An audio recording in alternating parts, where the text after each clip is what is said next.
abandoned me. Yeah, I mean, I figured that out a long time ago with politics before I started thinking about the flat Earth. And I would never come up to people like that I don't know, or maybe that I'm not sure what they believe in, and automatically start talking about flat Earth. I'll kind of do like plant the seed, and if it's like, oh, that's crazy, and I'm like, I just stop right there. I don't even like force it. If anybody wants to know about it, I'm more than happy to talk about it. I'd love to have somebody to talk to, about that kind of stuff. I've recently met a couple people local that we didn't even know, but we just happened to meet out in public and started talking, and we're all of the same mind. So that's kind of cool. But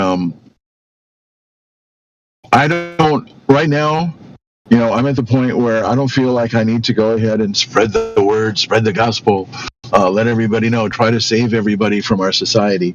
Because the bottom line is that, the only thing I think I can do is make myself aware and try to position myself to be in the best position that I can for the environment that I'm in. So that's what I'm trying to figure out right now. So instead of trying to figure out how to go ahead and convince somebody that they're flat, I'm trying to figure out where I'm going to put myself. I'm going to be 65 here in June, and I can't afford to retire because the Social Security doesn't pay what I'm making right now, and I can't even start collecting Social Security and keep working because they'll deduct from my Social Security out of my paycheck. And every $2 that I make, they're going to take $1 out of one of my benefits because they figure you don't need it because you're making too much, and because they think that's a gift that they're giving to me. Let alone how much money I put into the system all these years. I'll never get that much out. I don't think I'll live to be that old. But so I'm just trying to figure out what I want to do with my life, where I want to go. I know I want to get out of the city. We've got relatives out of state, but it's more a desert area and not a real gardening area, which I would prefer.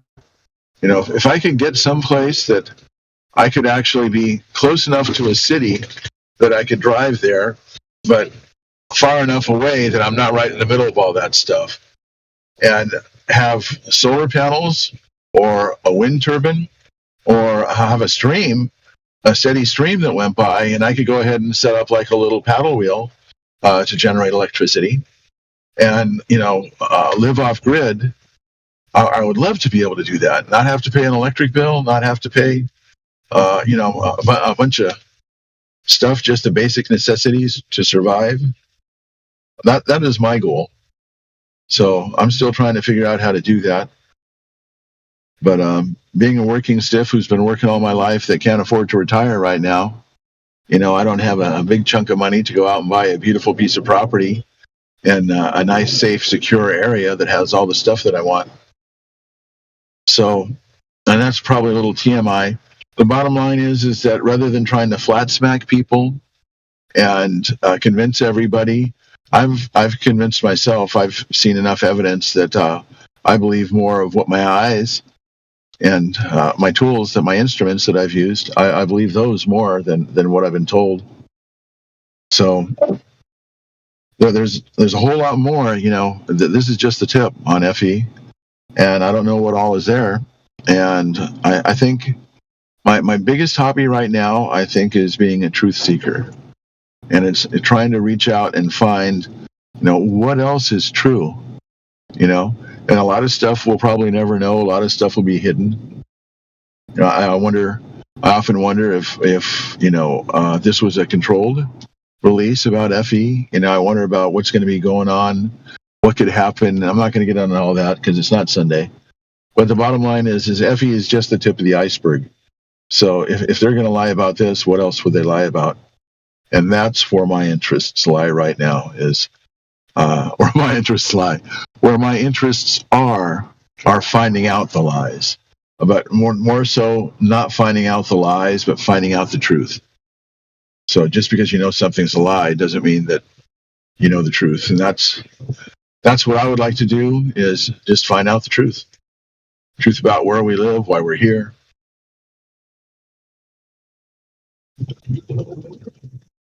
I know the truth used to be that the sky was blue. It's kind of a cloudy day today. There's a lot of overcast clouds and ugly, dirty clouds. The ones that are left over from smoke that airplanes leave when they go by. I remember when the sky used to be blue. And I remember when I used to believe in a lot of things. I remember when I used to believe in Santa Claus and the Easter Bunny. I remember I used to believe in the Tooth Fairy.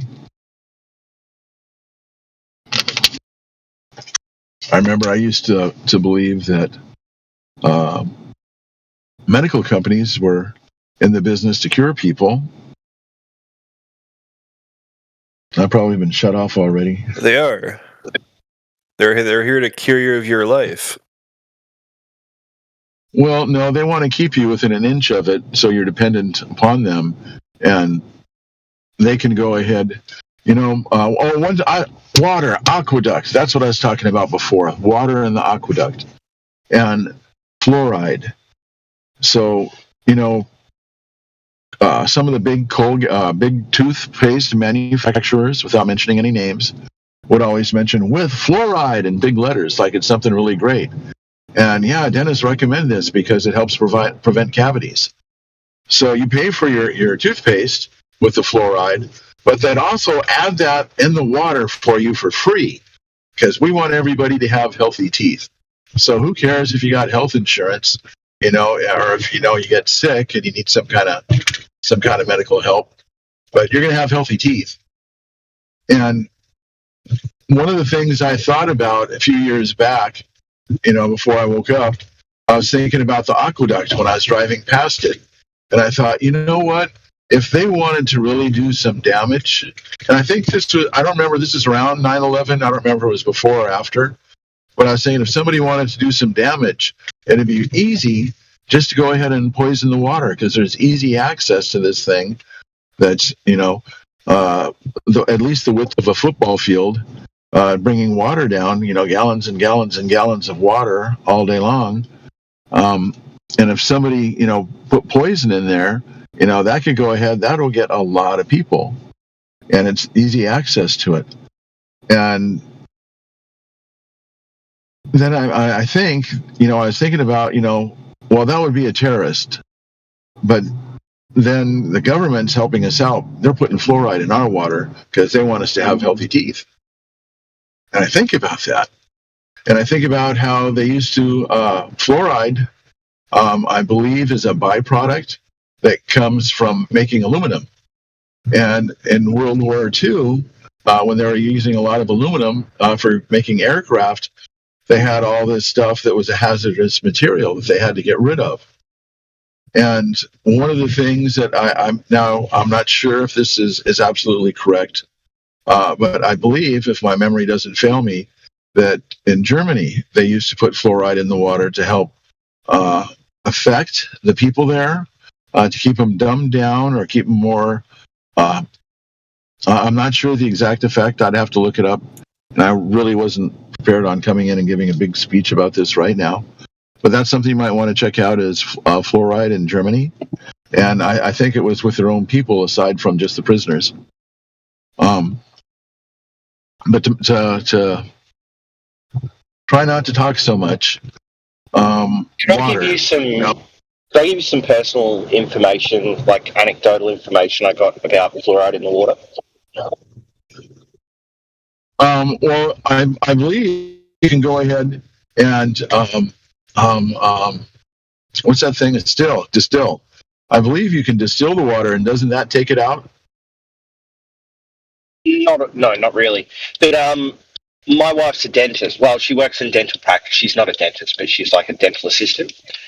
And she can pick, and all the dentists can pick, who lives on town water and who lives on rainwater. And the difference is the fluoride. So people that have like rainwater tanks and live off that, they have much less enamel, they have much more decay, they have more cavities than people that have lived on town water. even with the same amount of brushing and flossing and stuff. Really? That sounds like a very sick system that they can use to give people they want good shit, like good water. What? So that is that Timbo?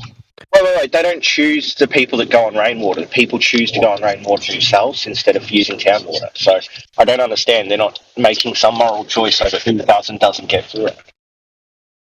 Okay, so have you ever heard anything about the side effects of fluoride? Yeah, there doesn't seem to be any. I think it's inert, so all it does is you absorb it and it helps your enamel. That's about it. I think if you have too much, it can be bad. That's it? Well, that's all that I've ever seen actually proven. The rest is just like wild speculation. And that's why I'm here. And like I said, I'm seeking the truth. So this is something totally opposite of what I've heard. You know, I started off hearing that fluoride's good for you. Then I heard it's bad for you. And I see toothpastes advertising with no fluoride. And so, you know, I'm on, all of a sudden my direction's gone to, okay, fluoride's bad. Now you're saying, okay, fluoride is good. And what the other gentleman that was talking to a little bit ago was saying is how, you know, there's so much information. That my wife works with, they can tell if you're on town water or if you're on tank water. I mean, fluoride in the water does help your teeth. I mean, there. I don't know if there's some proof. Weird though. People should be able to take care of their own teeth. I mean, where do we draw the line? Like, oh, here, well, we can put some other stuff in the water that will be beneficial for you too. And we saw with the last couple years. I don't want them to have anything to do with my system at all. No, I agree. Right. So I don't understand that thinking. So it's bad that they're trying to help people by like standardizing fluoride in the water. Let me do it. I want to be in control. But not everyone has the ability to do this. So wouldn't it make more sense for if everyone has a central water source, then you affect that central water source. So not every individual has to then go out. They're not really dumping the right amount because you can get like. They're not dumping the fluoride in the water to help people. They just need to throw it away somewhere. Yeah. No, they're doing it to help people. I just said that, like, all the dentists I know an entire dental practice, they can tell who has had fluoridized water and who hasn't by the amount of decay that they experience at certain ages. I don't know. I think it depends on how you take care of your teeth. Maybe they don't take care of their teeth. Yeah. No, this is like a trend. This isn't just like people out of town don't brush. It can happen with generations as well. So, like, I know people who have grown up out of a town, away from like a town source of fluoridized water, and the older kids that had that for most of their life, they have worse teeth than the younger kids who had it for only a short amount of time before they moved into the city. And you can tell the difference.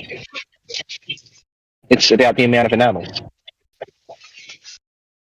I'm sure there are other factors that go into that as well. I mean, of course there's other factors, but this is one that they can pick. This is like a trend that they can pick. So you can have like 5 different factors affect anything, but if there's one trend that someone can pick, then you can say, well, that is a definitive factor. That's a causative factor.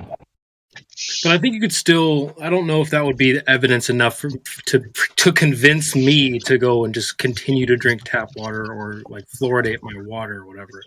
I think you can counteract that by brushing your teeth, maybe, or like having better hygiene. Your mouth, dental hygiene. But you counteract it with fluoridized toothpaste, right? Hell no. I mean, Why? I If it works, why don't you just use the fluoride? I'm not gonna lie. You're saying there's no substitute for fluoride. You have to use it. I don't think that's. No, you don't have to, but if you use it, you'll have better outcomes. And there's no negative outcomes unless you overuse fluoride. I don't think there's no negatives. I don't think that's. You could just paint the broad brush and say, "Oh, there's no negatives whatsoever." Why don't you try eating a bunch of fluoride and see what happens?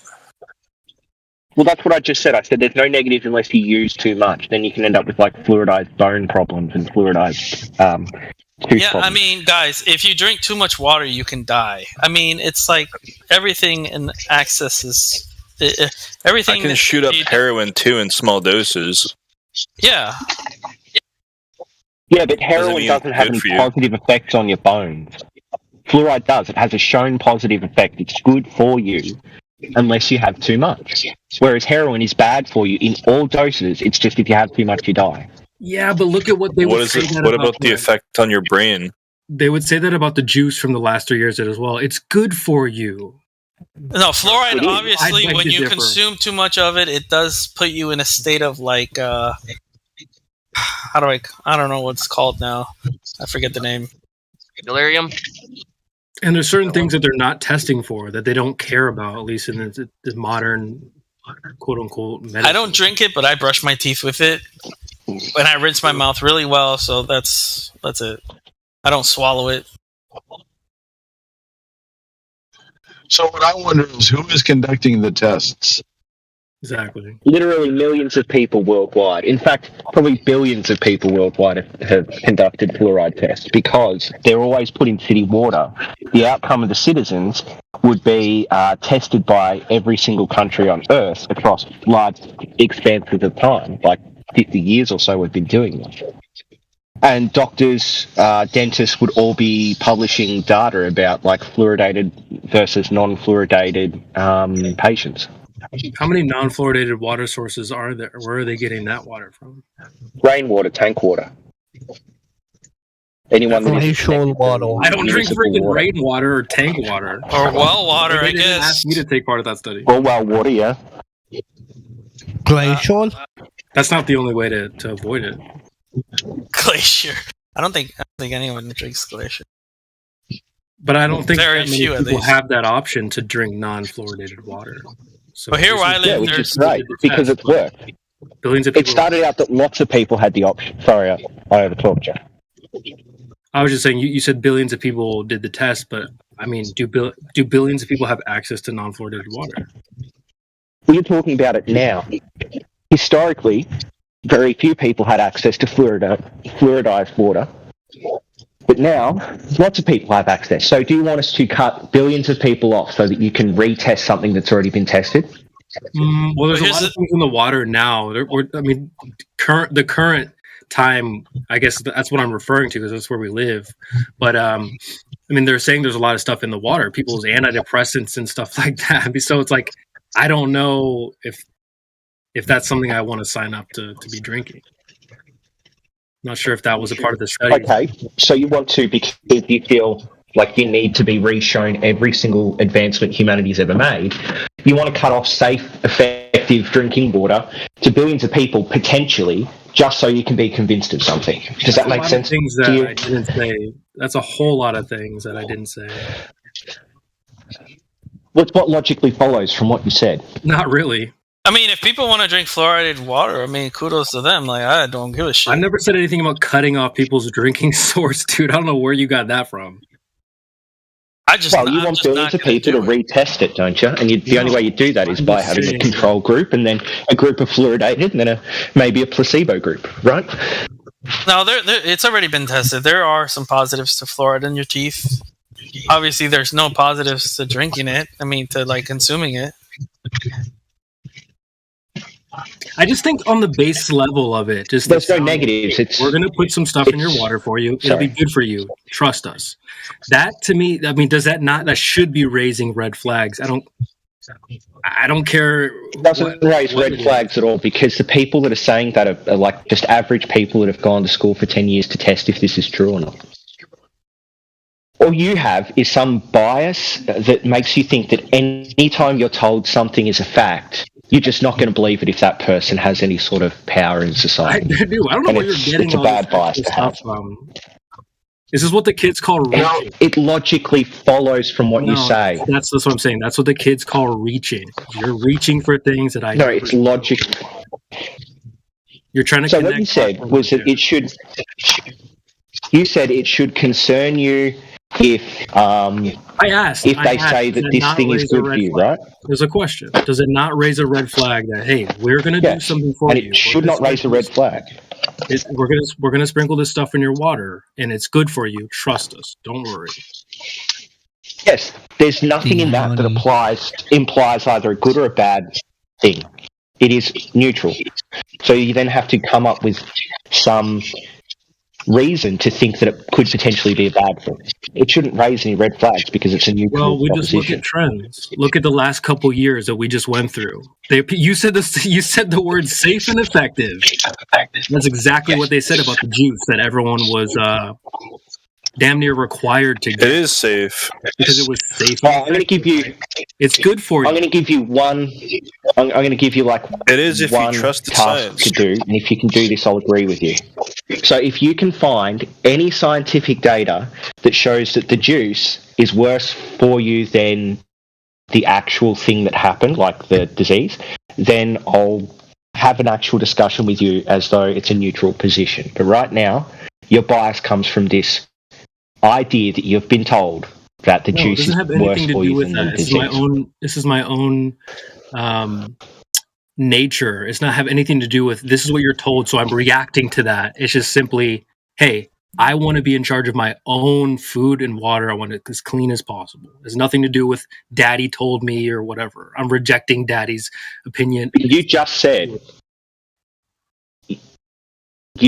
said that it raises red flags when they're told that it's safe and effective. And you base that off the last few years of information. Does it raise any flags for you? So that was more of a question. Because it raises flags for you. No. Because it raises flags for you, right? Dude, don't try to weasel away from this. I know for a fact that you think that this is raising a red flag because some authority is telling you that it's safe and effective, and you're tying that to the last. You're saying it's safe and effective. I'm just pointing out that that's what's happening on a base level. That's what's happening. And I asked, does that raise a red flag? Big boy, then run away from your own ideas. It's fine. Who's running from any? Pretend you were just asking a question. I just restated. Just pretend you're asking an unbiased question. We all know exactly the type of person you are and the beliefs you have with this juice thing and this fluoride thing. 2 minutes of talking to you told me exactly who you were. Okay. You don't know. Keep acting like you're some neutral person. It's fine. Who is this guy? Bad reactions will raise a red flag. For less than you've been here for like 20 days. You don't pretend like you know me all of a sudden. I don't think we've ever even spoken. I know two things about you. I know that, one, you're trying very, very hard not to take a position that I can hold you to, so the idea that the juice is actually bad for you. And two, you positively believe that the juice is worse for you than the disease, as well as fluoride is bad for you. And that any time the government tells you something is safe and effective, you should, this is a should statement that you should believe that that thing isn't safe and effective. I know these couple of things just from talking to you for the last few. This is what the kids call reaching, ladies and gentlemen. When people try to buckle your points to something that you didn't imply. So you don't have to. I don't know where he's getting this stuff from. You don't have to say something in order to imply it, though. I'm aware. How many people on this call have spoken to you before about these issues? Brandon, Wave, Mixer, we've spoke. Heretic, him and I are pretty tight, I would say. Resolve, we've spoke. Okay. Sunny, Ethergris, why? What's up? Because just about everyone will probably agree with me that you think that the juice was not safe and effective, and that you think we should not assume things are safe and effective when the government tells us they're safe and effective. You're taking. So what I'm doing. Hold on a second. You're taking things that I never said. I made a comparison. I brought up, hey, they also said the juice was safe and effective. Now you're saying that, you're saying this and this about the juice. I actually never did say those things. So you're trying to, again, reach my point. You're trying to reach my words and try to connect them to points that I never made. So yes, this is how humans converse. So it's implied in your speech. So you're saying that they also told us that the juice was safe and effective. Now, you wouldn't say that if you thought the juice was safe and effective. You just would never bring it up. You would. So you think the narrative hasn't changed when it comes to that? Like they haven't changed their position multiple times? No, they haven't. It's still safe and effective. From day one, the juice has been safe and effective. Well, there you go, ladies and gentlemen. It has just become less effective over time as the virus has mutated. Mm. Can someone change this topic? Whoa! Okay, this You topic said is the V off. word. Oh shit! This topic. Okay, I should have said bounds something to the else. live stream. Okay, so it's hold safe, on. just not effective. Okay, good. I'm gonna mute your ass. Next person talks about it. Sorry about that. No, you don't be sorry. Just Fluoride go is to safe chat, and effective, but Yeah, fluoride Dogs, go became come to less chill if you want to effective talk. over time. Go to chill chat, or I'll server I'll talk mute with you about it and chill if you want. Yeah, right. Yeah, I'll just be honest. I I don't kinda even wanna know listen this to- guy. I'm not going to pretend like I know this guy. I don't think we've ever spoke before. So he's left the call anyway. But I don't even know. I don't know who that is. You want to know who he is? I'll show you. 1 sec. All right, I'm starting to get. What, do you know who this guy is? Yeah, he's this guy. Hold on. Geometric horizon. So what do boats disappear over? The geometric horizon. But you said we don't see that. That is Remember him. how you started with Doesn't your mean whole they don't globe move proof? over it. Remember how you started with your whole globe proof being things appearing to vanish bottom up in the distance, and now you're saying the thing that they're supposed to appear to vanish over is refracted so that it doesn't appear. I don't see the problem with that. Yeah, that's who you're talking to. Oh, that's funny. Wow. I've heard that before. Did I get trapped in a troll trap? Yeah, I I think you guess did. so, dude. I- I Did I guess get so. I didn't honestly. I tried to give the dude a fair shake, because I never spoke to him before. I seen the name. I think I kind of figured that he was on our side. He was just a somewhat of a normie when it came to some things. But as we went along, I'm like, man, what? Like, there's Yeah, no way. He was pushing way too hard. I don't know. Yeah. A lot of things are obvious, but whatever. I don't know. For me, dude, I'm a bit of a water geek, a water nerd. Like, actually, this is funny that this came up because where I usually get my water at Whole Foods, their machine like broke or whatever. I don't know, like they're gonna replace it. So I was devastated, but I found a backup, luckily. So, but yeah, no, it's just really funny that this came up. Big fan of. Yeah, I'm a fish keeper, right? So I have a few tanks in my house, and you have well water, right? And so we know that fluoride, when fish are constantly being introduced to that, right? Their lifespan drastically decreases. And so I don't know. I mean, are we any better than fish? I don't know. Well, that's where the idea of terrain theory comes in, right? You have two fish, basically. You've got one. Obviously, you've got one in the tank, and you've got two tanks of fish, right? I guess I'm trying to remember this properly. And No, I mean it's common sense. They don't want you to dump it in the ocean, right? Because it's going to kill the fish. So they put it in your water. Like, come on, like, it's crazy. let me see if I can find a picture for it. But the idea of germ theory versus terrain theory, where you have the terrain theory is where you replace the fish's water. You give it cleaner water instead of, in the germ theory, they're like, can't really do much about the water. We'll just do something about the fish. So we'll give some juice to the fish, and then you get the whole picture.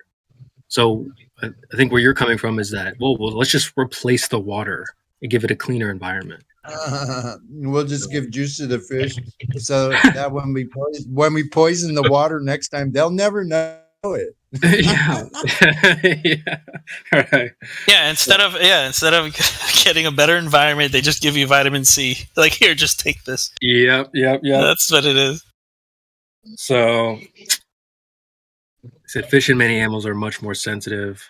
Yeah, and I've spoken to a lot of fish keepers, and they actually don't like using, here in Florida, they don't like using the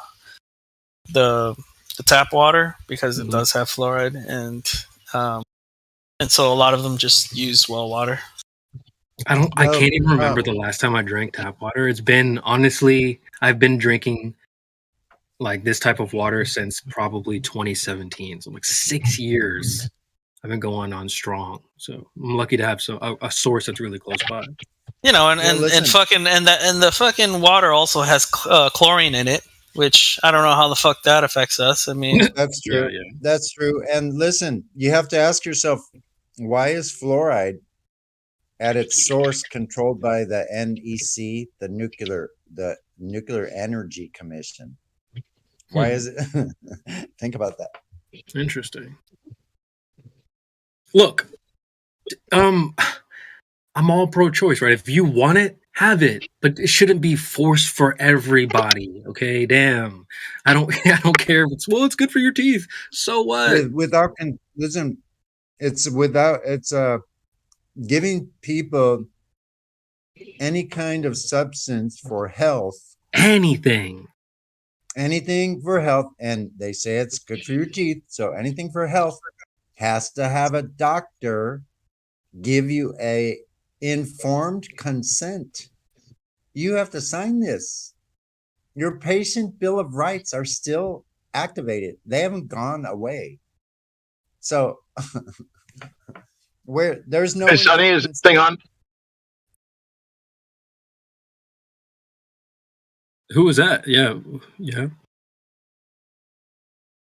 This is Wave Mixer. I'm going through LA. I was going to try to say something, but I think I'm cutting in and out from the tall buildings here. Oh, there you go. I hear you now. What? Okay. Anyway, no, go ahead. I was going to say something a minute ago, but finish what you're right here real quick. Well, that was that. That was it. I was pretty much done. So one of the things I was going to say earlier about fluoride, you know, and someone mentioned vitamin C, and it's like if this is supposed to be for our health, well, why not have vitamins in the water and get vitamin water instead of having to buy it off the shelf? Bro, you should hear this guy in the Jill chat. He's fucking hilarious. And that's the guy with the English accent? Dogs are God. Oh my God. I was just talking to him. Oh my God. Well, make sure that's the slope. He's comparing human biology now to cars and mechanics and how paint holds on cars. The guy's ridiculous. Oh hell no! Who is this? The dogs are gods. The guy with the troll ass name. Well, the guy just outright said he sees no problem with his geometric horizon being invisible, but also blocking things. So, you know, he doesn't care about logical consistency or being coherent or anything. So, right. Yeah, he'll just say anything. That's in the batshit crazy kind of category. Yeah, we were just talking about the stuff in your arm, you know. Yeah. Well, bro, he came back in with this like such a normie. It's almost like going back to trying to rep the food pyramid again and tell people that's healthy for you. No, dude, he was saying for you. Do you eat food? You have to regain your energy. Yeah, because you know I was talking about how you have to keep getting the juice to regain the effectiveness, and he's you have to eat food, don't you? To regain the energy when you eat your food. Listen, he's there. Wow. Hey, dog, I ate food today, dude, to regain my energy, but I didn't take any juice. No kidding. So check it out. So we can end this real quick right there with like how do you say something safe and effective? Something that is safe and effective against something that has never been proven. How right. That? What has been proven? Oh, in fact, there were 2 Australian researchers who got some awards for proving that it exists. That's the end of the topic. And shut up. Go to chill chat. That's the end of it. Bye. Yeah, I thought we put the lid on that one. So yeah, I'm happy to finish. I'm not going to talk about it anymore. All right, thank you. All right, well, I destroyed that dude that came to chat to me about. I doubt my that. God! Yeah, he did. He left. I was there. I hold it. You're delusional, man. That's what people say. They get wrecked all the time here. Yeah, he was bringing up arguments of painting cars, which has nothing to do with anything biological and anything mechanical that causes the actual thing to run right? or get from point A to It's called point an B. analogy. You understand analogies? It's a aren't perfect, shitty right? analogy. It's a fucking shitty That was a analogy. perfect analogy. For It's a something to be shit effective, fucking sometimes you have to analogy. reapply It's it, like fucking putting shit. wax on your car. Is that true? You have to reapply wax on your car in order to protect your paint job? Is that something that is Yeah, but only it doesn't, effective if you doesn't do make it my again, car again, die, again, dude. again, again? I'm telling you right now, my car will still run. Go from A to B. I don't understand what that has to do with anything. The My eating analogy was to show that you was a lot sometimes have better, to though. redo things to keep them being Hold effective. on, this is becoming a shit show. Stop. Everybody wants it one at a time. Stop. It's unlistenable. Bro. The eating analogy was better, in my opinion, though. Yeah, but a car can run fine without paint. Okay, in reality, if you want to go by Half-Life, everything degrades, okay? Literally everything degrades. So that's a ridiculous statement. Oh God, put a Not really, car no. by the It's beach. giving you Like, something- live by the beach with your car. Jesus, that's terrible. It's showing the difference between someone that like waxes their car and doesn't wax their car, right? One person will have their paint job degrade over time. The other one, if they keep applying the wax, they won't have their paint job degrade at the same rate. Congrats, they'll look like a princess as they drive. Yeah, good. And then I brought up food, didn't I? And I said you have to keep reapplying food in order to get energy. That's something you have to keep reapplying so that it's effective, right? Yeah, you understand that? God. So it's two analogies. One biological in nature that removes your problem with, my argument. So objectively, The eating food one was I better, beat you but up like, in, it was still pretty I beat bad. you up in chill chat. I beat you up in chill chat. Just lay Yeah, you down, really did beat like me up. ice your eyes. You can end up with 2 black eyes and a swollen lip. Like just So that's calm why down I and lie on left. the I mat, was so mate. embarrassed. Who the fuck is that guy? I came here crying to daddy. Okay, so this is the flat Earth part of the server. So dogs are gods. What is your take on Earth? Are you a glober? And if you are, why? And if you're flat Earther, why? I'm a globe because we can measure things that say it's a globe. Or that, sorry, don't say specifically, but infer it's a globe. I'm going to go with that. We learned that you're kind of bad at inference, so it doesn't mean much. Yeah. So how do we learn that? Can you give me an inference that I've given that was incorrect? Oh, well, you can't, can you, you mate? seem to understand. So shut the fuck up for a second. Sorry, I can't swear. Shut the heck up for a second. Hold on. Listen, You asked a fair question. Hold on, Sonny.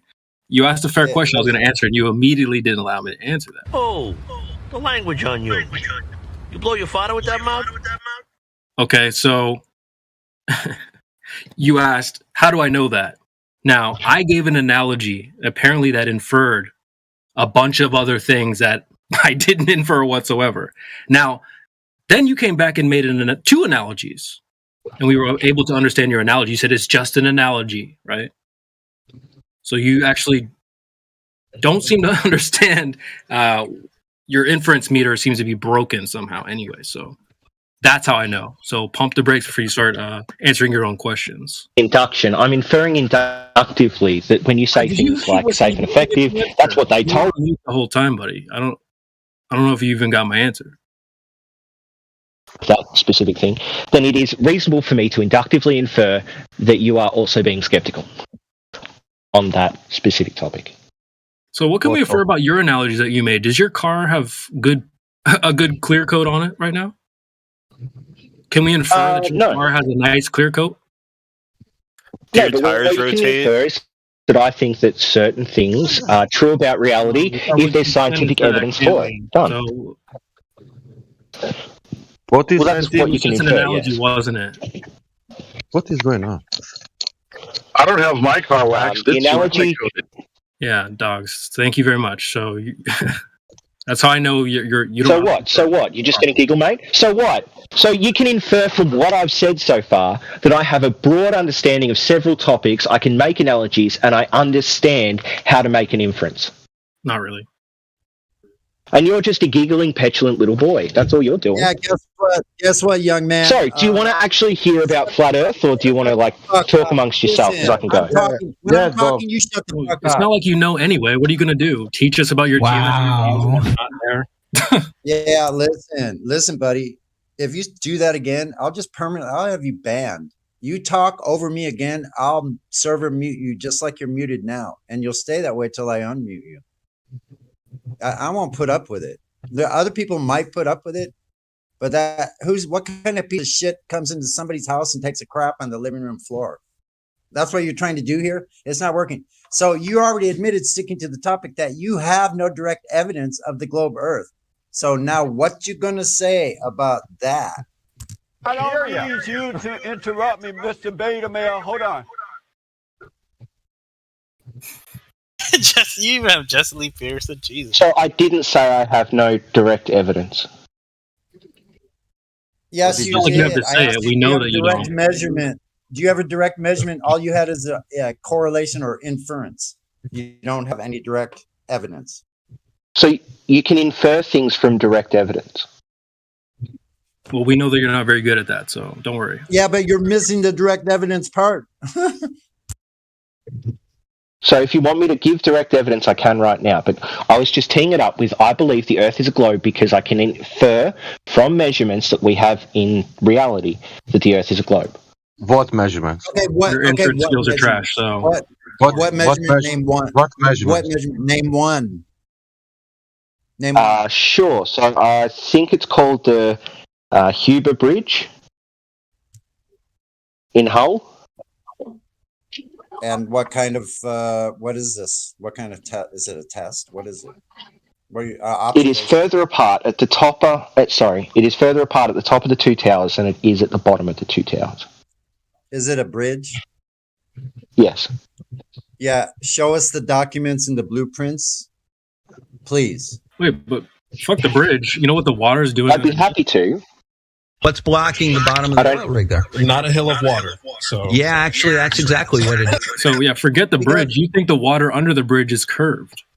Yeah, dude. Yeah, exactly. It is not. It's. But I don't have physics. Unless you're a physics denier, it's not. So it would be measurable. So what physical law would cause that water to not curve? Oh, so because when I got into flat Earth, the very early days, like day one, week one, all the globers were saying to me was, "Oh, physics, bro." Now we can say that to you. Water. No, you haven't, because you have to actually tie it to a physical law. No. Unless you deny physics, the water, you don't have what physical law. You don't have a hill of water under the bridge. Are we talking thermodynamics here? Are we talking... No, behaving of water. Listen, folks, he's using a bridge. Okay, that's all right. Bridge. What bridge? That's ridiculous. Ridiculous. What I told you, the Huber Bridge. He gave the bridge, Sasha. It doesn't even matter. It doesn't even matter because the water under the bridge lays nice and flat. Yeah, the bottom of not the in a bridge hill. is flat. So... but he's saying that bridge is curving. Let's at least agree. Maybe bridge is curving. A lot of bridges do.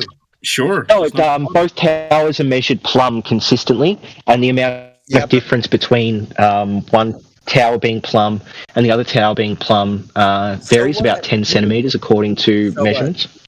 10 centimeters. 10 millimeters.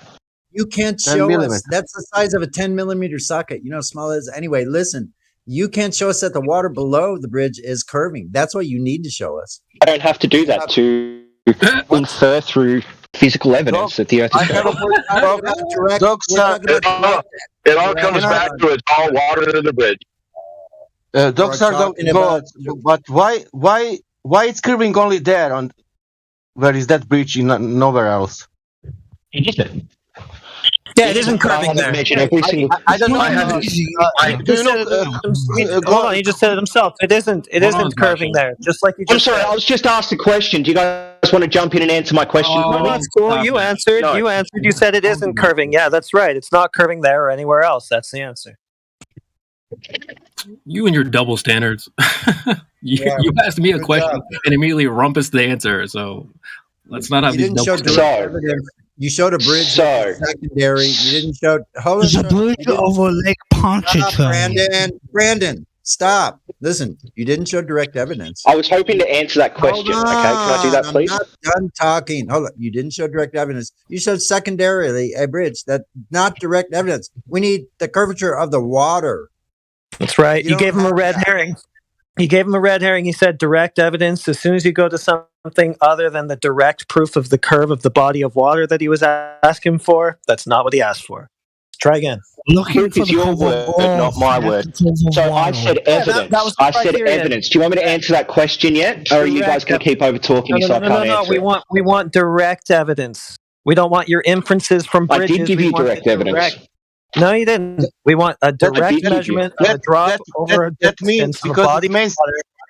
CB, it's mainstream. That means that bridge must be in all books, in all education, in all countries. Why? Why he's just why lying, did you get that from that? Don't worry, Why? Steve. Because Guys, can you guys actually just let me answer that question, or are you going to keep answering for me and over talking me? Why? Because that is proof for the globe. That's why. He's not answering, though. He's not providing the answers to the questions that were asked, right? He's just lying. How do you know? You haven't stopped talking since you asked me a question. Because Ask I a know what question, the exchange talk over me for a while, and then Sonny ask me a wrote different it, yeah. question, and then you'd straw man. Should we start this again? Over you Start while you this again. talk over me. That's You're right. Good idea. projecting. Yeah, totally. So I saw it in the live stream voice text. Sonny asked specifically for direct evidence of Earth curve. That would be a direct measurement of the Earth curve, not an indirect inference from a bridge or anything other than the direct Earth curve he asked about. So try it again. I wasn't looking at voice text, so maybe don't do this like a child. Actually listen to what I'm saying. Yeah, so once again, not addressing the point. Can you address the point? I'd love to. You guys asked me a question a while ago, but now you don't want me to answer that question. You would love to, but isn't that strange? Isn't that strange? Yeah, you would Sorry. love to address the point, but instead you whine about how you've got all these reasons not to address it. So why not just Great, address so I'm going to address the point right now. So the reason that this measurement is direct evidence of the curvature of the Earth is that both of these towers are plumb. If both of these towers are plumb, then they would not deviate the further up they get from each other. So you you're understand talking about bridge structure. You're talking about bridge structure, not Earth curvature. Sorry, wrong. Yes, your lack of understanding isn't an argument against my evidence. Well, he understands that the bridge is curved. To say that I don't understand, shut up, you little nitwit. You're telling me I don't understand bridge structure? Shut the fuck up. And that I'm he said they're plumb. Hold on, Sasha. Hold on. He Well, does understand. he said they're plumb. Is plumb a straight line? Yeah, you want to answer that? That's a good one. Dogs. Is plumb a straight line? Is plumb a straight line? And Plumb is directly vertical from the horizontal. So it points towards the center. It points towards the center. So plumb would be straight, yes. Oh, okay. Well, then we're done already because plumb would not be straight on a globe. So thanks for that globe debunk. Of course Anything it would else? be. It's Plumb not is straight on a globe. You might as well Because it's Google your vertical. claim a little bit. You might as well Google your claim a little bit harder because plumb is a bent, curvy line on a globe. No. You're thinking horizontal. Plumb is vertical. Vertical can be straight. The horizontal is curved. No, I'm thinking plumb. No. You just aren't thinking. You haven't even Googled your claim. No, plumb is straight. So why isn't plumb straight? If I get a stick and I put a stick into an orange, like I can do this right now. If you guys want me to share, like, if you guys want me to turn my camera on, I can show you how plumb. Talking about oranges, dude. How'd you get to oranges from here? Are you arguing for a perfect sphere, dogs? Is that what you think you live on? No, I don't live on a perfect sphere. But please tell me why plumb isn't straight. Right, in the mass of this imperfect sphere that you live on, which is going to warp the gravity vector, right? So you get this curvy plumb line, not a straight line. You told us plumb is a straight line, which it can't be on your globe that you're trying to argue for. So we're already done. Thanks. No, plumb is a straight line. Do you have any evidence that it's not a straight line? No, of course not. It would only be a not straight line on a globe, which there's no evidence for. In the fake ass geodesy, that's who says it's curving plumb line. So that's your side. You lose. Sorry. So, in simplest form, a plumb line consists of a piece of string with a weight at the bottom, usually with a pointed tip. When you hang the line downwards, the weight pulls the string taut and creates a straight vertical line. So do you have anything that says otherwise? Central sounds like he's digging a grave even deeper. Well, so far, it's just been an assertion from Central. It hasn't actually been any reason why. He just says that like gravity vector would be different on different places of Earth, but that would just be the downward acceleration of the plumb, not the vector itself, not the the direction that it points. So it would be straight, pointing directly vertical on a globe. No, the plumb line in the picture on the voice text. What's Yeah, happening but, at? What is it at? but wait, you need a ball for that first. You need the ball first. You don't have that. Sorry. What's happening in this I want to say something like a kid. Look at that curvature. Look at that bridge. Can you imagine in your mind how small is that sphere if you look at that bridge? No, they actually mathematically measured it and calculated what the sphere of the Earth would be if this deviation indicated the sphere of the Earth. Great. That means Great point, that Josh. on observation on the black swan, something strange is happening. So yes, it's called refraction. Everyone agrees refraction exists. Good. Refraction. You guys haven't addressed my evidence. Okay, what refraction is Hold on, you Your evidence. Wait, your evidence against the globe. We addressed that thoroughly already. You told us that plumb lines are straight, which they wouldn't be on the globe. Straight.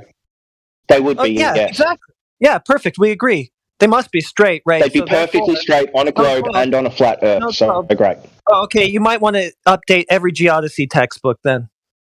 Okay, show me one of these geodesy textbooks. Because I just read one out. Do you want me to link it? I'll link it. How about that in voice chat? That's your sort. They're your resources for the globe, not ours. It's your side. So where's your resource? Yeah, it's called deflection. Because you've made. You need to Google your claims. I just did. I Googled it and I read off the top Google answer. So, do you have evidence showing that plumbs aren't perfectly straight? No, of course there's no evidence that plumbs are not straight. Great. Well, then you're a failure. You're just making an assertion with no evidence. And it doesn't even make sense. Okay, no, of course. Okay, give me the way. Give me the way that a plumb line would not be straight if the globe was real. Yeah, you don't have straight anything on a globe. Sorry, too bad. You don't have straight horizontally, but vertically you can still have straight. It's like putting skewers into an orange. The orange is curved, but the skewer is still straight as they go towards the center of the orange. I'll take a photo of it. Actually, I'll do it right now, and I'll take a photo of it and send it to you guys and show you what I mean. But water doesn't. But water doesn't do that. So too bad you are. On water doesn't go vertical; it sits horizontal, and I'm talking about plumb lines, which are vertical. Yeah, I'll get my orange out now. I'll put some skewers through it, and you guys can learn what plumb means. That's cool. Vertical is a straight line. It's not condescending. It's just teaching. You came here to teach us. Getting out orange. Why would you come here to teach people that are teaching your claim to you? That doesn't make any sense. You don't even know what a plumb line is in the paradigm that you're arguing. You don't even know what a plumb line is in the paradigm that you're trying to argue for. And he doesn't know what geodesy is. He asks us to give him the source. Yeah, we need to now do citations for your claim. I'm just going to do a quick picture to show you what I'm talking about, okay? And then everyone... Actually, I don't know if I can share my camera right now. If I can turn it on, or is it too many people? Okay, go ahead. Yeah, there's too many people. Okay. Hey, mate. That would only work on a perfect sphere. No, it wouldn't. It would work on any sphere. No, it wouldn't, because in your paradigm, gravity is not the exact center because it's not a perfect sphere. So therefore, you'd have bendy plumb lines. No, you wouldn't have bendy. You'd have things would be pointing towards something other than the dead center of the Earth, but they would still be perfectly straight. Yeah, no shit, mate. So you just debunked yourself. Yeah, thanks. No, I didn't. You said they'd still be lines. I said they'd still be straight lines, but they'd be pointing to a different point. And you were still wrong. You were look, I put two skewers in an apple. And you were still wrong when you said that the fifth time. And those skewers aren't plumb lines, so what the hell? Yeah, exactly. They're sticks. Yeah, you guys don't understand a visual representation of a concept, do you? So what I'm showing you is that the plumb lines point towards the center of the orange. No. So hey, you're wrong, We mate. know what your concept is. It's just wrong. That's the problem. The problem isn't that we're not grasping your concept. The problem is that you are misconceptualizing your own claim. No, you guys just great. So explain it to me again, and we can see if it's true or not. Well, plumb lines are, by your definition, working by gravity. So if the gravity is at the center and you don't have a perfect sphere, then where are the plumb lines going with gravity? Pointing towards the center of gravity. They're bent. So they would still be straight lines. No, they're not bent. They would still be straight, going from A, which is where you're holding the top of the string, towards the centre of gravity, with, say, C being the end of the plumb line with the weight on it, indicating where the centre of gravity would be. So why would the center of gravity be at the center of something that's not spherical? It doesn't have to be at the perfect centre. So you can be up on a hill and your plumb line will still show perfectly vertical. If it's not the perfect center, then gravity would be different all over the sphere. Yeah? Gravity changes in the amount of gravitational attraction, but it doesn't change in the Have you vector. got a The vector's citation always for that? consistent. Have you got Yeah, a I do. citation for that? Yeah. Do you want me to find, say, gold medal and how they measure it on the equator versus You're saying different. You're saying different parts. You're saying different parts of the Earth have different gravitational pull. Is that what you're saying? They have very slight variations in the acceleration downwards. So yes, Yeah, I okay. haven't specifically, but lots of people have. Yes. Yeah. Yep. Citation that. So first you need a citation that it is a oblate spheroid, and then you need a No, I don't citation need that. Yeah, you do. Because how else? No, because that's the hypothesis, mate. That's the hypothesis. So the and I get evidence for the hypothesis, and I can validate the hypothesis. You don't prove the hypothesis in science, buddy. Bro, calm down. Hey, you're a moron, man. Because what you're saying is that there's different gravity on the Earth because it's an oblate spheroid. So you first have to prove the oblate spheroid to get the conclusion that there's different gravitational rates on Earth. Correct? So if I measure that my desk is... So I hypothesize this piece of wood I'm using to build my desk is flat. And then I measure it. Well, you can measure it. Measures not flat. Then that means that I can't then hypothesize that it's not flat. That's not science. Well, you measured it. And you get the hypothesis from the... So what you do is you get an observation and then you hypothesize based on that observation. The observation is that gold weighs more at the equator. Do you understand that? And then That's not science whatsoever, what you just explained. Your table. So he came here with his globe proof being his own misconception of what Plumb is in his own claim. Yeah, he's a moron. But if you measure table, if it's flat, then it's flat. But if you measure sphere, there is a drop over distance. Yeah, exactly. So if I measure gold weighing more at the equator, then I can say that the Earth has different gravitational attractions at different points. You definitely can't. No, all you can say is that gold weighs more in different spots. Like that's all you can say. Then I come up with the hypothesis of why that's the case. So show me where gold weighs more, because then I can take it to that place and sell it for more. I'll find that for you. So I'll take some Australian gold, take it to this place where it's heavier, and sell it for more. And while you're at it, try to find us maybe you should try to eat the gold. Try to find us a curvy plumb line while you're at it. You're going to need those. You're going to need those for your globe proof. It says curvy plumb lines, but I disagree with you, so I don't have to show them. So can you show them? You disagree with your own claim then, so that's nice. You made a claim and then you came here and disagreed with it. Great. Now what are you going to do? That's your assertion. Don't push that on me. Anyway, I was wrong. It's not the equator, it's the poles where gold weighs more. I want to ask you a question. You don't prove a hypothesis? What are you talking about? No, you need evidence for a hypothesis to validate it. How have you guys been in this for so long and you don't understand this? The way that you said that, though. Relax. The way that you said that, though, was like you kind of hand-waved away the entire concept of a hypothesis. I was just giving you a chance to correct yourself because you're like, I just rewound and listened to what you just said, bro. I'm just saying. But I digress. Yeah, what did I just say that's wrong? Is no proof in science. Everything you just said.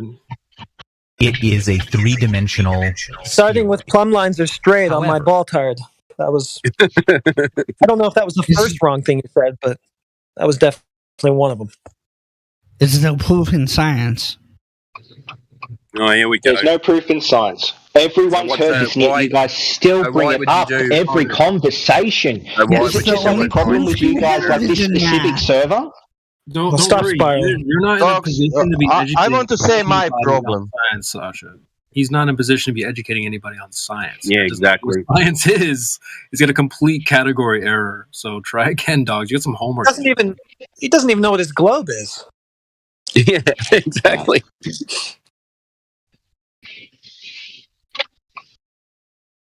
If you want to educate us, start with yourself, dogs. Then you'll have some education to pass on to others. So far, it's Need just to us educate myself on. Can you guys tell me about these plums? Can you give me some information about these plums and why they'd be wavy? Because you failed to do that so far. Google Can I vertical in the selection. chat, bro? It's all been posted. I don't know why you're not following along. Can I answer you about plums? I don't Right, I'm know going through chat again to see if you guys have actually posted this or if you're lying. Dogs, I don't know anything about plums. Did you get it? I don't know anything, but I know how to measure drop in a distance. Is it wrong if I measure drop in a distance in reality? Is it wrong if you measure drop in a distance in relative? I have no idea what that sentence means. Is it You're a fucking wrong? idiot. That's why. Is it wrong if I measure drop over distance in reality? Is it wrong? Wrong is a normative statement.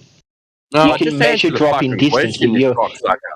This I don't understand the question. It's malformed. Someone tell me a good question. Malformed. Okay, great. Does sphere have drop over distance? Yes.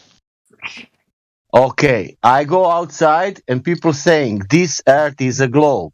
And I go outside because it's sphere. And I want to measure drop over distance because every sphere has drop over distance. And I cannot find drop over distance. Is it wrong that what I'm doing? And what is going on? Why I cannot find drop over distance? Probably because you don't understand all the variables involved. Like what? Like a 10 miles distance? No, optics. No optics. So what you're doing is you're... Okay, optics. What optics doing in Black Swan example? Refraction. Refraction. Okay. What refraction is doing in Black Swan example? The light is bouncing off the object, and as it comes towards your eyes, it's going through different temperature gradients, which cause the light to change direction very slightly, which means that the image the light originally bounced off seems to be higher than it actually is. It will be higher. Okay. Sorry, where did I say higher? Where's fire? Wait. We are on higher. Wait, higher. Did you say higher or fire? You said higher. Yes. Okay, good. But let's go now. We are watching that, or at least you said that that's optics doing that we can see that horizon behind. Every the Black Swan is an optical measurement. So if you want to claim that the Black Swan shows something, then you have to include all the variables and options. I'm asking you a simple question. Does optics doing that we see the horizon behind the oil rigs? No idea what you're talking about. Say again in a different way. Where is the horizon on Black Swan example? Physically or apparently? Physically. So physically, it would be whatever the geometric curve of the Earth says. 1.22 miles. You are saying that it's on Black Swan example. The physical horizon it's on 1.22 miles. Yes. Okay. Is it water between two oil rigs, physical or optical? So physically, there is water there, but we only see it optically. So in the picture, if you're referencing the picture, then it's optical only. Good. Is it 10 meters behind the first oil rig? Is that water optical or physical? It's what 10 meters? Can we see the water behind first oil rig 10 meters behind oil rig? I don't know. Do you have the measurement of it being 10 meters? I can see 3 miles between two. He's saying 10 miles, not 10 meters. 10 miles. So where's your measurement? No. So you can see... No. I'm saying 10 meters. Why I'm saying 10 meters? Because oil rig is in water, and that water is physical. But you are telling me that physical water it's on 1.2 miles. That it's optical there on 6 miles, 6 miles, and behind 6 miles. Yes, I'm saying that there is physical facts and that the optics skews those physical facts. Do you not understand this? This is really simple. I will tell you what you are saying. You are saying that water, that Well, what did I just say first? Repeat back to me what I just said before telling me what I just said. I will tell you what you are saying. No. Repeat back to me what I just said. I will tell you what are you to show saying. that you understand it instead of the straw man you're about to concoct. No, I will tell you what are you saying. You are saying that we see that water optically, but it's not physical. Are you saying that? No, that's not what I said. I'm saying that we see it optically, but there is some physical fact that has been distorted through the optics. Prove that physical fact that you claim. Jesus Christ! I can't because of what? You can't. And actually, I did with the Tower Bridge, guys, but you guys didn't like it. You said there was curvy plumb bobs for no stupid that's fuck. what it would be on your paradigm. You know, anyway, do you know how they build bridges, mate? I just wanted to comment. Do you know how they build them? Hold on. He said he can't prove it. Why is that? Because it doesn't exist.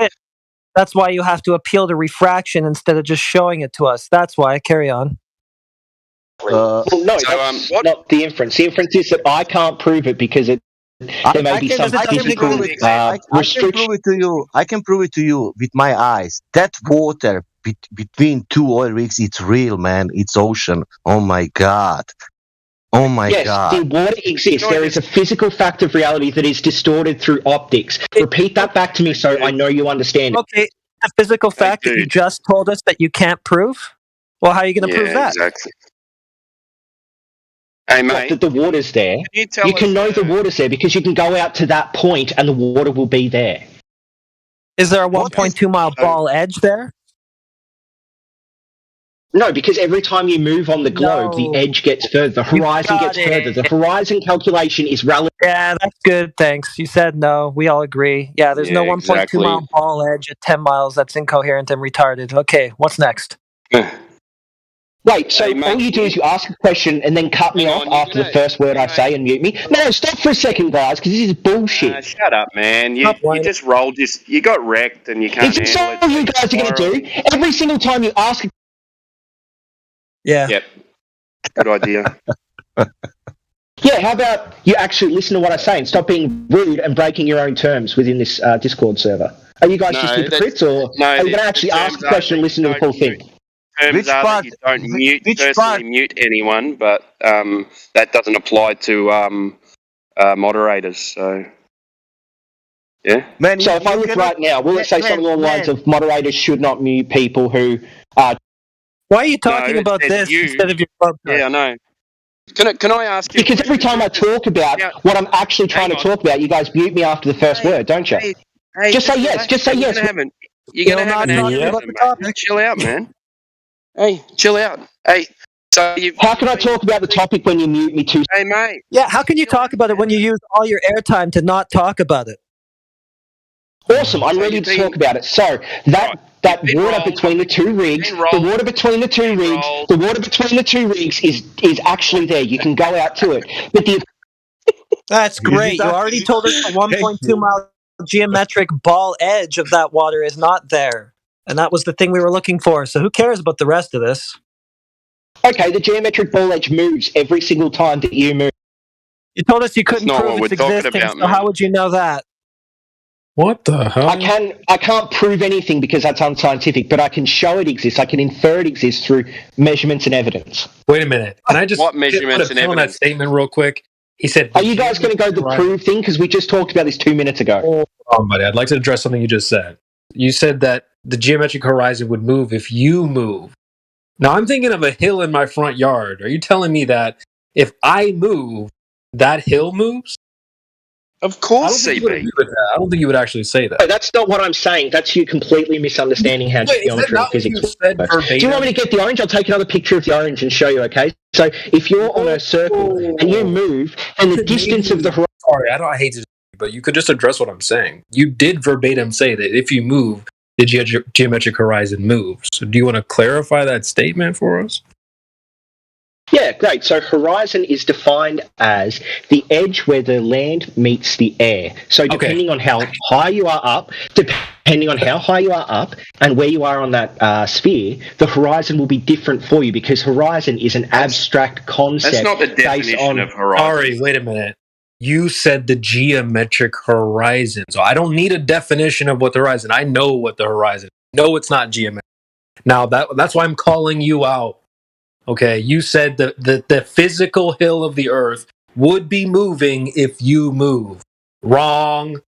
Just like a hill in my front yard would not move regardless of my position on earth. So you're welcome to restate that in another way, but that was just wrong. I don't need a definition of what the horizon is. I know what it is. You don't seem to know what your own claim is, as Central's been pointing out over and over. So what did I just say to you? Would you like to repeat back what I just said to you? I'll replay it. I've said it multiple times, and if I need to go back and replay your own words, I don't know if you forgot, or I can replay it because I'll record it. Can we see geometrical horizon?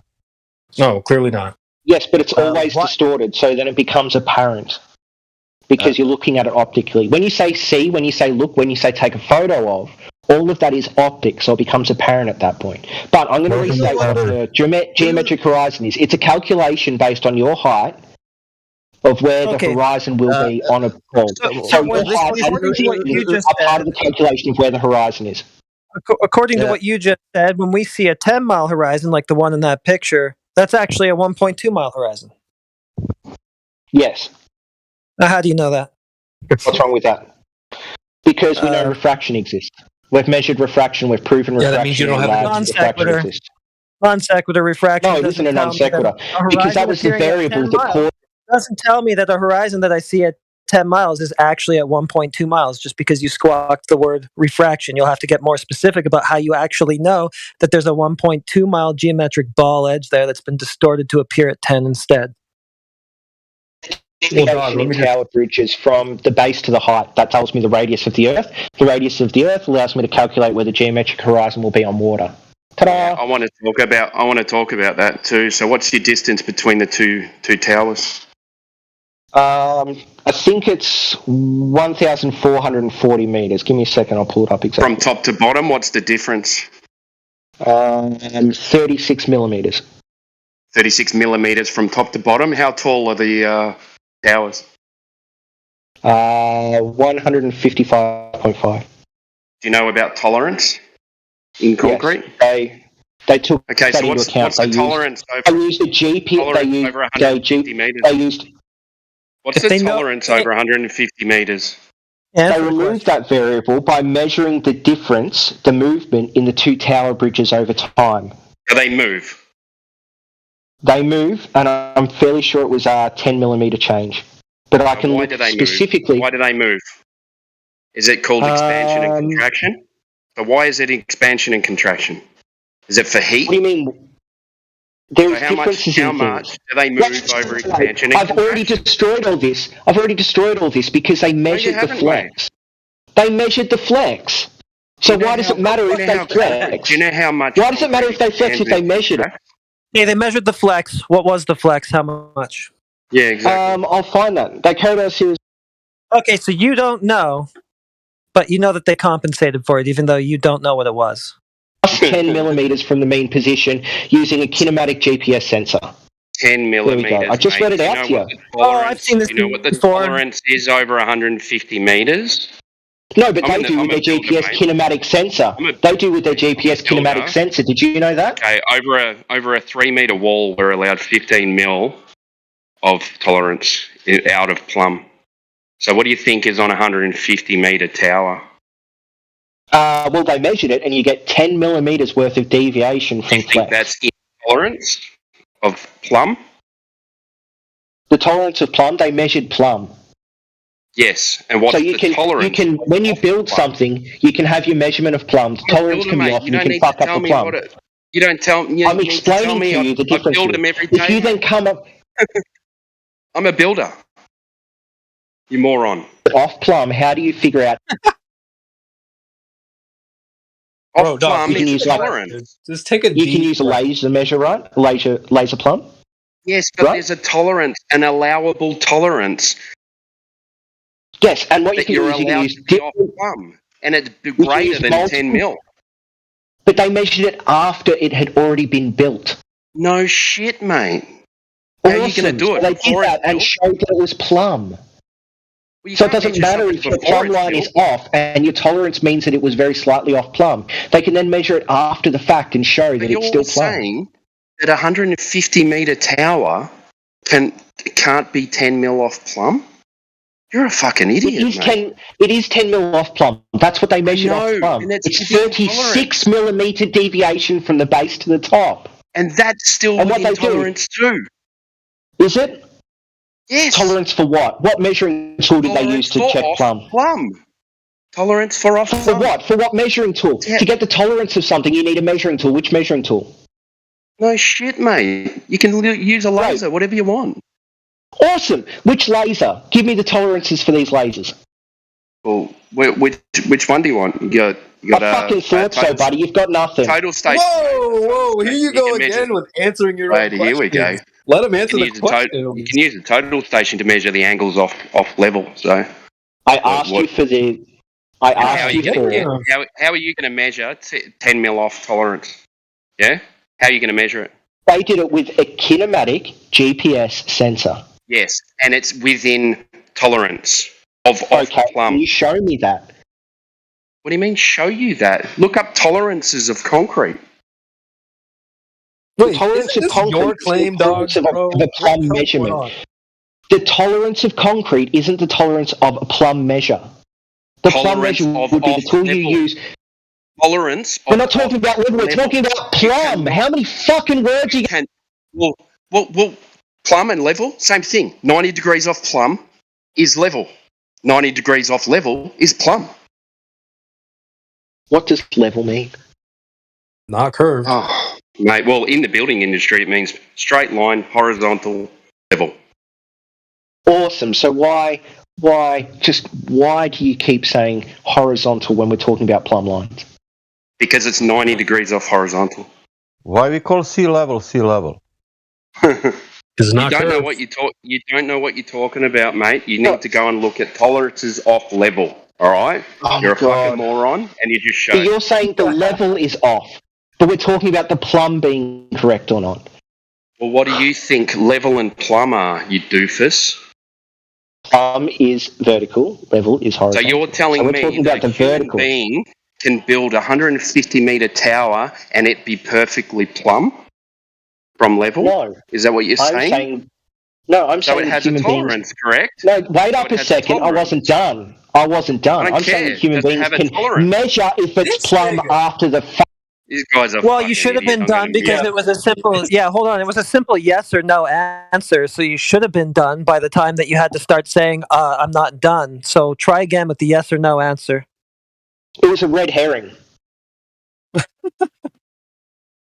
So whether not. someone builds something perfectly plumb doesn't mean we can't measure if it's perfectly plumb after the fact. It's not a red Does herring. it? It's addressing Does it? your That's very a yes claim. or no question. What's the tolerance? Of what? You don't even know what we're talking about now? The tolerance of concrete doesn't matter for whether it's plumb. If you can measure that tolerance only shifts 10 millimeters. How much tolerance from plumb is there? It's all in this article. So you don't know? They have lists, mate. They have like You don't know? tolerances. I do know because it's in the article. Do you Okay, want me then to why just aren't read you it able out to to you? tell me? You say you do know, but you're not able to tell me. Remember the exact numbers. Do you want me to? Okay, so you don't know. I don't remember the exact numbers means I don't know. So you don't know what the tolerance is, but you know that the deflection that you're claiming is more than that tolerance, which you don't know what it is. Great. Another red herring, buddy.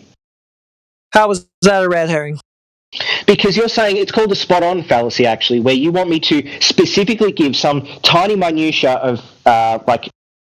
No, we want you to back your claim. Sorry. Holding you to it isn't a red herring. That's the opposite. How about I drop the reference? This guy's like the king of double Yeah, drop standards it so that tonight. you can read it and learn it, so that you can learn I'm sorry, the claims. says the bunch of that you're dicks trying to muting me every argue. second. How is that a double standard? Oh, it's not that. It's just that when someone calls you on a red herring, you then you want to go. Yeah, off what red herring did I give? What red herring did I give? This is What red herring crazy. did I give? Red herring did I give? Oh my! This is one right now Yeah, asking that question instead of again, addressing it's like the fourth time I've asked you guys to back up something, and all you've got is, "Oh my god." No, this happened earlier, dude. It's just your double standards have been off the wazoo tonight. You asked a question and then immediately cut me off and start trying to answer. You did that to Timo 2 seconds ago, and then you're like, "Well, can I answer a question?" You're the king of double standards. I don't know what you're talking about, dude. Yeah, you can't answer questions. And that's why you waffle by shouting about whether or not you can answer questions instead of just answering them. Oh my god! You need a mirror or something, dude. Do you guys want to actually talk about the deviation in this tower bridge? Please. Because no one's given me the the feeder yet. All you've said is that there's... Okay, the deviation compared to what? A tolerance that you don't know anything about? Yeah, let's talk about it some more. But why? I dropped a link in the chat. Great. Now maybe read your link so that you can actually understand your claim for us. I did a while ago, but that doesn't mean that I remember all the numbers from it. But you don't remember the ones that matter, so I guess you don't really know your claim. Well, I do know my claim. My claim is that the Plumb was Plumb. So if the numbers show that the deviation doesn't account for the 36 millimeter You also don't know what Plumb is. Yes, I do. Plumb is vertical. You don't know what Plumb is in the paradigm that you're trying to argue. Towards the center of gravity. Towards the center of gravity. Is that a straight line? So if two things are both Plumb, they will have straight lines towards the center of gravity, no matter where that gravity is. It doesn't... Yeah, right. Again, he once again reaffirms that he doesn't know what Plumb is in the paradigm that he's trying to use Plumb to prove. The strength of the gravity doesn't change the Plumb. It's only a directional measurement. Okay? So Plumb, two things that are both Plumb on a curved surface will deviate at the top because they are two straight lines coming out of a sphere. Plumb's not a straight line on your Baltard. They are a straight line. You've said this many times, but you haven't given any reference for why it's not. But you haven't given said about why they 4 are, or though. 5 in the chat. You just said Which keep one? ignoring them. No, which one? Which one? Specifically, tell me right now which one, or drop it again, and I'll look at it right now. I'm in chat right now. All right. I've sat down. I'm ready. Should have done that the first time. Right, he could have just said why Plumb. All right, cool. Let's look at the geodesics. Plumb line. Okay, points down. Plumb lines don't go through hills, do they? Isn't the whole Earth curved? Yes. So The direction of Plumb curves due to the mass undulations of your sphere, right? Yeah, I'm not seeing that in this anywhere. It just You're not shows a seeing the wavy curved Plumb platform. line? It doesn't say why. It doesn't give any information as to how it happened.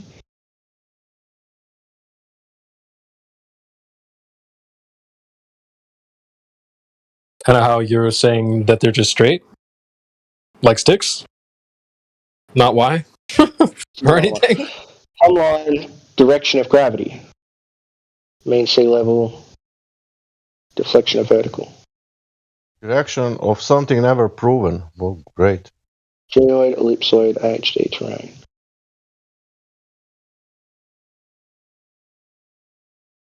Yeah, I don't see anywhere why this is describing, like even in the second one you dropped, it shows geoid, ellipsoid, that it would be perfectly straight.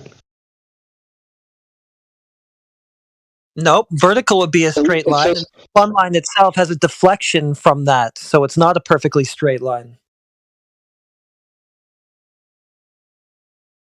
Vertical is, by definition, a straight line. That's why there's a thing called deflection of the vertical, because it's deflected from that.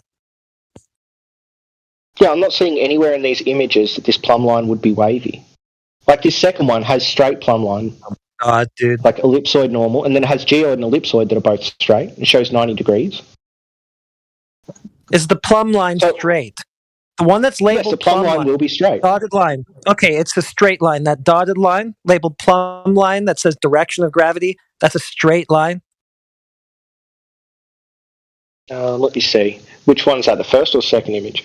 The one that says plumb line, direction of gravity, it's a dotted line, just like I just said. Oh, and this bottom one, plumb line, deflection, plumb line, direction of gravity. What about it? It says over terrain, there'd be difference. AHD, what's AHD stand for? What about it? What about it? Is it a straight line? And then geoid and ellipsoid, it's perfectly straight for geoid and ellipsoid. So what are the actual things on this chart show? So that's a perfectly straight line. The dotted one that says plumb between line. geoid and ellipsoid, when it reaches that point, WO and UO, it's perfectly straight. That's a straight line. What does WO mean? What does WO mean? The one that's labeled vertical is a straight line. The one that's deflected from it, you think that's a straight line too? No, I don't know what any of these words on this mean, except for terrain, deflection, vertical, plumb line. You don't know anything about your whole claim. That's the point of this conversation. O, P2 and P1. Like, what do any of these values mean?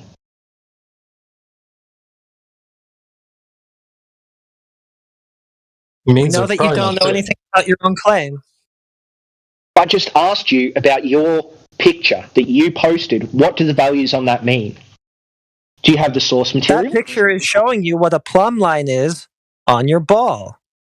No, it isn't. Deflected. It's just from vertical. It's just a wavy line. That's... Vertical is a straight line. A plumb line is deflected from that due to the undulating mass of the sphere, which you said is not perfect. So it's not a straight line right down to the center because it's not a perfect sphere with a perfect distribution of mass. Seems pretty trivial to comprehend. No, it's not trivial to comprehend because nothing... Well, not for a baller, I guess, hence why he's a baller. I don't know what any of these lines mean. This dotted line... Yeah, you don't know anything about your claim, so find out what Plumb is in your paradigm and then try to argue your paradigm by using Plumb. Surveyors use Plumb to establish the nadir with respect to gravity of a point in space. Show me one that measured it curved. What do you mean show one that measured what curved? Show me a surveyor who measured a curved plumb line. No, because plumb lines don't curve. Your images don't show they curve. You got it. Okay, so we're done with the stupid ball tart argument then, right? Wait. We need to go through this again because all you seem to do is go, oh, bye-bye, well, I'm done. Because your images don't actually show it. Okay, but you don't even know what a curved or straight line is. I told you like 3 times. The dotted line that says plumb line next to it, you're like, oh, that's not curved. So I don't even know how we can talk to you. How do you know that dotted line isn't like a graph, a reference on a graph? It's a that's why it curves back and forth, because that's what would happen if you're on a globe and you kept looking for plumb across that's what would happen line. if you're on a globe. You got it. Right. Yeah, so but that would be plotting on a graph. That doesn't happen in reality. You've just told us, I don't know how many times, what you just said would happen on a globe doesn't happen in reality. So I guess we're not on a globe in reality. What you're saying, based on this image, is that dog's height curves downwards because you've plotted it as a downwards curve on a graph. I don't know what any of the references in your image are, so I can't take this as an authoritative source. Okay, well, it's more like it's your image, really, because this is coming from geodetics, right? And that's your whole claim. So I guess you need to find out a little bit more about that. Do you have the reference for it? Do you have the reference for it? Yeah, because everything I'm reading right now disagrees with the link above. Yeah, you see, he asks questions he doesn't want the answer to. He's just going to steamroll the answers. But I dropped a link above for the last one that I posted. Go ahead, learn your claim, then try again. You'll have to start by measuring a curved plumb line. You'll have to start by measuring a curved plumb line and then accounting for that in order to use deflections of plumb lines to prove anything about a ball. You don't. I still disagree that a plumb line is curved.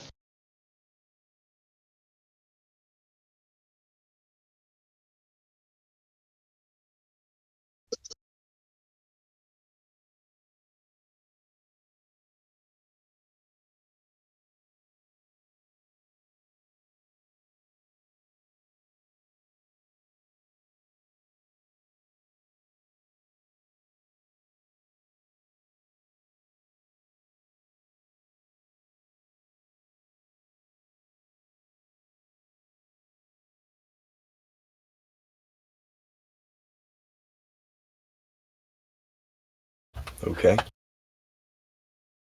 Hello, Nori. I have some questions, Nori. So, could somebody please tell me, Nori, how a plane, Nori, if the Earth isn't flat, how does a plane keep going in a straight line without falling out of the Earth? Well, exactly, it can't because the. Wait. Let's answer the question before you answer it for yourself. All right. There's nowhere for anything to fall to. There's no flat Earth in outer space. If that sounds like your question involves some pizza planet floating around that you can go jump off the edge. Is that what you're I asking? have a question. Do you believe that other planets are flat as Hold well? on. Is that what the kind of the cosmology of the question that you're asking? What does cosmology mean? Are you talking about some type of flat Earth in outer space? I will. Are the other planets flat as well? Okay, so I know you want some answers to your question, but we're going to need some answers too. All right, I see. Because your next question already involves other flat Earths in outer space, don't they? So we're kind of going to need an answer to this question. You're talking about some flat Earth that is portrayed in the media. This is some sloppy idea of a flat Earth that no one in here is talking about. There is no flat Earth pizza in outer space that you can go jump off or fall off. So you have to reformulate your questions. I see, Nori. But before I reformulate my questions, Nori, could you do me a favor? My friend Ella Louise has a good point that she'd like to bring up, but she is unable to talk in the voice chat, Nori. And she keeps texting me, Nori, and is getting frustrated. Yeah, she can unmute her mic right now if she wants to. She's locally muted. Just before I go, I looked at that reference and it's about the height. It's not about Plumb. So it's about the height measurements off Plumb on different types of surfaces. So it doesn't actually back up anything you said. It's 0.3 on this PDF that you linked. So I'm out of here. Goodbye. Again, you guys. Run away with your tail between your legs and no globe proof once again. Try to Google your claim before you come back next time, though. Thanks. Come back when you're not so salty. Thanks. Yeah, who was that? Dogs are gods? Dogs are. Yeah. Don't worry, he's just safe and non-effective. Oh, I need to talk to him. Unmute your mic, Nori. I got to put him on my What is calendar. that word you're saying, Gundab? Are you saying now? What is that word you're saying? Nort? Nor? What does that word mean? Yeah. See, it's the wig. See, Miggy, this is when the wig just falls off. When you don't even have to do anything, the wig just falls off on its own. Gandalf, go ahead, buddy. Let's give this act a try. I don't know what your acting skills are, but you're welcome to give us all a performance. We'll rate how your skills are. Hey, how was your friend? I thought she was going to say something. She can't unmute her mic. She has a lot of questions. That's false. I don't see anyone that's unmuted in here. Yeah, she's VC verified, man. She can unmute it if she wants. Eller, all you have to do is press that little microphone button next to the deafen button. There you go. Eller, how fucking hard is it to unmute your mic? Oh, God. It's not hard. And the word I keep saying, Nori, is basically Nori. After it's part of my culture after every sentence, Nori. It just comes in as force of habit, Nori. Okay. Oh, jeez. I believe you. Thank you, Nori. I can't like not say it, Nori. Like I try very hard, but it's just part of my vocabulary. Do you Honestly, just kind of rubbing off on me. I think I'm gonna start doing it. Yes. Why don't you give it a try? Yeah. I'm just gonna go and I will be right back, Nori. I'm just gonna go and sort out my friend's microphone issue, Nori. But I will be back and I have a very good point about the solar system, Nori. So Okay. Cool. Ask that I question. hope she has some better globe proof than the last guy, whose only proof really was to just deny his own model. Mm-hmm. Let us know when you're ready to talk about reality. Thank you. Hold on, Nori.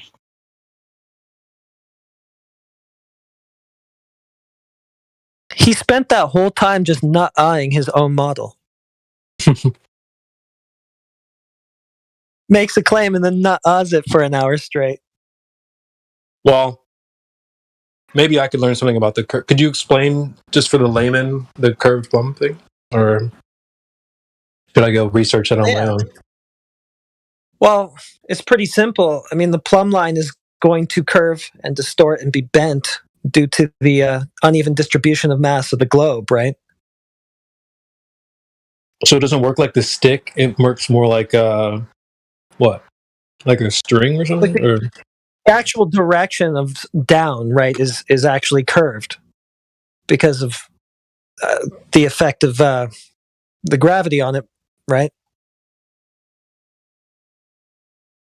So he's trying to do like an imaginary beam straight through the Earth when it doesn't work like that. It's more your plumb is affected by the Earth somehow, or would be. Well, yeah, it's like they flip-flop into arguing that it's a perfect sphere, basically, right? Because if it was a perfect sphere with perfectly evenly distributed mass, then they could say, yeah, it should be a straight line straight down to the center of that sphere, right? It's not, right? It's all distributed unevenly all over the place, right? Okay. So there's distortion due to that, right? Okay. All right. Okay, that makes more sense. So it has to do with the Earth not being a perfect sphere. Yeah, That's and why the center of mass is not perfectly at the center, right? And Okay. so because of all these mass undulations, right, the direction of down is actually being bent and curved. So I guess in his mind, and I guess at my mind at first, I was thinking of it in an imaginary way that, well, I have my sphere. I guess I was thinking perfect sphere, and then you have your straight lines to the center, but I guess on our oblate spheroid that's slightly chubbier and all this stuff, it would be the center isn't exactly center, and okay, I get that. India will explain it better. There's more to it. I'll have to ask him a little bit about that. Yeah. But I'll be listening in, guys. I gotta get back to work, so make me proud. Oh, hey, Gandalf, did you help you? Hey, see you, Miggy. Peace out, Miggy. Hello, Stay Nora. blessed, man. I'm back. Just quick question, if you've got time, about the Plumb thing. So, are you suggesting? Oh, sorry. Is the official model, globe model, that say you've got a 2-meter plumb, where you're holding it, the string at the top to the actual plumb at the bottom, that's technically curved in their paradigm? Well, probably to some The tiny, strings, minute extent, yeah. Okay, and he's invoking the plumb because he's saying that on this bridge there's like a 10 millimeter, which is just 1 centimeter, it's tiny, like deviation from the top to the bottom, comparing the two pylons or something like that, or pieces of concrete. Is that what he's saying? He's saying the plumbs are diverging, right? Because the surface is curved, right? And so he's assuming plumb to be a perfect vertical straight line, right? But the plumbs are deflecting from one another because of the curvature of the surface, you know? So they're going out like radially, right? You know what I mean? So in his argument, he's got two plumbs set up a distance apart, and from the bottom to the top ones are 10 millimeters different than the bottom part of the plumb. Is that what he's saying? Yes, I believe that is what he's saying. Yeah, there's like a tilt, right? Yeah, okay. Yeah. Yeah, that was his argument. Okay. Yeah, because, I mean, just envision straight lines on the surface of a sphere or a circle, right? They're going to be tilting away from each other, right? Right, I have I understand that. The issue I've got with that is, how do they even measure the difference as well? Like, is it optically measured? Well, he conceded on that big time. Because Can someone answer my question? Sure, just 1 sec. I just want to answer his question. Yeah, all right. Go ahead. Because he told us we that... we couldn't hear you, actually. Yep. Yeah, my bad. Sorry, go for it. He told us that he didn't actually know the tolerance, though, right? Didn't actually know how much it might be off from Plumb in the first place. So he can't say whether what he was showing us is that or an actual deflection. Plus, Plumb itself is deflected and bent and everything from vertical on the globe anyway. So that would be another thing he'd have to account for to show that what was actually going on was beyond that too, right? Yeah. Oh, yeah. I really appreciate you. Yeah. I was just trying to think of it as an argument in my mind as to why he was going, and you've answered the question. Thank you so much. Okay, you're welcome. Let's get to this person. Right, can someone else go answer my explained it question for there? me too. Thanks. Go ahead, Ella. Right, thank you. So, who here actually believes the world is flat? Can someone, tell me their opinion? Because I'm actually very intrigued there. I just want to hear everyone's opinions. Sure. I Thank just you. want to rephrase. I just want to rephrase that a little bit, and then people can chime in. But it's more like, Can I hear your point of view? I don't really know how to I'd be explain happy it, to share. I'd be happy. but I'm to actually very happy to hear this. Thank you. Okay. Yeah, no problem. But it's more like asking somebody if they believe how tall they are. It's not really a belief when you can go and measure that. And with measurements, you don't need to believe in anything, really. So, you can go out and measure the Earth. Basically, that's what we're saying. So, if I told you that I was measuring the Earth, how would one go about measuring that Earth, Nari? Oh, I was just gonna. Yeah, good question. Good question. That's a great question, actually. So, if I told you I was a certain height, let's say I say I'm 7 foot tall. That's very tall. Exactly. Exactly. That's a grandiose claim. So, to back that up, I'd probably need some measurements to prove that. Now, let's look at the globe. The globe claims to be a certain height as well. Are you guys aware of how tall, quote unquote, the globe is? No, I'm not, Nori. Go ahead, Ella. Wait, are we talking about global warming? Because I know that's very high at the moment. No, we're talking about the size of the globe Earth. Oh, yeah, the globe. Mm-hmm. Do you know how big it's claimed to be? Not really. Okay, no problem. So basically, it's the same way. Like if I told you I was a certain height, you would go and test to see if that were true. If I said I was 7 foot tall, well, there's going to need to be a certain amount of inches there to make that statement true. So same with the Earth. They're claiming it's a specific size. So you can basically go and test to see if that's true as well. In terms of a size, they're claiming it's about a little under 4,000 miles in a radius. Let me stop you right there, Nori. So Sure. if a plane was flying in a straight line, would it fall off eventually into the outer space solar system, Nori? But you asked that already. No, I mean, explain to me, Nori, how a rocket has to go up to get into space. How could we not go from the side, Nori? Because Gandalf, a rocket ship is round and a plane is straight. Ella. Wow. But you all two don't need to answer each other's question. We can handle that. Funny, dude. But we'll see how long this lasts. Are these two from Australia? They sound like they're Australian. Oh, No, we aren't from Australia. We're Irish. But this was the first question you asked. We addressed this already. You remember, kind of. But you also said that you were going to start saying Nori after every sentence, Nori. Gandalf, have you told these people to say Nori, that it's in our culture? You're the only one that does that in the family. I ain't the one guys, focus. I like her. She is funny. Not gonna last that long. I like this chick. She's funny and awesome. You're great. You call him out on his shit. You're awesome. No, but he does it all the time, and I just think he's stupid. Brothers and sisters are hilarious. Have another 10, Larp. All right, timer is beginning on this. See how long this we can last. Right, so do you guys just talk about the flat world, or do you talk about other things like space and stuff, or is it just the flat world? Space doesn't exist. That's part of the globe fantasy. So space ain't real. There's no flat Earth in outer space. No one in here thinks there's a pizza in outer space. What about outer space show? Yeah. The moon, Nori. Is the moon also flat, Nori? See, this is why I tried to answer your question when you asked it the first time. Flat Earth doesn't mean everything's a disk now in outer space.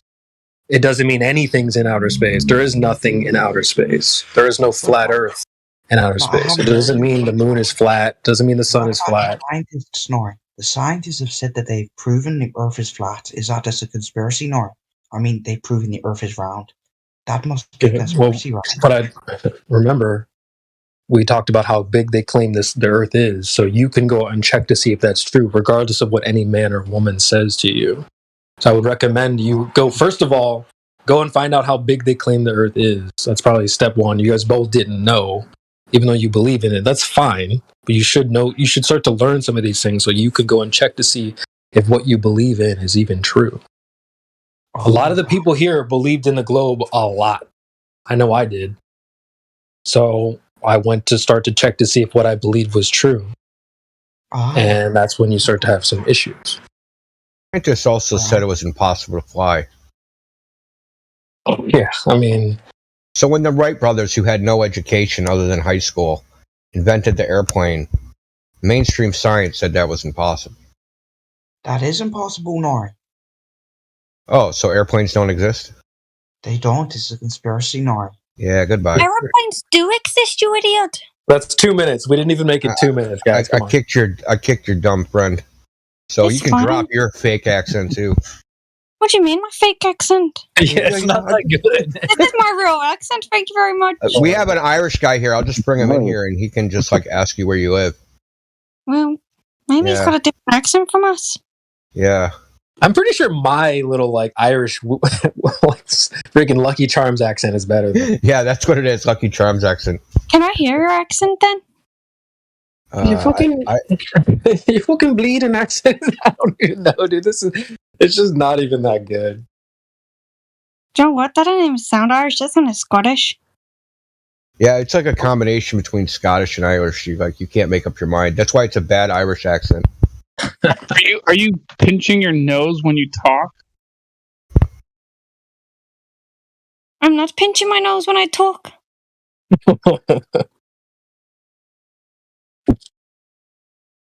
All right, let's just get to the money, all right? Let's just get right to the money. Ella, have you seen Earth curvature? To be honest, I haven't got a clue what that is. I know.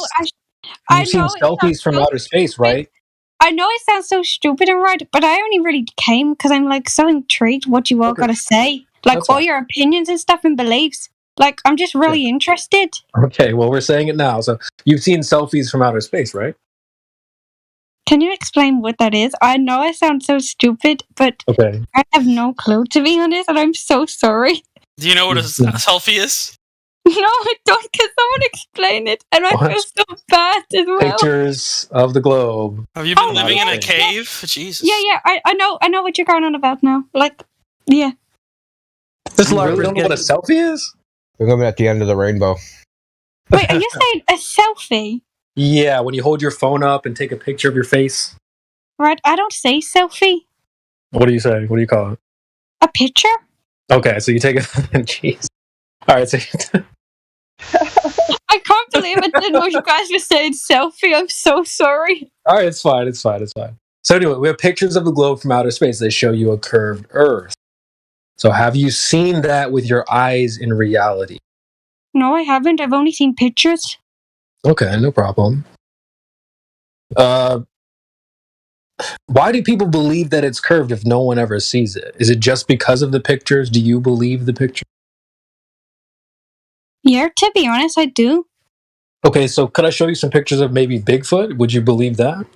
Alright, no, because I know Bigfoot ain't real. That's a myth. How do you know that though? But I have pictures. How do you just know it's not real, even though there's pictures? Because there's a thing called editing. Okay, well, what if I said that about the globe? What if I said that exact thing about the globe? I know it's not real, and then there's a thing called editing. What would you say to that? But haven't people flown out in space? But then, like I say, haven't people seen Bigfoot though? People have seen Bigfoot.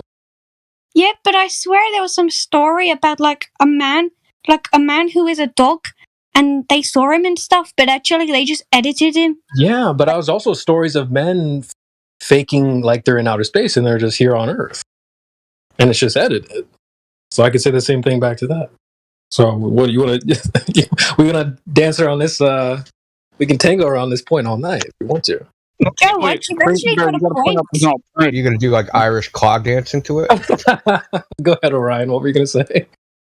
Well, she could just say, I don't believe in Bigfoot.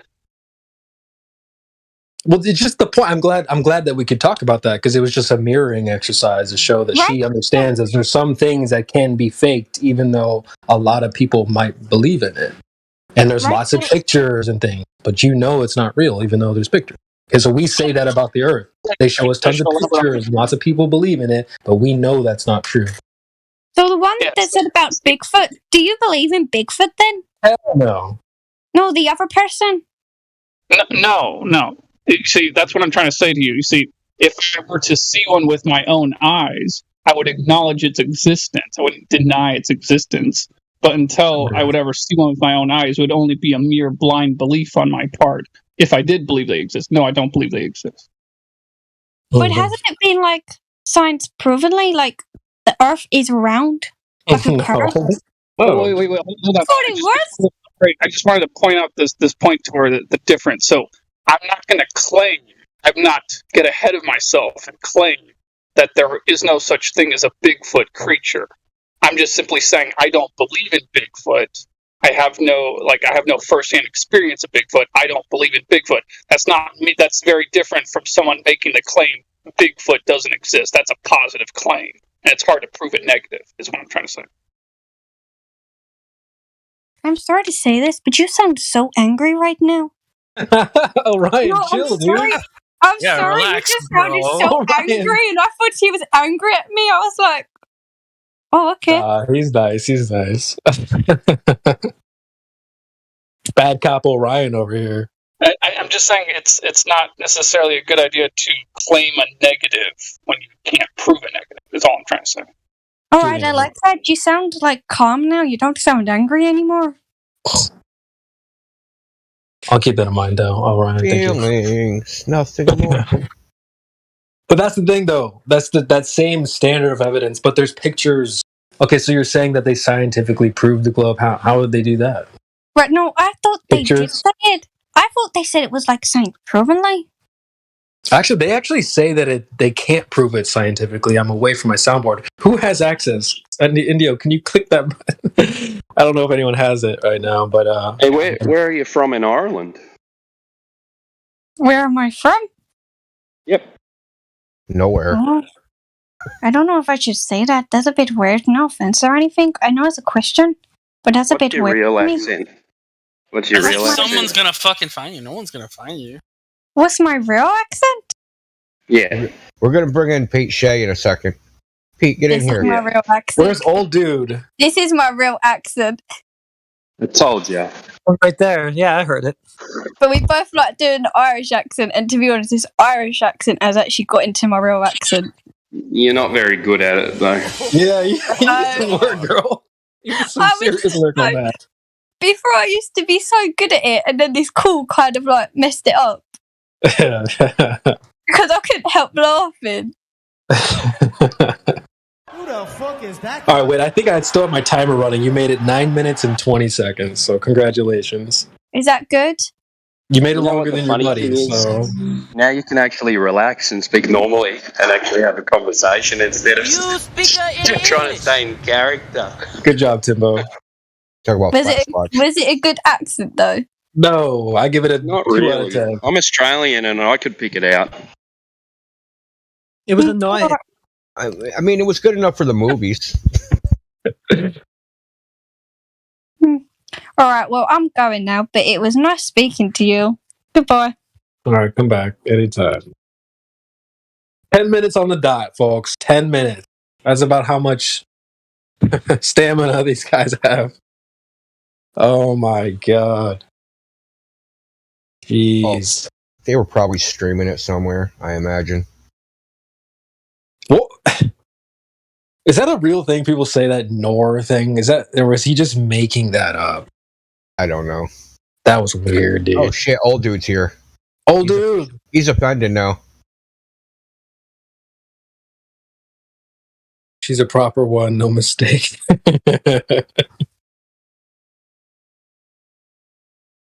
Should have asked her her body count. At no time. Amazing. Come on, 10 minutes. Was it exactly 10 minutes? As soon as she left the call, 10 minutes on the dot. That you only had that much time for their segment.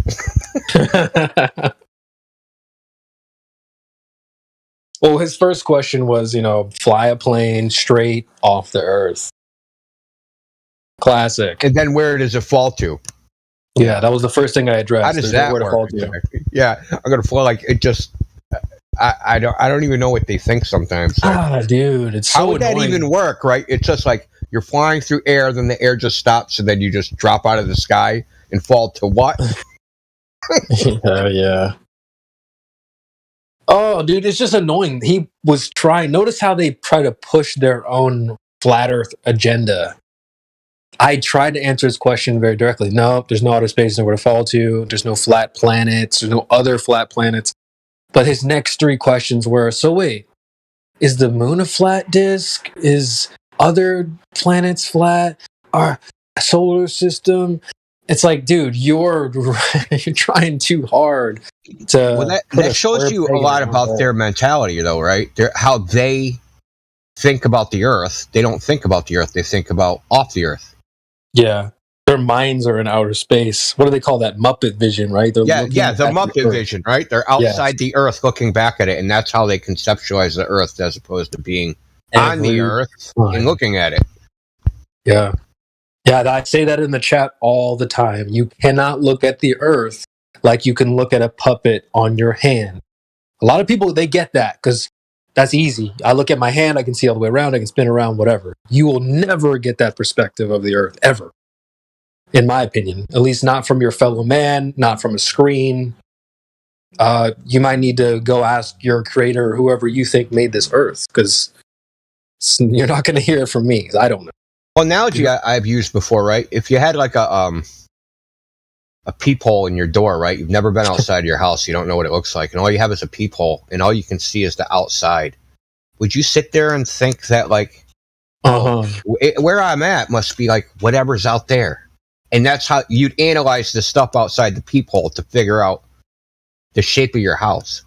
Like, that just sounds so stupid. You know what I mean? Like, I thought you were going to get at that, like you were going to try to say what the Earth is like outside. Oh, I see Earth in this peephole. I see some Earth, some trees and stuff. So it must be shaped like. That's what they're saying. That's what they're saying. Earth is in this peephole out there, and like if I look out there, that'll tell me what's here. Yeah, like it's an insane way of thinking about the world. It really is. Like fundamentally or logically, if you think about it, just like from a rational viewpoint, that line of reasoning is a little crazy. I'm sorry. It's like they eliminate the one variable. They say, "Oh, well, the Earth can't be like, or it can't be different than anything else in the sky." You got it wrong there. It is this. There's nothing in the sky that even a little bit. There's no trees up there. Lakes. Earth doesn't move, glow, twinkle. I don't know why people are so quick to compare the Earth to all these things in the sky. That's crazy. I just had an epiphany. Do you know what they're doing when they actually look in the sky? They're actually looking for another Earth. Right? When they're looking for planets and all that stuff and the Goldilocks zone and all that crap, that's what they're actually doing. They're looking for another Earth. They're looking for, because they're looking for aliens, right? So they're looking for life, right, on other planets. That's aren't they trying to move to another planet because they think this one's gonna die or some shit like that? Like they're going to Mars, dude. They're so bent on looking out. Exactly. Yeah. No, it's just funny, That's all. I can't believe you guys entertained that for so long. I was laughing my ass off. Well, if you put up with dogs are real or dogs are gods, man, that's nothing, right? Yeah, that's child's play. These two kids are child's play compared to that. For sure. Hey, on the topic of like funny belief in space, beliefs that people have in space. Like I was listening to the Lars Larson show today, and it was a few weeks ago or a couple weeks ago that I called into his show and told him, I don't believe that we went to the moon. I don't believe it's a place we can go to. Which is why I kind of cringed a little bit today when he was like saying in such a serious tone, like, "Oh, the Chinese are planning to land on the moon and colonize the moon, and they're going to put a military base there and make it so we can't show up and everything or whatever. And then I started laughing when he said, you can save a lot of money on missiles if you just simply throw bricks from the moon down to the Earth. Literally what he said. God. Who said that? It was Lars Larson. Lars Larson show. Lars, right? Isn't he a YouTuber, right? No. He's got. He's no, on I'm thinking of somebody else. Radio. Like he has more than 1 million people listen to him across the United States. Oh, and you got through, and he started saying, "Just throw a brick from the moon at the Chinese." Like, oh no! That's what he said today. He said, like you can save a lot of money or trouble, with missiles. Save a lot of money on missiles just throwing a brick to the Earth from the moon. That's what he said today. But it was a few weeks ago that I called in and told him that, I don't believe that we went to the moon, and just a bunch of made up nonsense. Bro, I just want to play a quick what was his response to that when you said you don't think he went to the moon? Did he? He said, his first was like, "Oh, well, do you think that many people could really keep that a secret? I don't think people will keep that a secret." And then he's like, "Oh, what about the rocks? Where do you think they got these rocks from?" I'm like, I don't know. They just picked them up off the ground. It's like, oh, so they faked that too. He's like, yeah. So they faked that too. It's like, where did they get the rocks from? Where did I can tell them where they got the rocks from. They got them from Australia. Oh my god! Literally, they got them from Australia.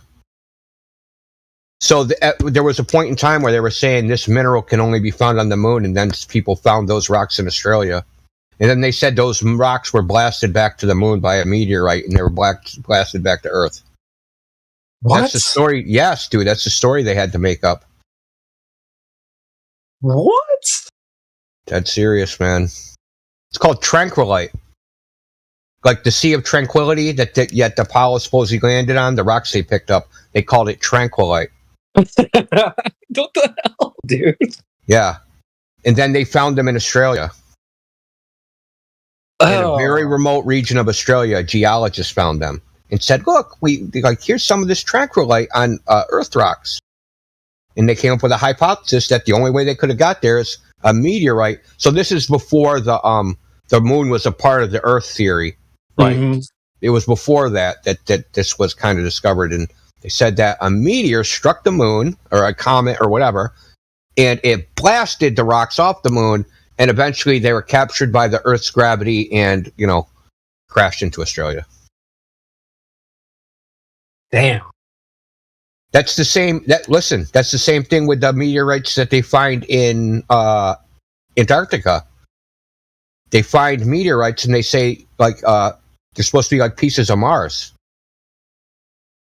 Yeah, dude. These stories are crazy, man. These stories they make up are just absolutely, for lack of a better word, out of this world, with no pun intended, right? Damn, dude.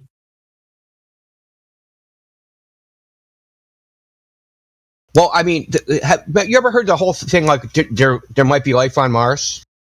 Yeah, water and stuff. So that was based upon they sent probes to Mars. The probes analyzed some rocks. They found rocks in Antarctica, and those rocks were determined to be the same as the rocks that are on Mars. But in those rocks that they found in Antarctica, there was supposed to be fossilized bacteria. And that was the evidence that there's life on Mars. This was a story that was like in the 90s, probably 96 in that range. Okay. Yeah, just another like convoluted NASA story. NASA, You ever seen that cartoon with like Tennessee Tuxedo, and they had this one that one segment? It's called Colonel McBragg. It's called Tennessee Tuxedo. Tennessee Tuxedo was like a cartoon, like back in the 70s and 80s. Let me look this up. But they had a segment. It was like a almost like a variety thing. And I remember that in Young, if it matters. Colonel McBragg. Remember that? Do you remember that, Dave? Yep, Tennessee Tuxedo was one of my favorites. Go ahead. Yeah. Well, there was a segment, like a sub-segment called Colonel McBragg. I think it was Tennessee Tuxedo that was on. And the thing is, he was like he's like Baron von Munchausen. He tell these crazy tall stories, right? And you had the sidekick who had to sit there and listen. He basically rolled his eyes the whole time at his bullshit story. I'm like that guy when I hear NASA. NASA's like Colonel McBragg telling these crazy stories, and I'm the guy rolling his eyes. Let's see. Apparently, what I'm looking up is Commander McBride. Yeah, that's what it is. Yeah, it says that it was a long time ago. Give me a break. It was like 40 years ago. No, I feel like I've seen that guy before, but it says so. He did little short segment skits and stuff. Yeah, they're like little skits within the show itself. Neat.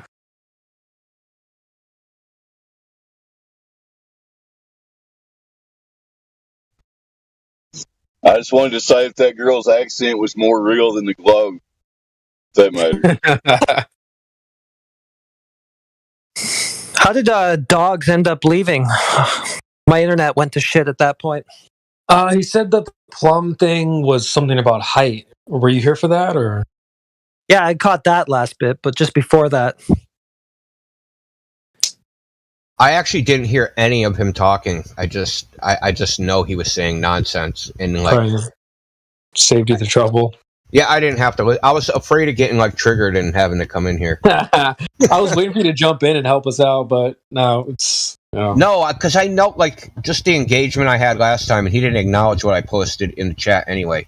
Is that he's not an honest person. He's not gonna it's not gonna go anywhere.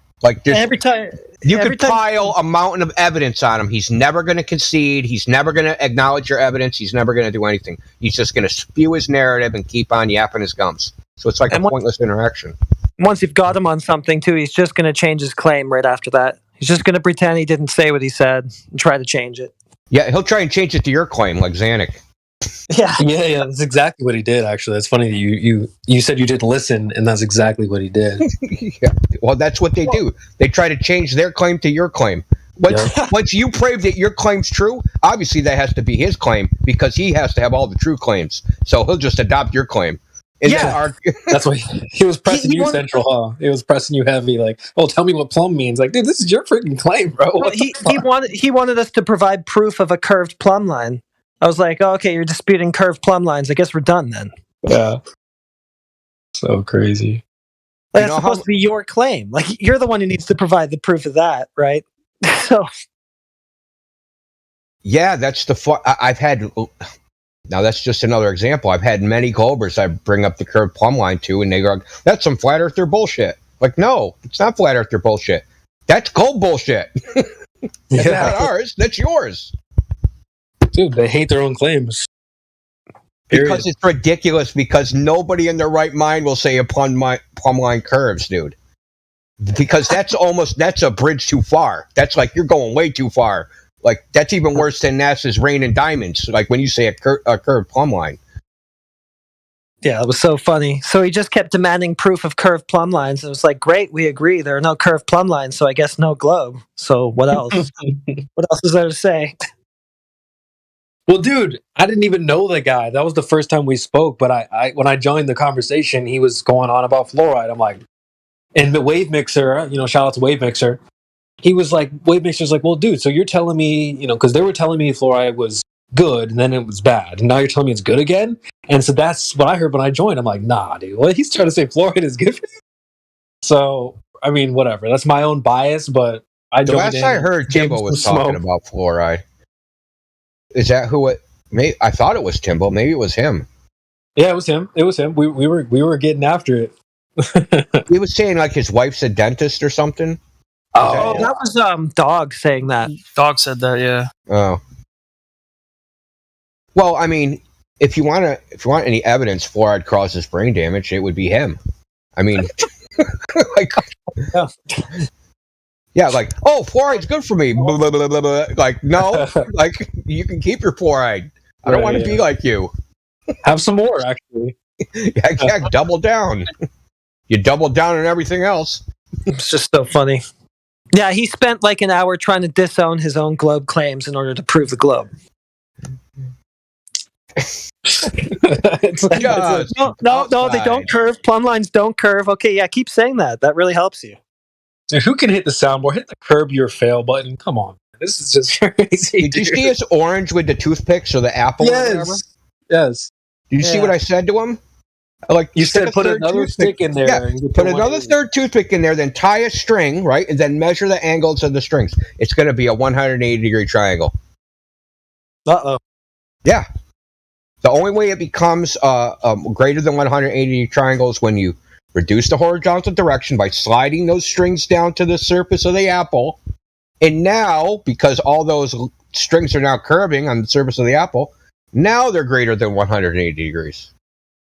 Oh, that's what I was confused about, if you don't mind if I interject here a sec. What's up, Helio? Not much. Because that's Now, why as far as the the document I plumb posted. line- Hold on, Helio. I just want to. Just let me finish Go this ahead. one thing. Yes, please. That's why what I posted is called reduction of the horizontal direction to sea level. So they take measurements like from the tops of mountains. And they take the angle measurements between points A, B, and C. But then when they reduce it on their mathematical oblate spheroid to the surface of that spheroid, then it becomes greater than 180 degrees. It's not 180 degrees at the measurement.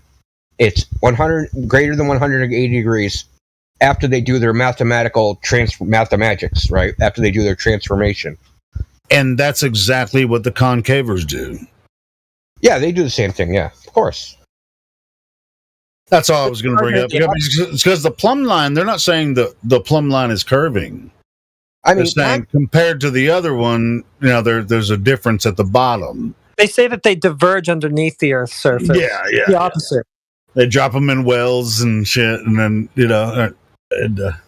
and caves or whatever, and there's a divergence between the two at the bottom. They can measure the distance to the top and measure the distance at the bottom, and that's proof of the Earth is curving, or one way or the other.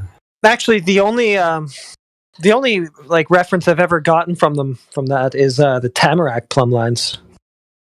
Right, which is concave. That's a concave thing. Right? Yeah, those diverge. Yeah, they're divergent plumb lines.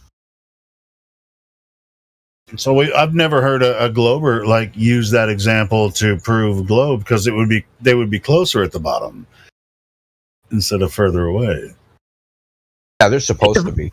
I mean, what's a dumb thing, right? Those Tamarack plumb lines, though, that's underground, right? Yeah. Yeah, there were 1,800 foot deep mines that they had, and they just hung two of them. And they did a couple different tests. I think at one point they were afraid that they were magnetized, and then or that the tension on the wire wasn't right. So it was controversial, the result. But the thing they didn't get was converging plumb lines. They didn't get that. Yeah. Well, we must be inside the ball then. Yeah. Yeah, so now it's negative R. 7-6 negative R, dude. Yeah. Real quick, just for clarity, what's the official globe claim? That plumb lines are straight, but they're divergent? Is that what y'all saying? The official globe claim is that plumb lines are random and irregular, pointing in every which direction because the Earth has lumpy gravity. Potato Earth, dude.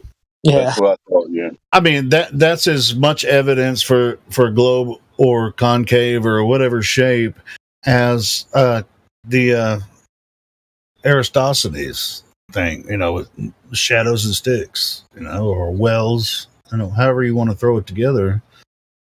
It's about as much evidence for shape of Earth either way. In our our general opinion here in this server, we don't say Earth has a shape. It's just it's the Earth. It's the way it presents itself. Yes, sir. Well, I mean, it seems like every single time they bring up plumb lines, you ask them, are they straight? They say, yep, just about every single time. It's all right, well, I guess we can just stop right there. Are they horizontal to the vertical? Yes. Okay, well then straight lines you're saying the same thing we're talking about. It's 90 degrees.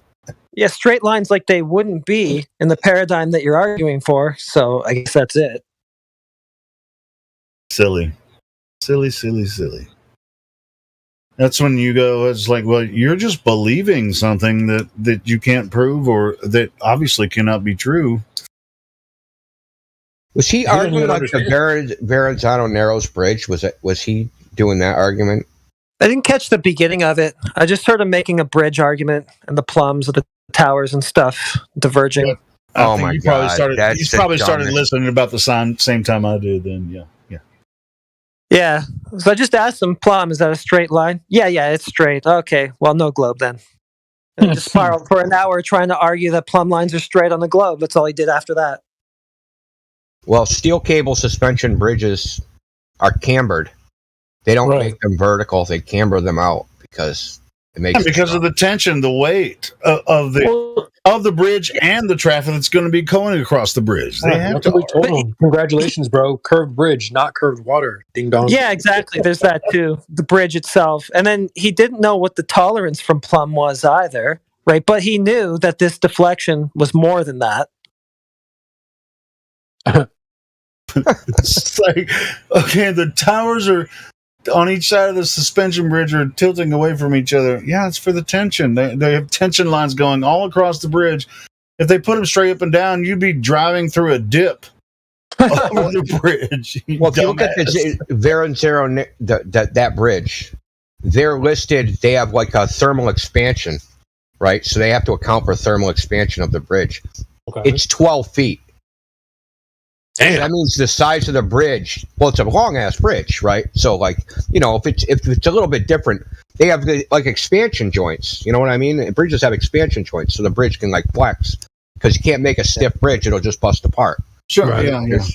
Because the underside will get like colder than the top, right? So you get you get uneven heating. So like you have to have these expansion joints. But the expansion of the Verrazano Narrows Bridge is designed to have a thermal expansion of 12 feet, up to 12 feet.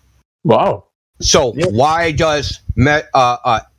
you need to measure to like 1 5/8 precision at the top versus the bottom? And that doesn't make any sense, dude. Like the whole idea that they did that doesn't make any sense. And not to mention, you have to predict how much traffic's going to be on that bridge. I mean, then there's that, you can right? have the bridge. You can have the bridge full of trucks and cars. Then there's wind, right? And there's my God! If we didn't make the tops like 1 5/8 inches wider than the bottoms, the whole thing would fall apart. Like, dude, you're on drugs. Like, just stop. Yeah, there's all these deviations going on, and he thinks that he's measured a 10 millimeter divergence. I think Timbo slammed him his on claim that. Was 10 millimeters. That's how much the deflection was supposed to be. 10 millimeters. Yeah. I guarantee you can't even measure that, dude. Like, legit, you can't even measure that difference. That would be another thing that we should have grilled him on. Whoa, Timbo grilled him on that. He's like, dude, what? There's more allowance than that. Way more. I think he said like more than 3 times that. Right, yeah, we were trying to get the tolerance from him. And he was like, I have it. And we're like, okay, what is it then? He's like, I know it. And he just kind of kept saying stuff like that. And it was like, okay, so what is it? It's like, you clearly don't know it, but you know that this 10 millimeters is more than whatever that tolerance is. Oh, yeah. Like they would have to predict, the engineers have to predict that the entire bridge is filled up with cars and trucks. If there's a traffic stop or an accident or whatever, so it's going to be completely full of cars and trucks. All of the weight of that, with the tension, they have to predict all that shit. So. Well, I mean, think about it like this: if any particular segment, say they measure it within 1/4 inch tolerance, right? Any particular segment, as you go across the bridge, that error increases. Right, so you'll end up with a total uncertainty of the length of the bridge of something like a couple feet. It's not like sure.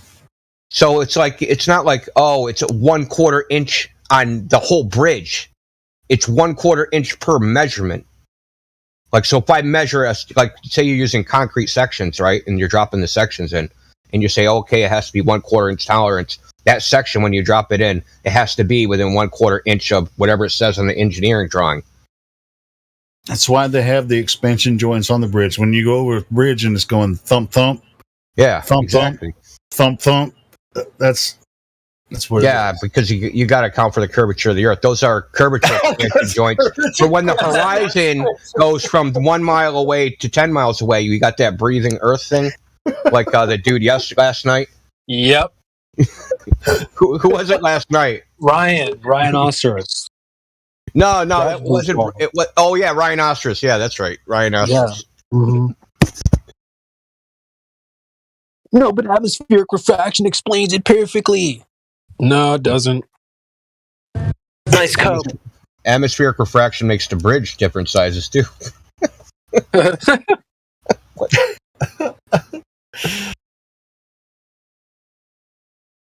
They say that, then you ask them to explain it, and it's like, durr. Well, it's just like somebody smarter than me already figured it out, and Earth can't be a globe. I mean, it can't be flat. So you guys are just wrong out of hand because I believe them. That's basically the real answer. That is what it boils down to most of the time. I don't believe you guys. Yeah. Why would I believe you guys when I have experts to believe it? Type of thing. But yeah, experts like MC Toon and Fight the Flat Earth and West. Yeah, exactly. You keep referencing MC Toon. Like, what the? That goofball. And Zanuck is like, I'm referencing Zanuck. He said it. He said, I am the citation, man. Yeah, I'm thinking of Crypto song. I am the citation. I am the citation. Yeah, it's kind of silly for them to. I mean, I understand it, but at the same time, once we explain, how much we've looked into this, in different, we're just talking about suspension bridges and everything that we've been doing this for freaking 7-8 years. Why would they just come? I can get not knowing. It's just the attitude that they come in with while they don't know. Yeah. Talking to people who did look into their claim. Well, they just don't know us, I guess. They don't know us yet. But I mean, it doesn't matter if they know us or not. I mean, people like, say, McToon or all these guys, they'll come in here and spout the same nonsense, even though they've been researching it. I don't know about researching it, but they're actually, the anti-flat earthers, which they know exactly what we're saying, and they'll just say some nonsense to save face, in my opinion. Yeah, I agree with that, actually. They'll try to convince you and themselves in the moment.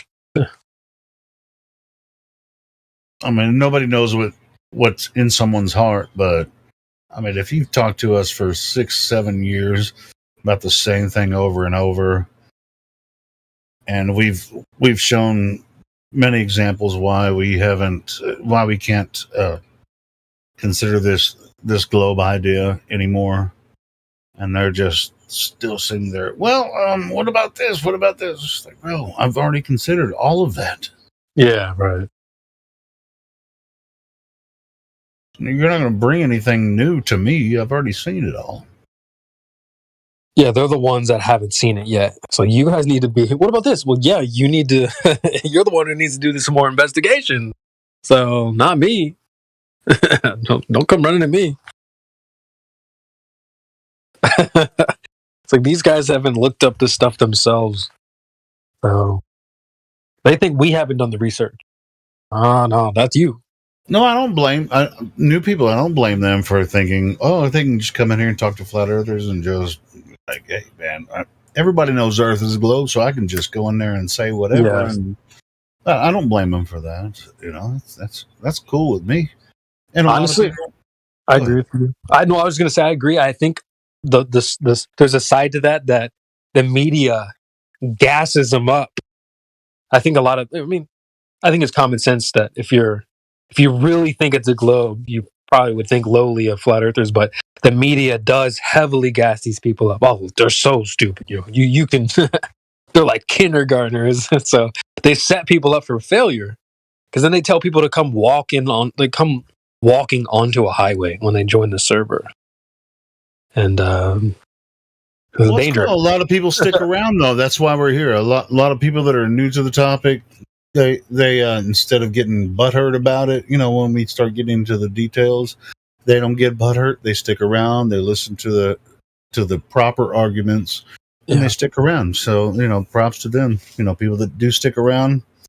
If you want the globe to be your religion, and you think we're full of shit, you can move on somewhere else and just go into your globe religion and just make fun of us all day. We actually enjoy being made fun of because.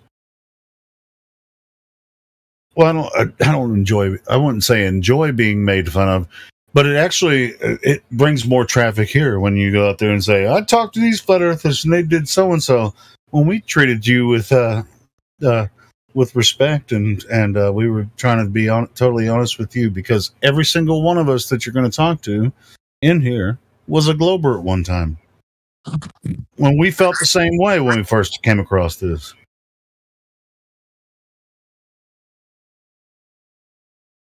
So, once you learn the information, it doesn't matter what choice, you can learn the information, come to your own conclusions, then choose what you think is plausible or true. Yeah, that's what I was going to say, Helio, is that doesn't matter what side of the fence you're on or whatever. You're going to learn something in the process.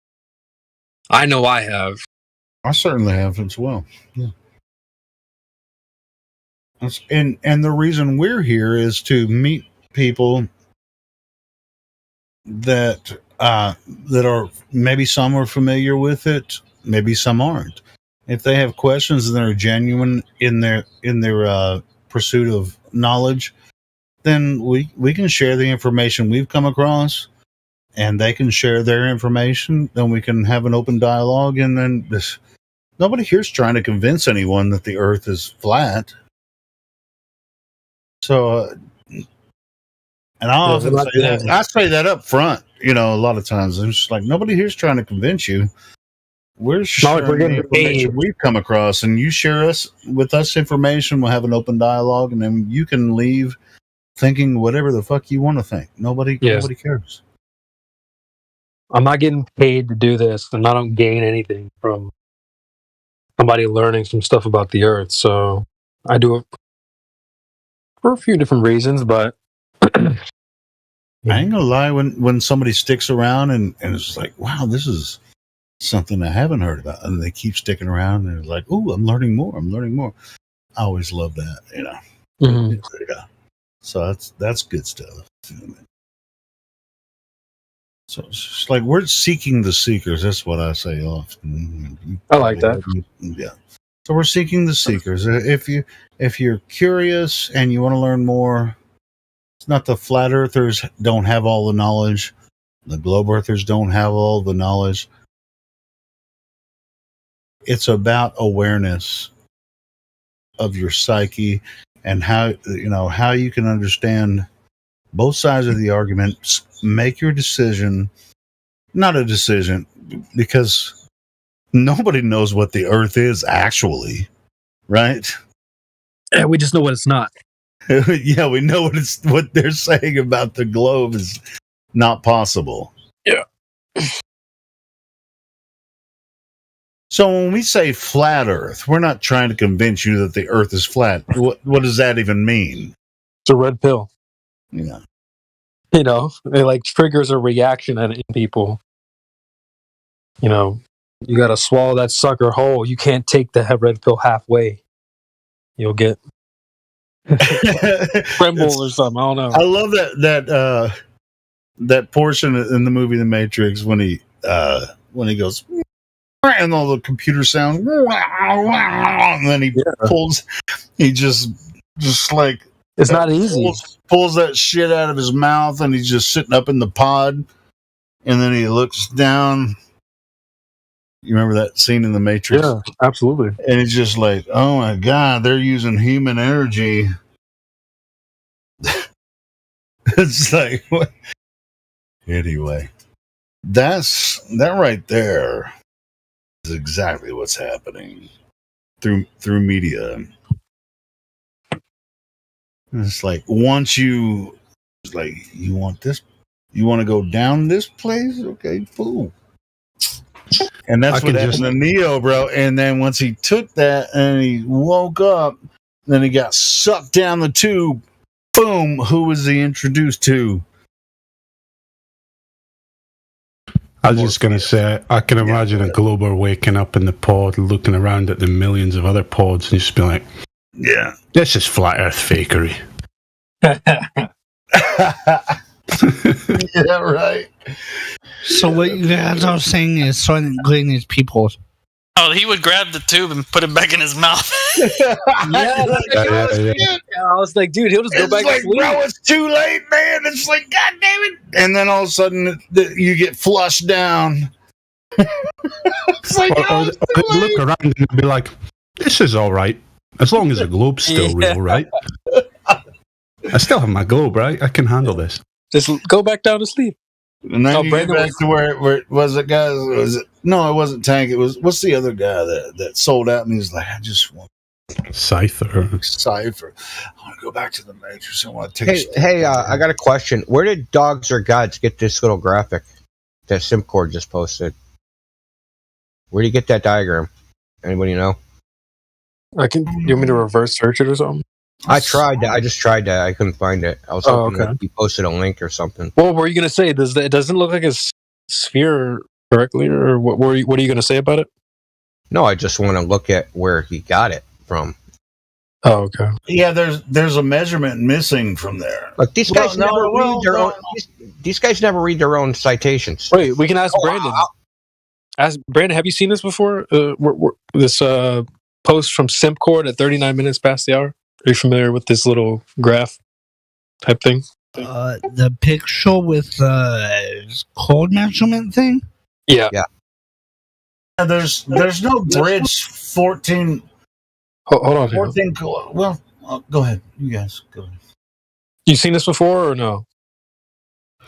No, I haven't actually. That's the first time I've ever seen that specifically.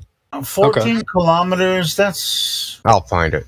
That's just kind of a short bridge as far as find it, doesn't exist. Long bridges go. I mean, that's really kind of bullshit. You're not going to be able to measure a 14-kilometer bridge from Earth radius. That's hey, what's 14 kilometers? 10 miles. We have bridges in America way longer. You know what worries me? That the guy was spouting pro-fluoride, and because he had an Australian accent, everyone thought it was me. Oh, okay. Yeah, I did think it was you. Come on, Indio. Sorry, man. Come on, man. You gonna do my boy Timbo like that? Are you racist? Are you racist against? Yeah, racist. Well, I'm making myself look stupid because the other day I was saying Australians sound different, and like. And now we all sound the same. Yeah, you people. All right, wait, hold on, Brandon. I asked Brandon to come back. So I heard you were going to try to say something earlier. Did you have a question, or you were going to raise a point or something? Sorry to put you on the spot. I was going to say something, but I immediately forgot what I was going to say when I left. No worries. Well, if you remember, let us know. We're just kind of shooting the breeze right now. It's all good. Did you have any commentary on our last conversation with Dogs? Do you want to add any 2 cents on that? The fluoride thing? No, I mean, not that. We don't have to go that far. Let's not get back into that. We don't have to go that far back. But, I mean, did you hear our conversation? We were talking about Plumb and a bunch of other stuff. So, I don't know if you were there. The Plumb thing. From what I know, what Plumb is you hang something vertical, and then you go horizontal with it, and then you hang a line from it, if I'm not mistaken. Yeah, I'm still learning myself, so... Can I run through what he was saying about the towers? So I'm not sure if it's the same bridge that Indio was talking about, but he was saying there was two towers at 150 meters tall, and at the top of them there was a 10 mil difference between... bottom and top between both two towers. I said, do you understand anything about tolerance? And he goes, tolerance has got nothing to do with Plumb. And I went, do you know what tolerance means? Like, it's a tolerance off Plumb. That's allowable for construction. How are you going to build a 150 meter tower and have it perfectly plumb? You can't. It's impossible. And he's saying that this 10 mil difference, measured, actually, he said measured after and before expansion and contraction. I said, ooh. I was thinking, where do they get the, so where's zero? You know, because it's either hot or cold. So it's either expanded or contracted. So where's zero? Oh, good You know, and question. he's No, wait, like are you talking about 10 mil difference. you talking 10 about mil a difference bridge on between each, the the top and the tower on each side of a bridge, or are you talking about yeah, one it's tower? fucking ridiculous. No, the two towers holding up the bridge. You know, Yeah. what he's saying is absolutely batshit crazy. You'd have if you had a two concrete piers just on a house or something like that, and they're 10 mil out of tolerance from each of those, and they're only 2 meters tall. It's still within tolerance. But imagine two 150 meter bridge piers out of 10 mil out from the top to the bottom. That's pretty good. That's damn near perfect. And Timbo, the type of bridge is a suspension bridge, which has things pulling on either side of it as well. So it takes them years for them to actually make it happen. The engineering, there's so much involved before they even start construction. And then once they start construction, there's so many tests that are done way before they actually let anyone cross that bridge. Yeah, and you've got to, if the bridge is fully packed with cars, it's got to be this distance apart, and how much flex can we have in these two piers? Like you so can't build them straight up and down. That would be ridiculous. No, Hey, you've got to build them with We got some He's saying you can. Did you just say you can? No, you can't. Did he say that they used a kinematic sensor to measure the deviation? Yeah, something. I've seen that one before. If it's the same thing I'm thinking of, the last time I saw it posted, they didn't actually measure anything. They just proposed a way of doing this hypothetical measurement using a kinematic sensor that's attached to the tower. I wanted them to post it, but we were just talking about, we were grilling them on so many points that I never got to it, but I wanted him to post what he was talking about, because if it's that, then it would just be really stupid. I don't even think you could measure 10 millimeter out of Plumb on a 150 meter tower anyway. I think it's impossible. Yeah, that's just stupid. 10 millimeters. Yeah. And then there's 10 millimeters. There's a 15 mil tolerance on house walls over 3 meters. So There are thousands of bridges all across the world that engineers have already figured this out. You've been across them. If you're driving anywhere, you walk across them, drive across them. It's already been figured out. You don't have to be an ignorant person, or you can be an ignorant person and trust the engineers. But if you understand a little bit about it, you understand why they have to, like if they're going to build a suspension bridge, the towers are going to have to lean away from each other to support it, to take the tension. The weight, to support the tension in the middle, Otherwise, they're in risk of falling over. It has nothing to do with curvature of the Earth at all. Yeah. It's called cambering. That's what it's called. They camber. Yeah. So if it was a suspension bridge, it would be cambered more than that. So I don't know where he's getting his numbers from. I think he just made them up. Depending on the length. They come from Wikipedia. Well, there's a post on Wikipedia, and then the citation on Wikipedia goes to the link I posted called visitgrinsby.co.uk. And then Tim Cord posted, obviously an anti-flat earther website that just says a bunch of crap. So there's no actual demonstration of this. They're just saying how it could work. Well, it can't work if you just put two straight towers up and down and then puts a suspension bridge, unless they're really close together. That would. No, let's put it this way: there's no evidence the people that built that bridge actually did that. Nope, that's true. The bridge was built in the 70s. It was finished in 1973. So Yeah, so imagine the they built bridges like that. Fucking 200 years ago, they built bridges like that. Yeah, show me the blueprint. Show me the engineering drawing. Not a Wikipedia article. And then they were using water levels then as well. So you use a water level or a long plumb line, but you can't use a long plumb line outside. You've got to measure 90 off horizontal.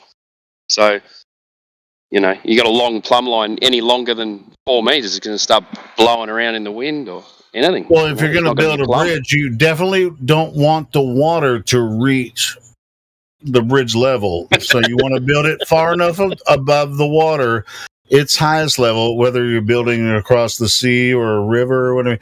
You don't want the water to exceed the bridge level. So you're going to have to take that into consideration as well.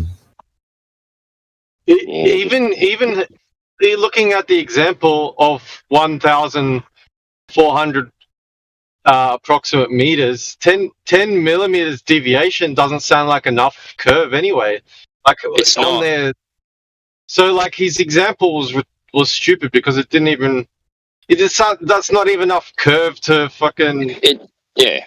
Yeah, just like you were saying. I mean, you could tell he's ignorant. Either way, if someone has a real response to anything that we're saying about bridge construction, no matter the distance, across a river, across an ocean, especially suspension bridges, like I would consider the San Francisco Bay. What's it called? The Golden Gate. The Golden Gate Bridge, man. That's one of the wonders of the world. I mean, it's I've been across it once, and it's pretty fucking crazy. Have you guys ever been to right, Florida? Have you guys ever been to Florida in the Keys?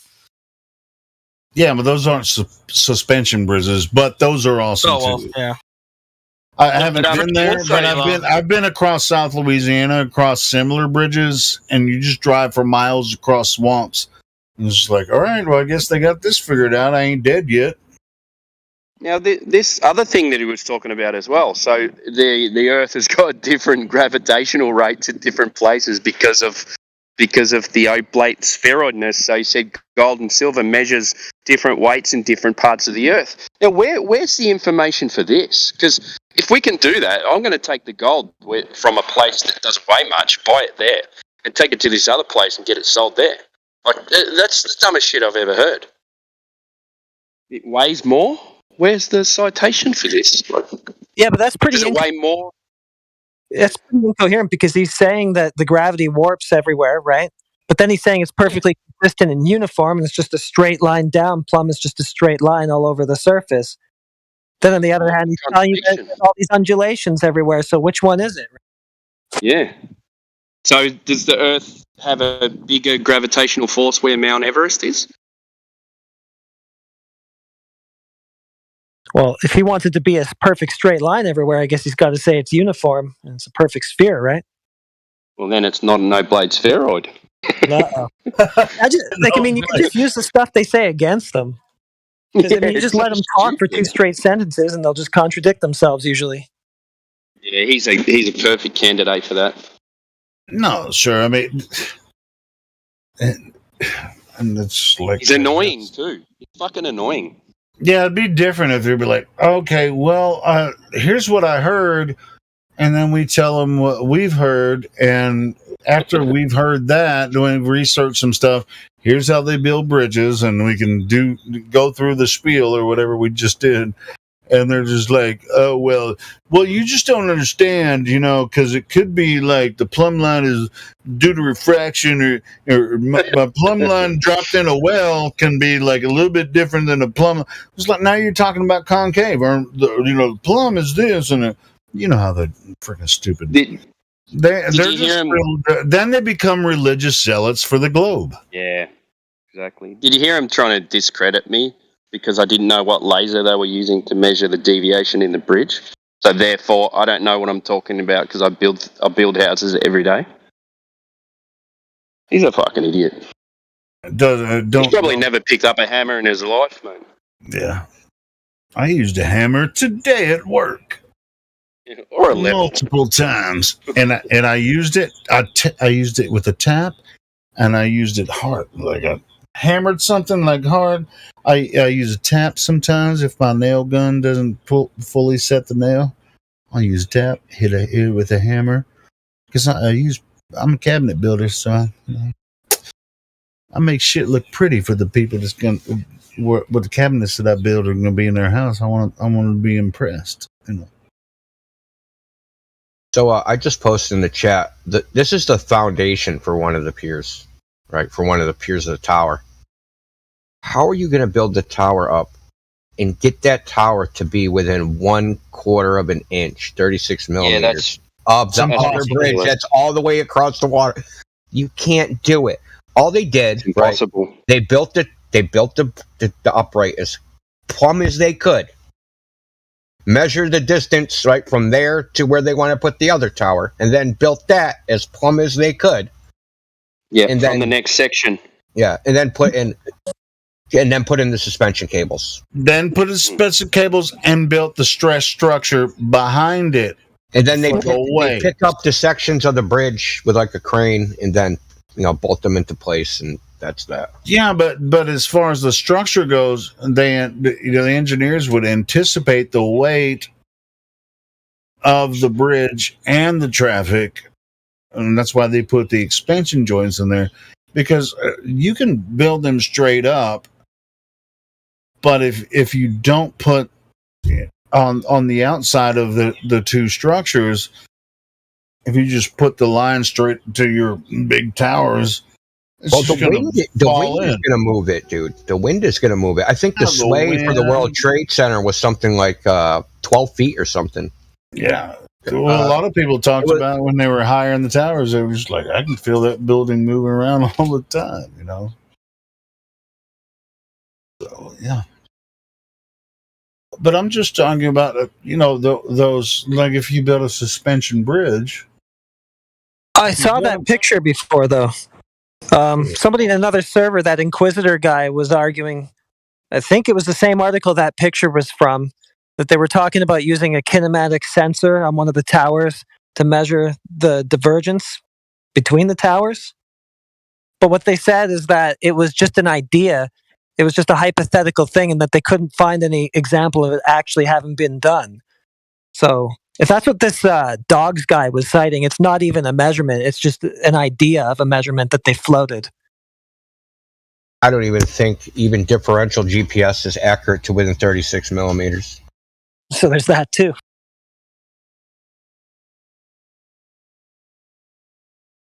But yeah, this Inquisitor guy in this other server just kept posting that article with that picture in it. And he just kept saying, yeah, here it is, measured with a kinematic sensor. Go and look at his article. Look at the very next sentence after the one that he cropped out. And it says, couldn't find any examples of anyone actually doing this, but this would be a good idea, basically. Oh, he cropped it out. Yeah, he just quoted, he just cherry picked some little bit of it that made it kind of sound like they did that, and I went and read it, and it was just a hypothetical thing. It wasn't something anybody actually did.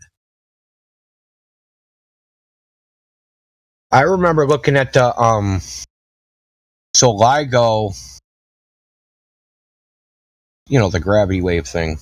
The LIGO, they had to survey that 3 times. And what they ended up doing was, because a couple surveys didn't come out exactly right, so what they ended up doing is they built little concrete monuments, control points, and they stuck a GPS receiver in it. And the readings on the GPS receiver would vary, like within 10 millimeters, right? Where it said, right? So the variation of the readings would be in a 10 millimeter range, right? It wouldn't be like one value. It would be one value within this 10 millimeter range, right? And they use these as control points to do like the rest of the survey for LIGO, and that's high precision.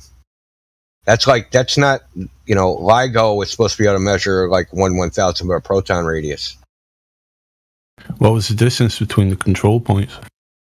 I don't remember off the top of my head. I can look them up, but so LIGO is like a vacuum tube, basically. So LIGO is like two steel tubes that are at a 90-degree angle to each other, and they take lasers and they shine them and they interfere them, right, in this crystal. And if there's a gravity wave, the light, if the gravity wave going in one direction changes the length of the laser compared to the other direction, and then you'll get an interference pattern. And it's supposed to measure, according to them, this is what they said. It's not actually true, but this is what they said. A displacement of 1/1000th of a proton radius. But but these tubes, right?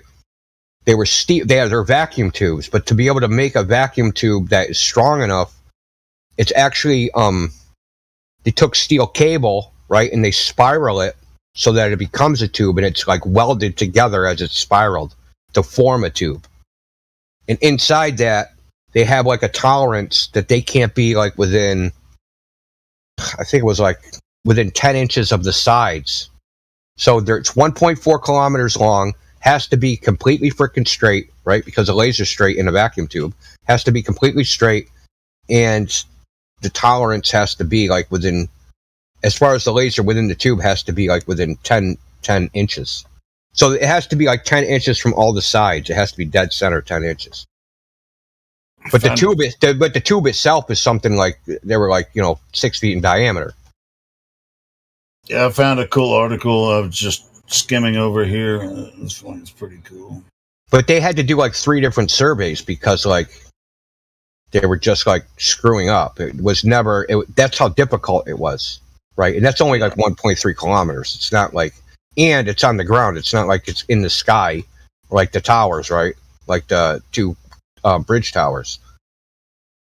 Right, because it's a difference between the base of the tower, that distance, versus the top of the tower, that distance. That difference is supposed to be 36 millimeters, according to Dogs Are Gods. The 36 millimeters, like you could measure that, and yeah, you could measure that. It would cost you about $100 million to measure that. Yeah, but at the same time, it's really about the tension, whether it works or not. At the end of the day.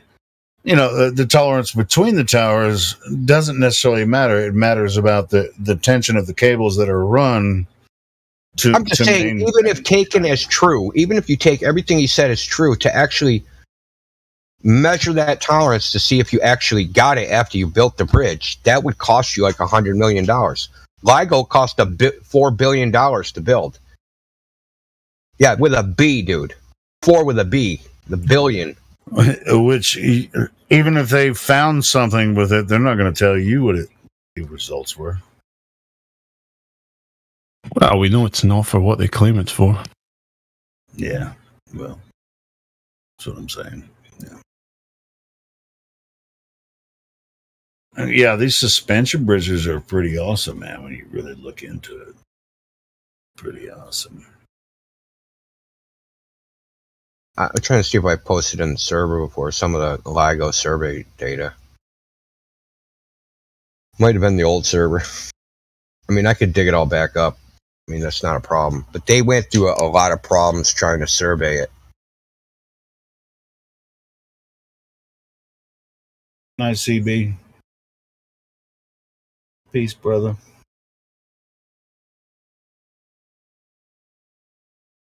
I feel like this is a typical case of, humanity can do really impressive stuff with our constructions, and Globers just kind of take the next leap that we can do anything. As far as like these extreme accuracy levels they're trying to claim. Which is just, it's, as you're saying, India, maybe we could, but if it cost an arm and a leg times 100. Yeah, I mean, you could. You basically have to build another bridge. You have to build a bridge next to the bridge to measure the first bridge.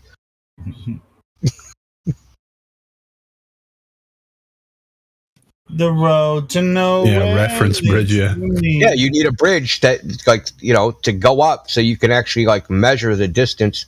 Because how are you going to measure the distance between the two? I mean, maybe you could do it with, it's pretty far, though. Well, that's what I was asking. Well, because they do have radar. They have radar ranging and surveying. I can't remember what the name of it. Check this out, though. It's called like a radar dispersometer, where they can measure, but I don't think they're accurate to like. So, like, the further the distance, the less accurate they are. Right. So they're super accurate, like within 50 yards. But once you start going to they're freaking a kilometer apart, then you start having problems because of like conditions of the air, right? Because you get like the scintillation effect, where the turbulence of the air screws up, because you're basically, like always, you're measuring an interference pattern or how long it takes for it to reflect. And because it's going through turbulent medium, it'll throw off the timing that it arrives back at the receiver, and it won't be exactly right. Right? So it'll be off. Even that has a tolerance, but I don't even think that tolerance is within the 36 inches over that distance, especially not in 1972. India,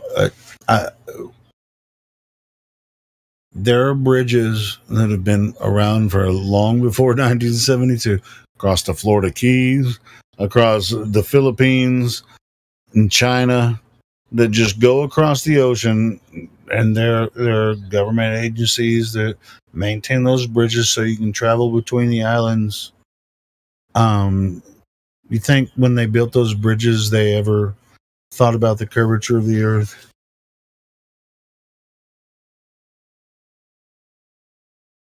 I don't think they could have or should have,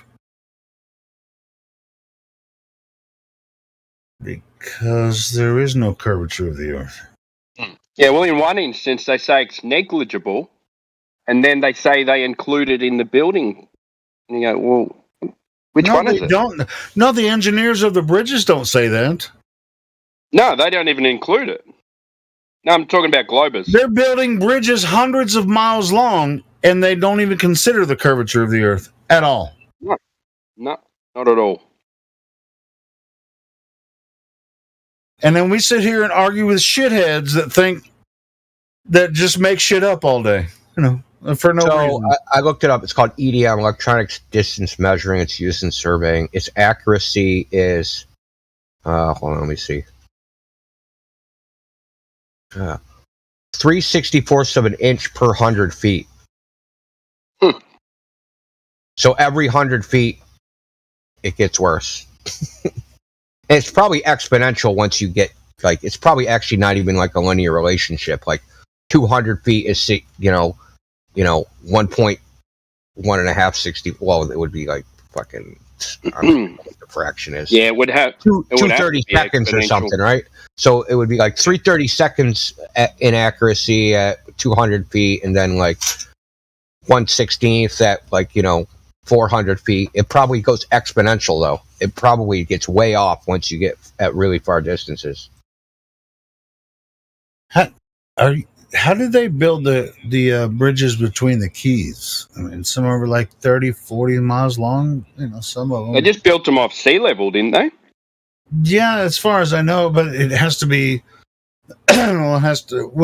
Sea level is the ocean level, but underground, the level of the ground changes. So there had to be maybe sonar or something. They had to just go down and build, for the pylons or pillars that were holding up the bridge. They had to, typically they make into the ocean. They make caissons, Helio. Caissons. Yeah, so they drop a cylinder into it, right? And they fill it with a slurry, and the slurry is heavier than the water. So it goes to the bottom, and then it pushes the water out the top, and then they pump the slurry out. And then fill it with concrete. Exactly, and rebar and everything else. And rebar, all that shit. All right, cool. That's one method. That's the common method that I know of. Yeah, there's a good example of that. Seems to have worked for quite a long time. I mean, even through all the hurricanes, most of those bridges in the Keys are still standing.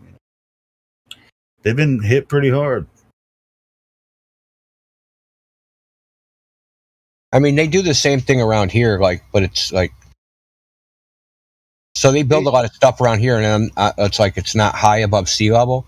So all the buildings, the high rises that they put up, they basically find bedrock, and then they get a drill and they drill through until they hit bedrock, and then they take a pylon and they basically bash it into the frickin' ground until it hits the bedrock, and then they build everything off of that. Yeah. They have a huge hammer, dude. Oh my god! I remember when, 2 years ago, it was so bad, man. They're building a building right next to me, and all day long was bang, bang, bang, bang, bang. So like it basically it's like a tower. I think you were even trying to talk on here one time when they were Yeah, you guys, you remember, dude. That shit was nuts, dude. And then listen, that wasn't the worst part. They were redoing the bridge. That's like right outside my house. They were redoing it, but they had to redo it at night because there's so much traffic. So like they'd bang all day with that, and then at night they'd be out here. They jackhammer like up a huge section of asphalt, and then they repair it. They jackhammer down to the concrete, fix all the rebar, pour some new concrete, and have to lay the asphalt again before the next morning so that cars can drive over the bridge. They did this for like 6 months, man. So all day long, bang, bang, bang, and all night long, jackhammers right outside my window. And I'm not talking like one jackhammer. I'm talking they have to do it fast. They got like 10 people jackhammering. I'm dead serious. Like 10 jackhammers all going at the same fucking time. Da-da-da-da-da-da. Dude, it was so fucking bad. How'd you get any sleep, man? Helio, how do you sleep? How do you think Helio sleeps, right? Lots of alcohol. But the thing about it is this bridge is in between other high rises, so that sound just like it's trapped and it just echoes. It was so loud. Yeah, it was pretty crazy, man. I'm just glad that's over. That was like 2 or 3 years back, man. It was pretty horrible. Until next time, eh?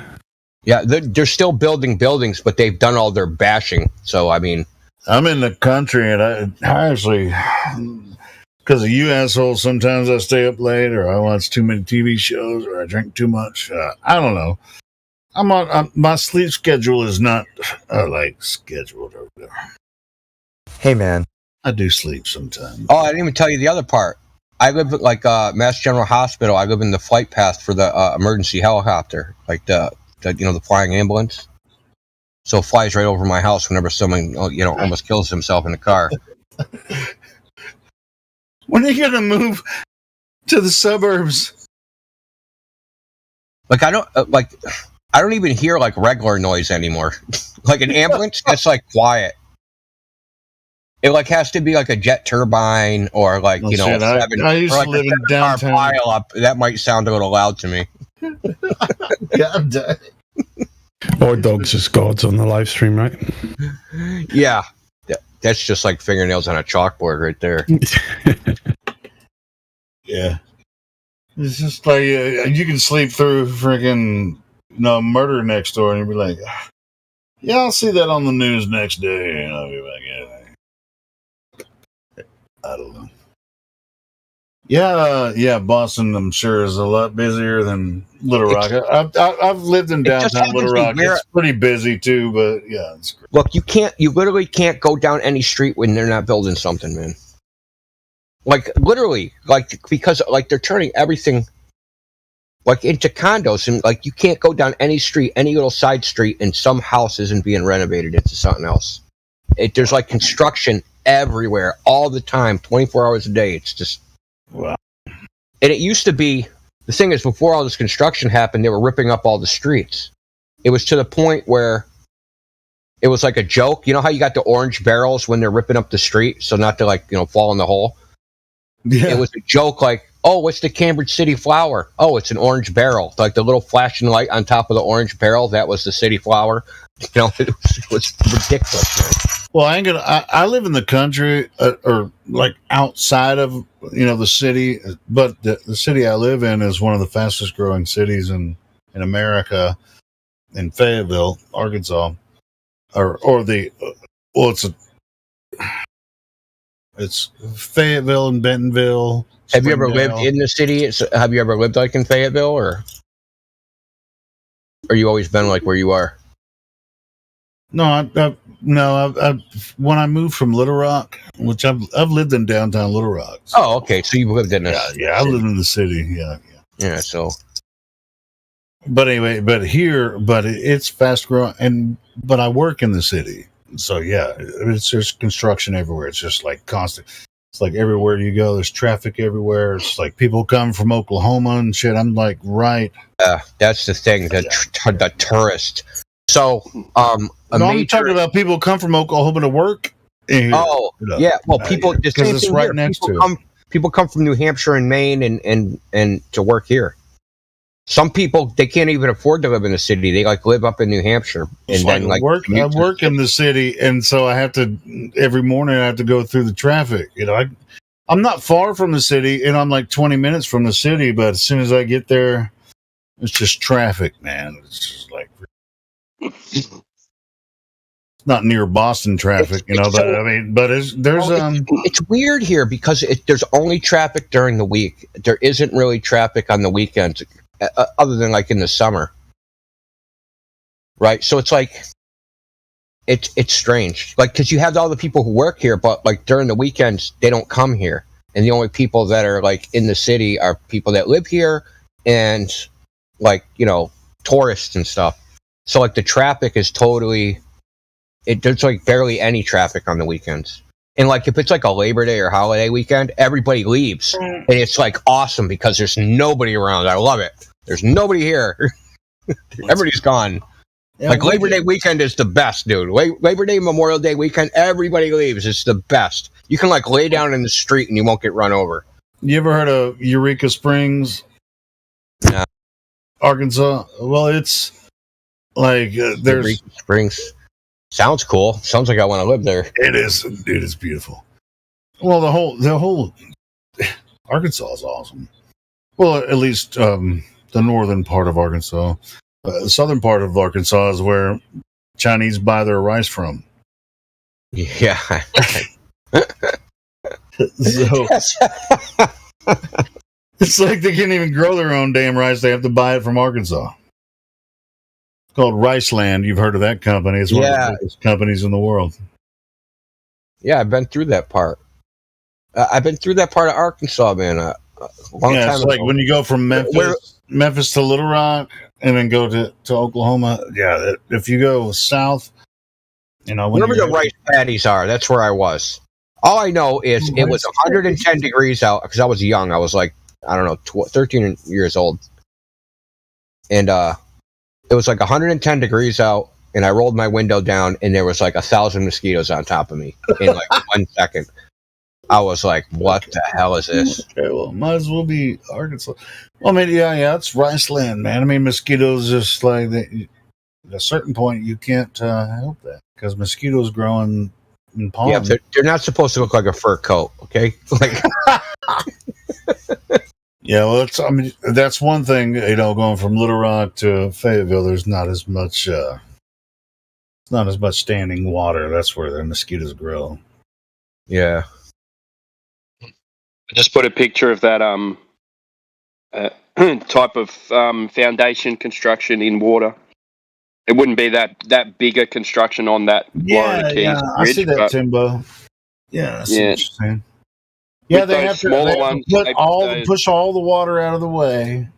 Yeah, and then dig down till they hit bedrock. Yeah, and then and then move on to the next pile. Yeah, there's also something called screw piles as well. So they have these big steel screws, and they screw into the ground and they hit bedrock, and then they put a cylinder around it. Yeah. And pump the water out and fill that with concrete and rebar as well. Yeah. Apparently it works because those Florida Keys bridges have been up for a long time, and I'm sure there's some in Australia too. Some long bridges like that. Yeah, I think we've got maybe 1940s. We've got our main bridge that we still use to get over over one of the rivers on the bay. There's one in China that I think is almost 100 miles long.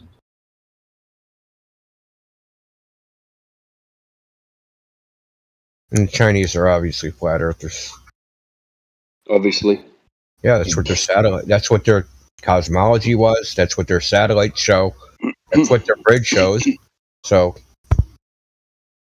look, rice paddies don't curve, man. Rice paddies don't.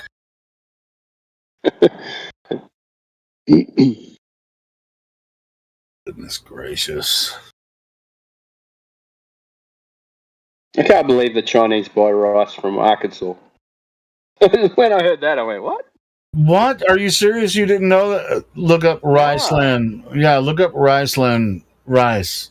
It's the largest distributor in the world of rice. It's because the Chinese they haven't industrialized like their rice production. They still have people living like the traditional lifestyle of farming rice, right? Yeah, you got rice in Arkansas. In Arkansas, you got Riceland and you got Walmart and Tyson Chicken. That's everything. Those three companies are based in Arkansas. Well, trying to industrialize their rice production, right? All those farmers, they're going to be displaced, and what are they going to do? Right? They're going to they're not going to be able to. They're not going to be able to make the same product. They're not established that way. Yeah. Fuck, look at those fields. Yeah, Southern Arkansas, that's Riceland, man. I mean, if you go to Southern Arkansas, yeah, it's amazing. So yeah, the Chinese buy rice from us.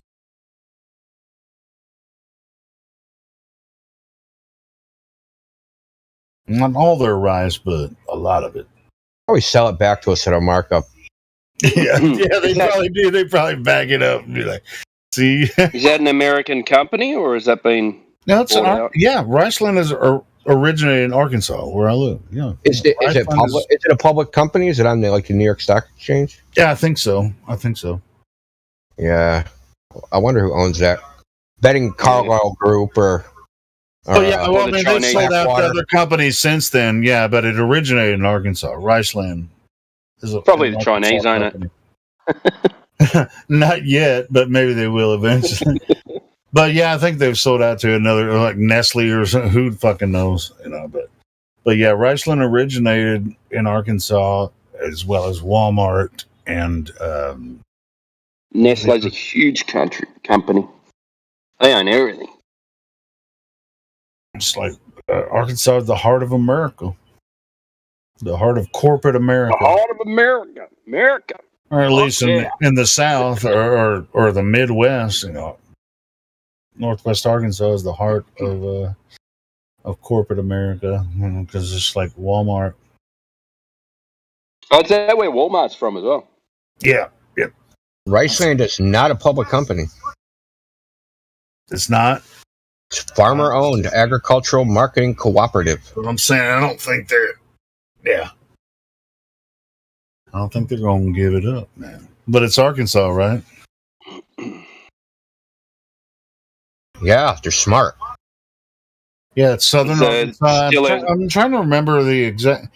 Is it still a family business? Is it West Memphis or somewhere near West Memphis? Trying to remember the exact. Well, you can probably find it out. Look, a more accurate description would be it's a cartel. I mean, quite honestly. Yeah. It's a rice cartel.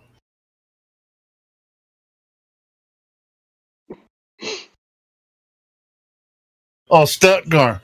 Yeah, that's a little north of or northeast of where I thought it was from. Yeah. So Stuttgart. Yeah. Stuttgart is where all the there's duck hunters from all over the world that go to Stuttgart. Well, Stuttgart is a German name, right? There's Stuttgart, Germany, right? Stuttgart, Germany. So Stuttgart it's one of the biggest places in America to hunt for duck. I mean, people come from all over the world to hunt for duck. Is there a big population of Germans in the US? Well, yeah, maybe in Stuttgart, Arkansas. I don't know. I don't go there. I'm not a duck hunter.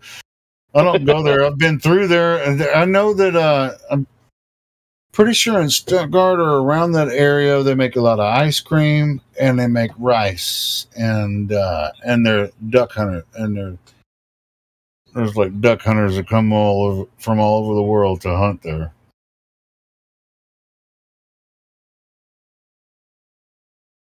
There's some good fishing there too. So anyway, shit, people come from all over the world to fish in Arkansas in different places. Yeah. I can't wait to take a trip to the US. It's so fucking diverse that you could go anywhere, get foresty areas to plains to look, you know, Oh, you national can parks. experience combat in Chicago, and you can you can go to San Francisco and experience clownery and moral degeneracy. We got it all, man. We got the whole show. It's like Australia sounds boring compared to the US. You know, like all the scenery is the same. All the cities are pretty much the same. Everyone's got the same accent. That's what's up, man. I see what you just posted. It's your immigration policy, man. Tear down that wall. Our immigration. It's pretty hard. It's pretty hard to get in here. Cooperative owned by 5,500 family farmer members. That's what I'm saying. All through southern Arkansas, it's rice, soybeans. You know, in that part of the country. You know, leading. You know, we're on top of Louisiana or whatever. You guys hear me? Yeah. What's up? Okay, never mind. My bad. What's up, David? David, no, we can stop talking about rice and all that kind of shit. Go ahead, David. No, it says something was wrong with my mic, so I was just checking. Well, there's nothing wrong with your mic. Apparently, you wanted to say something. Go ahead and say it. We were just. No. It said my microphone was fucked up, so it said go to settings, and so I just wanted to see if it was working on. Oh yeah, it's working great. Yeah. Welcome to 24/7 Riceland Discord. 24/7 Riceland. Where we talk about agricultural products 24/7. Agricultural products, and if you're talking about Northwest Arkansas, we talk about Walmart and Tyson, chicken products, and corporate malfeasance. Now, does Tyson? Now, are the chickens grown in Arkansas, or do you guys just slaughter them there? They're mostly slaughter. Yeah, a lot of the chickens, dude. On my way to work, you import the chickens from China. I don't know I doubt they come from China, but I see chicken trucks every day when I go to work. I see these crates of chickens that are just like nasty looking. I don't know. I mean, I just really feel bad for them. You know. So I think they grow the chickens in like 4 weeks. I wouldn't even know. I wouldn't even begin to know that because I'm not involved with Tyson or anything. I'm just saying that I know that these chickens are going. I can tell by how big they are. They're going to the plant to be slaughtered. You know, because I see them.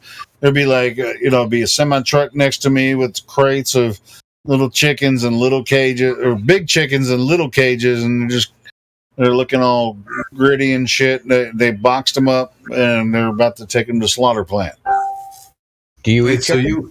There's feathers flying out the back of the damn truck, and yes, I eat them fucking chickens. What the fuck are you talking about? I buy the same chicken. I buy the same damn chicken you buy.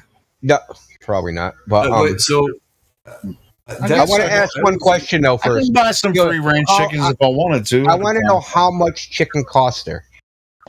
How much is like chicken breast? How much is like chicken thighs? It's let's see, chicken breasts. I would say per pound, probably $7, right?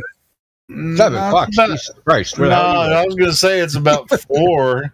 Yeah, it's about 4, maybe 3.5, $4.5 a pound. It's actually we cheaper pay about here. We pay about $13 a kilo. Well, that's 2.2 pounds. So yeah, so it's like that's 6. So that's like $7. Yeah. It kind of. I mean, I try to buy the meat on sale. I mean, I pick the sales, but yeah. When it's on sale here, I can get chicken thighs at one place for like $1.49 a pound and 99 cents a pound. Chicken breast can range between $1.99 a pound and $4.99. It's not Tyson. Is it Tyson or? That's pretty good. No, I don't know where it comes from. They just it's the store brand. Chicken in the store, man. Damn, that's hard to even get it that cheap here. Well, there's a grocery store that has like a Super Saturday meat sale. It's called Harps. And I got some really good ribeyes a couple weeks ago. We got $5.99 supermarket a pound. chains, man. We got chains here, dude. They like if they want to shut down, they can just starve us out. Like it's that kind of deal. Cocksuckers. Yeah, me too. Well, I'm pretty much stuck with Walmart where I live because they own the fucking whole city. Yeah, Walmart. Yeah. Does Walmart got a gas station yet? Sure, Walmart gas station. Dude, Murphy USA, and Walmart are the same thing. I don't know if you've heard of Murphy, but nope, never heard of them. Yeah, well, they're owned by the same company. Ours are as well. We've got two big supermarkets. One called Coles, one called Woolworths, and they own the service stations as well. You still have Woolworths over there? Yeah, so we call it Woolies. Yeah, they got rid of all the Woolworths over here. Oh, Woolworths used to be the shit, man. Woolworths was an awesome store. Yeah, you can get some good deals on in Woolworths. Yeah, it's the best. That's where I shop for the main stuff. Other than that, I go to the market. I heard Walmart treats their employees like fucking slaves. That's what I heard. No, actually, when you go into Walmart, you have to just check yourself out. Now they don't even have people to check you out. So Yeah, I know. Yeah. Does that make you a Walmart employee, Helio? I guess so. Have you seen that video with the guy that's like put a Walmart vest on? He's like, "Am I being a good employee?" At least where I go, they're not like checking my ticket. Well, they do at Sam's, but they don't check my ticket when I'm walking out of Walmart. They just, make sure to tip yourself. I'm gonna ask the fucking Walmart employees for a tip. I'm gonna report what should you do? Supervisor. What should you do their job and then show them your docket? Like, if you don't want to check my docket, then fucking put my groceries through. It's just like, in the meantime, they have you on camera doing everything you did throughout the entire store. They can find you where you were. They have cameras on the checkout. All right, it's just like, well, they don't. Now you just monitored my entire shopping trip. And then you're gonna check my receipt when I walk out the door. All right. Yeah, but you have like 50 items, and they look at the receipt for less than half a second, and then they say, "Okay, you're good." Yeah. A teenager looks at your receipt. Well, here's the thing: there's so many cameras, they don't have enough employees to check all of them. Like some of these stores have something like 150 cameras. Nobody can look at 150 screens at the same time. I'm sorry. I don't care if you're a video game expert or what the hell your thing is. You're not looking at that many screens simultaneously. They've in the UK, they've got this supermarket where you go and you grab all your shit and you walk out the door, and then it charges your card. Yeah, you don't even have to check out. It just scans it while you're walking out. Right? Yeah, I know. They're working on that shit here too. That's how they do toll roads here now. Well, I can do it. You just take a photograph of your license plate and send you a bill for the toll. I can do it at Sam's with my phone. I can scan each item, and instead of going to the checkout, I can just scan them on my phone and walk out, and then scan my phone, and then I can just walk out. Wait until they get really kicking the social credit score, and they send you a ticket like, you didn't smile enough today. We have you on camera frowning like 3 times. Pay a $500 fine. Yeah, it's gonna be it might be like idiocracy. I was just like, you're an asshole because you didn't kick somebody in the balls enough today. That's right. Like, watch my balls. It's like, that was funny. Dude, so anyway, at the Dollar Tree, there's this camera inside the the card swiper. And one of the ladies ahead of me was like, "Oh man, what's that?" And she's like, "It's a camera." And she's like, "Oh, is it turned on?" She's like, "No, it's just awaiting the future." And she thought it. She's like, "Oh, that's such a great idea," thinking that it's prevent theft or fraud. When really, I'm like, dude, taking someone's pin. That's just going to be linked to some kind of biometric thing where even though you got money on your card, it's going to say, you can't buy anything. People don't get it. They think all this stuff is for their benefit, and they don't see it coming like a trap slowly closing around them. No. Well, I mean, they can also restrict what you buy, right? Yeah. So like, Yeah, well, they've already you done can't that with. like we don't like Pepsi anymore. You can only buy Coca-Cola. You know, like it's like endless manipulation. Like you can just like I could sit here and just imagine of different horrifying scenarios of ways to use the technology, which is probably a good thing I'm not in charge of anything. Right. It's just like, I mean, it kind of reminds me of Idiocracy. It's like, fuck Coca-Cola! Pepsi's the shit! That's the new advertisement. Oh, It's going to be on the billboard. You know what? But seriously, manufacturers could boycott customers. Yeah. Dude, that's brutal. Almost like this thing that's going on with Bud Light right now. Yeah, Or, but like in the reverse. how about what happened to Tucker? What happened to him, bro? Yeah, I have got no fired. idea. Well, this FedNow thing, I actually saw a thing about the FedNow supposed to like all the transactions are supposed to be going through it. Right. So say you have a Cash App card. So instead of like your Cash App going to, like directly to your bank, it like goes through FedNow and then to your bank. So they can just say, nope, you're not making this purchase transaction. We don't like this product. We don't like you, or whatever reason. They've done that with the that's what on the billboard on Idiocracy is like, you don't like this? Fuck you. It's just like somebody could put that on a billboard. So I think it's like welfare here used to not that I get welfare, I run a business, but they used to put money in your bank account every fortnight. Now they give you a card and they charge up the card, and you cannot use this card at bottle shops and things like that, at alcohol liquor stores. Hey, Timbo, they've already. Dude, they did that just here, brother. For clarification, how long is a fortnight? Oh, sorry, 2 weeks. Yeah. So 14 days? Pretty pretty self-explanatory.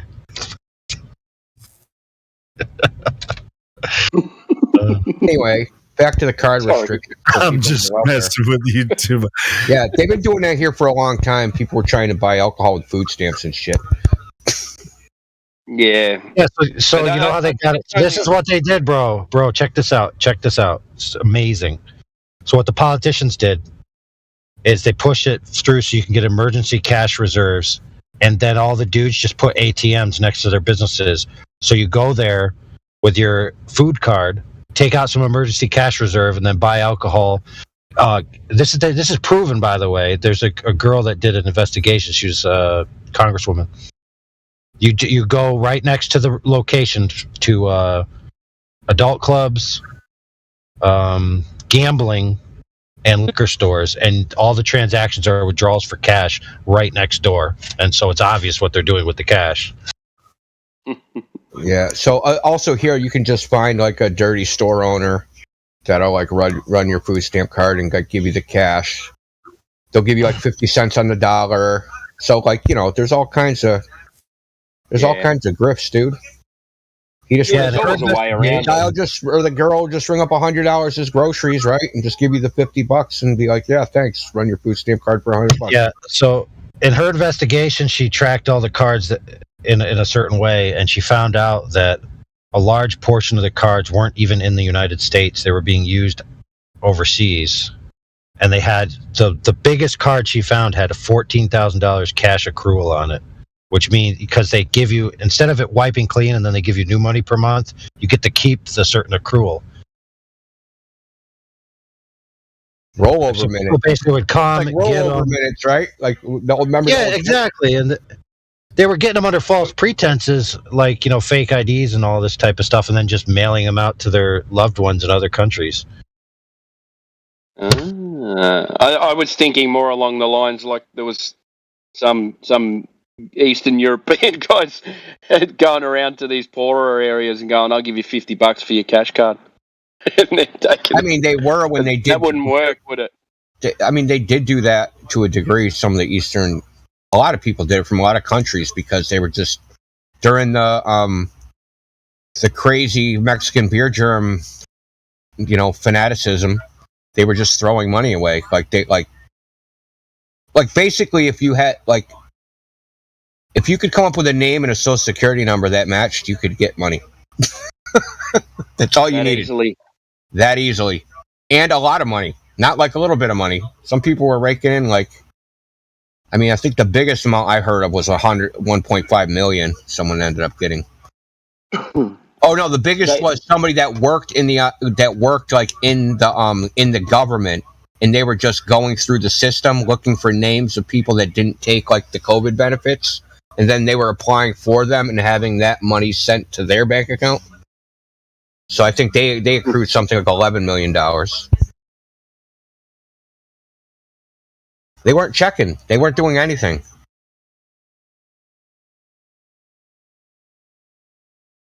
Did you guys have a problem with those like ATM card skimmers? So it would go in. They happened thing on here. the front of the ATM. Yeah. Yeah, they happened here. But they actually happened here back in shit, dude. Like in 2000, like way back when, man.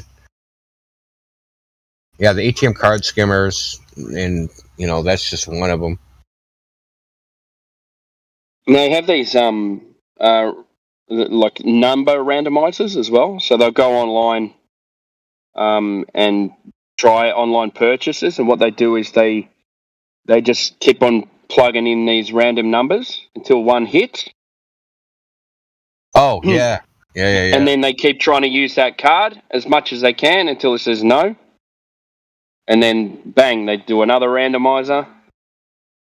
It happened to me, and I rang the bank. Goes, oh yeah, they do these randomized numbers. And well, you serious? Like, when I have to buy something, I've got to put in all these stupid codes and everything. Like, but someone with a random number can just buy shit from my card. That doesn't make sense.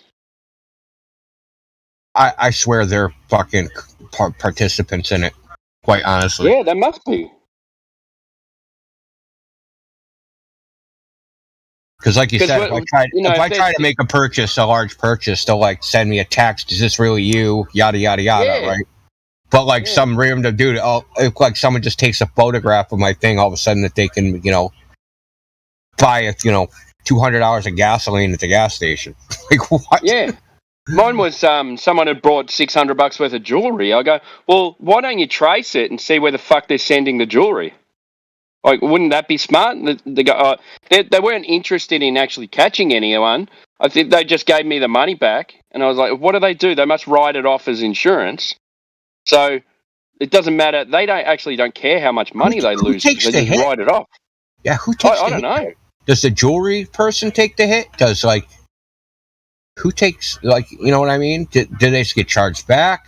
Because I know in America, right, so if you have a debit card, right, for a bank card, and you get a fraudulent charge, you owe $50 of it. That's it. Like if it's $10,000, we don't have to pay any. Well, that's for here. That only counts for credit cards. So for credit cards, you don't have to pay any fraudulent charges on your credit card. You don't pay anything. But on a bank card, if someone gets a hold of it, you're liable for like $50 or something. Yeah, because if the jewelry store has already sent out their goods, then they've already got their money, but it's fraudulent money. So they deserved their money, but I've lost my money. So the bank's taken a double hit and not even investigating it. Kind of, but not really, because it's just fictitious bullshit in a computer. Yeah, that's right. It's money to you because you had to work for it, but it ain't money to them. Couple of numbers on the screen. Yeah, they just typed. You cost them 1 second of typing. Yeah, just give him back his numbers. Yeah, give him. I've also wondered this because you watch Star Wars, right? And they're like, I'll do it for this many credits, right? Why don't we just have a system why even have anything of any monetary value? Why not just go to walk into a store and just take whatever you want? Or why doesn't everybody just get infinite credits, right? Would charge whatever you want? I mean, I don't know, man. It might work. It's starting to go towards communism, isn't it? But I mean, yeah, in a way. Check this out on that point of it. My mom is on. Let me finish this point. Go ahead. If we can make machines do most of the labor, we're going to have to do something like that. We're going to have no choice. Yeah, because it's not. Or we're going to have to start euthanizing people. Like, we're going to have to start killing people off. Like, if the machines can make everything that human beings can make, why does a human being have to work? Then everything should just be free. Yeah, that's right. Yeah. Why do we need to work? Well, and then we can do stuff, right? We can just sit around in like circles on pillows and put flowers in our hair and sing Kumbaya and play the freaking ukulele or the banjo or whatever. Hey, Indio, have you seen that Brave New World show on I think it was NBC? No, whatever. I never saw it. Yeah, well, anyway, it's different than the movie that they made back in the day. But it's different than the book. Series about it's essentially the book, but it's they have the soma pills that they take or whatever, and then which is an actual drug, right? And it's all like it's like they don't reproduce sexually like we do, as normal humans. They do their thing for yourself, yo. Anyway, what? I sexually reproduce. I do what do they call it? Cellular mitosis. I just split in half and clone myself. No. Sure, I'm just sure, me too. But I'm just saying, in this, in the scenario in Brave New World, it's different, because they have to, they create babies not through like relationships and marriage and all that kind of stuff. That's what the show is about, if you read Brave New World or understood that. But anyway, yeah, it's a decent show, but it's just like, god dang, it's almost like that. It's just like with a lot of the TV shows that are coming out, it's like, well, you don't have to be male or female to have a baby, right? You can perform any kind of relationship you want, and you can be a wife to a wife, and you guys can have a baby. It's like, not without sperm. It's like, are you sure? Well, yeah, I'm sure. I can actually be married to a woman, and I'm a woman, and then we can have a baby. It's like, well, not without a sperm. Well, yeah, of course we have sperm from a man, but that's not his baby. That's our baby. It's like, what the fuck are you talking about? Well, let me ask, do you think they'll ever come up with artificial sperm? No, impossible. No, I don't think so. Yeah, I don't think so. Impossible? Why is it impossible? I don't I'm just know. saying. What do you mean by wait? What do you mean by artificial sperm? It means you basically a little swimmer, I guess, a little swimmer. I'm saying impossible, as in because it's to be a creation. I don't think it's possible from life. Sperm. So, but it's still going to have to be. Yeah, I would think it would be impossible because it's. Yeah, so far what I've seen with these scenarios. Yeah, so far what I've seen with these scenarios, even on TV shows or even in the news or whatever, it's or in from what I've looked at with medical things, it's artificial insemination. They have to combine the sperm and the egg and then artificially inseminate, whether it's with the one of the wives or whether they want to have what do they call it? Yeah, but you still need a real sperm. Yeah. Yeah, sure. And a real egg. Yeah, that's what I'm saying. Yeah. Because when the egg breaches the ovum, basically the ovum, like the surface of it changes, and no other sperm can get inside. Yeah, becomes impenetrable. So let me blow your mind. So how unlikely it is for you to be here? Like when your father ejaculated into your mother, I hope that's how it worked. Hope it wasn't like a turkey baster. But when that happened, far as I know, that's there was millions of sperm, and only one of them was you. You know how unlikely it was that sperm that became you actually won that race? That's pretty unlikely. And out of all the other sperm that were available at every other time, right? And then it's just so unlikely for any individual human being, just as a random proposition, to be created. Because I was just thinking, even if you create an artificial sperm, in regular reproduction, there's millions of sperm. And people don't get pregnant every time you have sex. And then every time you even fertilize the egg, that egg isn't viable. There's multiple miscarriages.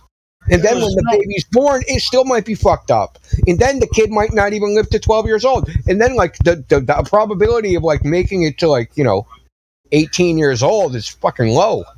When you think of it like from sperm, like from the level of sperm, if I started at the sperm, the idea of one individual sperm making it to an 18-year-old human being is fucking low, dude. It's really low. It's the lottery. Yeah, it's not as bad as the insect the animal kingdom with insects, because at least with most of those kind of creatures like spiders and whatever, like at least their babies are born, but then most of them die before they get to be adults, which is a little more tragic. Yeah, at least we didn't get eaten by our parents. Yeah, I mean, as far as the sperm and the ovum, you're exactly right, Indio. It's like one sperm, one ovum makes one person. Now, as far as creating an ovum or a sperm, but it's like a shotgun. But the reproduction is like a shotgun. You know what I mean? It's not just that ain't a sniper rifle, dude. That's exactly. Yeah, because there's. But that just shows you how hard it is. Even if you created an artificial sperm, one individual artificial sperm wouldn't even do it. You'd have to create millions of artificial sperm, and then maybe you'd inseminate an egg. What the fuck because is even artificial sperm? What is that? Yeah, like a sperm where basically you take a regular cell and you turn it into a sperm cell. So you take a skin cell and turn it into a sperm cell. So you can take a skin cell and turn it back into what's called a polyplurant stem cell. So stem cell is what's in when you're a baby, right? In when you start first, when an egg is first fertilizes and it starts dividing, the cells are undifferentiated cells. They're stem cells, and they become other cells: liver cells, brain cells, leg cells, kidney cells. They become that sperm cells. Like the sex cells. Are you talking about the ovum? Listen, you can take a skin, but so when you have a skin cell, that skin cell could have ended up being a sperm cell, but at some point in your life, it differentiated it into a skin cell. They can roll that back to the beginning, so it becomes what's called a polyplurant stem cell, which means it can become any type of cell in the human body.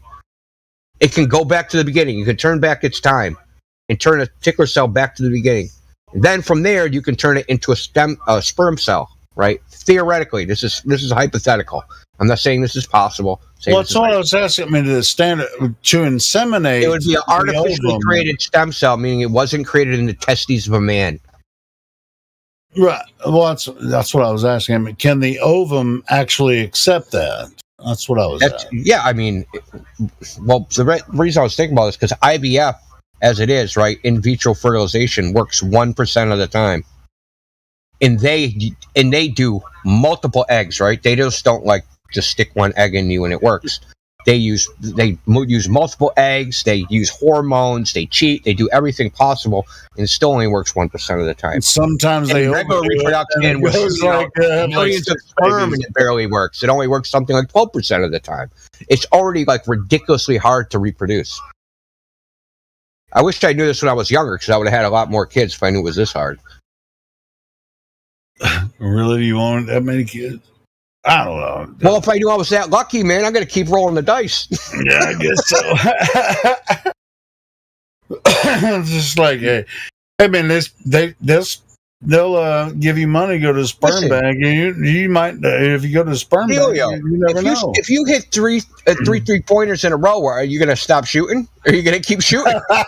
Keep fucking shooting, man. Keep shooting till you miss. Well, I have one son, and I'm pretty sure I know how it works. But I'm pretty sure I could have had more. Well, actually, never mind. I mean, you could have. I mean, we all could have, but like, you're just like, I just never realized when I was younger. Like now that I'm thinking about it, how actual like hard it is.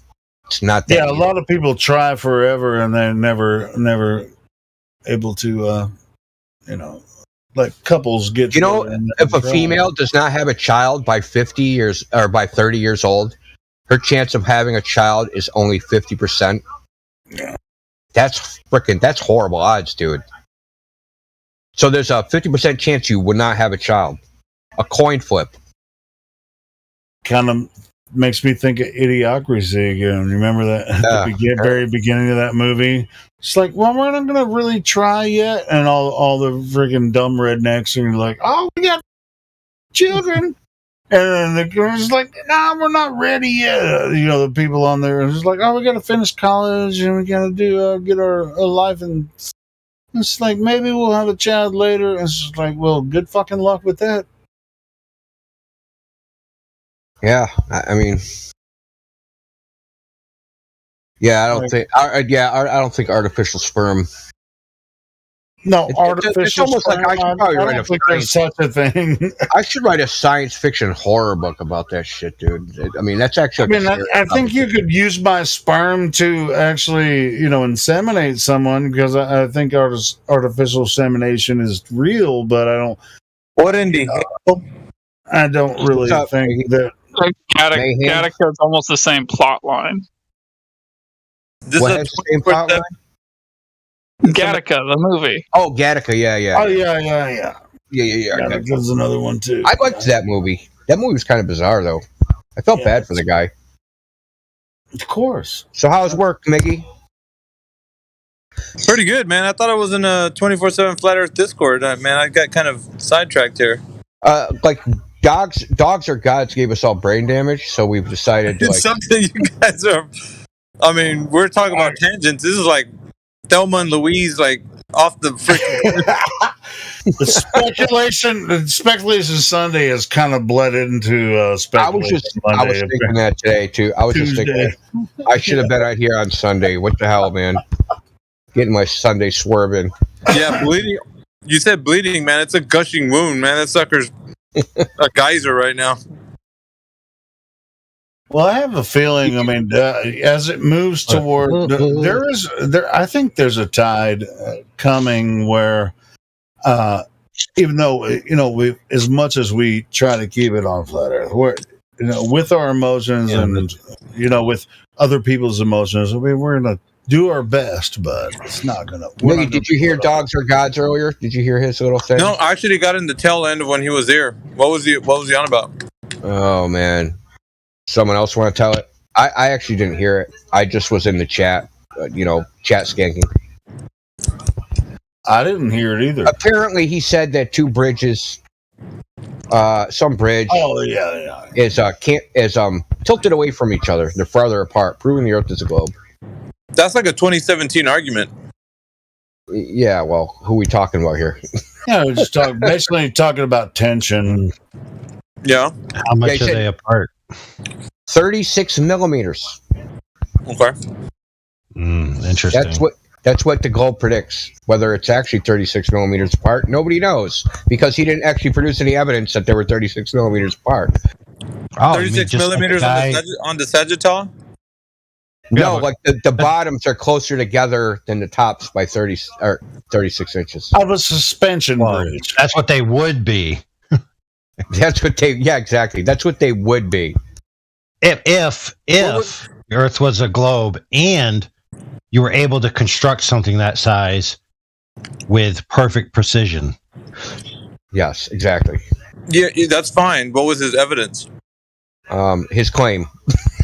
His evidence was Homebro versus Garcia. Oh my God! No evidence. No, do you know what Homebro versus Garcia is? No. It's the case where Zen Garcia put out a bet for people to bring tangible real-world globe evidence, and the guy brought the model projections of bridges and lost. Took Zen Garcia to court because Zen Garcia refused to pay him the money for obvious reasons, because presenting a model projection isn't the same thing as presenting evidence. Wow. Yeah, he gave us a diagram and a claim and some copy pasta and some math to support his diagram, but that was it.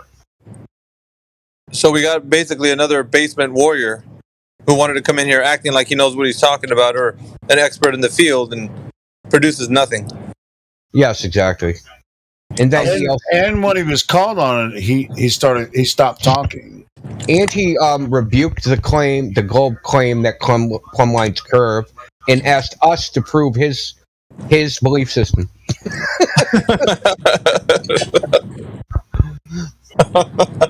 Yeah, it was. I need to talk to this man whenever it's possible.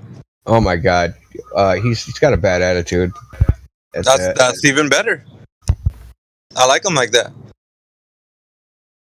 Yeah, what kind of Hello, everybody. The hypothesis in science, buddy. Tiny, I have a hypothesis. You mean an idea you can test?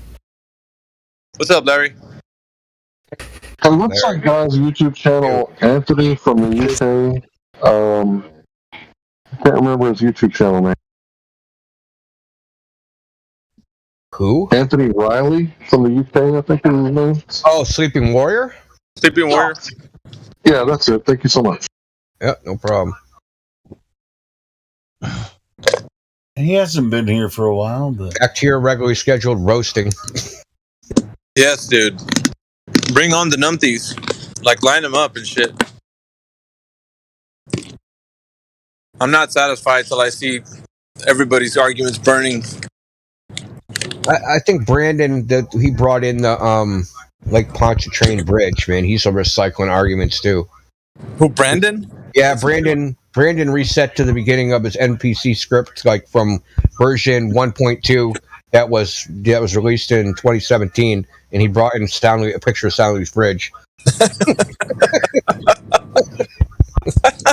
I'm surprised you guys didn't laugh when they did that. Oh, yeah, it was a beta version of Globetard, so he still had that script going. He had the beta script. Like he had to roll back or something. Like he had to uninstall all the updates and roll back to some previous. Yeah, we're talking about he removed all the bloatware of the globe, huh? Yeah. Bare bones. It got I don't know what happened in VC because I was in the chat, but he was like, I want to go in chill chat. He didn't even want to be in VC anymore. Yeah, I went there and I talked to him about it. He wouldn't concede the point that if you take a picture at different times of the day, that the supposed curve that you're seeing in the photo would change. He wouldn't concede that you could get a different result different times of the day. All right, well, let me ask Pure Water Health. Oh, he dipped. You freaking... you knew what I was going to do, huh? Pure Water Health is in here. PD? He probably saw us in here and he was like, oh, I don't want that to happen again, what happened last night. I unmuted him and I will do it every time. He runs now every time I do it. He don't want to get smoked, dude. He needs to not come in here anymore because all he does is troll every time. I unmute him, I ask him, same thing. Earth takes the shape of the container that it's in. He's also the mediator between us and the only mediator on Earth between the creator and everybody else. Oh, because we're living in Eden, the Garden of Eden. Yeah, we're all in Eden, which is everywhere and nowhere and whatever. What he said was that's where I am. Oh, and by the way, I was listening to those two that came in earlier, that guy and the girl, and I pegged them to be Aussies right away. So if I was in here, I would have been like, up there, Australian. Because she actually broke character in one of the times she was talking, and I heard the Aussie accent underneath. So I don't know if Systems and Timbo heard it, but I picked it up right away. On her side. But the guy is just weird. Timbo was the girl and I was the guy. Oh, shit. Is he in here? No, I'm joking. He's It wasn't enough. Yeah. Bunch of rank and file, man. That's it. Except for Dogs is Bones, or Dogs are Gods. That guy. No, it's Bones I need a are pound of flat. flesh from him. What's that? Yeah. It's dog bones or clocks. That's what his name should be. Should be that. I need a pound of flesh from him. That's on my shopping list. Yeah, he's been in here, 3 or 4 times? Mayhem, you need a bot that you can put people's IDs into and it pings you when they're in. Yeah, that's true, but then I'm going to have to try to figure out how I'm going to not be working at the times they're in here. Because they're usually in here when I'm at work. And the guy was in here, like, in between the time that I start work and my first break. Because I got the tail end of, like, when he was in here, he just jetted after he said something stupid. I looked at the PDF over, and you guys don't know what you're talking about. And then he just left. Like, he wanted to say his little piece and then leave. Kind of like a jab, but... And then I was like, oh, who's this guy? And then I saw his name before he left, so... Yeah. I'm going to be like, AI, target acquired.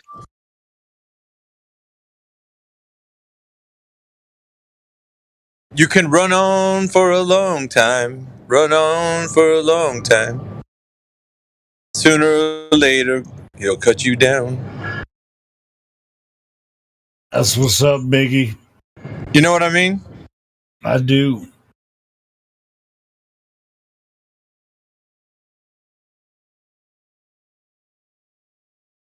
These sophist types, man. They think they're slick. I'm telling you, and because they're these, like, I don't know, man, pseudo intellects or something. Like, they bone up on some of these subjects. They learn the half-hearted, like, anti-flat Earth propaganda, like, information, and then they come in here thinking that they're going to thwart the efforts by using some names and words. But most of the guys in here are already, like, apparently, known to the fields that they're appealing to. That they get shown for fools afterwards. It's like, nobody does that, man, in that field. They're like, yeah, they do. Like, they think themselves so wise when they come in here. Freaking stupid. And then they make themselves fools. Fools. We're not trying to make you a fool. I mean, ask us no questions, we'll tell you no lies. Ask us genuine questions, we'll tell you what we think. If you ask genuine questions that you think is true in your mind, we'll show you why you're not asking the right questions, and we can tell you that that you're trying to come in here to obfuscate the conversation, and we'll show you that you were a fool from the beginning. So it's not even that hard, to be honest. I mean, it takes almost no effort for some of these fools. Yeah, about 3:30 to 4 o'clock a.m. we had a nihilist in here. Right? It's probably in your wheelhouse, AI. You would have loved that conversation. He was a statistical, mathematical student or teacher. I don't know, one of those. But he's basically saying that everything is meaningless. There is no purpose, No, And you said he was an absurdist.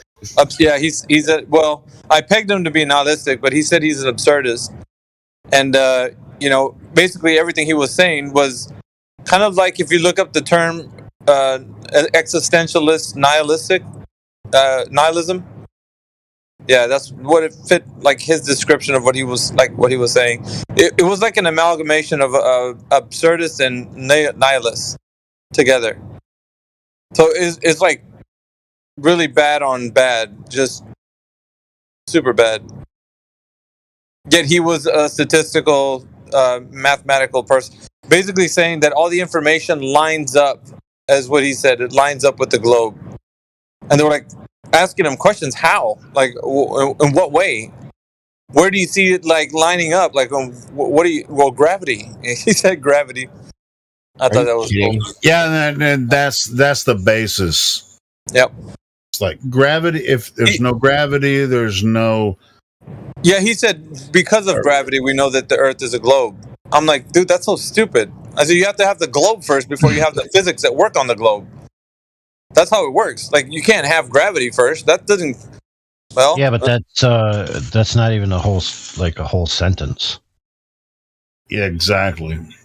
It's like, dude, they don't How get can that the whole gravity claim be first? Yeah, but the whole claim about gravity and globes, right, is the creative forces. It's a creation claim, not a object in free space claim necessarily. And then they also have the counter positive, which is if the Earth is flat, then gravity would destroy it into a globe, right? But yeah. they don't understand that if you have forces that are towards the center, right, of a disk, or forces that are towards the outside of a disk, the disk could still maintain itself. We see it all the time with spinning flywheels, right? When they're stationary, they're rigid. They're not imploding on themselves, or if they're under any kind of counter tension. The forces are lateral. You know what I mean? There's no forces that are going to twist or torque. So even in their caricature straw man of the flat Earth, they're not going to have an object that's flat, even if it had mass attracts mass to the center of mass gravity, that would destroy itself into a sphere. All you need it to be is stronger than the force of gravity, which, I mean, pretty much everything is. Like, here's my table sitting on the Earth. If the Earth was a sphere and it collapses everything in on itself, then my table would be collapsed in on itself. This table's made out of cheap wood, and it's able to resist the downward stress or alleged downward stress. But they think that like a superstructure would just be smashed into smithereens and then become a ball. It's absolutely ridiculous. The funny thing about him being in here is that he said he didn't care about the argument either way. I'm like, bro, you're here. What do you mean you don't care? You're here. Like, obviously, if you didn't care, you wouldn't even click the link. He's like, well, I just wanted some background noise. I was like, that's a bunch of baloney. I don't believe that at all.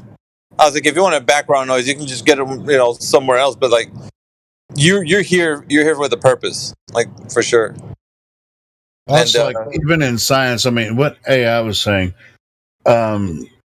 this kind of made me think of a flagellum, right? They have motor systems inside in bacteria, right? They have motor systems to help them move along. There's mechanics involved in bacteria that God designed to help bacteria move, like gears and shit. I'm saying, like the flagellum, that's a mechanism. I think they named the parts essentially like clutch, stator, and all of those things. It's like a microscopic piece of machinery that's pretty much identical to the motors we make. Right, and they made that shit long before they did the microscopic observation of it. Humans did that. They made those machines before they ever went to the microscopic level.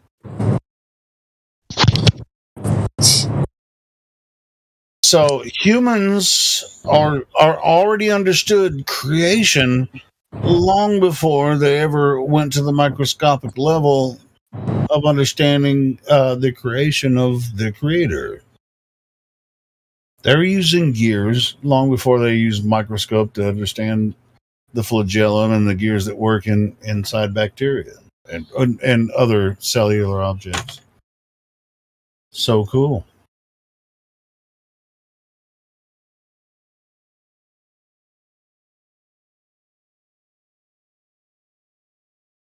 It's almost like it's innate, built into us by the creator.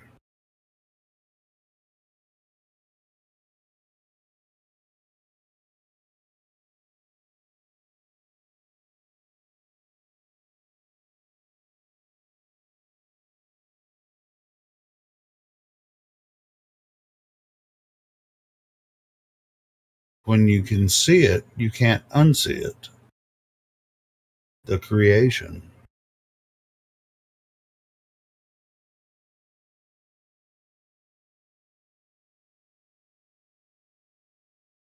You think the creation created itself,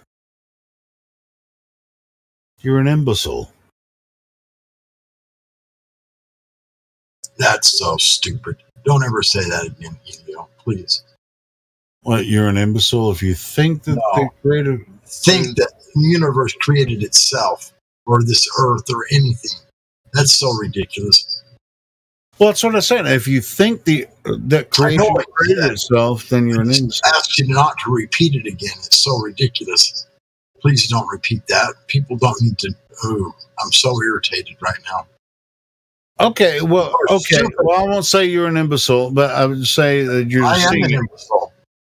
No, I would say you're seeing it wrong. I believe in creation. Well, I wasn't trying to... I won't say you're an imbecile. I'm just saying you're seeing it. You're taking it the wrong way. I'm saying I know what you're saying. Because I don't think anyone's an imbecile, that is considering this topic. I wouldn't. Maybe I said it wrong. I'm sorry if I offended you, God Rockin'. You didn't at all. Oh, cool. It's just like as creation can't create itself. I mean, that's the most ridiculous thing I've ever heard. So yeah, that's what I meant. I know that's the imbecile of it all. To think that something like that could happen all by itself. That's fucking idiotic.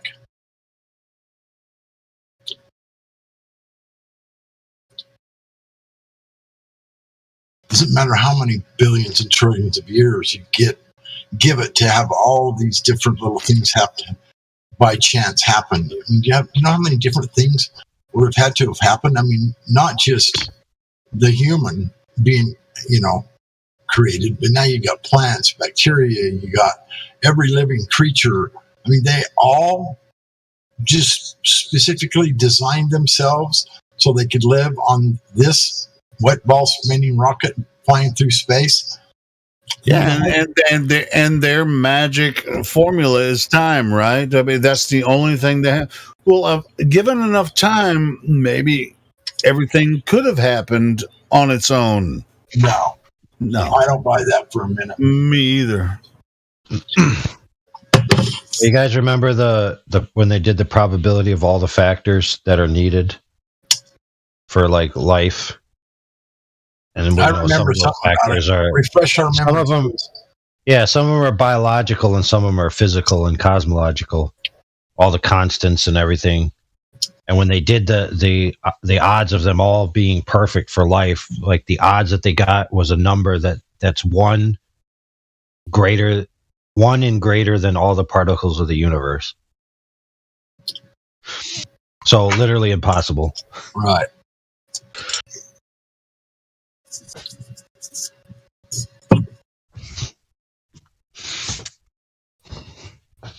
But of course, they get around that by saying, okay, well, in this universe, we don't have enough time to get to that number. So we'll just create infinite universes. Ha ha ha ha ha.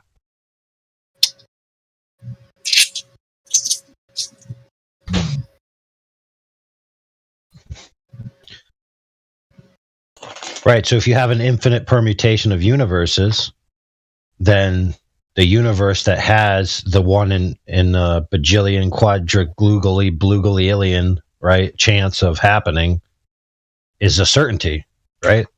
Because you have infinity to spread it across.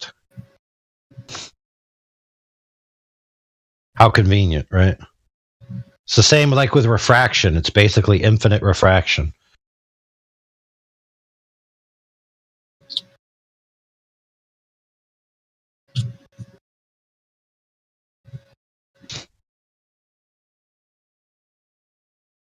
Dude, I'm trying to eat something yummy.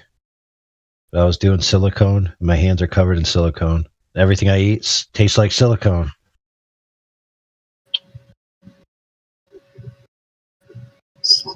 Sounds like you got a hot date in California.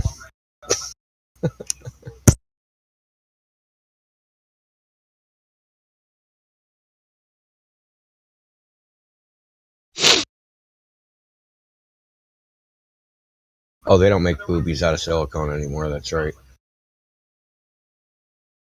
They're saline.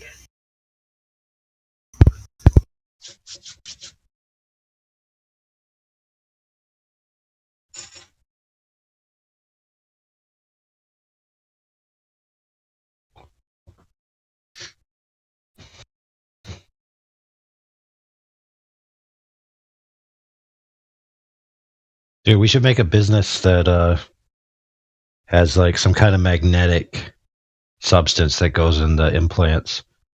So you could just have like a magnetic lift bra.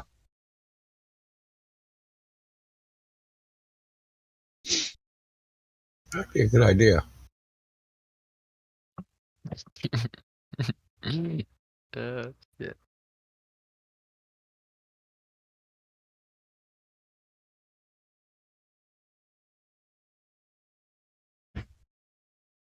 Dude, I found the fastest way to clean your hands is just take pure paint thinner and a Brillo pad.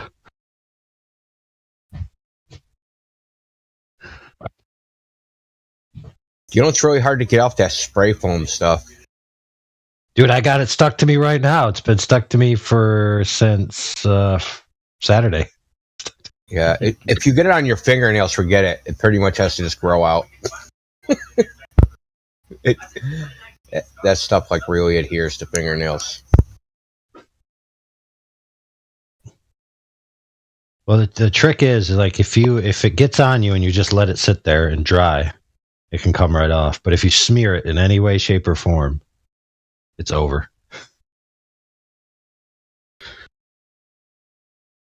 Yeah, if it's just like a glob or something, it'll come off. So we were doing the fire protected foam. It's a little weirder than the regular one. Well, when I was like in my 20s, I worked at a place we made custom packaging for like overseas shipping, and we so you know how you have so if you're gonna ship a computer, I'm sure you've seen like the foam to secure it in the box. Well, we mixed the foam ourselves. It was like 2 huge 20-gallon containers with a hose, and it would mix in the nozzle, and then you'd spray say the size of a quarter would blow up like a huge amount. It would blow up to the size a quarter would become about a cup of foam. It was super cool. The shit would get hot. I used to like the smell of it too. But if you got it on you, this might even been before they sold it in stores, like in Home Depot and stuff. Yes, we got the guys doing the spray foam insulation, and supposedly they can only do 2 inches per day, because if they do more than that, it'll light itself on fire because of all the heat. Yeah, it actually, you could see its steam and stuff. So what you would do is because it came with the plastic. So you lay plastic at the bottom of the box, spray some foam on top, you put another layer of plastic, and then you take the computer or whatever, and you press it into the foam and basically make its outline, like the cast of it. And you take another piece of plastic, put it on top, and then foam it, and then close the box real quick. And you'd see steam coming out of the cracks of the boxes. That's how warm it would get. You just see the vapor just coming out of the box.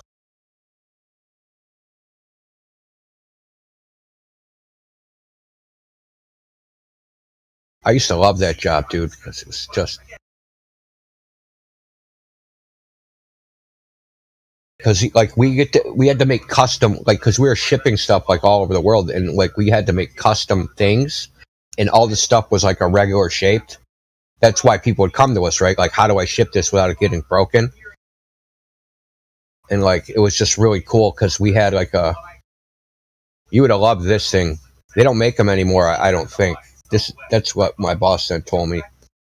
It was like a thing against the wall, and you could take a 4x8, even bigger than 4x8, but a 4x8 piece of plywood, and it had measurements on it, and you just slide it into it, and it had like a circular saw, and you just like pull the circular saw down, and we just cut it exactly where you want, perfectly straight line, and then just slide out the piece. And we used to make like crates, anything, whatever we were shipping. I remember we shipped it was like a 15-foot stuffed marlin. We had to like make a board, and like we had to because like you can only use certain material, because if it touches it, like if plastic touches it, if plastic touches paint and you ship it, it'll end up melting together with the paint and damage the item. So we had to like suspend it with like in this huge box we made with pantyhose. It was dude, it was just fun, dude. It was like MacGyver. Every day working was MacGyver just to make this stuff. It was pretty cool.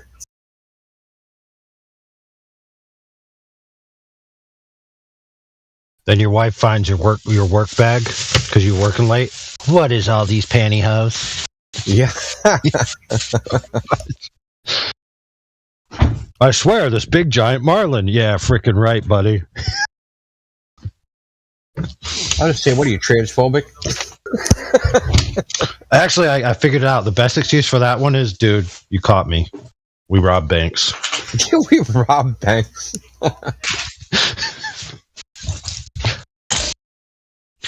Now, have you ever seen the movie The Town? Well, I met this guy. That's funny that you say that too, because a guy I worked with there, like I think I was like 22. He was like 19. His two older brothers robbed the bank, robbed the armored car, and they were both in prison for that. It was either an armored car or a bank. Donnie. This is back like in the early 90s. Dude, I stole an armored car once.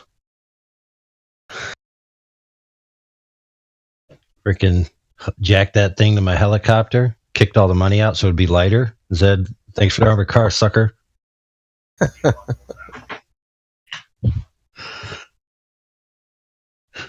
Dude, I know how to pull off so many heists. I used to like.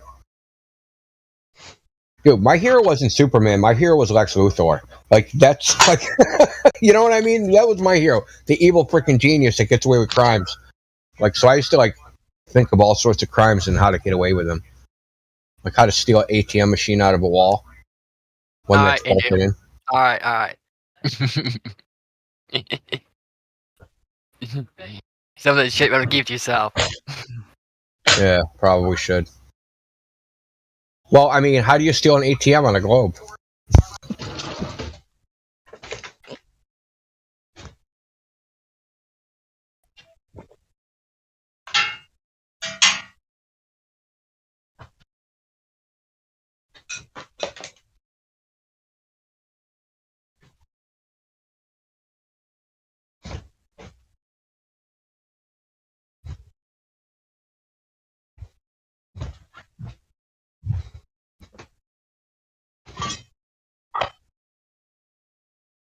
See if there's any good old boys in the YouTube chat we could drag in here.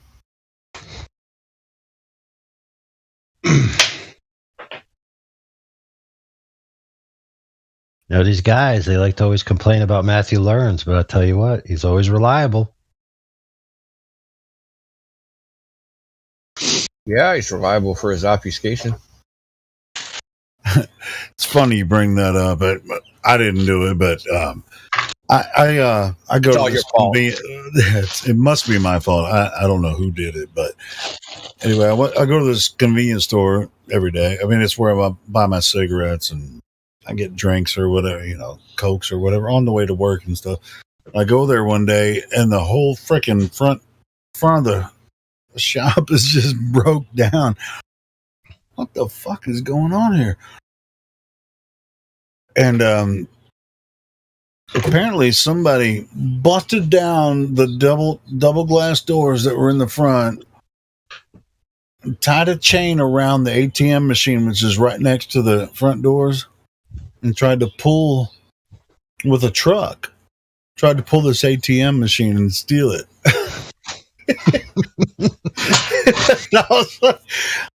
I didn't know that. But when I was just went there to buy some smokes, and I'm like, "What the hell's going on here?" Dude, the funniest part about that is you said he tried. Yeah, they didn't succeed because I asked them. I was like, "Did they get the money or did they get the machine?" They were like, "No," because it was bolted to the concrete. You know, they busted through the front doors and then tied a chain around this thing, and they didn't get it. So I'm pretty sure they caught him, whoever it was, because there's cameras and shit there too. It's like freaking, that's some redneck shit right there. Gonna freaking bust down the front doors, tie some chains around the ATM machine. And so it was about less than a year ago. And so they had to construct, or they had a construction team come in there and just build. There was like a regular front door with a knob. You had to walk in there for a little bit before they replaced the whole front thing. It was so funny. I'd go in there. You know, when I go in there like at least a couple times a week, and you just have to open the knob on the front door. They just constructed like a plywood and regular door thing where you just walk in like with a doorknob and shit. It was so funny. So yeah, I'm pretty sure they failed in getting that ATM machine out. It was like you can see the bolts on the floor with it. It's so dumb. You'd have to have some. You have to either be a real idiot or have some massive balls to be able to even attempt that. It's either of those two, because you'd think those things would have like a battery and a GPS, because they all use. They don't even use wireless. They all like using like 4G and shit like that now. So you'd think, even if you took it, there's always cameras there. It was just like. You don't think they're going to find you? I don't know. It's just you'd think they would have a GPS thing that would just tell them where it currently is. Anyway, like, I don't know if they go to that extent. Even if they got the ATM, bro, they're going to find it.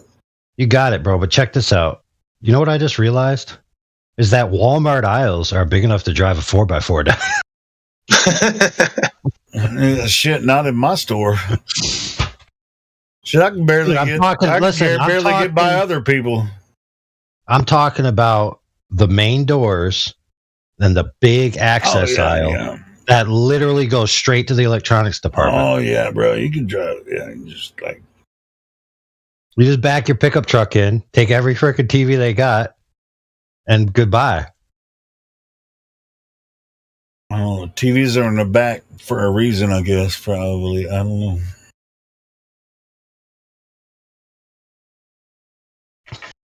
You could do some damage though with a decent freaking size 4x4 and just run it through the front doors. I don't know. I've always wanted to buy a decommissioned tank body. But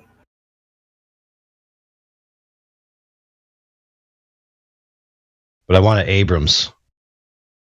Because they got a jet engine and it sounds super cool.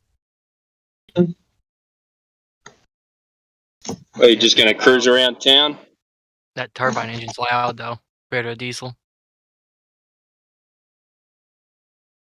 Cruise around. Dude, it's not about loudness. It's about a jet engine.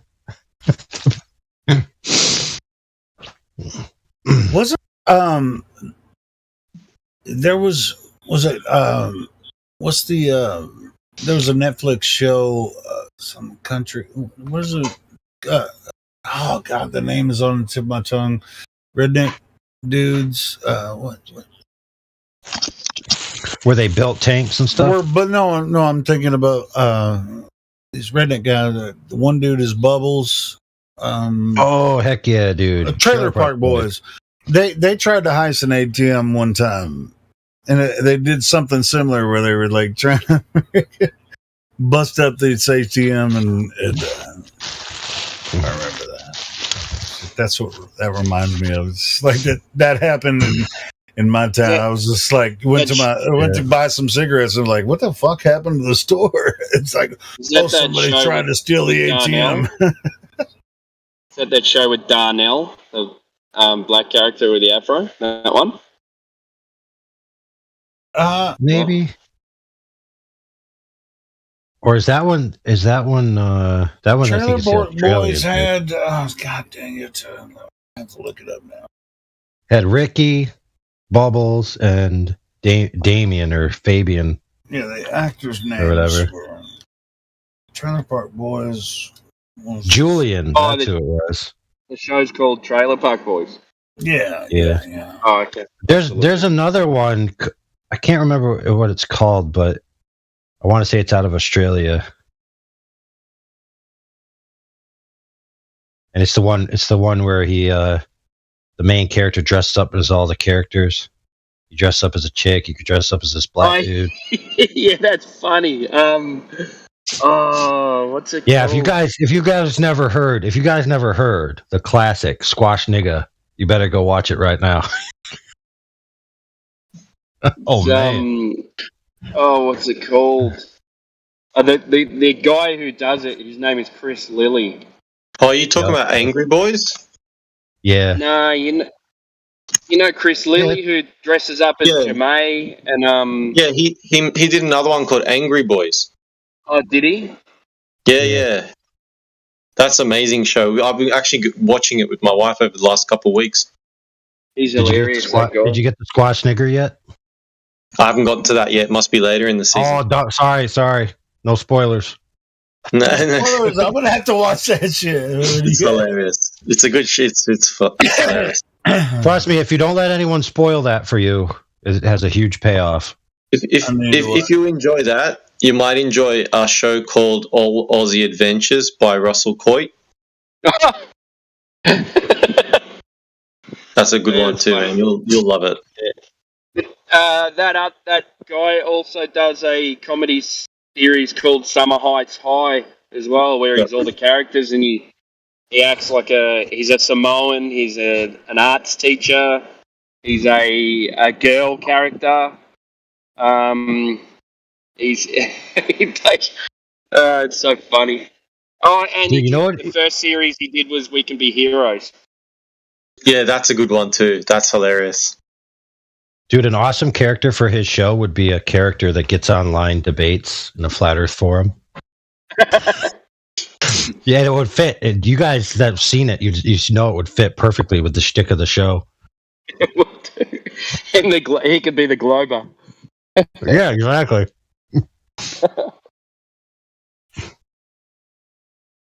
But one of his characters is like this chick that works at an insane asylum, and she's just bitching about her job all the time.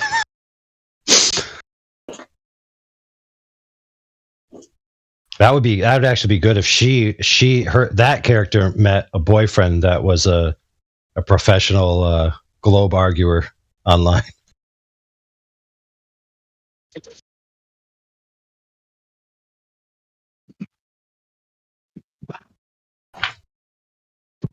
Going back to the story of the guys ripping off the ATMs, American culture is very old school culture. At least is very much the Westerners and the Wild West and the cowboys taking on a train and stealing all the stuff. And Australia has had a similar culture of this Ned Kelly guy who was this. I don't know if you've heard that story of this guy. Ned Kelly, yes. What's the deal with Western cultures and perpetuating lawlessness ages ago and then flipping the script? Like that's culture. Like for Australian culture, Ned Kelly is massive. Yeah, well, but used to be anyway. Ned Kelly, didn't something happen to him that caused him to rebel against everything?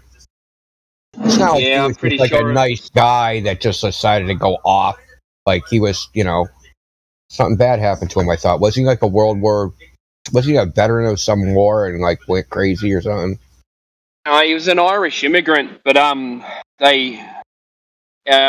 think they tried to take his mother's land in the high country. Yeah, something like that. Yeah. and then something really bad happened. And then he turned into they had a gang, and they just went around robbing the government and stealing shit.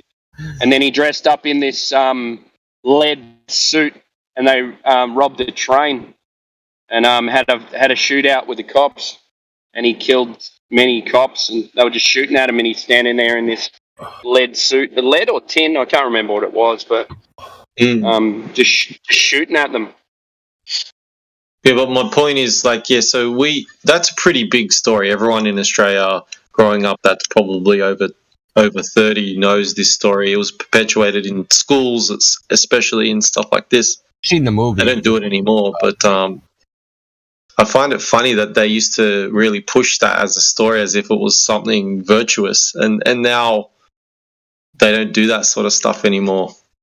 Yeah, the only criminals now are the ones that are in the government, which they were back then as well. So, yeah. You know, it's funny that this comes up now because I've been listening to The Godfather, the first book, the audiobook, you know, while I'm at work and stuff, and it's freaking awesome.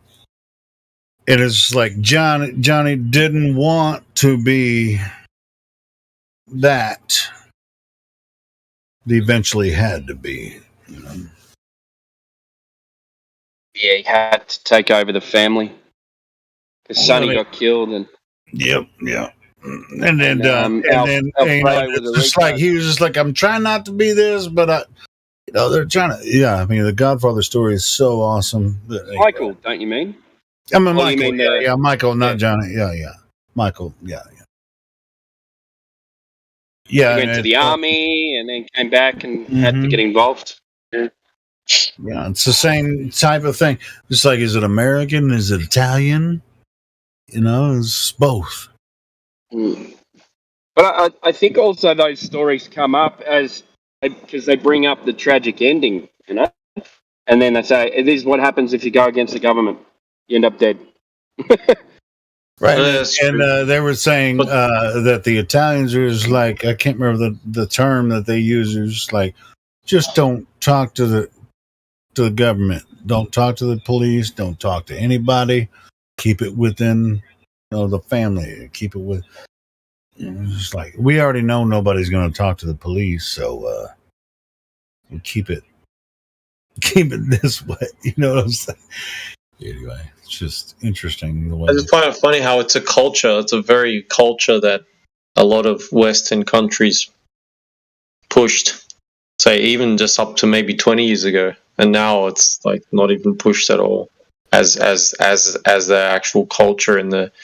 Well, I mean, the country itself, the government doesn't push it anymore. I mean, sometimes they're like, see something, say something. It's like, say it to who? You know, I mean, can I trust you? I don't mean to interrupt, but I don't know who else to ask this, you guys. Sure.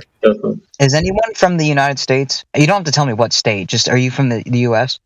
I'm from Arkansas, central U.S. Okay, cool. So the 10th Amendment. So this is really embarrassing. I'm not going to say too much, but I had like a genuine fight with my last family member, and it was really bad. It was the final nail in the coffin, if you will. And I'm literally. Well, it's something that's gonna. You don't have to say it on here, but we're live streaming on YouTube. You realize this, right? Yeah, I know. I'm not tripping. I mean, after you fall down as hard as I have, I don't really have too much fear with people's opinions anymore. So I'm sitting at a rest area, and I never done this before, but I'm just genuinely too tired to drive right now, and I just want to like literally go to sleep. I've never been so tired in my life, and I'm sitting in a rest area. It doesn't look weird. I mean, I've been to rest areas before. It's not like I'm camping. Let me ask you this before you continue. Yeah. Do you need some help? Because we don't have to talk about it here. We can talk about it somewhere else. You don't have to talk about it on here. Oh yeah, I definitely could use a friend for sure. I've never been this upset in a long time. I don't want you to say where you are. Yeah. On the live stream if you're in trouble. Yeah. Well, it's more of like emotional distress. Cause like I googled if you can like stay overnight at a rest area, and thousands of people have done it. There's no law that prohibits it. No. So it's like, I mean, I saw a lot of like. If we go to another room and talk for a minute. Yeah. What room would be good? Are you familiar with Discord? And we can just jump into another chat, and you can kind of let me know kind of what's going on. You don't have to tell me everything, but I don't. Yeah, anything. Yeah. For protection, for you. Yeah. Could I call? Jump Could in I? a chill. Chill VC. You see chill VC chill chat. Oh, where's that at? Let me scroll down. Chill. Oh, there it is. Okay, I'll be in chill chat. I'll be there in a second. All right, cool. Poor guy. Yeah. Shit happens. See what it does, like, I always tell people to sometimes you got to leave it alone with family members. Yeah, like you can't I don't think it's really push them. Yeah, I just don't. That's my intuition. yeah, right. But you're right about leaving it alone with your own family members. People they already have problems within their families. Why add something? Yeah. You just got to agree to disagree sometimes with them. You never take out the trash, and you're a flat earther. Like, what the fuck? Double whammy.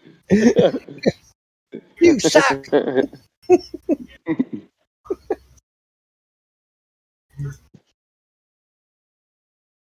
That really hurt when you called me a flat earther.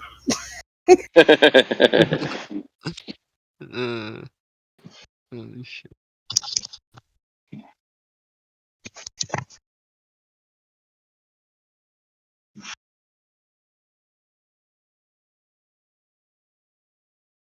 No, it's more like, you never have any more time for me. All you do is watch flat Earth debates on YouTube. So who are these people you're talking to at all times of the night? Yeah, you talk to them more than you talk to me. Yeah, because the conversation's more interesting.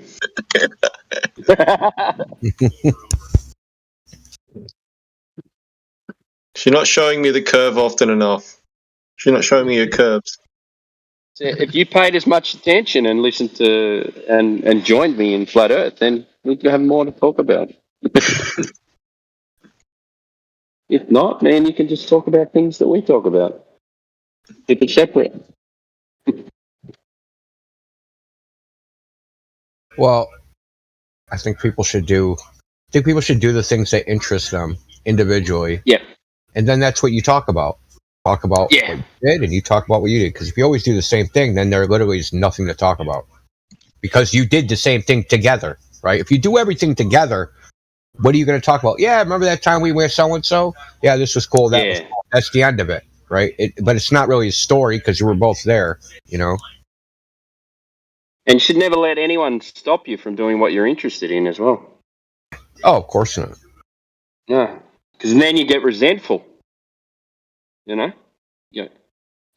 might not say it, but you just resent them for not letting you do what you want to do. You go, and where does that get anyone? You just go, well, I'm going to do this. So if you're annoyed by it, you're going to have to change your mind about it. So.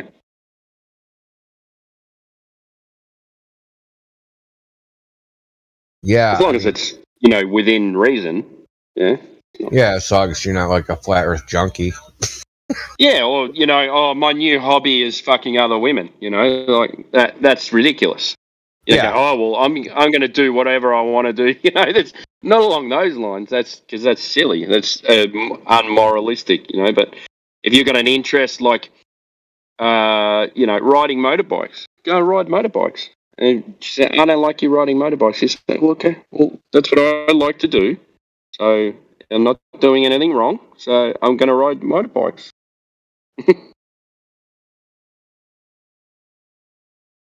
Mine just happens to be flat Earth. I mean, well, like I said, everybody should just do what interests them.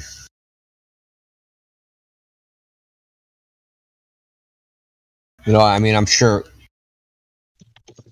who everybody's significant other is interested in things that they're not interested in. The thing. Well, what I guess what I'm getting at is when people say, "Oh, you should have things in common." I don't think you should. I don't think it's that. I think that's not important.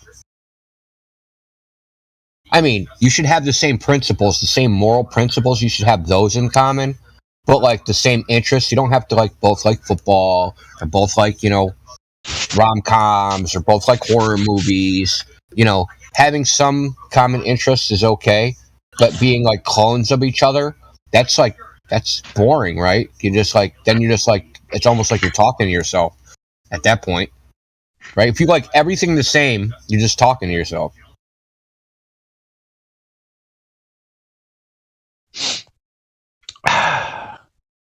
Sure. It helps? A common enemy. Ha! Yeah, that does help. Alien invasion. Hate them aliens. Yeah. So Ronald Reagan said, if humanity had this common enemy, invaders from outer space, humanity would come together.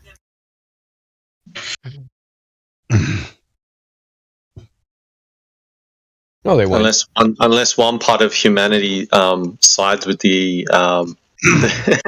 Well, see, you already figured out what would happen, right? One side one country would try to get to them first and tell them, all these other countries suck, dude. Destroy them. Destroy them.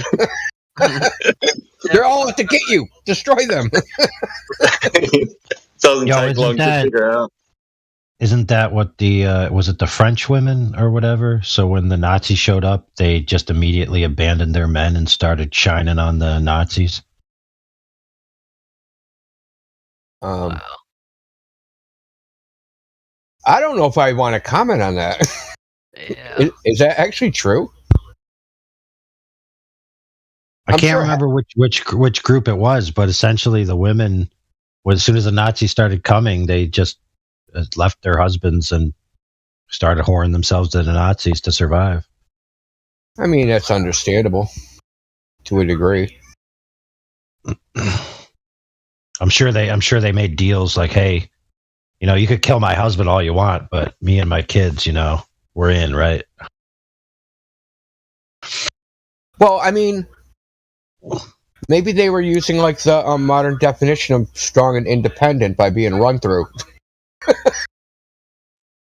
Stunning and brave by being run through. Look how brave she is. She left her husband and went to the Nazis. Yeah. If true, a man did that, it would be that's what I'm. The funny thing is, if a man did that, right? I'm in the French army and I'm going the other side to be on the winning team, right? I'm running to the Nazis. You'd be called a coward. Yeah. But when a woman does it, she's stunning and brave. Yeah, but you got to think about it this way from a woman's point of view. Like, if the woman is aware that all the men in her nation are sissified frassers, then the smartest thing she could do was, when the man is like, I'll defend you, she'd be like, no, that's not going to happen.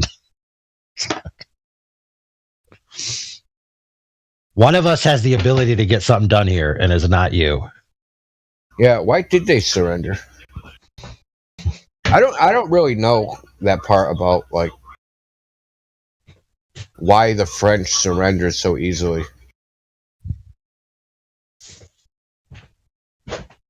Someone cut a deal.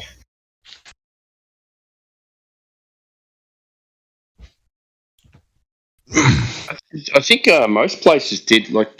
Italy turned over pretty easily, and there were German soldiers in the streets of England as well because everyone else was at war.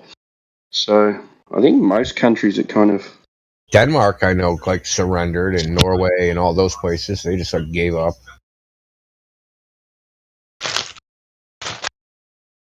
Dude, I'm just gonna make my own island nation and then just create a fax copy of a surrender document pre-signed and just send it to everybody. I'd surrender.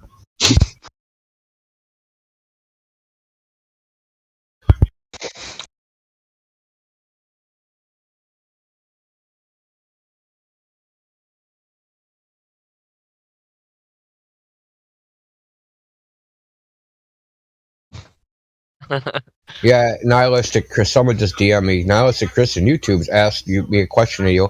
Can you define a tangent? Depending on what kind of tangent.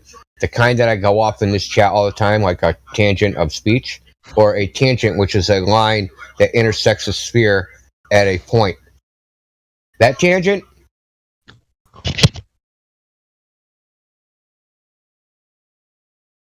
A line that intersects and just touches the surface of a sphere at a point. Well, a circle, technically, not a sphere.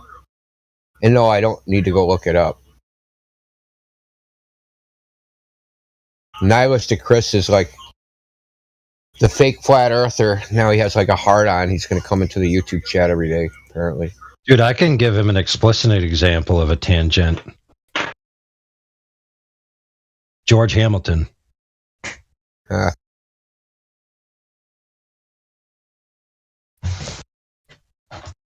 Nihilistic Chris isn't intelligent enough to understand what happened.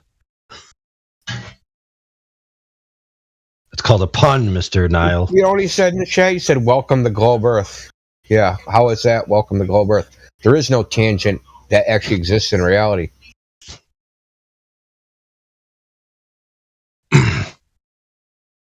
Chris, you're literally a fucking fat kid sitting at your desk somewhere. And I know these words hurt because you know it's true.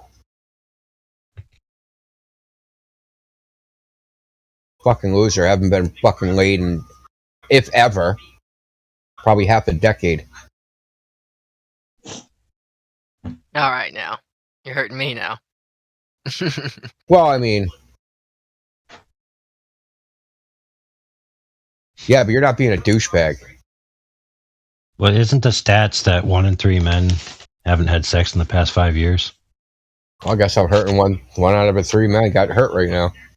Because 43% of men are obese. So, no, it's 43% of women and 30-something percent of men. 37% of men.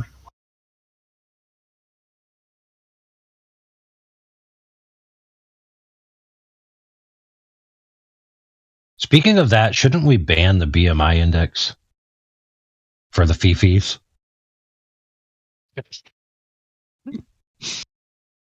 That freaking word, man. I love it. Freaking fifis, man.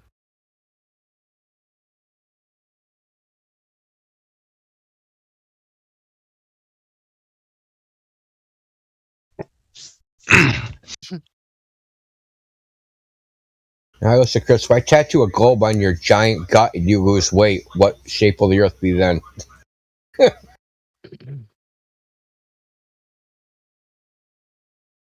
It'll be concave earth, man. Be a distorted tattoo. It'll be Pangea. All the continents will be together. Dude, and if he gets ripped, it'll be bumpy earth, just like Jesse Gordon believes.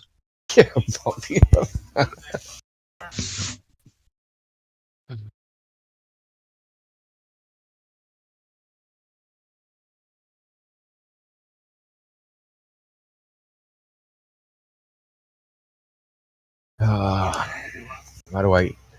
Why do I feed the trolls? He ain't saying anything anymore, but whatever. Like, he's just another one that just needs attention.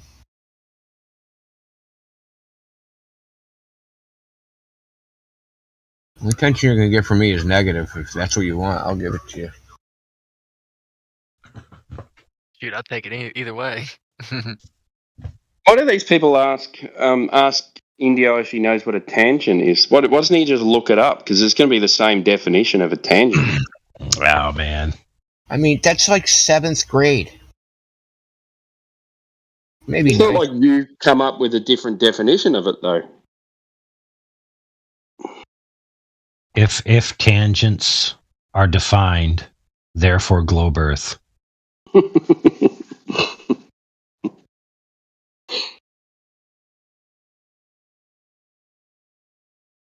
If object falls to ground, therefore globe Earth. If ground that is below you appears in your field of view below you, therefore globe Earth. If matzo crackers with peanut butter and jelly, therefore globe Earth.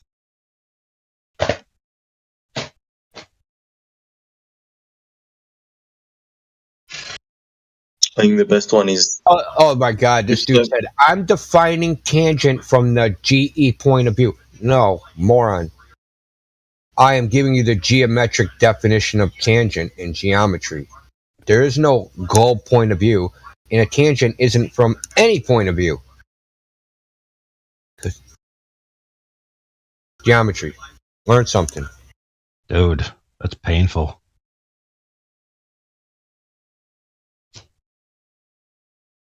A tangent is a line that intersects a point on a circle and no other points on the circle. Yeah, well, I mean, technically, it's completely an abstraction because where it intersects the circle is at an infinitesimally small point, which doesn't actually exist in reality. So, like, it's a conceptual. Tangent is a concept. It's not really, can't have a point of view. Yeah.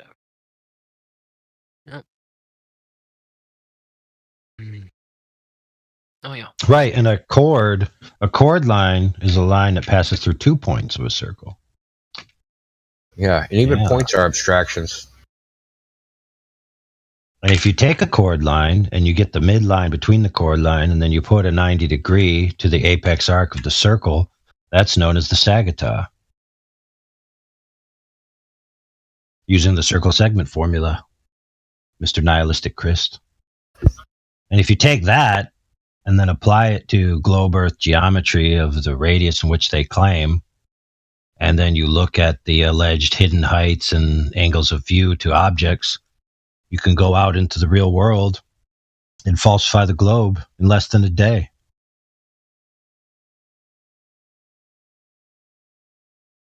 How you like them apples?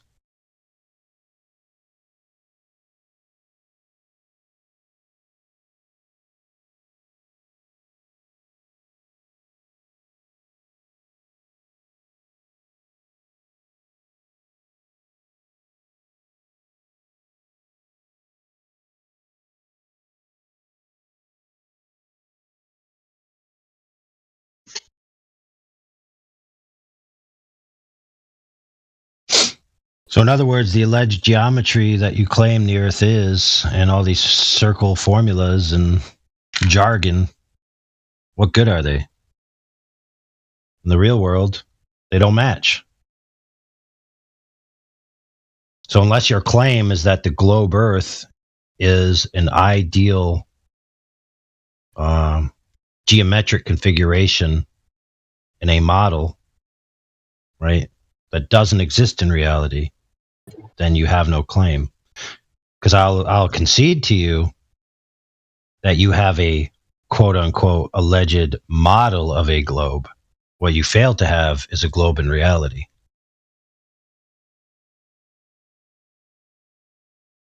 Chris is just about hurt he was banned. Said, why was I banned from 24/7 Flat Earth Discord? All I wanted was a change to the globe earther role. No, you are being a double agent, and you know it. You were caught. You were kicked the fuck out. Dude, he confessed. I know. Prompting. Without prompting. He told on himself and then he wonders why he got busted. Dude, why am I in prison for murder? I only went to the nearest courtroom and told the judge I murdered a bunch of people. Look, even if you decided not to be a flat earth, or decide not to be a globe bird and still want to be a flat earth, we're kicking you out for stupidity.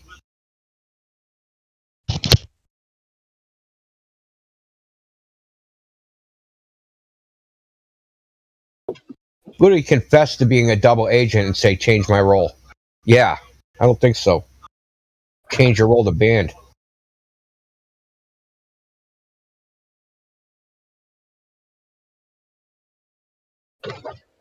Oh, by the way, we can't unban him because who put him in the permaban list? I think it was Matrix Red Pill. Yeah, you gotta wait till Matrix Red Pill to come back. Then he can unban you.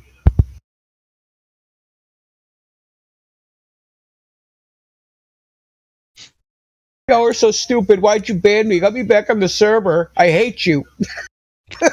Dude, since that time, he had sent me messages and then deleted them, thinking that I wouldn't have instantly captured them for posterity.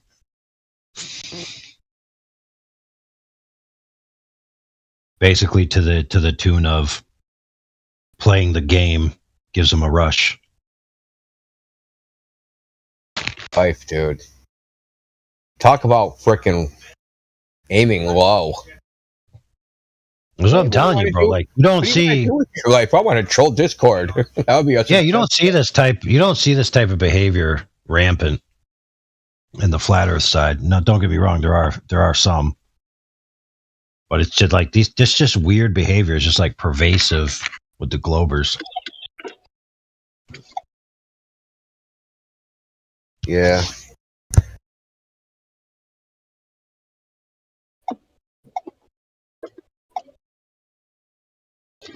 If the And by the way, these Globers would be in it, right? They're like crawling out of the basement, and like we're the first rung up out of the basement.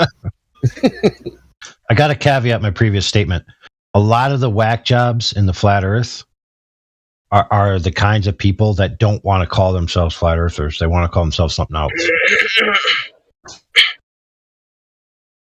We're not talking about you, Jemsy. No, we can't be. Well, I'm unmuted. My bad. I'm listening, bro. Go ahead. Yeah.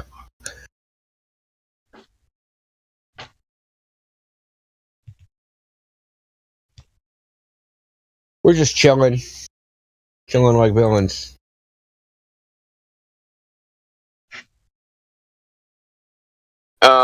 I heard AI saying, well said, saying, it's not that the Glovers. You do have a model. What you failing is that you don't have. What is it? Why they don't? He doesn't have the reality. Yeah. He failed on presenting reality. He doesn't have the reality. That's funny, man. It's actually pretty hilarious.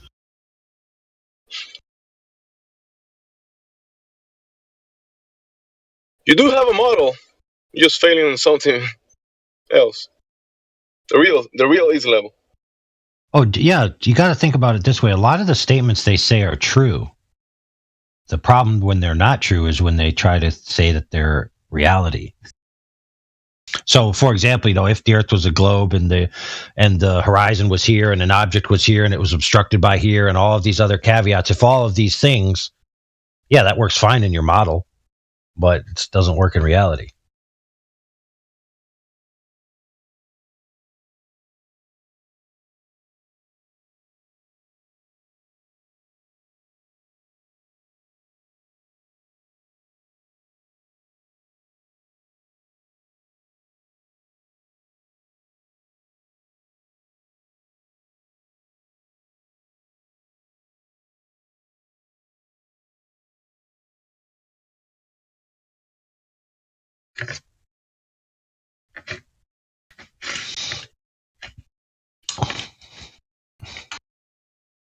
Oh, but if you go to Walter Bislin's Earth curve calculator, right? Whenever there's a supersedery observation that debunks globe geometry, all you got to do is turn up the refraction slider, which, by the way, doesn't apply any light conditions. What it does is it increases the radius of the circle that they're applying the math to.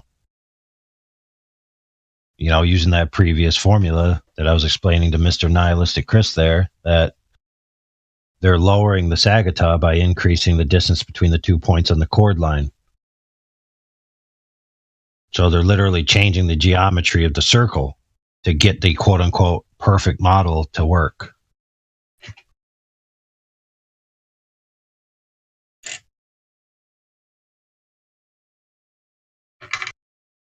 Yeah, there's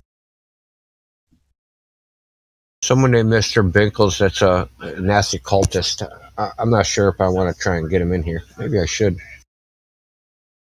He's got 2 posts. Astronauts will go around the moon. Astronaut Jessica Meir spent 204 days in space.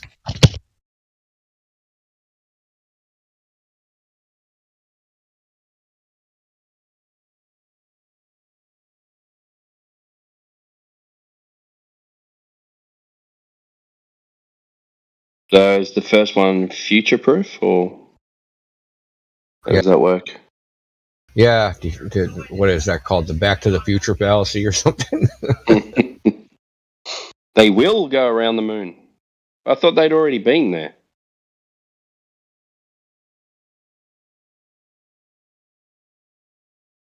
Yeah, what does that even mean?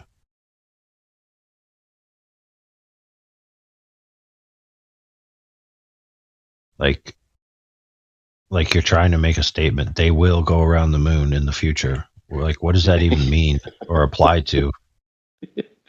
I don't understand. Don't you know Earth is a globe? They will go around the moon in the future. Well, hot dibbity shit, dude. Maybe the moon is a sphere. Who gives a crap? Is the moon the Earth?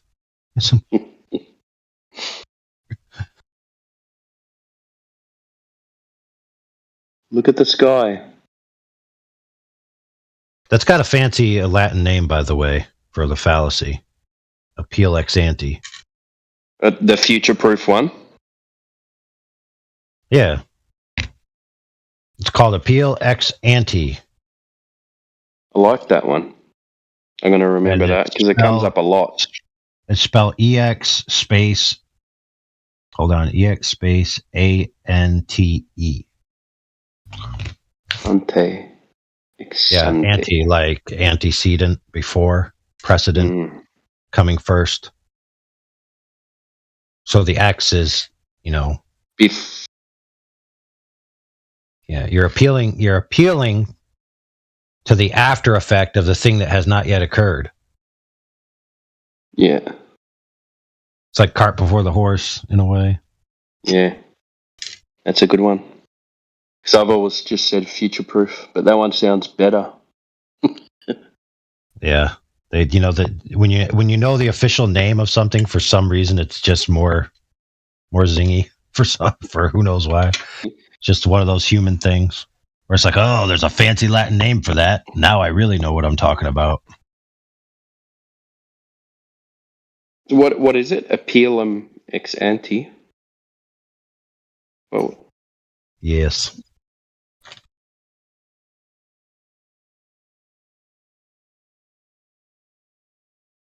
Sounds a lot better than future-proof. That's an appealum ex ante. I think we're going to see a lot more of that with the Artemis stuff coming out. Brandon's back. Yay, Brandon. I didn't think you liked me, Andy. Oh, you kept on muting me. Yeah, that's because you try to run interference. It's not personal. I have a job to do here. Well, I state my own opinions. I don't know anybody else around. I don't know these people. I just state my own opinion. I don't try to piggyback on what other people are saying. If that's what you think I'm doing. No, run interference. When we're talking to somebody new that's never been here, you appear out of nowhere like someone, like a genie, and someone rubbed the lamp, and someone rubs the lamp, and poof, here comes Brandon. I don't even watch the stream, dude. I just what's funny? The first day that I came here, which was not too long ago, he was there. He was here. Brandon was there. I remember talking to him. I just come in randomly. I don't watch the live stream or anything. Well, I don't listen. Whether you do, whether you don't, it doesn't matter. You still run interference. You come in and there's a conversation going on, and you get involved. You need to wait your turn. Oh. It's not personal, man. It's not that I don't like you. I don't even know you. Alright. I usually just think are we buddies? Have we been out to drink a beer? Have I been to your house? I don't know you. You're just a voice on the internet. I don't like all of us, right? You don't know me. I could be a fucking degenerate, fucking murdering women. You don't know. Yeah, I don't think so, though. Yes. So let's take a minute to get to know each other. Who likes plantain chips? Jemsy. I like. Listen, I have an actual open bag of plantain chips right now. Wait, where is it? Oh, dude, me too. I got one right here. Bro, I make my own plantain chips.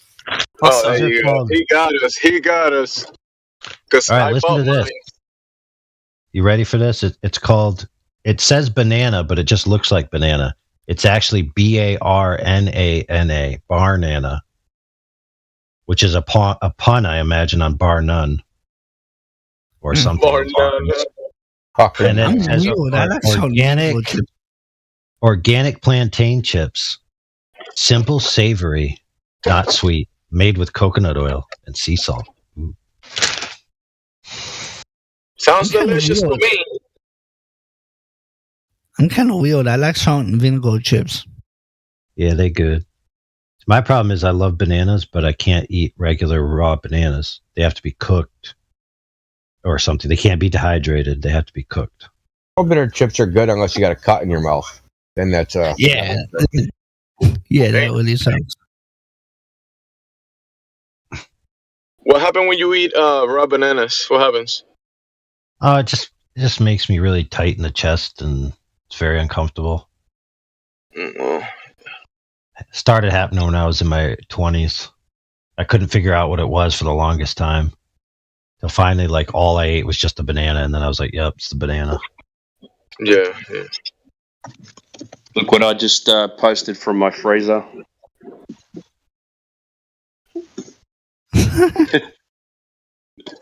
the hell, man. I need to start a plantain farm. Like, what's going on here? What is this my stuff wa- you're talking about? My wife's Colombian, so we eat them all. We eat the green ones and the ripe ones. So. Are those platanito maduro? Yeah. Hmm. Is it just sliced banana, sun-dried sliced banana? Is that what No, it's not a banana. It's different. Oh. It looks like a banana, but it's plantain. Not a banana. Oh, I have no idea what plantain is. I'm Googling it and I'm failing miserably. It's a They can banana eat without 'em- sugar in it. Yeah, you can eat them green as well. You smash them up and fry them.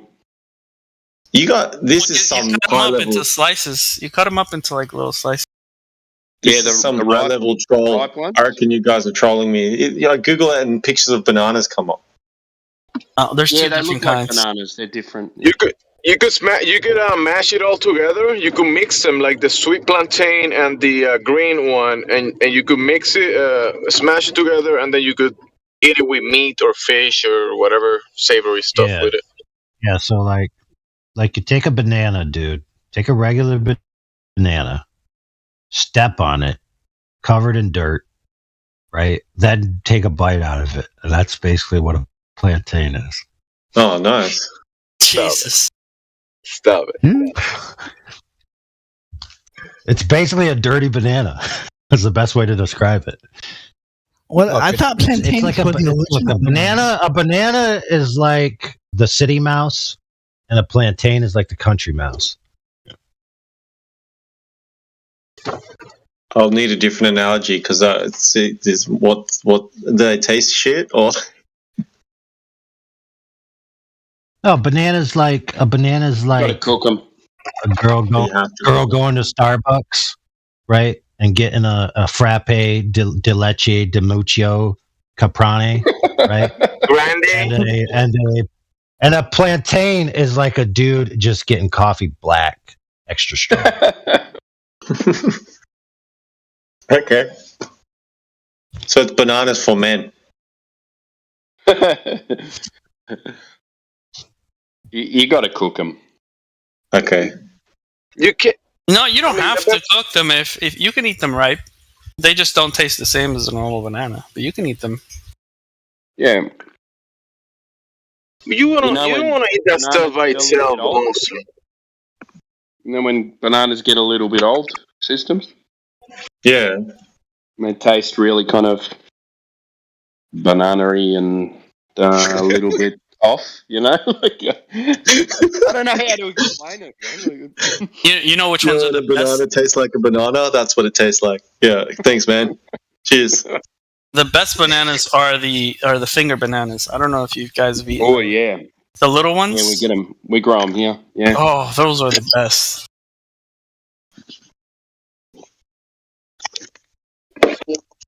Well, not here, where I am, but up in Queensland, they grow them here.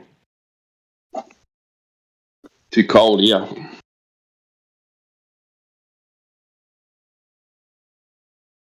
Plantains. You know what bananas taste like bananas? Oh yeah. Speaking of bananas and things that are curved. Banana. If Brandon's still here. Banana. Brandon. Banana. Would you be so foolish as to posit the idea? Banana. Banana. Yeah, but would you be so foolish as to ever posit the idea a banana? Towers are off kilter to each other, therefore Earth globe? Banana. Sorry. I accept your answer. Sorry. I kind of got a little too goofy with it. Dude, it fit in perfectly because that's the correct answer.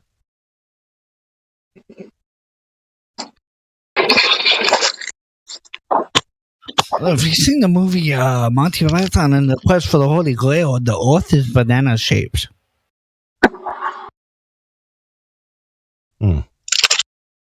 Nobody's seen that movie?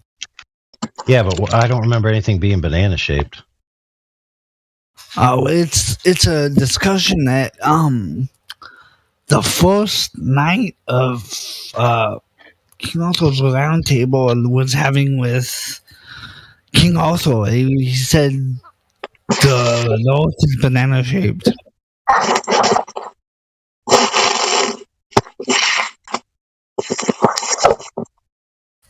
I wish I had the movie. I played the clip, but I don't have the movie on me. I mean, I could probably find it somewhere, but by the time I find it, you'll all probably be talking about something else.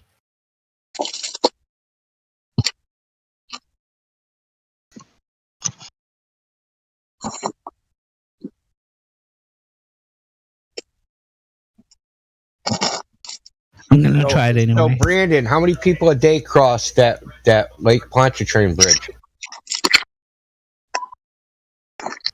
It's gotta be. Just by guessing, it's gotta be thousands. Right? It's like 30,000. How come none of them ever see Earth curve? How come they haven't put up like a little shop like at the end of the bridge that says, "Come here to see the curvature of the Earth. Pay $1 Here, take a look." And then you see the curvature of the Earth, the bridge. Why come nobody's done that? I don't think they did that anywhere. Well, there is a place, they don't make you pay $1, but there is a place where they say it happens in Salt Lake City. In Salt Lake, there's a road, very straight road. But it's actually not the curvature of the Earth that's seen because it ain't far enough. But anyway. But I'm just saying they never do that. So you are aware that Lake Pontchartrain is a very unique place to do an observation. You know why? Nope. Because the water there is like 11 feet deep, the whole thing, and it's huge. And it doesn't really have a flow to it. It's not like a fast-flowing body of water. Kind of like a... Well, that's what a lake is. Yeah, well, but it's not fast-flowing, so it doesn't have an inlet of water where there's always fresh water. Put it this way, okay? So let me break it down to you. Lakes don't flow at all, dude. Yeah, dude, lakes do flow. What the hell did you just say, bro? I don't think so. Aren't they fed? Bro. I take showers in the spillway at my lake, man. They flow, bro. They have, so there's like a 2 foot by 2 foot column of water just pouring out this thing 24 hours a day all year round. That's some flow. And that's just the concentrated one. But it actually the whole spillway that doesn't have the concentrated spot is probably like 30 feet wide, and it feeds a river 24 hours a day all year long. That's like a fast moving lake, bro. All right, I yield the floor.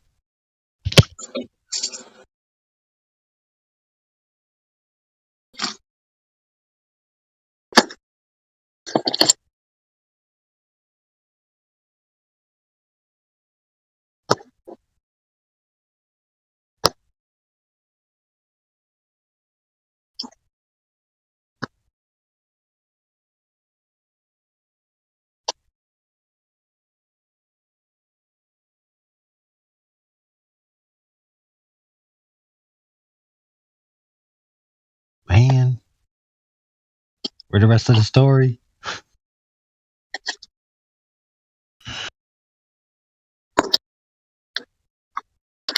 We're waiting on Indio to tell us the story. Oh shit! I was muted. I was talking, man. Jesus Christ! I was talking. I was muted. Fuck, dude. Ah! I gotta start over, man. You gotta hurry up before Gemsy runs out of chips. I'm just gonna mute him. No. What are you doing? Working on your car or something?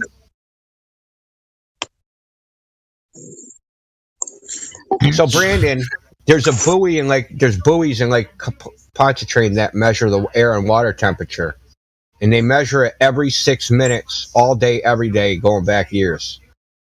And if you look at the data and you graph it or whatever, what you'll notice is that 2 times a day there's a temperature inversion.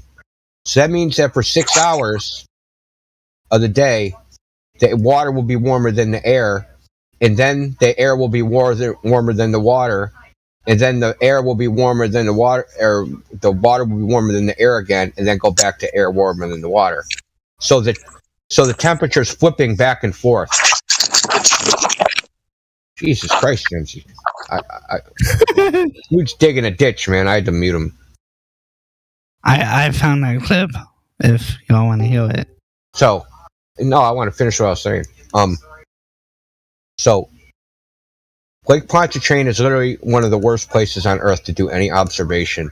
In fact, according to the U.S. Geological Survey, one side of the lake, where the end of the bridge is, has a completely different climate than the other side of the lake. So when you are looking through this air, you're actually looking into a different meteorological climate, meaning the rainfall is different, the temperature is different, the freaking humidity is different. It's a different climate. It's not just like, oh, it's different weather. It's a different climate. And you're looking through this. Oh. So okay, that was it is literally what I'm saying is not back then, period. It's no, I said that was a bad example. Well, I'm just saying, Lake Pontchartrain is not a good place to do any observations. It just isn't. And on top of it, I don't know if you saw what I posted. So when they run temperature inversions in simulation, it looks like things are curved. This predates fucking anything Soundly. Soundly probably wasn't even born yet when this shit was made. Well, he might have been. Anyway, I'm just saying. And the data, like, for example, one of the things I posted, I found the exact day that Soundly did his power line observation, and I have the data from that exact day. And it shows when he took that, there was a temperature inversion.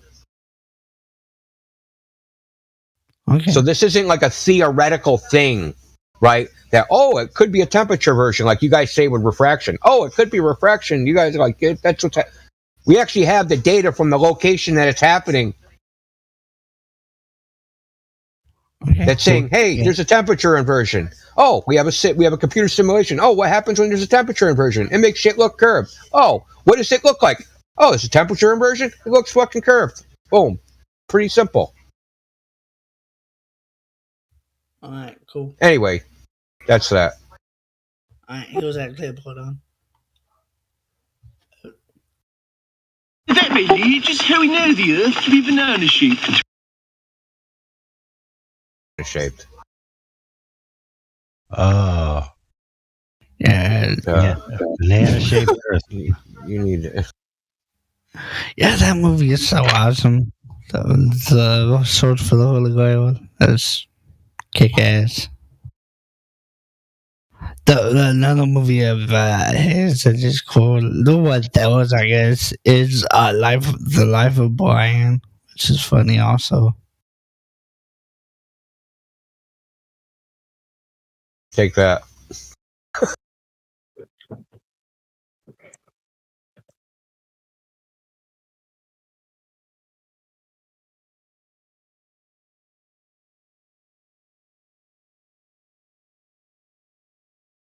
Getting obvious.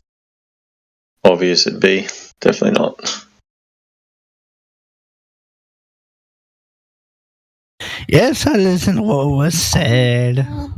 No, you didn't, man. You're going to wake up tomorrow morning and you're going to reset like an NPC and say the same shit all over again that you said yesterday and the day before and the day before that. So all you Globers do, you come in here, you talk to us, you ignore everything we say, and then the next day you wake up and say the same thing again like you never even heard it. I mean, I'm not mad about it. I just think it's funny, dude. Like you're generalizing. You're taking me and you're saying because I think the Earth is globe that I'm like all other globe authors, and I'm not. Actually, you're the example that I'm lumping globe earthers into, not the other way around. Dude, you're the exemplar. You're not like, oh, I'm generalizing you and I'm lumping you into a bunch of other globe earthers. No, I'm lumping them into you. Well, that wouldn't be right either, because I'm way too goofy and an idiot sometimes. Yeah. Oh, don't sell yourself short. You're just as idiotic as the rest of them. Look, what do you think that there's a difference between you coming in here and like MC Tune or like Fight the Flat Earth or something? That like somehow what you're saying is different than what they say? They would know a hell of a lot more than me. They don't. Bro, McToon, right? One of his first forays around here. The dude literally said that the only thing that can move something downwards in your field of view as it moves away from you is if it physically moves downwards.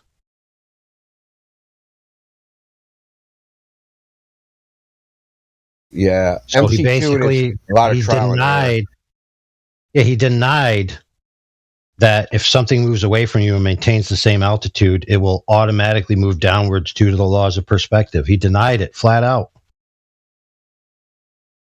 This whole argument. No, I mean, yeah, that's sort of connected, but that has to do with excuse me. That has to do with angles of propagation to angles of reception. So there's like triangles created as things move away, and according to the law of triangles, as the base leg gets longer, then the acute angle gets smaller. So the available propagation angles to render become less, and the object will not only become smaller, but it'll move downwards in your field of view. But his whole argument, Brandon, was stars are above you, right? And they start going away from you, and then they start to look like they're going down. So that means Earth's a globe.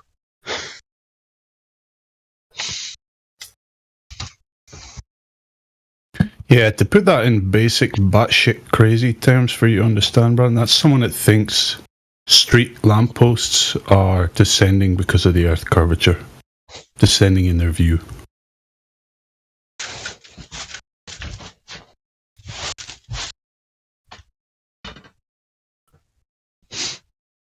Why did we stop being serious? You stopped being serious and all of a sudden targeted me.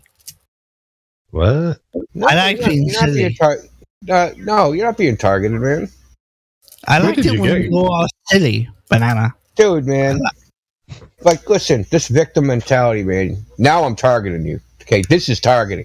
And, like, if you had the victim mentality before, now you're going to be a victim. Because if that's what you want, then we'll just do it. Like, why even fuck around? I liked it when we were being silly. I don't... Silly we were being silly. Tomorrow you're going to reset like an NPC in a video game, dude. Like we left the village. We did a quest, right? India's going to pick up the fucking quest again. Yeah, exactly. And we're going to come back to the village, right? We denied the quest. We went on some other quest. We're going to come back, and it's going to be like the NPC is going to spit the quest all over back at me like I never talked to him. Dude, that's a good thing. So. I admit that the Lake Pontchartrain thing was a bad example, so I'm not going to use it anymore. Tomorrow, okay. We'll see tomorrow. That's good, Brandon. So we've got a Mr. Binkles in the house. You want to put money on it? I'll have money tomorrow. Let's all target Mr. Binkles. Yeah, we want to talk to Mr. Binkles. He's in the lobby chanting about how he believes there's people in space. So, Okay, anyway. Yeah, Mr. Binkles, you've got control of your mic. Hello.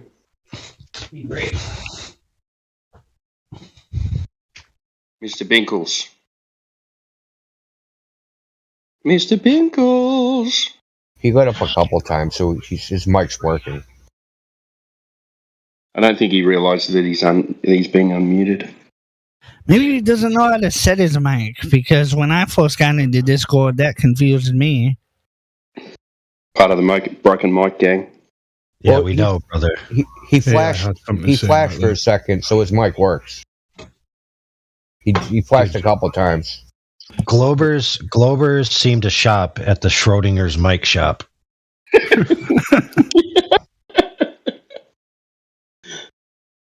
Hey, I've got a good mic, so I'll just mute. Should we mute him up just in case?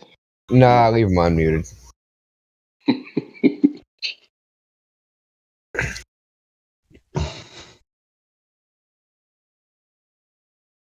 Mr. Binkles.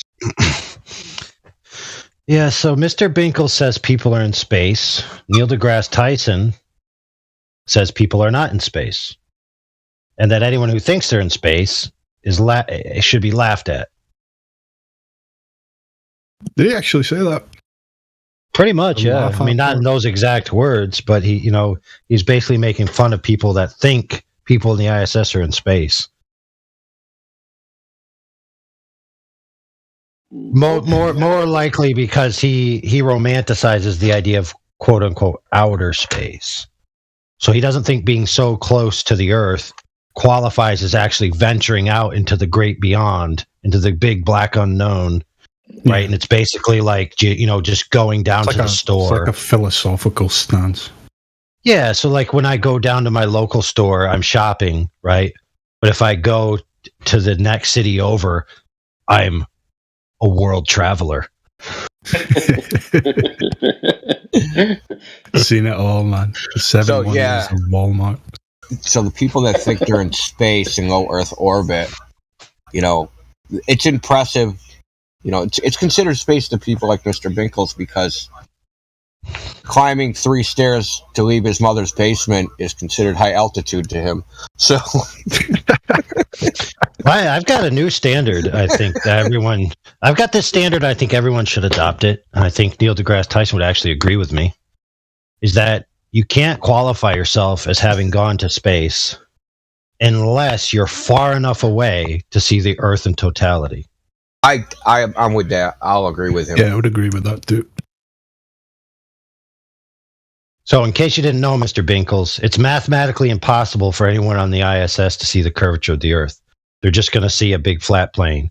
And the curvature that they do show you is the lenses of the cameras. Yep. Sorry. You have the numbers on that, Indio, don't you? What's the distance to see the whole sphere? It should be like something like 1/8 of the radius, which is like, or no, yeah, 1/8 of the radius. Or no, 1/8 of the circumference. Sorry about that. 1/8 of the circumference. 1/8 of the circumference. Oh, you're still fucking right there. 1/8 of the radius, yeah. So it's like 1,000 miles, something like that. 2,500 or something. My stomach out. Because you got to be far enough away so that you're like encompassing enough of the ball so that it looks like a circle. You know what I mean? And that's like about 1/8 of the circumference distance away. In the piping, in your pipes, like pipes get. Mr. Binkles. He's either hot micing or you can barely hear him. Yeah, he doesn't. Sounds like he's at work or something. Mute, just in case. No. What is this here? Hold on, quiet. He's hot micing. He doesn't even know his mic's on. Calm down his autoimmune response. Moreover, sodium bicarbonate. Mom's telling him, calm down. Calm down. It's flat, okay? I'll shut him out. Just don't want to be, What? Maybe his mom's hot. Dude, she's talking about sodium bicarbonate response. So what are they cooking? Oh, I can't even say that. Dude. They're He was talking making. about They're tubes and making. stuff as well. Dude, they're making little lava volcanoes for school. How cute! Obviously. You get 27 in here, 31 watching on YouTube, man. And of course, that little demonstration fully proves the molten core of the Earth. Yeah, proves tectonic plate theory too. Yeah. Okay, now the party's official. Flat Earth Professor dude is here. Now we can break shit. The table you wheel the volcano around on, that's the plate I'm gonna break some demonstration. globes. I'm breaking globes. You know, you can go to like thrift store. You can get like half a dozen of them for like $10, man. Yeah, then you can be a used globe salesman. Yep. Still got your globe in the back garden, dude? Nah, I had to clear it out, man.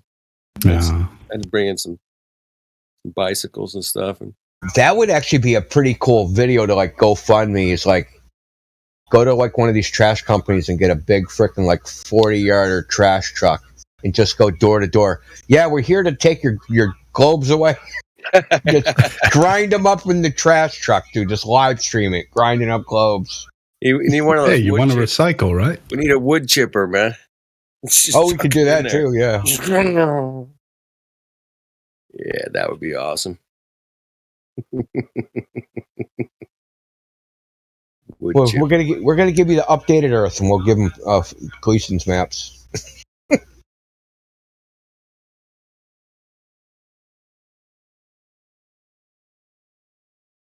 I'm supposed to get to work on this map, man. Well, like honestly, what a physical globe? What practical purpose does it have? Like, Zero. honestly, Zero. Not for educational. But I just love how Globers come in and say, "Oh yeah, the globe is the perfect representation of land masses." This is, it's accurate. And when do you ever see people walking around with a globe in their hands navigating? Dude, a globe is just like a three-dimensionally scrolling cartographic representation of pseudo 3D Ramonian geographic locations. You sound like a glober. In other words, it's like like you go on a computer and you see a modal interpretation of data. That's all it is. Back then, they didn't have computers, so all their graphical representations for everything had to be three-dimensional.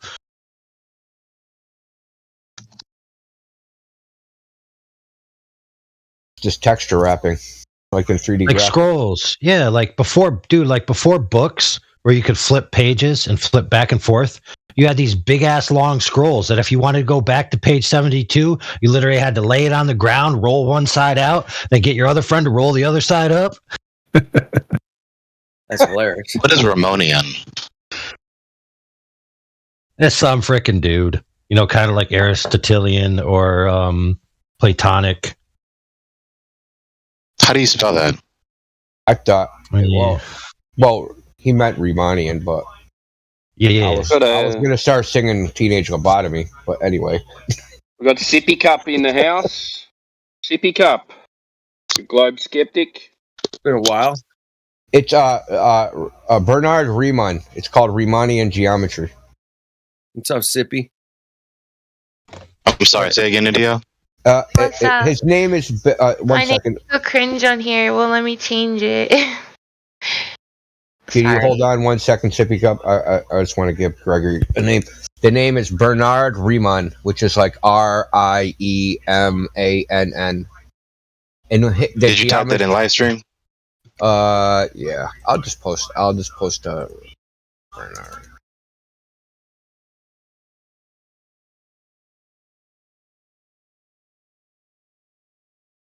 He's a famous mathematician. Mathematician, right? Yeah. Yeah, you've heard it before if you've ever listened to different things where you're talking about space-time. It's going to be called pseudo-Riemannian four-space. Yeah, so general relativity is in what's called pseudo-Riemannian geometry. So it's like It's completely abstract. It doesn't exist like in the physical world. Yeah, it has And nothing to do with pseudo-Riemannian means it has a negative curvature, whatever the fuck that means. You can try to figure it out. Oh, dude, Like, on its face, that is not an intelligible phrase. What is negative curvature? dude, you want to know what a negative sphere looks like? If you could guess what a negative sphere looks like, what do you think it would look like? I think it would be flat. Like a non-existent sphere, like debt or something. No, I'll tell you. Check this out. So, do you remember you know these play pieces that you play on a board, like the Game of Life or something, where they have a base and then they taper up towards the top? It's like a parabolic inverted cone. Okay. Take two of those, glue them together on the base, and that's what a negative sphere looks like. Like so two cylindrical cones together? No, it's not a cone. It's a cone, but instead of it's a parabolic, shape to it. It's not like a perfect cone. Okay. Yep, I'm not imagining it. I might have to see an image. So they're called pseudospheres, and all they are is a sphere charted with negative curvature. So, intuitively, most people answer, oh, well, it's just an inside-out sphere. But an inside-out sphere is the exact same thing as a sphere. Right. Concave Earth versus globe Earth. Right.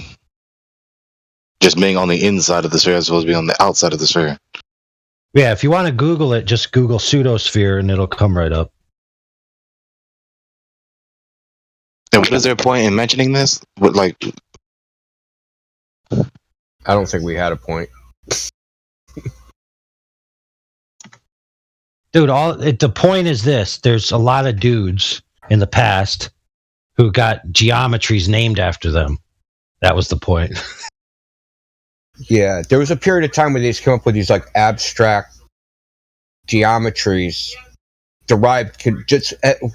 Geometry might not even be the proper word for it, right? So basically, it's using arithmetic and numerals, right, to come up with an abstract idea. Like, yes, this could be like 11-dimensional space, right? Something like that. Yeah, we can keep like drawing axes, or just keep mathematically putting axes in x. Instead of X, Y, Z, let's start at A, right? Axis A, axis B, axis C, axis D, axis E, axis. We just come up with more and more dimensions, right? More and more axes. But these axes don't exist in the physical world. They only exist in this like abstract mathematical space. And these geometries that like Riemann came up with, and Gauss came up with some. Riemann came up with his idea was kind of like more like. His ideas were kind of like universal across like all geometries, kind of. I mean, it's kind of, I don't know if I'm describing it right. But anyway, these are abstractions. They're not because when the normal person thinks of geometry, we think of, squares, triangles, rectangles. I could take, I can measure it with a protractor. I can measure it with a ruler. I can fold it into pieces. I can shape it. But these aren't those type of geometries. These are completely abstract mathematical spaces that don't exist in the physical world. Now, some of them, not the ones he's talking about, but some of these interesting math things are actually practical. So the pseudosphere, if I'm not mistaken, me and Indio actually parsed this out a little bit in the past. He might help me remember. There's this thing called the catenary curve. Oh, yeah. And there's derivatives of it. And the pseudosphere and the catenary curve are very similar in the way that they function. But so, for example, in the olden days, you've seen these big-ass cathedrals, right? With flying buttresses and archways that hold up this immense amount of weight. And you're like, dude, how did they know how to do that? To get all those balances? So the one guy who did one of those big buildings, all he did was make a scale model, and he dropped a piece of string, right? So you'd get the heights and whatever, and you dropped a piece of string, and it would take the shape of the catenary curve under its load and under its distances. and he would just draw that string, turn it right side up, and that would be the shape that he needed to make for that arch. Literally had to do zero math.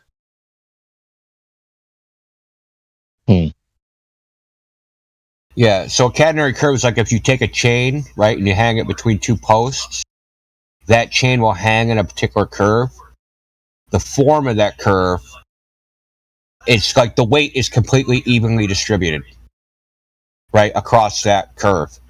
So if you just flip it upside down, now if you put a load on that, like if you flip it upside down, that shape, right, copy the shape of that arc, right, and like form it into like a piece of metal. Now if you load that piece of metal, put a load on it, that weight is evenly distributed throughout that whole curve, and you know that because when it was flipped upside down, you know, the pull down of it was evenly distributed.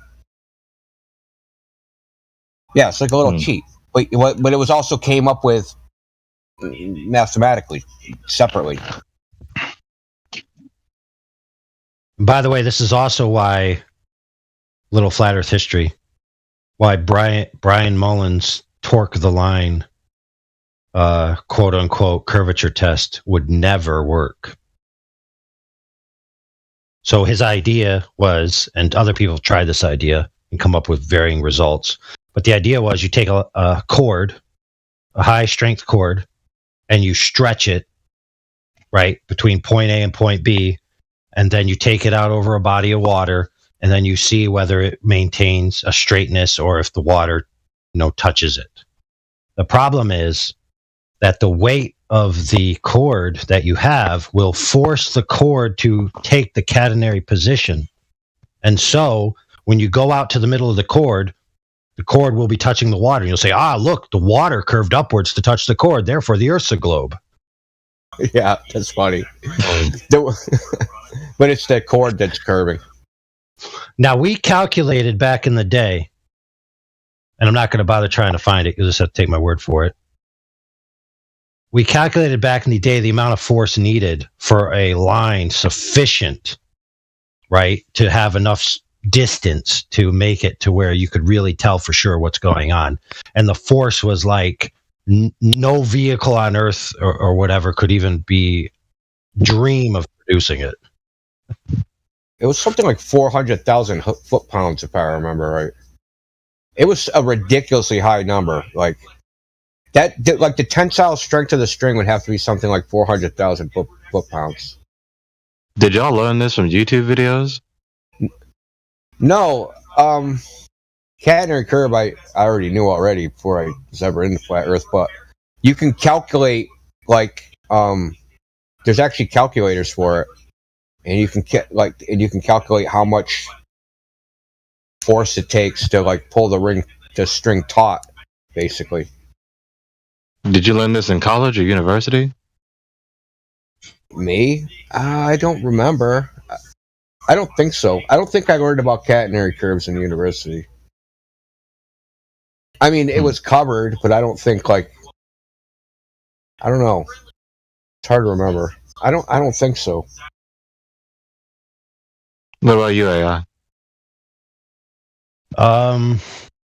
I want to say there's something that triggered a segue of research that I want to say it had to do with the pseudosphere and the Brian Mullen thing in tandem, and they all just started weaving together. There's a lot of interesting segues that come about from these arguments that the Globers have, because a lot of what they have is based in these ideal and fantastical geometric settings. No, I remembered. It was in university. There is a book called what the hell's the name of it? Determination of the Figure of the Earth. And it's about kind of like the history of surveying. And in that, part of it is they use chains for surveying. And because they're using chains, they have to pull them tight to measure distances. And they used to use long-ass chains, right? Something like a mile long. And that was actually a unit of measure. Like, this is 50 chains, it's 100 chains long, it's 30 chains long. but they have to take this catenary curve into account when they're doing these measurements, the weight of the chain. So that's why they stopped doing like chain surveying and they went to optical surveying with telescopes and shit. AI, were you browsing through websites when you fell into this segue? No, I'm pretty sure it was researching some ridiculous Glober claim, probably. Well, because the experiment they were going to do is someone's supposed to take a monofilament, well, not an exact monofilament, but they make this like piece of nylon string that is like, it's like tensile strength to weight was like super high, and like even like a spool of like 2 miles of this string was only like a little teeny package. And they were supposed to do it in Australia. They were going to take this string, they were going to stretch it off some freaking distance, and they were going to what was it called? It was called Torque the Line. That was the name of it. Yep. Torque the line. And they were going to take this line and they were going to tighten it, and they were going to prove that the Earth don't curve, but because, or whatever. They're going to test to see if the Earth curves. Because if the water hits, like, so if you have the string at both ends and at a certain height, right, you do the calculation, and if the water does not touch the string, then the string is parallel to the water and the Earth's not curving. But they didn't take into account this catenary curve where the string is going to droop no matter what you do, unless you apply enough torque to pull the string taut. And you can calculate how much torque based upon the weight and the length of the string and how much droop there's going to be. And they needed to have like something like 8 inches of droop, and that was something like 400,000 foot-pounds. This was we calculated this in the old server way back when they were talking about it. And like, hopefully, we had something to do with them not doing it, because it would have been dumb. Yes, because what would have happened is, like you said, they would have like, oh, the string touched the water, the Earth's curved, and everybody would have been like the Bob Nodell shit all over again. Right, but the funny thing is that some Globers went out and tried to do a half-assed version of this where they had the string touching the water, and they said, oh, look, the string touched the water. And of course, we asked them, okay, what mechanism did you use to tension the line? Oh, I just tied it to two sides. So, two sides of what? One side of the YMCA and the other side of the YMCA. Oh my God. Over the pool. Yeah, they did it over the pool. I tied it to the diving board and the ladder that runs out of here. Do you guys know this guy, this nihilistic Chris? Nihilistic Chris, he's a clown, yeah. He's just he whining some more? Is he picking wants on? to be unban me. He hates the place so much he wants to be unbanned. See why CP Cup is still on the fence? He's, did we ever handle Sippy Cup's problem that they were asking about? Her name. She didn't like her name. Oh yeah. Well, my name is just from it's from a game that I play. It's not really. I recognize that. Oh, okay. What name would you like? Cute little big cup. Big eyes. Just Jess. Jess would be fun. Yeah. JAZZ. Excellent. Jess, so your new name will be your new name will therefore be Cat Aneri. Sure. All right. You agreed? All right. But yeah, since I'm leaning more towards flat Earth, but I'm just mostly learning and listening. Right on. Well, thanks for coming in. Appreciate it. What do you like? What's stopping you? What do you like about it? What do you love about the globe? What do you like about flat Earth? What's up? Well, I have had my own personal experience of seeing what I believe to be like the Chicago skyline up at the Great Lakes. So I don't know how that's possible if it's really curved. But other than that, I'm still pretty new and yeah. Kinda. So you've seen that photograph. It's like 50 plus miles. Well, I saw the photograph, but I also saw it in person, or at least what I thought. I mean, I barely saw it, but I think I saw. With your naked eye or with a camera? The buildings. You could see the buildings, right? Yeah, and it was Yeah, just, I don't know. but with your naked eye or the camera? Like, Naked were you eye. using like an optic or just with your eye? Just with my eyes, but like I don't know, Yeah, maybe I okay, was awesome. seeing That's I was awesome. seeing what I wanted to see, or I don't know, but I definitely Jazz. No, Jazz. It's possible to see. It is possible to see that far. So it's not like I wouldn't doubt yourself. You could see Chicago from that far. It's not like impossible.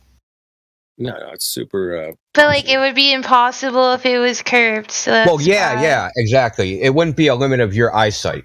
If the air is clear enough, you should be able to see it. Because that's the mitigating factor, right? The air isn't always clear enough to see through it, right? Did we get your name wrong again, Jazz? Yeah. Yes, Jess, like Jessica, like Jess. Jess. JESS. Yeah. Jess. Yes. Got it. We can fathom all these mathematical and empirical concepts, but we can't spell JESS. I called it out, man. It's my fault. No, friend. She can't pronounce JESS. Well, I reiterated for her, and that messed Yes, once you spelled it out, that it was clear. Right. Jazz. Yeah. I got a friend named Jazz. So, Jazz, we post things like in the live stream voice text. So, you don't seem like a troll, so I'm going to give you the BC pair. Oh, you got the Globe Skeptic role. How long have you been here?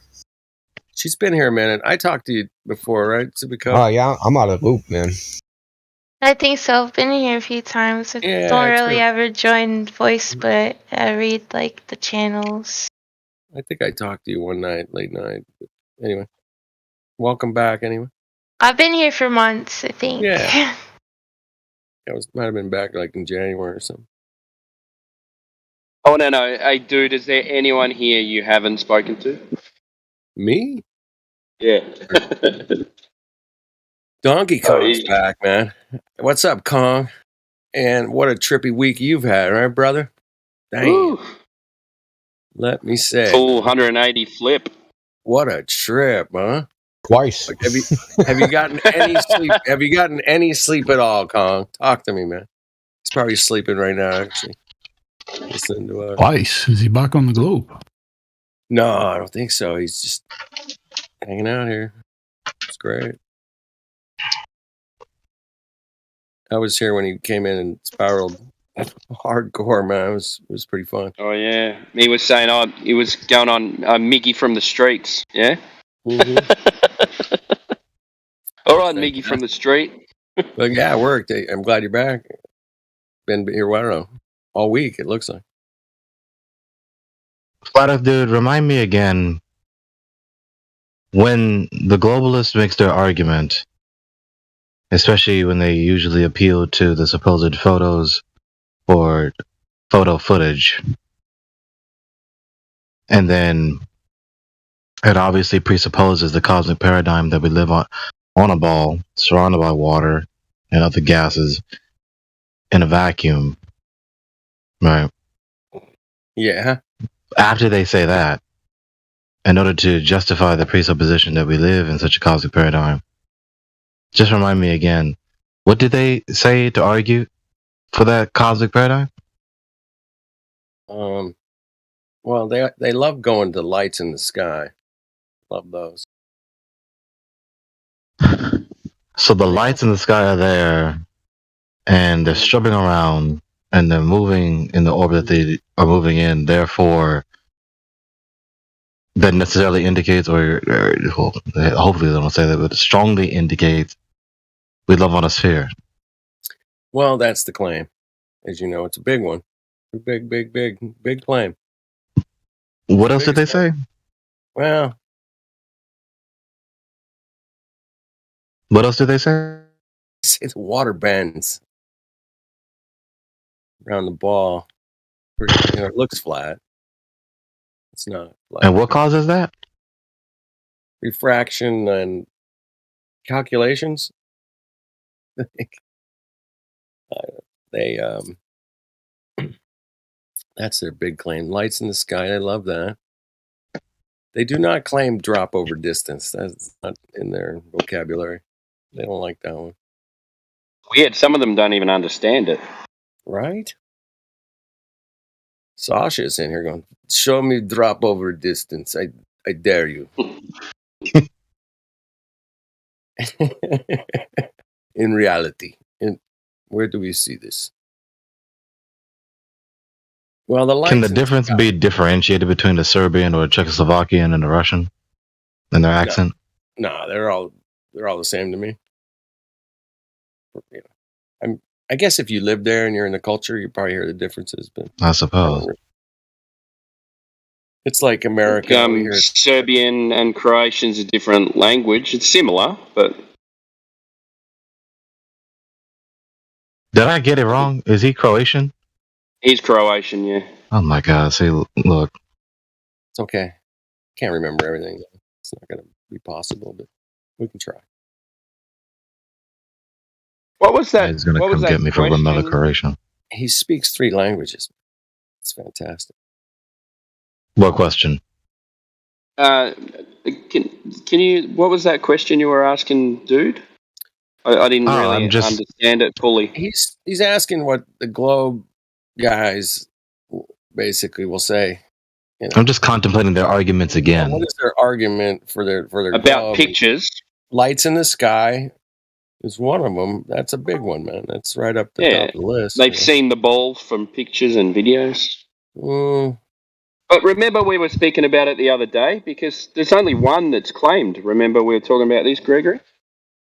Mm-hmm. One photo claimed that's been debunked from that. A funny thing happened on the way to the moon. If we want to believe that, I think it's real. And the narrative is that they knew the Earth was a ball long before the supposed photo. So how did they know before that? Of it too. Yeah, exactly. Well, the Universal Pictures, they've got an image, and that was way before they knew, way before they claimed to have had a photo or even been up there to see any of it. And it looks exactly the same as what they claimed it to be. That's fucked up. Because, I mean, am I really supposed to believe that the personnel, the heads of government, contrived an entire institutional enterprise to supposedly land on the moon, not knowing that the moon is an object that can be traversed and landed upon? They hoped that it would be what they believed it to be. Is that what I'm supposed to believe? Yep. Yeah, that's what we're all supposed to believe. They say in Minnesota, oh, you betcha. Because if they begin there, right? If they begin with the moon landings, well, you see the moon landings. That's what confirmed it. Wait a minute. So you didn't know we lived on a sphere before the late 1900s? No, they knew it. They just didn't know it in a biblical There's sense. that picture there in the voice text, man. They had it in 1927. I never thought of it in that way. Nailed it. That's even weirder. How you just said it, I've never actually thought of it like that. What I just Because they said? needed the... Yeah, it's just something just clicked.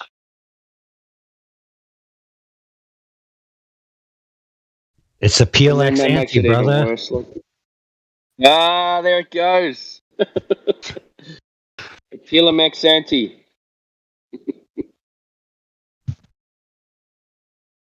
So, but really, what were their arguments before the 1900s, right? Before the moon landings? Well, hold on. Let me answer. Shadows, man. No. The correct answer is someday they're going to land on the moon.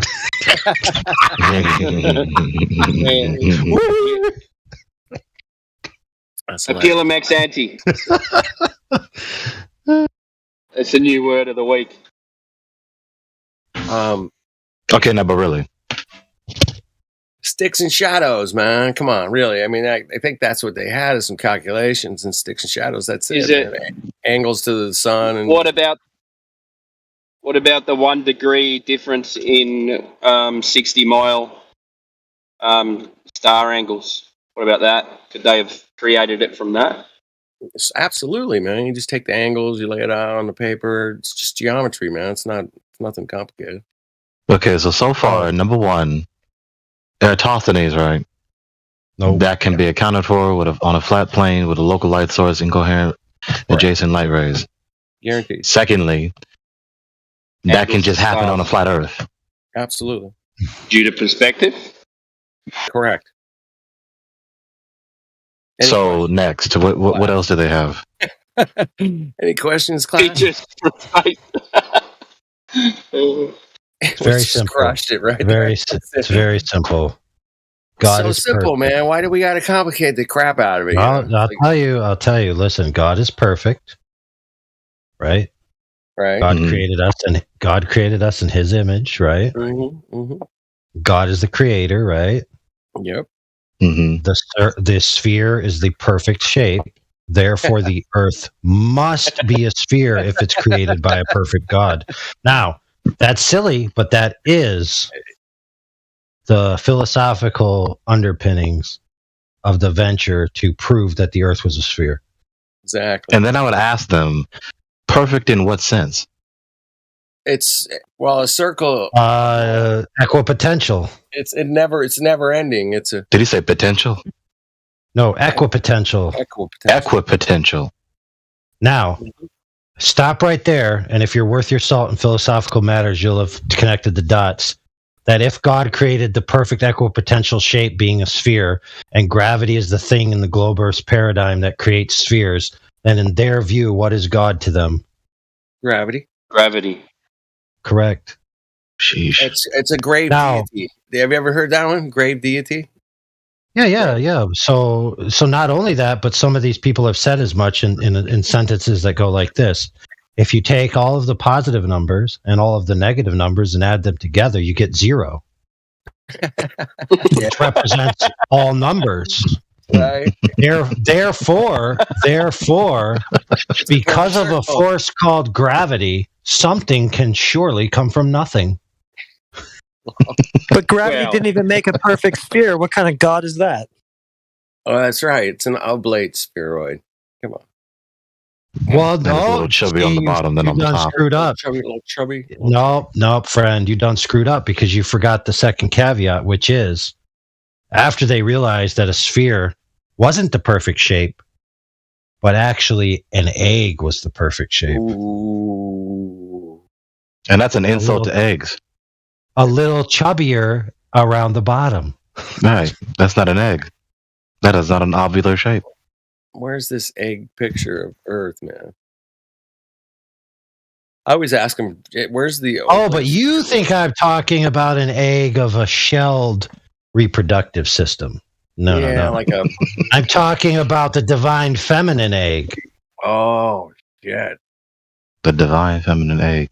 I like that, man. Right. Which is also an insult because it's wider on the top than on the bottom, rather than the reverse. It's all about creation and balls and eggs and Uranus and phallic rockets. It's all a Freudian slip, is it not? Hey, you got to have an obelisk in every city, man. Somewhere. There you go. Got to have a big penis looking thing. Where is the obelisk in California?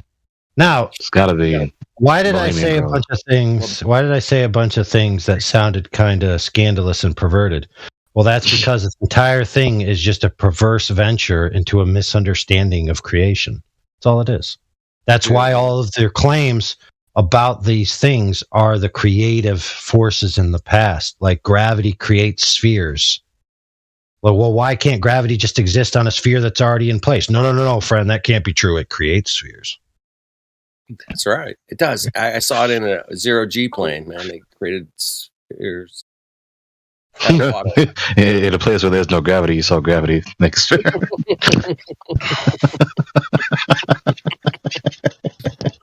Isn't it crazy, man? That's why I laugh about it. I know you guys get on me, man. I'm not the most. You know, I'm a pretty deep thinker, but I'm not going to give you some calculus shit, man. Fuck off. But, you had to give me like 2 seconds with that one. I'm like, wait a minute. yeah. I love the philosophy of the situation. It's absolutely fascinating, man. If this was like if we were hanging out in the 90s, we could have put a radio show together and had 12 million viewers every night, dude. I swear, it's that captivating around here. If I was to really give, I was just gonna say, if I was to really give, as AI reiterated in a facetious tone, well, rather a sarcastic tone, the kind of aesthetic argument. If I was to charitably take it seriously, I would have to say, okay, yes, the God, okay, being perfect, okay, the sphere being perfect. Wait. Did the God reveal that to you? Because if the God did reveal that to you, then there's no argument. But if he didn't, then there's no argument for your side. I'm not sure I'm tracking on that one. So, how do you know that such an aesthetic evaluation, the sphere is the perfect shape, right? Specifically concerning its equipotential. I'm gonna have to research that word. And so, how would you know that, right? Either the God has told you, or he hasn't. And if God did tell you, then there's no refuting that. If he didn't tell you, then there's no justifying this. It's just a subjective opinion.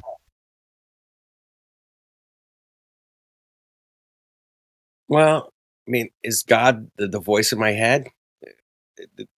Right? The voice in my heart? More like it? Well, it depends on how you want to define the God, but of course, in basic classical theism, in the usual sense that people say God, going with that for this argument's sake, if that God has not revealed that the sphere or the oblate spheroid, or whatever kind of wacky polygon you want to talk about, if that God did not reveal this shape is the perfect shape, then anyone else saying that is just a mere subjective opinion.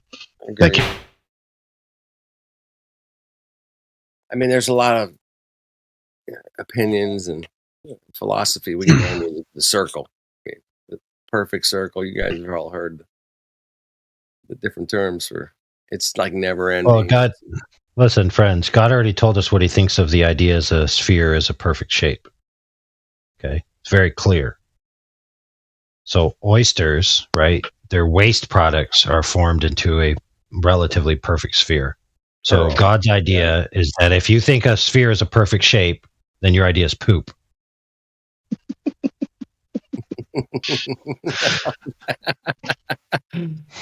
Oh man, make that a meme. Oh, good.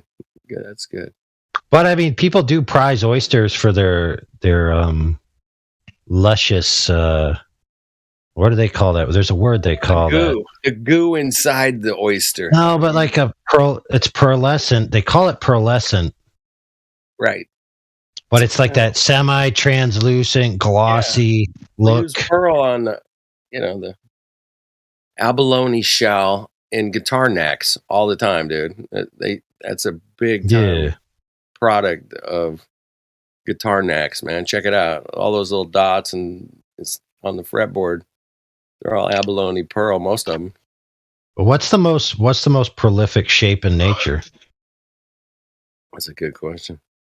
It is, isn't it? I'd say flat, level. That's not a shape. Okay. Banana? Yeah, that's a great question. What shape's a cloud? It's kind of like one of those. Don't think in the macro sense. Think in nature and all facets of nature.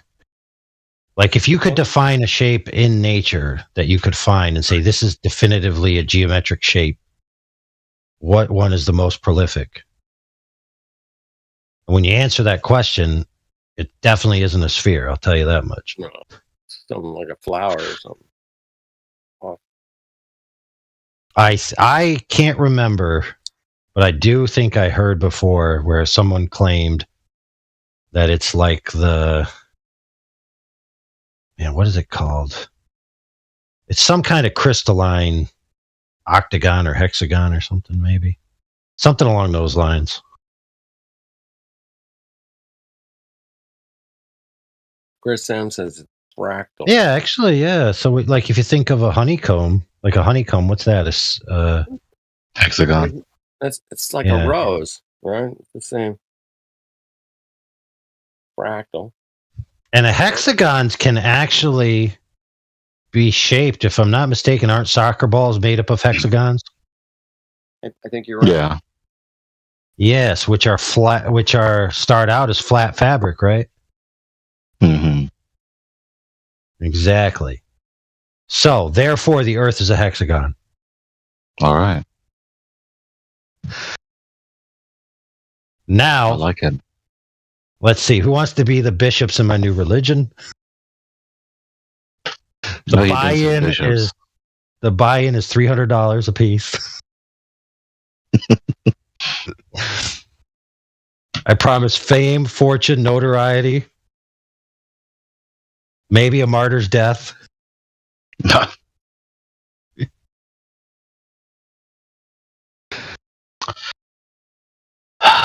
Oh gosh.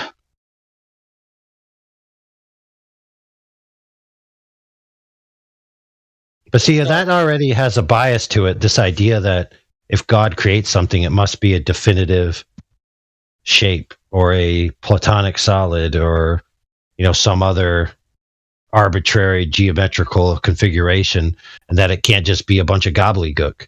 It's like, why can't God just make, like a puzzle piece Earth where it has absolutely no rhyme or reason to the boundary whatsoever? It's like, why? Or it isn't as simple as dark, very basic polygons. Yeah. I'm still thinking about your question, man. And the most evident shape. Or the real question is, why do so many edible things? Why are so many edible things have innuendic phonography? You had to pull out the stops with that one. It might not even be a word. Innuendic. It's not a word. Innuendolic. Innuendolic. Yeah, think about it, man. Apple bottom jeans. Think about it. They don't say that's a jeaned bottom apple. No, they don't. Although you just did, so that's fantastic. But there is that old aesthetic principle: form follows function, right? Yep. And so they think of the Earth. They think of the Earth as being functional in a particular way, and therefore a sphere is the most functional in the way that they're thinking that the object functions. That is so inconsistent with their nihilism and absurdism. Like, make up your mind. Do you want to be an ancient Grecian teleologist or not? Form follows function. It should follow a function. Good grief! What do you mean? I'm sorry. You're good. I hear it, and I hear just the blatant consistency, the denial of any telos, and so you've just crossed out the entire category of teleology, but then insist that form follows function. What do you mean function? Function. It's conjunction, junction. Function. Oh crap! What a fucking mind trip that was. Anyway, a brutalism. AI, right? That's it. Brutalism. You recognize that term, don't you? Yeah, it's just like brutal watching cartoons and growing up playing video games and not really. Well, I'm glad you're giving feedback, but I did say AI. Oh, I don't know, refresh my memory. Brutalism, because you mentioned the aesthetic and architecture. Yeah, indeed. Freaking brutalism. What do you think happens to a society where you build a whole bunch of very difficult to remove and replace humongous, heavy architecture that is ugly, deliberately so? Oh, it's so bad. So bad. So ugly. Oh man. Chris V, man. We got an architect in here. Dude, well, it's actually future proofing. Because you're hoping that your progeny down the line will eventually get a movie deal to film some movie in your town. Right. It's like, we need some unique architecture. Where could we go? Oh, here's this ugly ass town with old ass architecture. I mean, they're literally in London. They have what has effectively been made into a tower of a laser reflector. Which building's that one? Search up London big window glass tower melting vehicles. Oh, we had one here in LA, man. The Disney building they built. It was melting the people on the street and cars and shit. Yeah.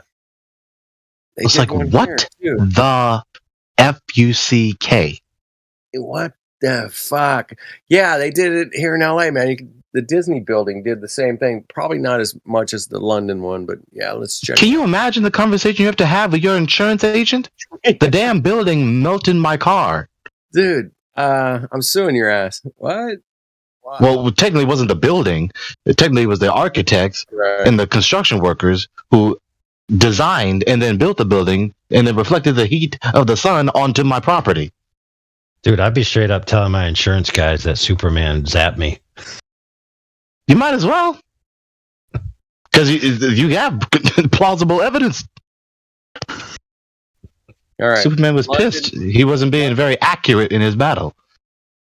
London skyscraper can melt cars and set buildings on fire.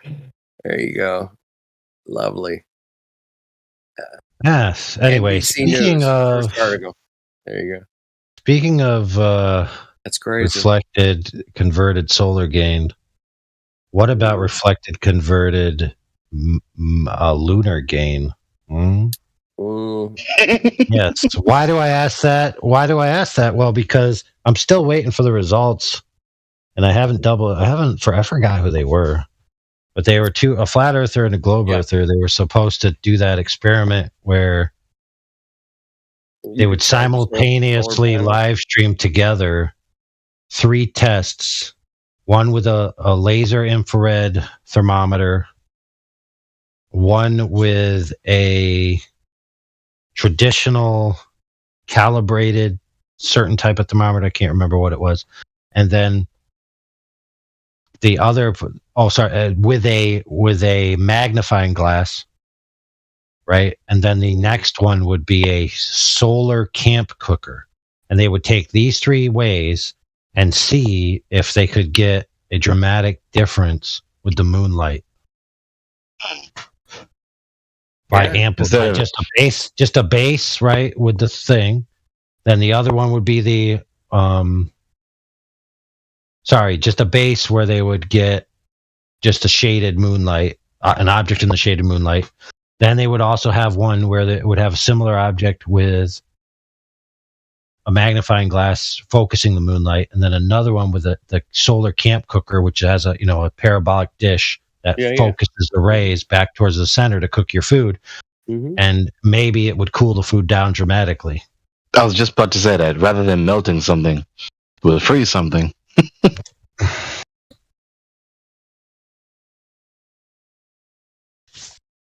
Yeah, they were all gung-ho about it, but I never heard back from them. Nah. It's hard to get out sometimes and do exactly what we want to do because, we got to go to work and pay bills and all that kind of crap. Dude, that's what it's about, bro. Mm-hmm.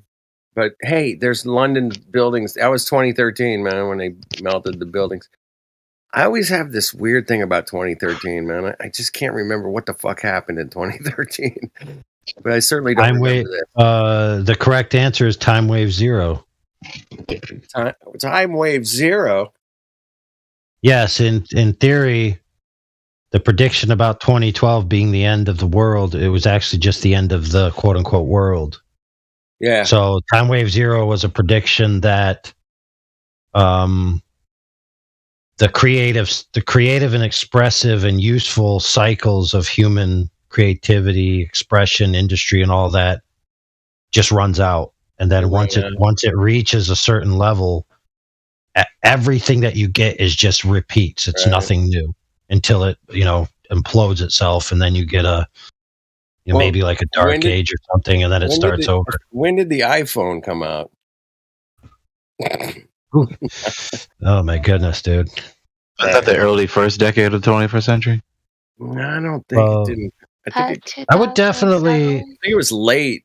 Like I would definitely. Hold on. I would definitely use the release of an abomination such as the iPhone as a marker for some kind of time. It's got to be a marker, man. It was too good, man. Changed everything, man. It did overnight. I've heard various things of how they settled on that name. How did they settle on that name? I don't know. They started with the iMac, and I think they went to iTunes, and then they had the iPod Touch. It's short and then for it went internet to phone. iPhone. Short for internet phone. I was just. I think it was. I can't. I don't know what the I stood for, man. Internet. No. It was before the. Yes, it is. iMac came out. I'll bet you $500 right now. 2007 was the first iPhone. 2007. Okay, late first decade. I feel like I remember. So the 21st century is my entire existence so far, and so I think I remember that time. Yeah, exactly, man. Your whole existence is coming up with computers. For the record, Homeboy wasn't confident enough to take the bet in his position. But you, Gregory, man, your whole life has been in the 21st century here. Also, we don't bet here on this platform. And I think it's fantastic. So that was entirely a joke. Not meant to be taken seriously. Two streams of money was dialogue going on at the promised same and time. or willing to be exchanged. All people hereby swear to an arbitration agreement. The end. Yeah, I did say I was kidding. Crap. I'll mute for But a minute. it is internet phone. That's what I's short for. Flatter, I did hear you though. Yeah.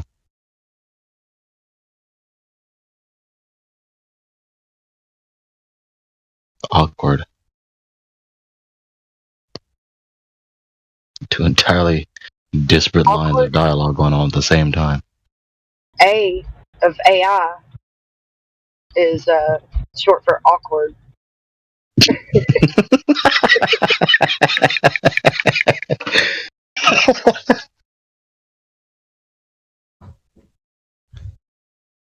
Well, we have expressed interest in not presenting ourselves as having any type of monetary exchange or agreements over a live stream that streams on certain platforms, etc. ad infinitum. Caveat et pluribus unum.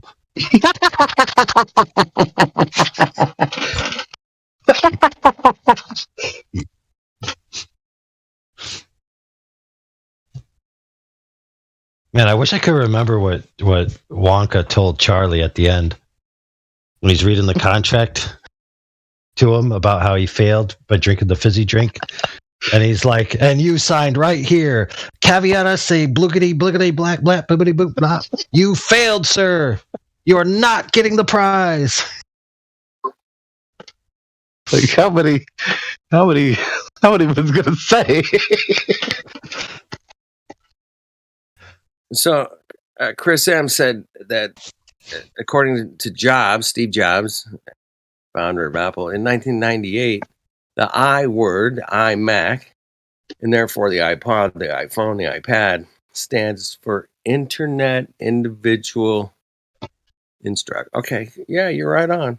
Right on, Flatsy. Nailed it. I did not know that. I never But it's actually a even thought triple. about it. It's a triple meaning. Apparently. The Internet Individual Instruct, inform, Intelligence, and inspire. Instruct, inform, inspire. What's the word for I that means enslave? Incarcerate. Incarcerate. That's good. Yeah, it's incarceration, man. 100%. Yeah, we've been incarcerated, no doubt. Gregory's whole life, not my whole life, man. Like half of it for sure.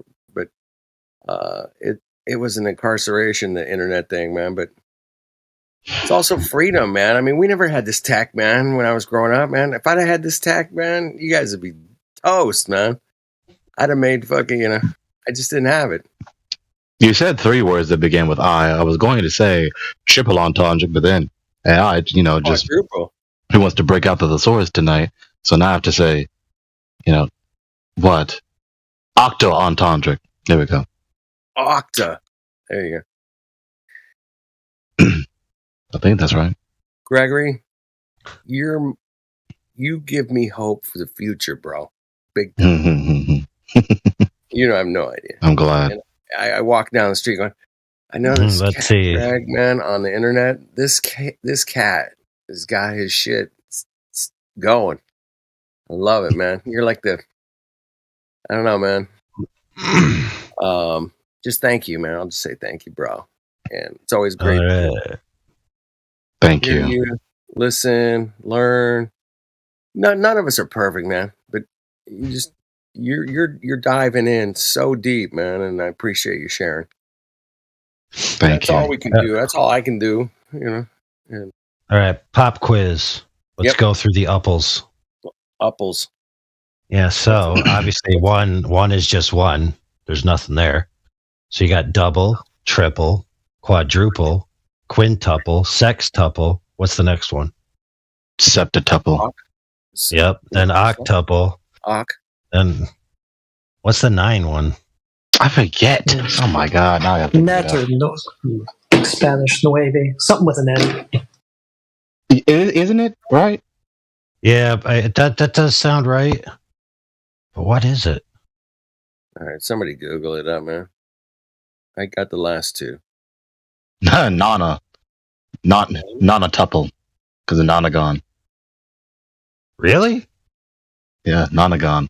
No. All right, fair, but that just sounds so stupid. And 10? Decatuple.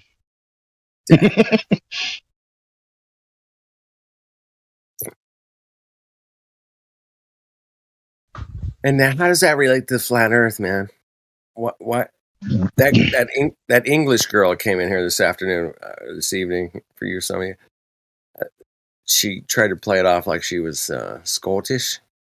She's like, "Oh, what happens when I sail my boat over the edge?" Something like that. Guess what a 11-sided polygon is? What? Nobody? Now, hold on, man. 11? Mm-hmm. I think it starts with an O, but I can't say anymore. Nope. No, that's 12, I think. 11 is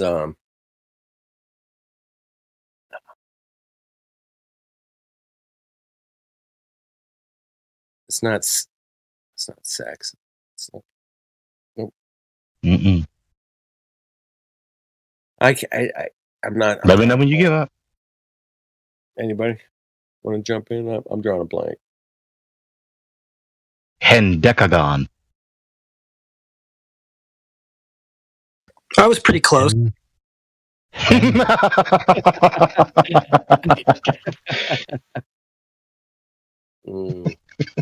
was so loud too when he said the heretic. Laughter's important. That was fantastic. Yeah, I'm just gonna go ahead and claim this one. Why not? Yeah, you gotta own it. I'll just take the Hey, might prize. as well, bro. Yeah. Like, hey, I want you to be like Zanuck, man. Just own it. It's like Yeah, doesn't take that matter. gold jacket. You could tell the globe earthers that's what you're not a flat earther, you're a hendecadohedric earther. Just skip all the rules of the game. I'll just walk up and grab a hold of possession of the prize. Say that. Hendeca what? Hendecagon. Hendecagon globe earther. Got it. What's a 12-sided shape? Oh, hold on, friend. Hold on. Before we continue, we have to make sure that Flat Earth Dude understands the difference between planar shapes and three-dimensional shapes. With the flat shapes and right. So you have your 11-sided shape, right? But that's not you can't make that into a sphere. No, you have to take a bunch of them. You have to take a bunch of them and connect them together. But I don't even know if an 11-sided shape will work that way, because certain ones will work where the symmetry will work. If you take 90-degree triangles and glue them all together and try to make a globe, it doesn't work. At some point, man, you get to the last piece, man, doesn't fit. Doesn't fit. Yeah, I had a guy I used to hang out with on Hangout. He had to build this metal sphere thing with these triangles, and son of a bitch, when he got to the last one, it was all fucked up, and it wouldn't fit. So apparently that's true. I've never done it. I'm sure some glober will go like, I can totally do that, 100%. Every time. They got mathematics and magic tricks to make it all work, man. Hey, angles to the sun. You're on a globe, man. Come on. Everybody knows that. Duh. It's a simple thing, man. There's an angle to a light in the sky that comes out, pretty regular. And you can measure that distance to it, angle to it, and come up with a distance using sticks and shadows. Guaranteed. So what's a 12-sided shape?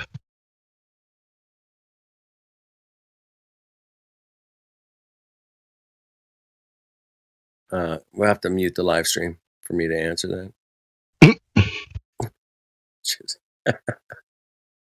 12. The dodecagon.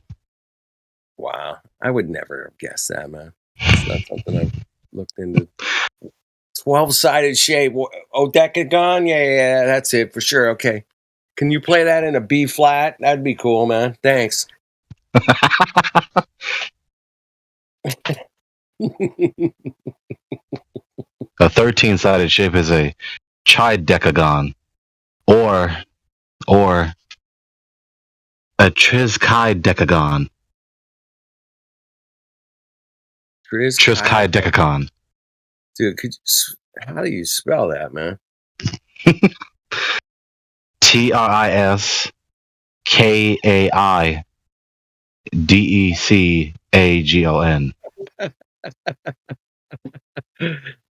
That's fantastic. I'm having so much fun with this. This is pretty funny. A 14-sided shape is a tetradecahedron. Holy. You heard tetrahedron. This is a tetradecahedron. It's a tetradeca. You got to get your tetras and your decas all in order, man. To figure out this situation, man. I'm noticing a pattern too. Yeah. The deca is the 10. 10. Right. So tetradeca, 4, 10. Or trideca, 3, 10. So 13. Mm-hmm. There we go. And then dodeca, double, 2, 10. I'm having so much fun with this. Yeah, the 16-sided shape. Hexakidecagon. Hexagon sounds like a fraternity. Yeah, The hexachidecacon. hexachi. Am I saying it right? Yeah, hexachidecacon. Hexachi. Or the regular hexadecacon is a constructive polygon, and the in radius, circumradius, an area of the regular hexadecagon of one side length, one R. Heretic is an asshole. He wants to know what's a 24,901 sided shape called. I wonder if you researched that. Because I'm literally looking at one of the quick searches right here. I don't know how many zeros this is. Hold on, let me get my stylus. Hold on. This is one with 1, 2, 3, 4, 5, 6, 7, 8. Nope, I gotta zoom in. I'm about to lose count. Wow. Hereticon. It's called a hereticon, man. 1, 2, 3, 4, 5, 6, 7, 8, 9, 10, 11, 12, 14, 15, 16, 17, 18, 19, 20, 21, 22, 23, 24, 25, 26, 27, 28, 29, 30, 31, 32, 33, 34. What is that? What is that number? What is the name for that?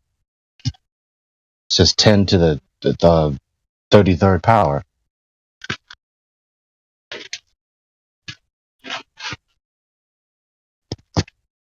Not sure about that, man. I'm a little tased right now with the chat, man. That threw me for a loop, man. The Hereticon, man, was that. It sounds like I'm reading Transformers lore, doesn't it? That's about as clever as you can get in a chat right there, man. That was crazy funny. It sounds like I'm reading Transformer lore, doesn't it? It does, man. I'm a little transformed Transformers.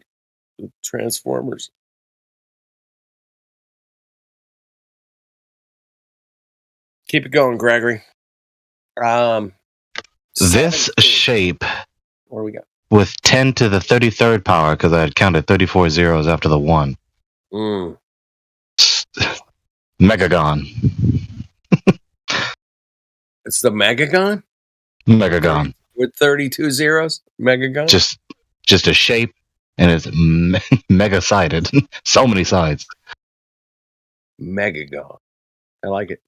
Yeah, I mean, it's a shape with 10 to the 10 to the 33rd power sides. Right, well, what about Mitsukaku, man, going, hey, man, we're off by 120 zeros. What about that number, Yeah. Mega gone. That's 120 megas gone. Yeah. Well, I suppose 33 zeros, 2, 3, 4. Heretic and I are on the same page. Yeah, mega gone. I love it. It's a mega gone. It's like chugga coffee. It's similar. So mega off is what the cosmic paradigm is. Mega off. Yes. Well, I'm not shy about my language. I don't know.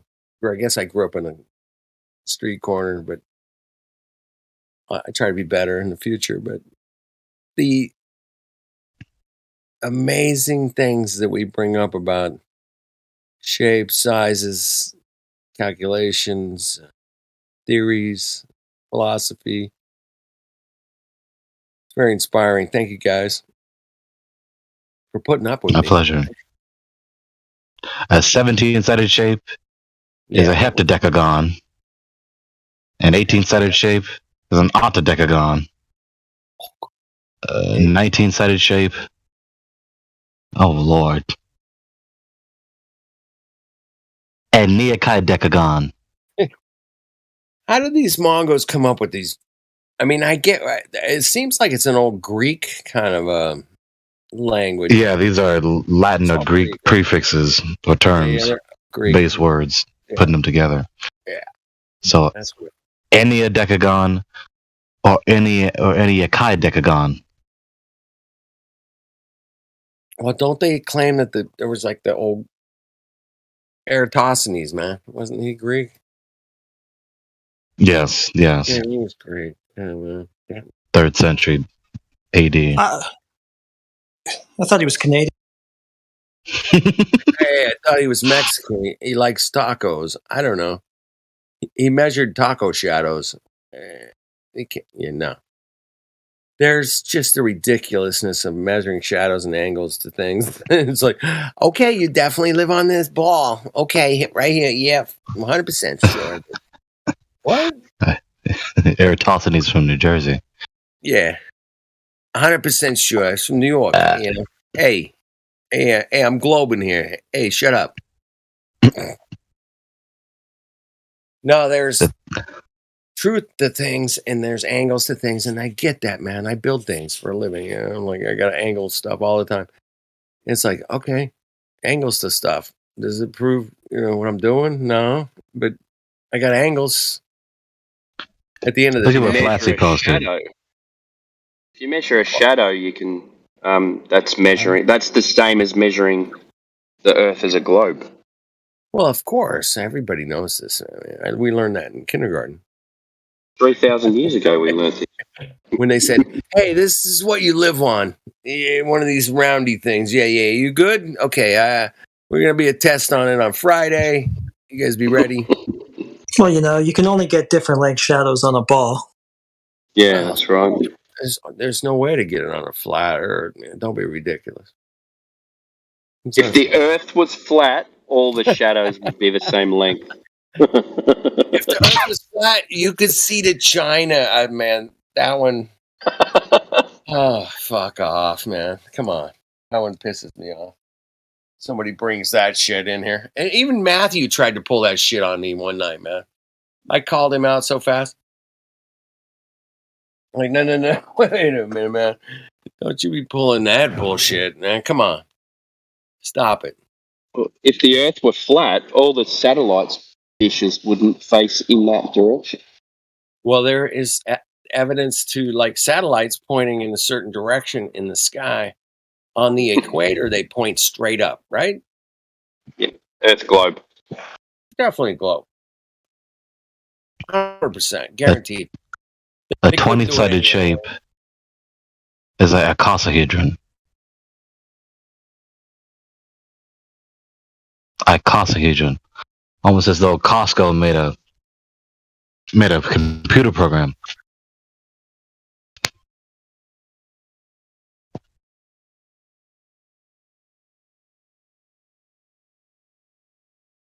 I just can't believe that 1,000-sided ship, a chiliagon. Chiliagon. Or a heliogon. A chiliagon? It might be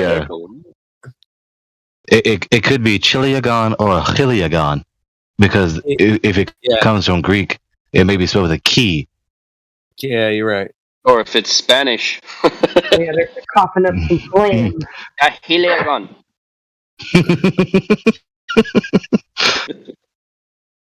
You guys are awesome. Yeah. These names that Flatsy posted. Because nonagon, undecagon, tridecagon, tetradecagon, pentadecagon, hexadecagon, heptadecagon, octadecagon, enneadecagon, icosahedron, triatontagon, tetracontagon, pentacontagon, hexacontagon, heptacontagon, octacontagon, enneacontagon, hectagon, or hecatontagon. Chiliagon, miriagon. All right, here's a question. Where do these shapes exist in reality? Well, if you were to go outside and look around, you'll find See a heptatontacontagon. You're going to find it. I guarantee it. You can't even find like a naturally formed sphere. I mean, maybe a bubble. I think the question that was asked earlier, and I think it's kind of spurred all this on, was that AI asked that what is the most prevalent shape that we all observe on Earth? Flat. Well, flat's not a shape. Well, that was my first Wait answer. now. Did you know that? But I Did go, you wait a know minute. that? Flat's not a shape, man. Flat's not a shape. So Did you know? we got to throw that one out, man. Hey, but did you know that walnuts are lung shaped? Right. Walnuts are lung shaped. What's the apple is the heart shaped. Yeah, there's different foods for different parts of your body, apparently. I thought a walnut was walnut shaped. Yeah. There you go. You thought. Sorry, Flatty. I thought wrong. Or it's a brain. It looks like a brain as well. It does look a little brainy. Listen to me struggle with this word. What is a 256 sided shape? Oh my god. Rhombicosidodecahedron. Fuck off. No way. I can't believe they came up with a name for a shape that's a 256. That doesn't exist. 256 is. How many syllables is this? Rhombicosidodecahedron. Nine syllables. Yeah, get out of here. These people are just throwing shit out on the wall. Hey, man, let's throw a bunch of crap out here, man. Yeah, just kind of like use the Greek language on that, and it'll sound cool, man. The supercalifragilisticexpialidocious. Okay. Right. Same thing. Yeah, exactly. Same thing. Supercalifragilisticexpialidocious. And they probably actually come up with it. They say, "Oh, this guy invented this shape. It's a 256-sided shape." Right. But he didn't invent it. He just made it up. Just made it up. Just like Flat Earth Professor Dude says, "Fuck off." Fuck off. Hey, I was long time ago. Probably it was before Gregory was born. I know that. I was sitting by the tree, man. I'm like, who the fuck named that tree, man? Why is that a pine? Whatever, Like, who got to name it, man? Why did they name it that? Evergreen. The evergreens, the 15 trees. I don't know if you guys ever, like, who got to name that flower? The super, springtime lily, whatever. Like, it's Charles Darwin, man. it was all he Darwin. discovered that they evolved. That shit, right? Some. Man, do you guys ever go to get some plastic wrap or some cling wrap and accidentally drop the whole roll and it unravels? Yes, I have. You bet your ass. Man, it's so aggravating. It's aggravating. They've probably got a shape for that too. Fucking heretic. The shape of what it looks like for all this wrap to cling together. It's a glad wrap unrolled shape. What's a three-dimensional figure with no It faces? ain't glad wrap. It's the off-brand now. Come on. Yo, Sorry. And we just call it. what is a glad wrap. three-dimensional figure? What is a three-dimensional figure with no faces? What? What is a three-dimensional figure with no faces? A circle? A headless. That's two-dimensional. Oh, three-dimensional. Yeah, man. Someone without a head. Sphere. Flatsy. Yeah. Flatsy, yeah. Flatsy. Well, what she said. But wouldn't that be one face? A sphere. A sphere has no faces. Has no faces. A sphere is a solid figure that has no faces, edges, or vertices. This is because it is completely round. It has no flat sides or corners. Yeah, well, these dang Glovers think it does. Hey, I got refraction a corner over here. Guaranteed. Guaranteed. Which solid shape has no age? What? No age? A sphere is a solid shape, absolutely round in shape. What do you mean no age? Yeah, that's me. Edge? It says age. Oh, Someone must have typed age. Yeah. There you go. Like, what the hell? It's a geometric concept. It's eternal. In the mind of God. No wonder why they all thought it was more aesthetically pleasing, because it's super confusing to think that you live on one. It's super confusing. Yeah. Hey, Because in reality, you see flat horizons. if you guys caught that Australian cat came in here today, Timbo, talking about the black swan and yeah, you were there. You were there. That guy. That was crazy, man. The guy's trying to measure millimeters from the oil derricks off of the coast of Santa Barbara. Orange roller slide. 6 and 9 miles away. I'm like, what? Someone typed in, does orange roll or slide? I don't Does know. But orange roll or slide? have you guys ever seen the Angry Orange? That's pretty funny. With the cartoon? Yeah. That guy was an early internet success, man. He was like ridiculous. He got his money. Dude, the guy made like a lot of money, man. He made He enough got his money. Yeah. He got a lot of money. And they made the stupidest thing, man, with that Angry Orange guy. And I mean, notice, the higher the price of the foolishness you do, the more worthwhile it becomes. Mm-hmm. To some. Yeah, think about that, people, man. There is a price to what you want to do in life.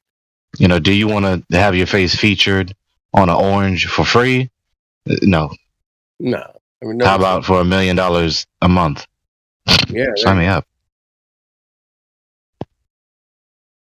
Yeah, he just used his teeth, man. He didn't even use his face. Right, they just took anybody. Could have took anybody's eyes and mouth. Yep. I would be the most hated millionaire among millionaires because I wouldn't be a millionaire very long. I would help out my community and then branch it out. Me too. Oh, man. Nobody would live in poverty. Yeah, exactly, man. Yeah, look at these sports guys or whatever, TV, movie, whatever. Oh. So much money. The freaking flat earth dude. Mm-hmm. The question says, does orange roll or slide?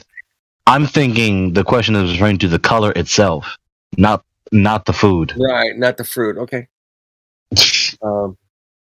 I'm the one that's ridiculous. They're the ones that's ridiculous. Apparently, gematria says that orange is the only word that, well, in gematria is 33. So what I've heard, couldn't prove. I've heard that before. I had to, but I've heard it many times from a lot of different people, and whether, take it with a grain of salt. I've heard there's only one other word in English that rhymes with orange. Really? Sporange. Sporange. What the hell sporange? Is it like a food or is that a... I have to look it up. All they had to do was add the S and the P at the beginning of the word. There you go. Sporange. I like it. It's a new word on me, man, for sure. I never heard it before. The case or sac in some plants where the spores are produced and created. Ooh, yeah, okay. Ooh, that's heavy. That's interesting.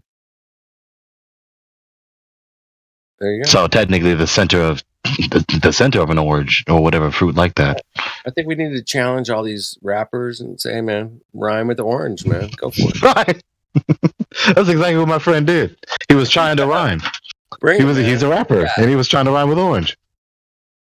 This is orange. That's all he got. Yeah, think about it, man. It's a challenge, man. That's all I'm saying. I gotta type it in. Words that rhyme with sporange. Or orange. Go either. Orange or orange. I meant to say orange in the first place. Yeah. So yeah, we find ourselves. Oh wow! Oh what? What do you? I'm mad now. Now you're pissed. Finally. I should have thought of this. Been waiting for that pissed off Gregory, man. I haven't seen him yet. Because stick around. Merriam-Webster.com, revealing what rhymes with orange. The words are imperfect and technical, but they work.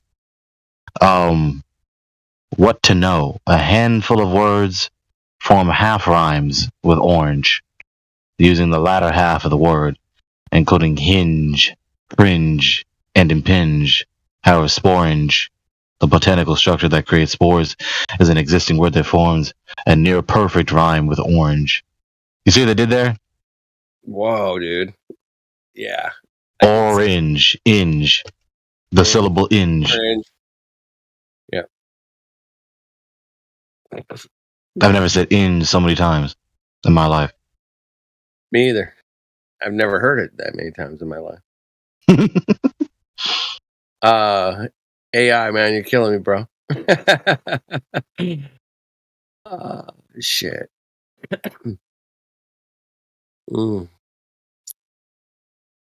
Orange is the new black. Black is the absence of color. No color means no color will. Therefore, oranges cannot. They must slide to the slide. So funny, bro. I think he used Chat GPT on that shit, man. Nah, did you come up with that yourself? I know you did, but because I know you. But yeah, you're better than Chat GPT, bro. AI, yeah, thank you, man. I put you up against Chat GPT any day. Yeah. AI, man. What a weird thing, man. What a weird thing, man. That's all I got to say. But I've been calling it for at least over a year, man. I was saying, man, I think a lot of these news articles are created by AI, man. I don't think they're written by people. I just don't. Somebody says, "Hey, just crank me out a news story on Mars," like, and it just cranks it out. It's like, whoa, that's freaky, man. With pictures and videos and links and all kinds of shit. They're like, damn. If they're showing us this shit now, they've had it for 20 years minimum. Listen to this paragraph in the same article. Types of rhyme. Language experts consider words with the same sounding final syllable as constituting a special kind of rhyme. Thus, orange can be rhymed imperfectly, with one syllable words having a final that syllable, as in hinge or cringe, and with two syllables ending in that sound, such as impinge, challenge, and lozenge. Okay, The result in Eminem. matching such words, I said, okay, Eminem. He made all the words that rhyme with orange with that kind of thinking, that line of thinking. It's funny. Either you read this before or you heard something else, because Eminem is in here in this paragraph. The result of matching such words with orange is called half rhyme, sometimes also called near rhyme, slant rhyme, or oblique rhyme. In a half rhyme, the words correspond only in their final consonant sounds, and not in the preceding vowel sound. Although they are referring to this literary device by name, both rapper Eminem and billionaire Elon Musk have presented an example of it in their challenging of the idea that there is no word that rhymes with orange. Eminem, yeah, it's just an enunciation of it. Like, people say that the word orange doesn't rhyme with anything. I can't think of a lot of things that rhyme with orange. Anderson Cooper, what rhymes with orange? I'm trying to think, but I can't think of anything. Eminem, if you take it, if you're taking the word at face value and you just say orange, nothing is going to rhyme with it exactly. If you enunciate it and you make it more like one syllable, Anderson Cooper. That's so fucking fascinating, isn't it? Orange, Eminem, orange. You can say, like, I put my orange 4-inch door hinge in storage and ate porridge with George.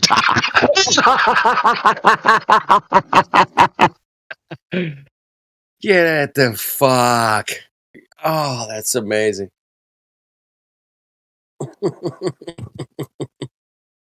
Of course, the two-word door hinge does not form a true rhyme with orange, but half of it can be used to create a half rhyme with the rhyme of the citrus fruit. Right. Yeah. Fascinating.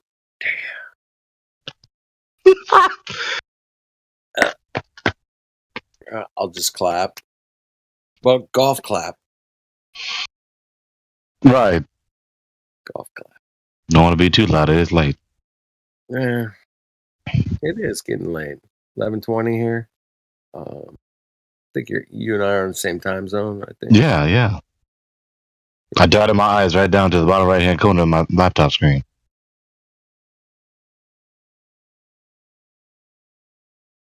I don't ever go to sleep at a good time. Like I can't. I'll just I'll lay in the bed and stay awake forever. So a lot of the times I'm thinking about this server. I'm like, I could just hop on, talk about some flat Earth with some folks that know what's up.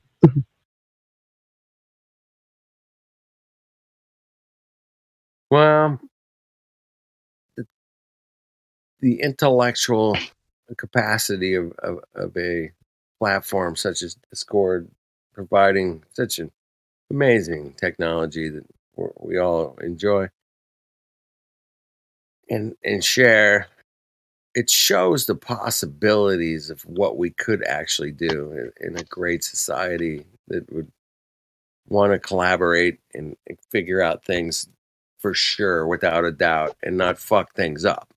Yeah, because we would be able to have material and there would be no expenses required for things to be more innovative if, society was more like us. Exactly. Versus the way that it is now, and we are pushed down and suppressed, censored. What do you call it? And Shadow banned. My favorite if we term. wanted to do, if we wanted to do anything like remotely innovative, it would cost us a fortune. Yes and no. I mean, you can be pretty innovative on a low budget. You just have to be. If you're on a low budget, you gotta be super innovative, man. Craigslist and all these beautiful things that I did not grow up with. I wish I did, but I had yard sales and put up signs and had people come to my house to sell shit. That's the way I did it. And couldn't just post that shit on eBay. No, it didn't work like that back then, but it does now. It definitely does. It works. And it's, just like Discord or eBay or all these platforms. I think the most valuable thing that I have in my home, besides, of course, my loved ones, is a Bible dictionary. And it's old, too.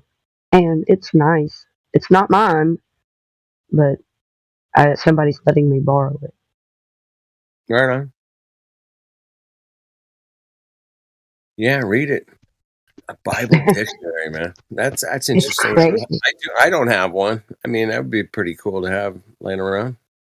Bible dictionary. Yeah. Heck yeah, man. And I'm going to tell you, it's huge. It's huge, too. It's not like a small book.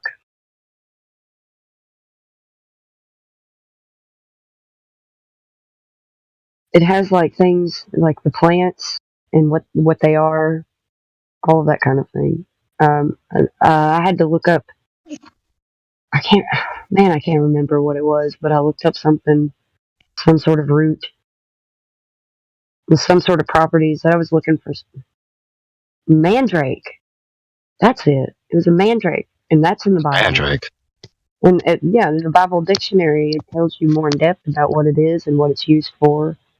You know what I just thought of when you said mandrake? I thought of that hollowing beast from the wizarding world of Harry Potter. Oh, good grief. Yeah. They hijack everything that's good and make it bad, but then whatever's bad is good and what's good is bad. So. Yep. Hey, they flip everything upside down backwards. It's like, which way's up? I don't know. Maybe that way. I don't know. Yeah, it becomes so convoluted. Mm-hmm. Don't ask me which way's up, mate.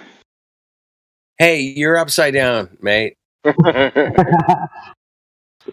Need to do some more handstands so your blood will stop rushing to your head, Aussies. Your up is down and my down is up. Hey, Timbo. That guy, your Australian pal there down under today. Yeah, dogs are gods. Mr. Plumb Bob, I'll call him. Yeah. Because he didn't understand what I was saying, did he? No, he wasn't getting it. But yet he was Oh, trying that ain't to. systems, man. He understands. He was trying to get in so hard. You saw it.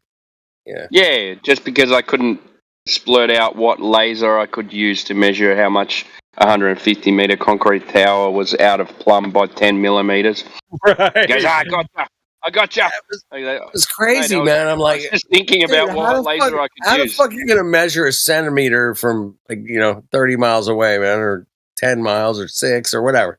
Fuck off. Go away, man. I can't believe that you had the discussion with him. That guy's off his head, man. He just wants to fight. That guy, it was just he does. For the fight. Yeah. He was like he's coming in sparring, man. He's got everything a flat earther says is wrong. Itis. Yeah. But it's the whole attitude, man. I've heard him have talks with heaps of other flat earthers, including like Whitsett and those guys, and he just carries on like an absolute fool, man. And you're a cunt, this and fuck that, and just carries on, man. Something shocking. I mean, him and Zanuck could probably run a pretty tight race, man. I don't know who's worse, but I could pick one. I don't think Xanax is aggressive. But he was trying to be aggressive. This guy was trying to be aggressive today, man. Yeah. I mean, that was like super aggressive. That was as aggressive as I've seen it in a while in here, man. He was hardcore, man. Putting his boots in the ground, man. Yeah, with everything. Well, he was the one that I had the argument with about the what thingy, and he was the cleaner that read all the information in the doctor's office. Oh, no way. Oh, there you go. Yeah, I wasn't there for that, but yeah, I could just imagine because that guy was. So, because he was a cleaner in a doctor's office, he knew some information that we didn't know. Yeah, because my God, it's logical. Because I'm diabetic, I looked into it first, and when I looked into it, it said that there was no safety data available for those immunocompromised. So when I said that, his response was basically that there didn't need to be any safety data because they know how safe it is. But he was the cleaner at the doctor's office, and he read the notes on the doctor's desk and got all the inside information, that we didn't know. Hey, guess what, man? I have no doubt. I know it to be true. He's a cleaner, and he's talking to me about building, and I build for a living. Right. And he's trying to get me on a gotcha with a laser? Yeah, he's also claimed to be a bouncer or a security guard as well at some stage. But the last conversation a month or so ago was that, yes, he was a cleaner at the doctor's office at that time. Okay, so leave it up to an Aussie accent to make laser. And what was the other word you said? You said builder. Something builder. Yeah. We just leave our R's off. Builder, laser. Builder. Chippy. Yeah, I get it. Chippy. Oh, Chippy's a Well, what am I saying? Laser and builder also rhyme. Never mind. That's just fine. There it is again. Thank you, Eminem. And over here, a carpenter's a chippy, an electrician's a sparky, and I suppose a builder's a builder. He builds houses. He oversees it all. Mm-hmm. Timber. I'm still on the tools, though. Yeah. I can't let go of it. Somebody's got to fire up those saws, man. Come on, somebody. Most of the time I just walk around with a nail gun, but my daughter's boyfriend's a first-year apprentice carpenter. I just bought him a Makita radio for his 18th birthday. Cool. Get him a radio? Makita coffee. I got the espresso machine, the battery-powered espresso machine. That's awesome. That's what you're doing all day. You just sawing next to your trailer and banging on your trailer and making espressos. Yeah, just making some noise. I used to do that when I was an apprentice panel beater and I wanted to have a smoke. I'd just lay under a car and bash the exhaust with the hammer for a few minutes and have a durry. Durry, that's another word. That's Aussie for smoke. Yeah, I got it. Yeah, he's laying under there having a smog, banging on the muffler. Yeah, good. That's good. That'll work. That should be illegal. How do you make that word? Oh, You know durry. Yes. I've spent time, working on cars and climbing underneath of them and having bosses. And yeah, sometimes you just gotta bang some shit around, trying to make it look like you're working, because you there's no way you're actually gonna get anything done. It's just not gonna happen. What is the English word? What is the English slang word that is most disparate from smoking? That we say for smoking. Non-smoker. Non-smoker. You're a non-smoker. This is true. That's the way they labeled you. You're a non-smoker. Are you a smoker or a non-smoker? They're like, why do you got to label my ass back? I think, Timbo, you're right. I think so. That is so early 20th century. Fag. It is. I used to have those lollies called fags. They were those candy packet smokes. What? Yeah, we used to have them in Australia. They're a packet of cigarettes, and they were white candy with a little red tip, and you can still get them. Oh yes. You can still get them, but they've taken the red tip. They've taken the red tip off, and they're called fads now. They changed. Gregory, you're not going to believe this shit, man. What? They sold candy cigarettes right there at the checkout line, bro. And they were called fags. They did it. I bought them. I chewed them. They were like little bubble gum kind of. Yeah, right? The ones here in America were bubble gum. It was like a gum or something. But you could puff on it, for a minute. I think our ones were more like a musk stick kind of thing. Yeah, but yeah, it was. That's how great. I mean, you guys all have seen the American television commercials back in the 50s. Pushing the smokes. Like, 3 out of 4 doctors recommend the Camel. Yeah, and they like, what? Are you kidding me? They used to tell you to smoke when you went to the doctors. If you were stressed, they'd prescribe you and tell you to have cigarettes. No, I remember hearing about that. But if you go to Greece, they still smoke in the doctor's office. You're in there seeing the doctor, and he's having a cigarette at the desk. In Greece? In Greece. Yeah, they don't give a shit. Yeah. Same as the Italians, they smoke everywhere as well in Italy. Yep. I freaked out when I went to America that I could smoke in the casinos when I went to Vegas. That was the best thing ever. Indoors? Wow. Yeah, indoors. Dude, if they outlawed smoking in the casinos, man, Vegas would be empty, bro. I guarantee you can't smoke anywhere here. What? No. Nowhere indoors at all. I think you got to be now it's like 5 meters from a door or some crap. Nowhere within 10 meters of food. So no cafes. No, you can't even smoke on the street. Pretty much. Like, holy shit! Everyone will go. Oh, do you have to smoke? Or yeah, you can't smoke at the beach. You can't smoke at a national park. You can't smoke at any like football stadiums or. Yeah, they're getting that way here, man. They've been cocking. When you say football, do you mean kicking with the foot? Soccer. Yeah, we've got soccer. Rugby league. Rugby. I've got Aussie rules. So. Yeah, man. In Australia, it's weird because you can't suck on a fag indoors. Well, it depends which club you're at. Hey. And we're gonna be here all night. If you guys want to check in on the VC, that'd be cool.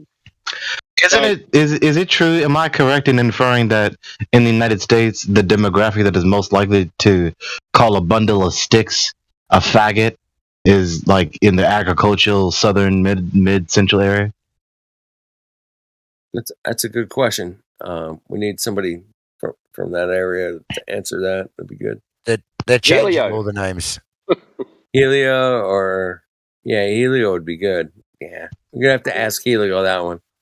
they're changing all the names here now. We had lollies, little black boys, like Yeah, they and were called black boys. Yeah, they were chicos.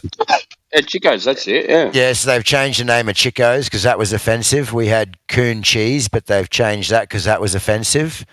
We had gollywogs. Yeah, No, gollywogs. Yeah, so they're Yeah, what were changing all they? these names. They were biscuits. They were like little brown black biscuits Oh, they with were little too. gollywog hair. Yeah. Well, that's a bit offensive, yeah, that is isn't it? quite offensive, though. I mean, you notice, the British Empire, the early modern era, predominantly 1600s up to the present time. So there you go. Mm-hmm. But we never thought of it like that. I just wanted a gollywog biscuit. I just wanted a chocolate biscuit. I didn't give a crap what was on it. Yeah. The same with the coon cheese. It was the guy who invented the cheese. It was his last name. And they Go ahead. now they were saying because it was used offensively that this guy's last name is now offensive. So they It's an unfortunate homophone because coon being short for raccoon, being the mischievous beast that is scouring through the garbage, being used to refer to predominantly or most infamously brown skinned people. Yeah. Whoever else, but most notoriously, infamously brown skinned people. So then there's that pejorative, and then it sounds homophonic to your sheer last name that has nothing to do with being a derisive term. Yeah. It's unfortunate. Hey, guess what, man? I checked out this thing called Earth, and it turns out that it's totally stationary. It's level. And it's non-rotating, beautiful plane, man. Because that's how we usually talk, right? It's non-rotating. It's not spinning. It's not. You got evidence to back those claims or what? I do have a lot of evidence to back those claims. I can. Well, I have the fact that I could put my 2 feet on the ground and check out the day, the night, evening, sunset. No, well, that's just because you were born on a moving thing. That's why you can't feel it. Really? That's why you can't walk. And it's not moving fast enough for you to feel it anyway. Well, that's why you can't. You can't walk when you're born. The ant on the end of the clock is going twice as fast as the Earth is, right? Because it goes around twice. Right. And that's why you can't walk when you're born. You've got to get used to that rotation first, and you're a bit unsteady on your feet, and then slowly you get used to it. Yeah, I call it Earth legs. Earth's gotta get your Earth legs. Get your Earth legs over here. 2 for $1. Yeah. Get your terrestrial limbs for free.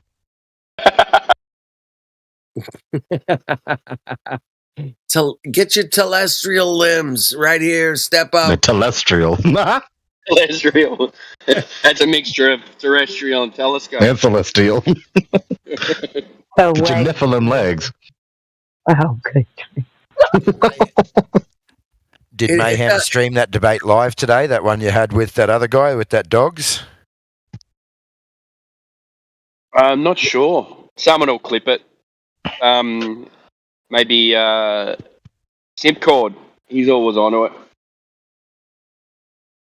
If you want to listen to something also flying high, let me tag you. It was last night. It was with Shady Notes.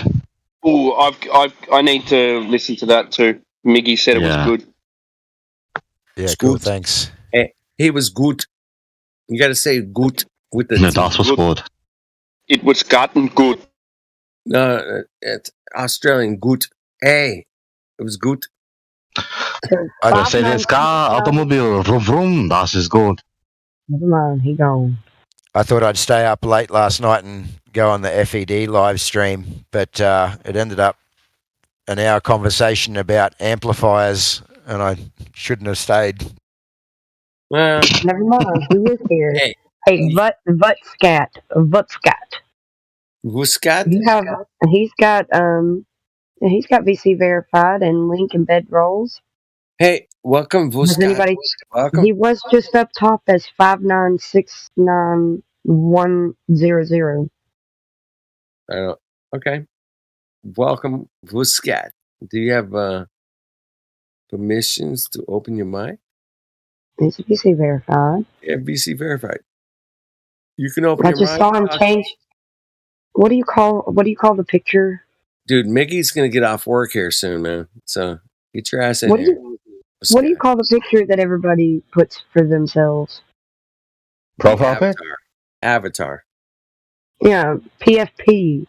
Yeah, PFP. Yeah, I profile don't pic. have social media. I don't know. Right. Yeah, I call it an avatar. Or you guys call it PFP? Is that the term? We interrupt this regularly special program to bring you a news bulletin. Mayhem has arrived, and there's pandemonium in the streets. Here we go. News at 11. What's up, lovely people? What's up, buddy? It's your boy. That's who it is. I'm back again. We philosophized on the globe Earth, and we found out that the globe Earth's full of shit. Yeah, we just figured it out. That was it. Oh, I didn't need philosophy for that. Well, that's what we've been talking about for the last, I don't know. I know, I've been listening. Actually, I can't speak, but I'm listening. I'm always watching, Wazowski. Always watching. Always watching. Miggy's the man. He's yeah. All right. You need some heads busted. You know to call, man. You need me to. I got a bone to pick with dogs or gods. So yeah, he's next up on the chopping block. He's gonna get a taste of this. I'm gonna get my pound of flesh from him. That's for damn sure. Yeah. All right, we'll get him. Keep your finger on the mute button. Nah. I'm gonna do it old school. Going full fucking. Oh yeah, you know it. We're gonna go free chan on her ass, man. Check it out. Oh, free He chan. goes full retard mode. He don't know me too well, do he? None of you guys were in free chan back in the day. Never heard of it? I'm gonna have to show him my verbal jujitsu game is like. He doesn't know that. Hey, Meg, it's called jazz hands with a purpose, man. Because jazz hands with a purpose. You know, there's no jazzy hands are gonna come in here and go, hey man, it's refraction and you should see China from California, and like, what? Yeah, for him actually trying to manhandle that shit's gonna get shut down. Like, yeah, for him trying to manhandle my team like that, oh, it's gonna get ugly, nasty, like Janet Jackson said. Nasty. A wardrobe malfunction. Hold on. My bad. Wardrobe malfunction. Yeah, and I'm gonna have to. I'll be putting red mutes on the white knights too, so it's gonna be that bad. Throw with the damn towel. Let him finish. Let him finish. Hell no. Mute. You're on mute. You get a mute. You get a mute. You get a mute. Everybody gets a mute. Yeah, I love that. That's hilarious. Yeah, they're not gonna get away with it. I mean, you bring. Oh no. Yeah, he's gonna answer the pilot. question. Yeah. Gunsman, whatever. Bring them in here. You got Coriolis. Yeah, go ahead. Who's Vuscat? Vuscat's in here. Do we know him? Yeah, we're trying to get him to open his mic. Vuscat would not open. Vuscat. Well, he got VC verified and Lincoln bedroll, so I feel like he actually talked earlier, but he was up at the top as 5. I guess it was 5969. Different number, yeah, a different name. Yeah, different profile picture too. Sorry to call you out, buddy. Vuscat, if you're there, unmute your mic. Let's have a chat, bud. I tried that, man. I'm in a whimsical mood right now. I'm just super vigilant when it comes to the All right. chat. I I'll can check the usually YouTube chat, man. can't see. We got green flowers out there. Somebody was in the You know? YouTube chat as Indio 2.0, and I was like, that is not Indio 007. That is Indio not 2.0. him. Y'all hate him because you ain't him. Yeah, nobody can be Indio. No. He's a Indo, I you really alright, man. respect him. I respect him because he's super sweet when he can be, if somebody drives him to be, hostile, he can be, but normally he's super sweet and he can, he's so knowledgeable. He doesn't have to be mean or anything like that. He can just be him and be like this. And people are like, Yeah, oh, he knows. either He knows. they're going to have to be mean or really concede to whatever he says because he knows what he's talking about. Yeah, he knows a thing or two.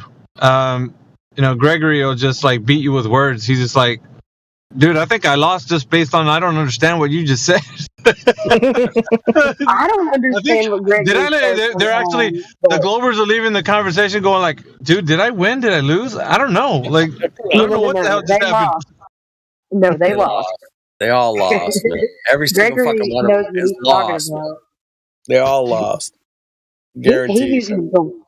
uses like philosophy against them, and I don't know. I think that's something It's to epic, be man. No, I think here's like he was reaching into his like inner heathen last night and really tapped into like some. He scared me, man. I was like, dude, I think this guy's had enough. He's like, no, I'm not done with him yet. And it's like, oh shit. Yeah, he got a can of whoop ass. Shady knows. Shady knows what. But see, that's the thing, though. You need the right. It just needs to be the right. I don't know what you call it. Medicine. That's gonna. But he was. If I could say it in one word, he was shook. The guy, the nihilist. And it's been a while since I've actually seen somebody shook, and he was shook because he didn't have a. In other words, his wig just like slid off his head and just like rolled onto Gregory's feet. So that was the cleanest wig snatch, because he just was silent for what was it? Not even a minute, 2 minutes. I thought the guy left, but he was still several sitting minutes. there. Yeah. So he was, and then afterwards, he had a little courtesy to say goodbye to everybody, but. I was thinking, oh, that really hit somewhere. That hit home. That you could just tell. I know. I'm a real good judge of character. I know. Yeah, you hear another that tone really of his hit. voice. Yeah. Yeah, you know when it hits. And it really hit. I mean, he was thinking. Nobody's ever talked to him like that, I think. And I think that was the most important part of that. So I tagged several of you to go take a look at that clip out of that episode, as it were. Yeah. Yeah, once I get home, I'll give you the tag. That was a legendary wig snatch, undoubtedly. That was a roundhouse. It was a scissor kick to the back of the head. It was clean. But still, I mean, you really put the emphasis on something that a lot of people. You know what? We should clip that. Is what I was thinking. We should clip that, and then we should probably make that into clip of some sorts for the nihilist that comes around, because we do have a couple, right, that come in here, which is I wouldn't mind. I was just sending you a message about that, Mayhem, because I see you tagged me in that yesterday afternoon. Yeah. Would you do that whole thing, 135.30 right through to minus 38, that whole time period? Timestamp that shit. Yeah. What time was it? Well, you said 1:30. Negative 135 and 30, and then it ends at negative 38. When we talked to that guy, was it when we were talking to that guy? So it's like shady notes. Shady notes. It's not going to be that when the stream closes, will it?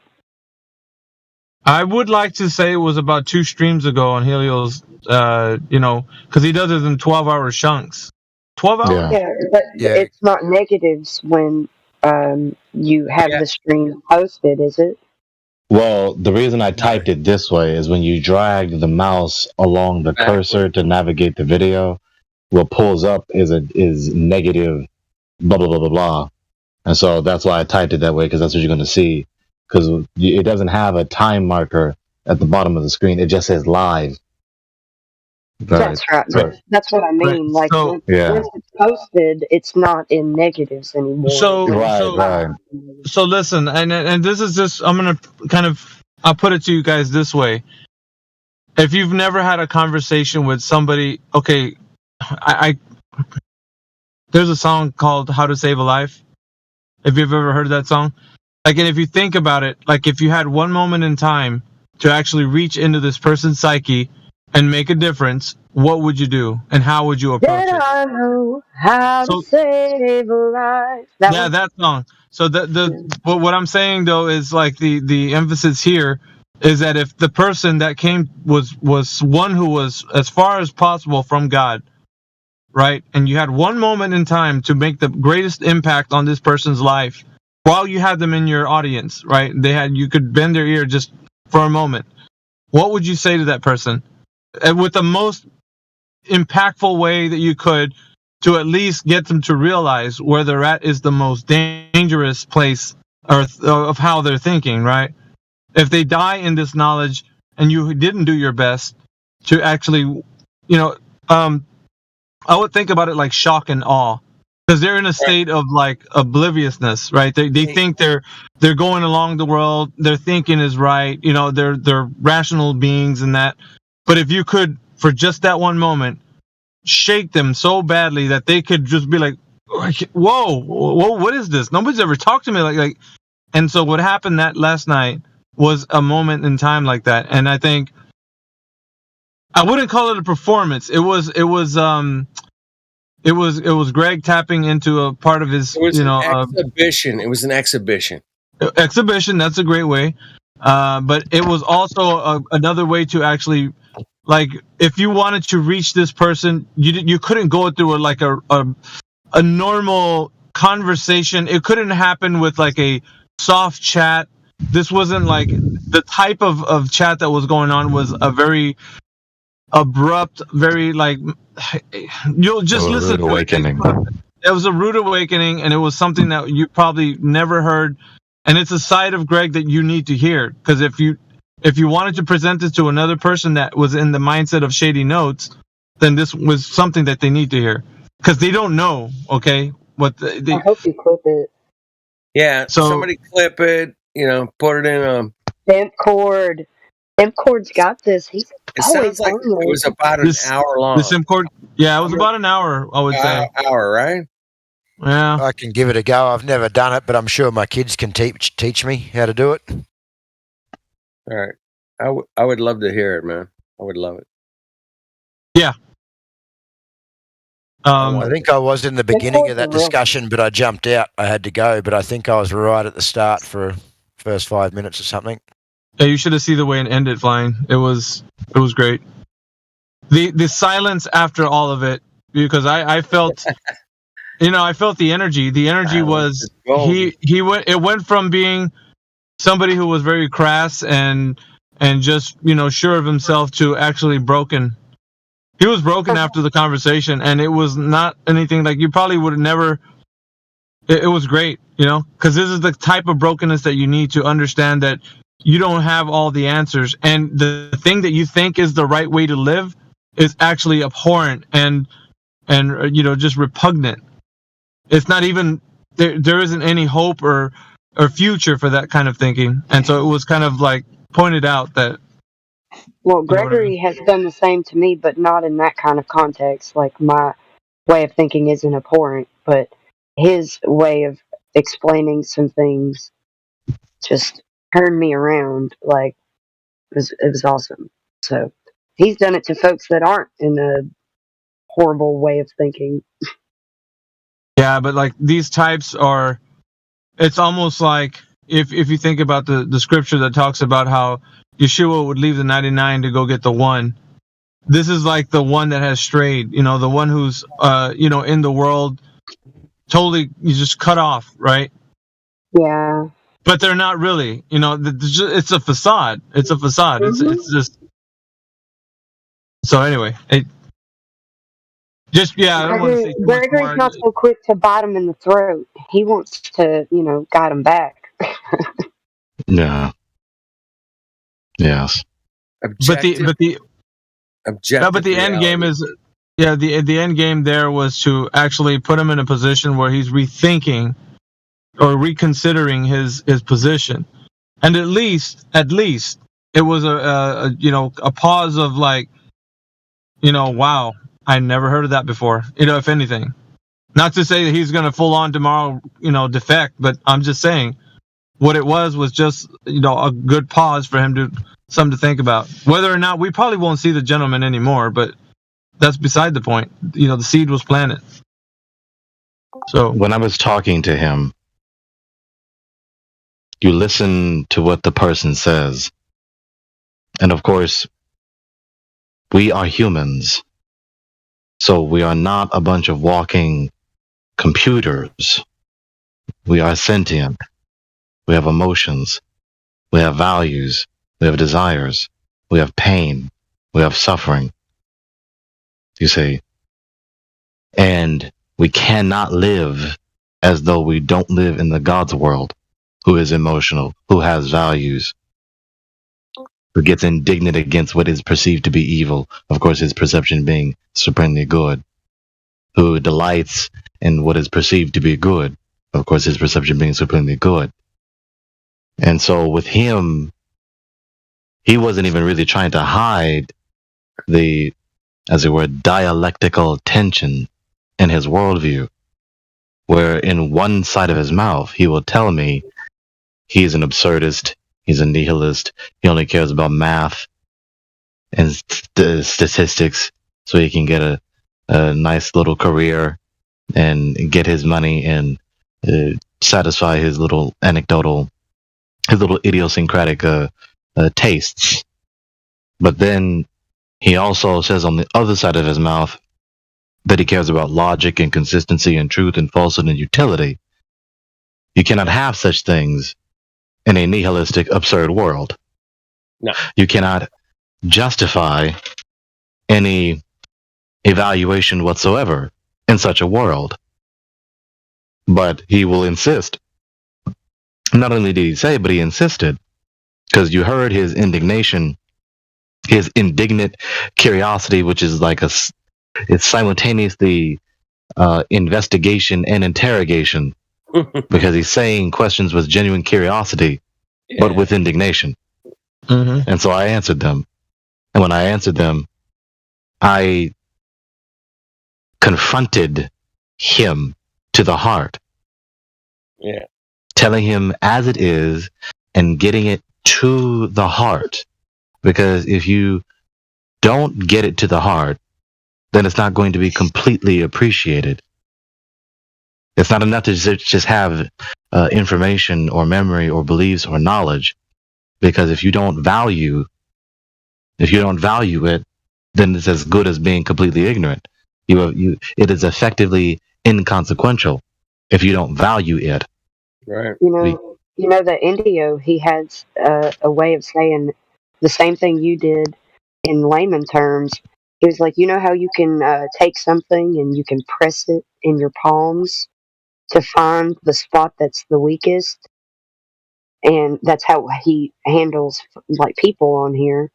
Yes. I've always struggled not to say folks, but he's pressing his palm around to find that soft spot, and he'll go in there, and that's where he'll it doesn't matter because he's got so much knowledge about any topic on here that he can press someone and find that soft spot and then take them down that road, just like you're talking about. It's When the I same was thing. What you're doing is the same thing that Indio's talking about. Like you took that soft spot, you found it, you pressed it in your palm, and you found it, and you went for that. Yes, I did detect the most sensitive part, what he is most sensitive of, because it was very obvious he wasn't sensitive for coherency, for intelligibility.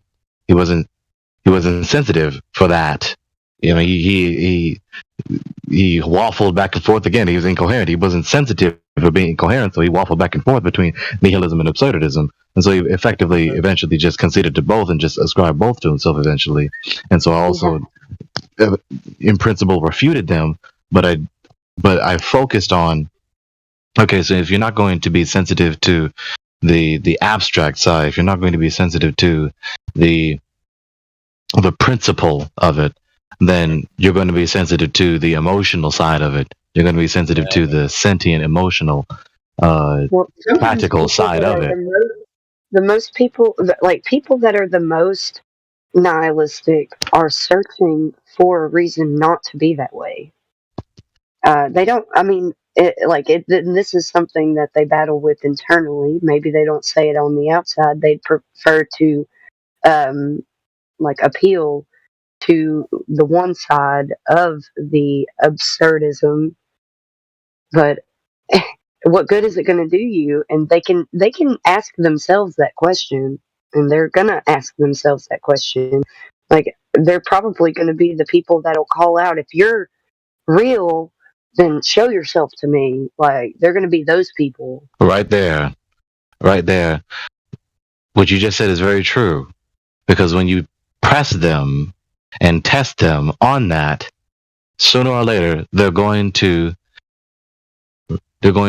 unleash. They will unleash their resentment, their indignation, their pain, their agony, the mystery. No one who subscribes, who believes that they believe in nihilism, no one really believes it. And the reason why is because you can't.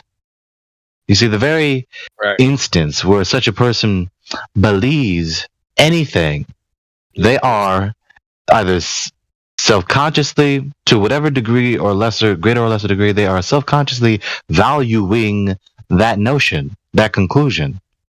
And then especially it becomes even more manifest when you press it, when you test it, because then they will defend it. If they did not value it, they would not defend it. If they thought it was complete garbage and have no value whatsoever, they wouldn't defend it.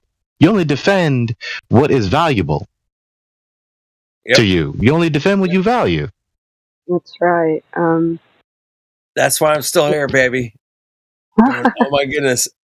There's people that want to come in here with a paradigm that it's entirely. So once it became manifest that he refused, not that he wasn't able, and not that he was completely successful in refusing, but he was attempting to refuse to be sensitive to the abstract and principled truth of the matter. And so then I pressed him on his heart. Yep. That's what we do, man. That's what we do in here. Sometimes I think that people that appeal to that kind of mindset may be better off than those that are so rooted in man's doctrine. Those who say they're Christians, but they don't read their Bible. Those who, these people are pretty far gone, but those who haven't even looked into it can come into it with an outside view, with no man-made doctrine applied, and see it for what it is. And the only reason my pressing was effective to his heart is because I pressed him according to the logical implications of his beliefs, worldview. I can the pressing of his heart could only be successful if the things which I was pressing were really the logical implications of his beliefs. I didn't just blurt a whole bunch of horror out of left field that it was totally non sequitur. No, the horror that I was blurting at him was the logical sequitur outworking consequences and implications of his belief system. Yep. And the results of that in the end, just not worth it. It's just not worth it. People don't appreciate that the rulers of the world, they also have a worldview. Everyone has a worldview. It's inevitable and it's necessary for knowledge. And so this fact is also true about the politicians and the ruling class. However detailed you want to get into the intricacies and subcategories of that class, the ruling governing class, they have a worldview. Yeah. And so they behave to whatever greater or lesser degree of consistency with that worldview. And they do what they do to the world in accordance, consistency to whatever greater or lesser degree with that worldview. And what better way to deceive the whole world than to show them technological advancement and say that that's science, and also make that parallel to a worldview that you take in as so-called science, and you just tack that word on there, but it's a belief system that you can never definitively know, and you don't see the world this way, but you just have to believe them. Somehow science necessarily excludes and crosses out the whole entirety of theology and theism, including technology. For some reason, somehow the existence of artificial devices and machines and apparatuses ipso facto necessarily or strongly indicates that we can there get our big red marker and cross out any god of any kind. Well, they just love their Facebook and Instagram, and they equate that to going to the moon and going to Mars. That's exactly what they're doing. Only pseudoscience does that, though, Gregory, because normal science is just natural science. We all understand that. Can't cross out, yeah. Right. That doesn't cross it out, though, does it? For the past, how do I say this? Especially in this century and the 20th century, for the past more than 300 years, David Hume has been nothing but the crumpus, as it were, for these atheistic, agnostic, humanist, scientist, nihilist, absurdist, blah, blah, blah, blah, blah types. You cannot justify the inductive principle. You cannot justify the presupposition that the future will generally be like the past with your beloved science. Your beloved science is a metaphysical and epistemological presupposition you cannot justify. And so if you cannot justify the inductive principle, you cannot justify the presupposition that knowledge is possible. So who are you to tell me about this or that being false, this or that not being knowledge, you knowing this and you knowing that, and I can't know this and you can know that, or we can't know this? You can't tell me anything. Crazy. Yeah, because they double speak. They double speak and they say that we can't know anything. They will say that we know all of this, that the science advancement, this and they will equate that to advancement, and then they'll double speak out the side of their mouth. They'll say that we can't know anything. Well, there's a perfect comment from Dogs Are Gods. You don't prove the hypothesis with science, buddy. They're fucking crazy, man. That's pretty. One thing that I've said that's pretty profound, and I guess I've been in a sort of confrontation with somebody or a couple of people, maybe a few, can't remember it now, on YouTube. But I was on YouTube in comments, and I was telling them how entropy completely debunks any kind of evolution that they have in their minds, like the idea that something on a molecular level can As progressivist, gradualist, macroevolutionism. Yeah, but they think that it can change and level up or upgrade, which is impossible with the law of entropy. Makes no sense. It's even worse than that. It's even worse than that. Not only with the law of entropy, where, as the Apostle Paul says in the Epistle to the Romans, everything is subject in bondage to decay. But even worse than that is the very notion that it's an upgrade, that it is increasing in complexity and getting better.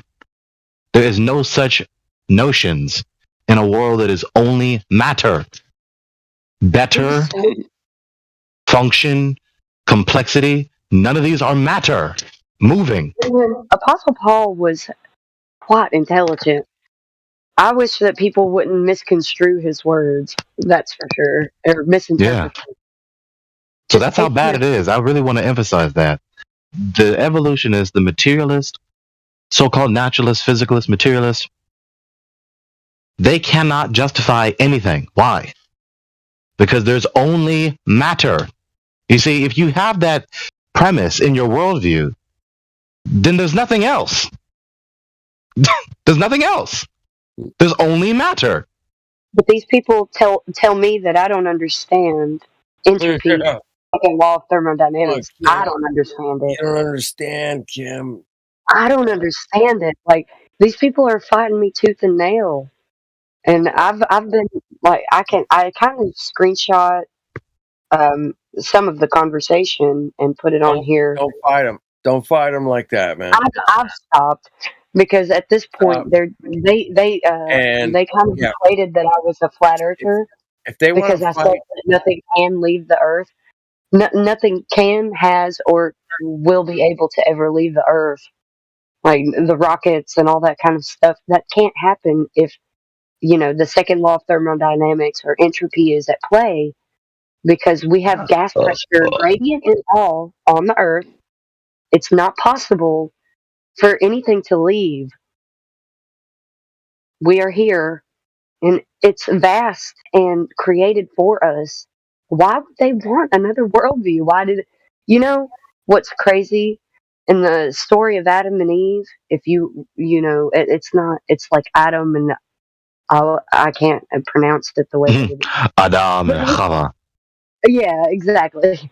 If you read the story there, everything that we're dealing with is what they were dealing with from the beginning, guys. We're Yes. still dealing with the same thing. You talk about the whatever was going on when Messiah was alive. We're still dealing with the same people. Same kind of people. Yes, The same category of people. absolutely. We could sit here and we could talk to people if they could speak our language.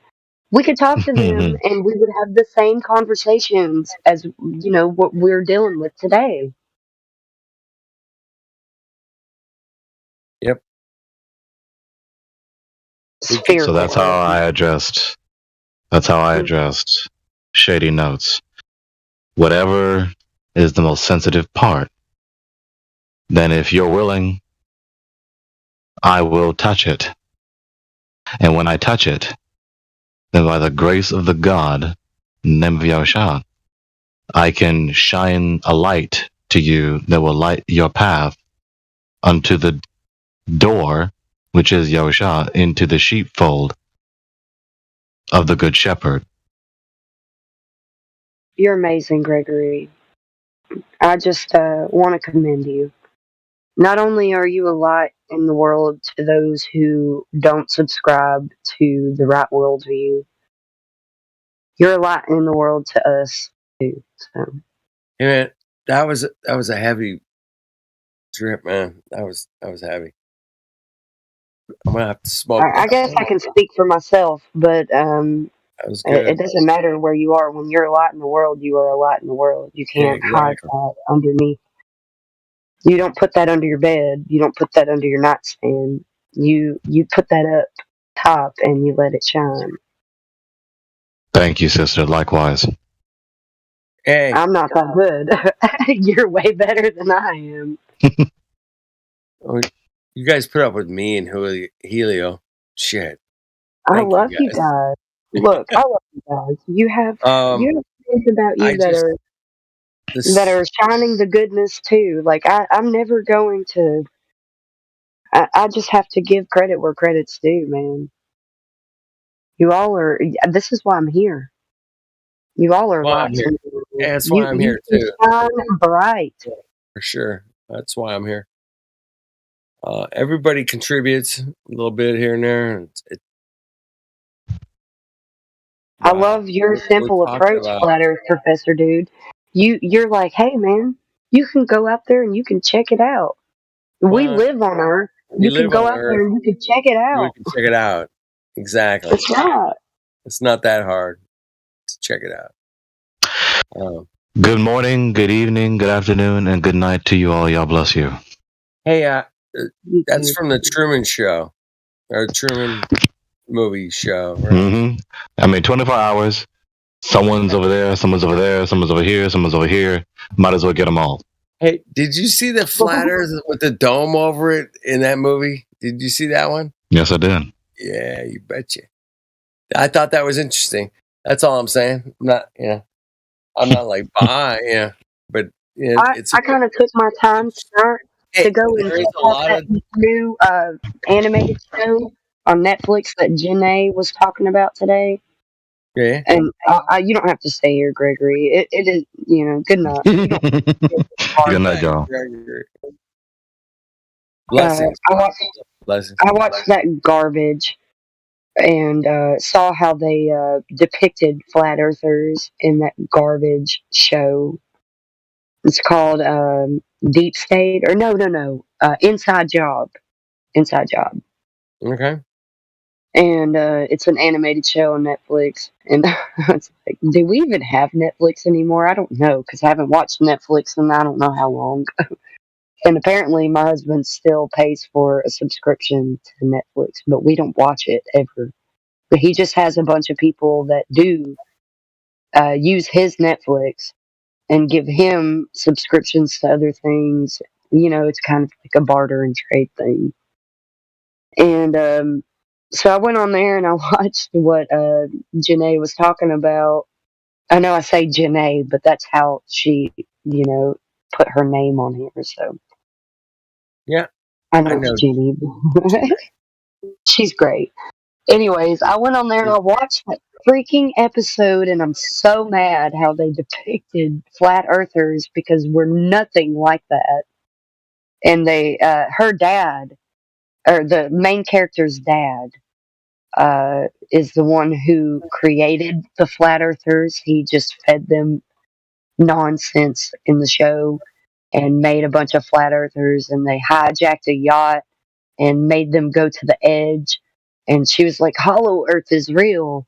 And she took him to the entrance of Hollow Earth to make him think that she took him to the edge of the earth. And he dove down where Cthulhu and all of the monsters of the sea are held, or something like that. It's just, what a joke. That's how they're going to depict flat earthers to the public, and that's how they're going to think about us. Hey, guess what? They've been doing it for a really long time, and they spent millions of dollars doing everything they could to discourage anybody thinking about a flat earth, man. Oh my goodness. How dare you? Yeah, but you know how some shows, they're really discreet about the adversaries wink at the folks who know what's going on and like whatever they're watching. Well, yeah. You know, my husband and me, husband, he's not on my level on anything. So I'm not saying that he's levels below me or anything like that. He's just not where I'm at. But he That's is cool, also man. pretty. He's pretty knowledgeable about the bullshit. So he's not super ignorant to what things being pushed. So he's not susceptible to it for the most part. But we've been watching that show Once Upon a Time, and how many winks I see, like with those old stories, those old fables, the old, like, Disney remakes it. Disney bought that show, by the way. It was on another platform, and Disney bought it, so it's on Disney now. And we've been watching the show Once Upon a Time. Anyways, there's a lot of winks to the truth, to the folks who know in that show. If I had to like slow it down and watch it like slow mo, I could probably find a lot more. But people are getting. Well, I'll tell you what's They going on. depict the Earth as a globe, like the realm of the Earth as a globe, in the story of Once Upon a Time, and I'm like, how can mermaids traverse all of the realms if Earth is a globe? If this one realm is a globe, how does like mermaids traverse all of the realms that aren't Earth? What? It would make more sense if they would have depicted everything as flat. Well, it is flat. Check it out for yourself. Don't believe me. Yeah, exactly. Don't believe me. Stand outside, hug a tree, put your toes in the sand, whatever. Take a look at those beautiful lights in the sky, man. Check it out. Oh yeah, check out the horizon while you're at This it. is flat Earth that we live on, guys. It's how we experience it. Check out that cool horizon. Even people who subscribe to the globe that you turn to as your experts tell you that you experience Earth as a flat and stationary Earth. So you have to believe it's not without any evidence. So good luck with that. Yeah, let me know how that works out. We'll be here 24/7. I think we're like 365 days a year. If you want to jump on in, we're here. So yeah, please jump on in. However they depict the days of the year these days. Yeah, exactly. Yeah, I'm not gonna stick my flag in there, but tell you what, man, I do experience seasons 100%, without a doubt. Seasons are cool. I don't know if you guys like seasons. And it seems like it correlates with the sky in its position. It don't. It's weird, man, because when the sun is like right over my head, it's like totally blazing hot. I'm gonna die. It's horrible. Anyway, but when the sun's like way over to the south, it's cold, rainy, shitty. It's not good. It's cold. So that's weird, man. I'm sure it's good for something. Have you guys ever been to a campfire? Anybody? If you get closer to the campfire, it gets hotter, right? Exactly. And if you get farther away from the campfire, it gets colder. That's right.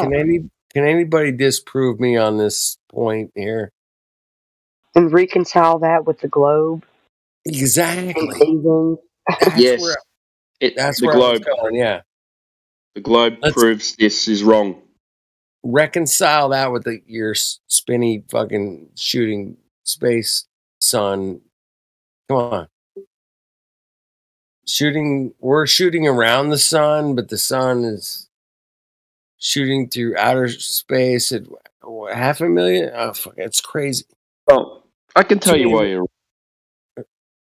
Because during your summer, the globe is 3 million miles further away from the sun. So this means farther away. The further away you get from the sun, the warmer it gets. That they say that it's a smaller trajectory of that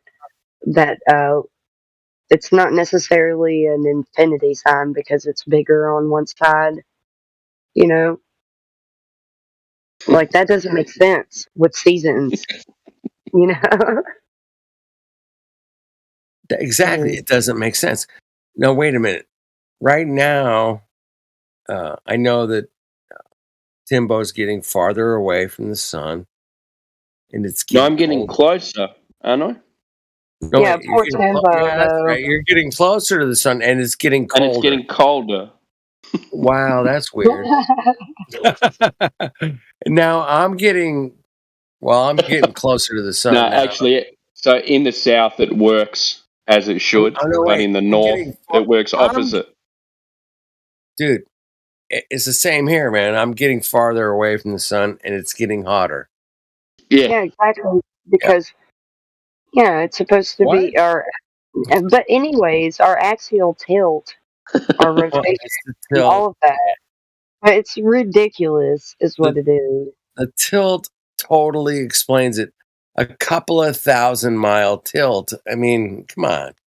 I mean, it's not a big tilt. It's only a few thousand miles, at tops. At tops. Well, Yeah, that tilt, and then if the with the tilt 66.6 degree with tilt. the tilt, the sun rays that should come in at 90 degrees come in at 66 degrees.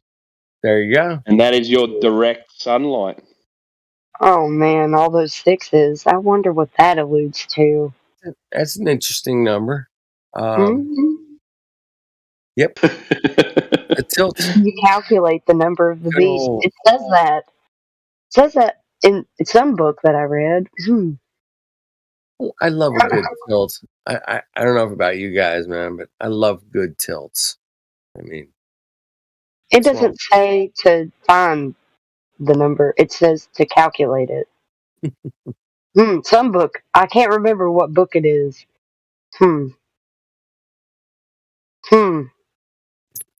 Well, there's a lot of books. Hey, I know a couple of authors personally. Met a few here and there.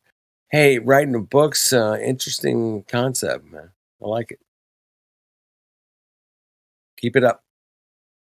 Hey, talking on Discord's a good idea. Keep it up.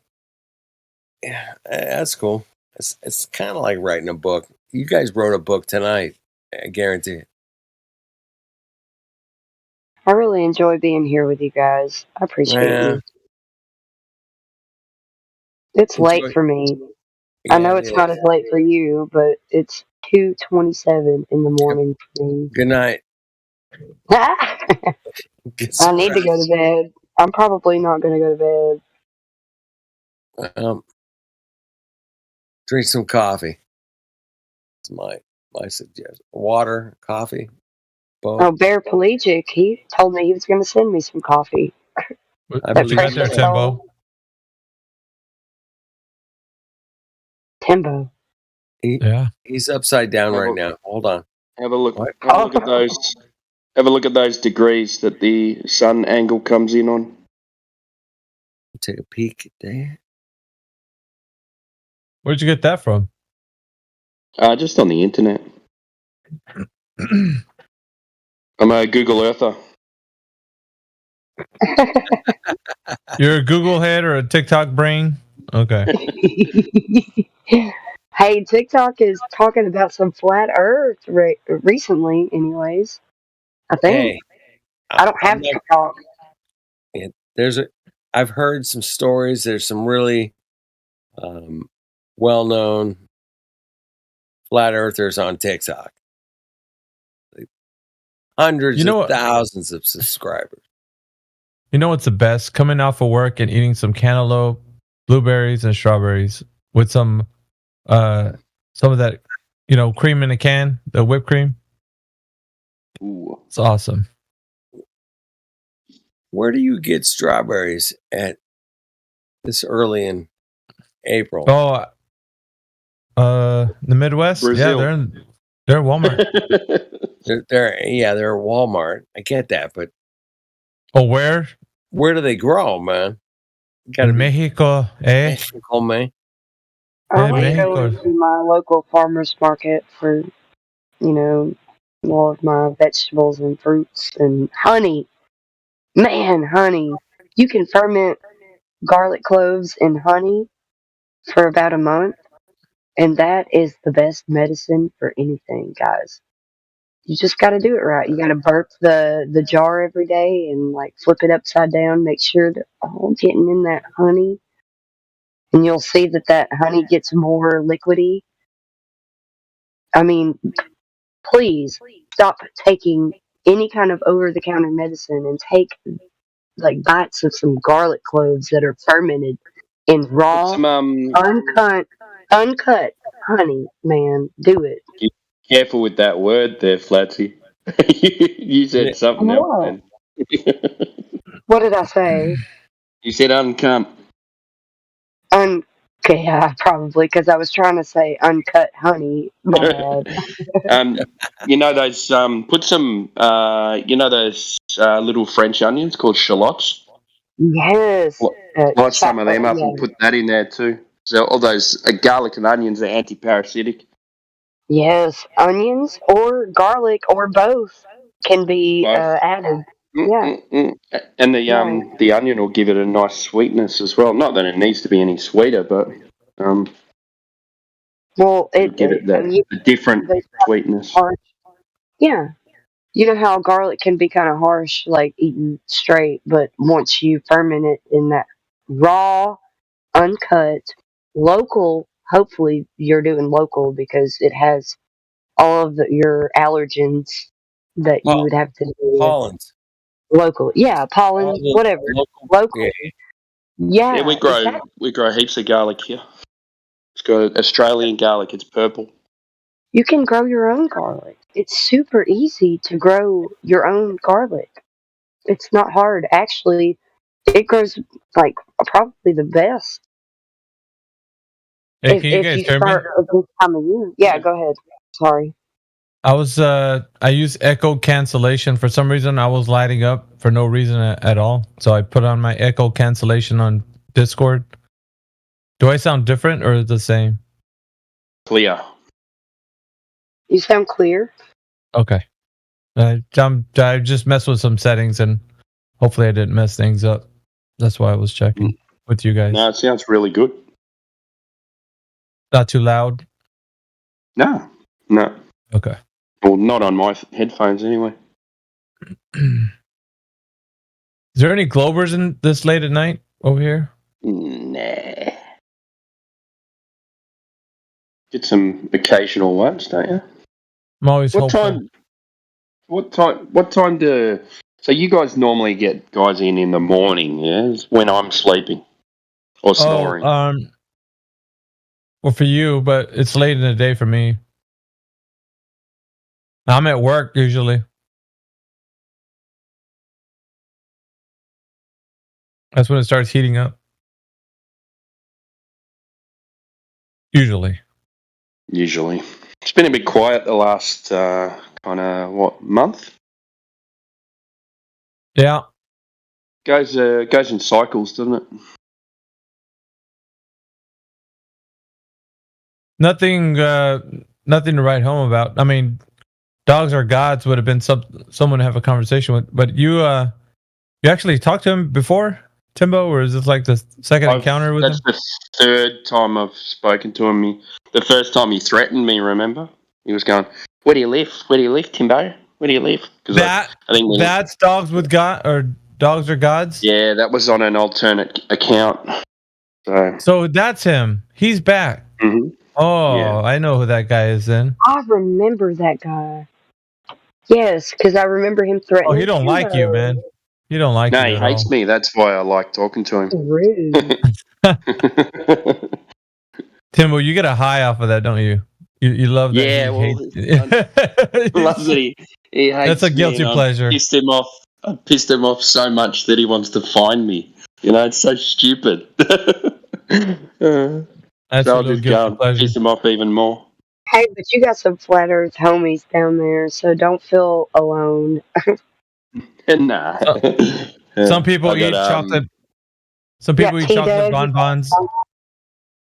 Yeah, I got some pretty unsavory friends as well, which but I'm on the good side of that. But my homie's from high school, so I'm not worried about anything. I'm protected in this town. Aren't you pretty jacked anyways, Timbo? Or did I? Haven't you seen my photos? nah, I'm I've seen a kangaroo. Yeah, about 5'11", but I lift. Yeah, I lift kangaroo's wood. jacked. timber every day. You know, like I'm not weak. Most of the FE. Sorry. I was gonna say most of the FE guys are pretty stacked. I'd say, like I lift timber every day. I go to the gym. I got a chin-up bar in the lounge room, so just keep on doing that. You got a 5 foot tall, not necessarily I'm not fat, flat earther here in Alabama. I'm not fat, but I can kick super high. I'll ring on you, Flatsy. And I used to box as well, so I'm not worried about And I anything can like kick that. high. I can kick over my head, so I can kick somebody that's like in the face that's like 5'4". Yeah. And I'm 5 foot tall, so that's saying something. No Globe Earth would be stupid enough to come and find me. That's all I'm saying. That would be the dumbest. That'd be the stupidest thing they could possibly do. Well, I'm a female, so I'm not like super soft. I'm firm, but I'm not like, a guy with like abs and muscles, and I'm pretty fit for a girl. Does that make sense? Yeah, for sure. Okay. Hey, we got a Dutch idiot that's just joined us right now. I'm gonna mute him. Dutch That's not very nice, Miggy. Dutch idiot, He are you said there? unmute, not mute. Oh man, He's gone. He gone. Why? People are so scared of being just called out. What's going on? I like that they run And when I speak. It's It such gives a me more. strange thing too, because no one, it's like it's not like anyone knows who you are and then can embarrass you. Like you're just coming on to talk to people. Like I don't see the fear in it. I guess it's the culture these days with young people. They want to be validated by their peers so badly that any little, like, the only way somebody like that would join is if like they had a group of their friends here, and then that's how they do it. I wish they could just do anything by themselves. I wish they could just go, okay, all right, maybe I'm wrong about that. It's so easy. I do it all the time. I go, no shit, I was wrong. Or just your comment. Hey, how you doing? Not bad. How are you? Oh, just fine. Yeah, just I believe in the treating globe, but fellow I'm human not here to beings like be an human asshole. beings. Let's have a chat. Yeah. Because we're not like some sort of, I don't know, not human beings. we're their neighbors. They're brothers and sisters on this earth. Yeah, we're not What are we talking enemies. about? Why is it so You, hard mate. to We were just talking engage? about you, but now we're going to have to stop. Yeah, there was a Dutch idiot that came into the. There was a Dutch idiot that came into the chat, and I said hello, and the Dutch idiot went. His name was literally Dutch idiot. No, I just chimed back in. I heard you saying, Timbo, they're scared to come in and talk or something. Yeah, I don't understand why. Oh, they come in and then you call them out and they leave. Oh, the ones that don't even get to chiming up. Yeah, he left, or she. You sit in, you're like, oh, yo, what's up, so and so, and then they bail. Yeah, I got, I think it was last night. I was really tired and decided to get off of here, but I couldn't go to sleep, so I turned you guys on YouTube, the 24/7 Flat Earth Discord YouTube on the TV, and was laying on the couch trying to kind of get tired. And you guys were talking to some guy named Snoz something. Snozbag. Yeah, you guys did a good job with him. Oh, it's starting to rain He's here. been around a while. Yeah, I've spoken to him before. Yeah. He's annoying. He makes me think of this South Park World of Warcraft gamer meme. He never takes anything seriously, does he? always gives a joke for an answer. Yeah, he's got a lot of pride, that one.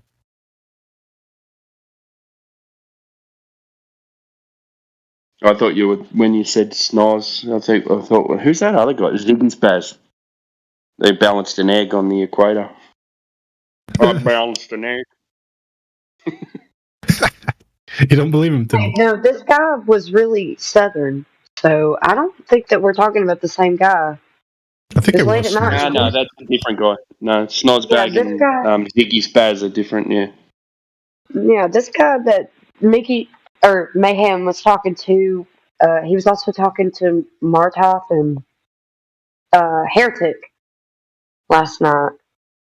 And that's a good conversation, I thought. I don't know how it ended because I did get tired and I went to sleep. Oh, is that not that guy you were talking to who was a nihilist? No, that was me and Greg talking to that guy last Oh. night. I think the one she was referring to was Rolling My Boulder, which is he's going by Foria. I think that's what No, it wasn't that guy. No, it wasn't No? that guy. It was some Not- really southern. It was a southern guy. He had a very southern accent. It was I'm pretty sure it was Oh, last he was kind of joking. He was doing Hank Hill impressions. He Oh, was drunk and Soul he on was like, Soul "Oh, on I'm the plane. Yeah. Soul on the plane. No, Oh wait, not Soul Soul. inside the machine. Soul No, inside it the wasn't machine. Soul. It wasn't him. No, it was No? another guy. He was pretty cool, that He guy. had a cartoon character as his profile picture. What character? Man, what was his name? I thought it was like SNOZ, and then there was a bunch of other characters after that. Yeah, But you guys were Snozbag or calling whatever. it wrong. No? Is that not what we Or were going on? Snows, or man, I can't remember. But it was really late at night for me. It was like almost 3 a.m. last night. He said that he didn't know math and he was stupid, and Martov was like, this guy's not stupid." And you guys were showing him the black swan and the sun. He was talking about the sun, and he was fixated on how far the sun was away from the earth, and how would they even know or what the sun is. I know the conversation. I just forget the name of the person. Yeah, he had it was like a cartoon, or not cartoon, but like maybe it was a cartoon, but it was like maybe a depiction of a person in somebody's paint. they're on their PC if they wanted to paint who they are. I don't know. I would have He's to go back. fixated on the sun. He was fixated on how far. Oh, hang on. I'm thinking right now. Let's see. It was you, Markov, and Heretic that were talking. Heretic was talking to him at first, and then it was you and Martov for the good bit that I listened. And then I was just like, okay, I'm ready to go to bed.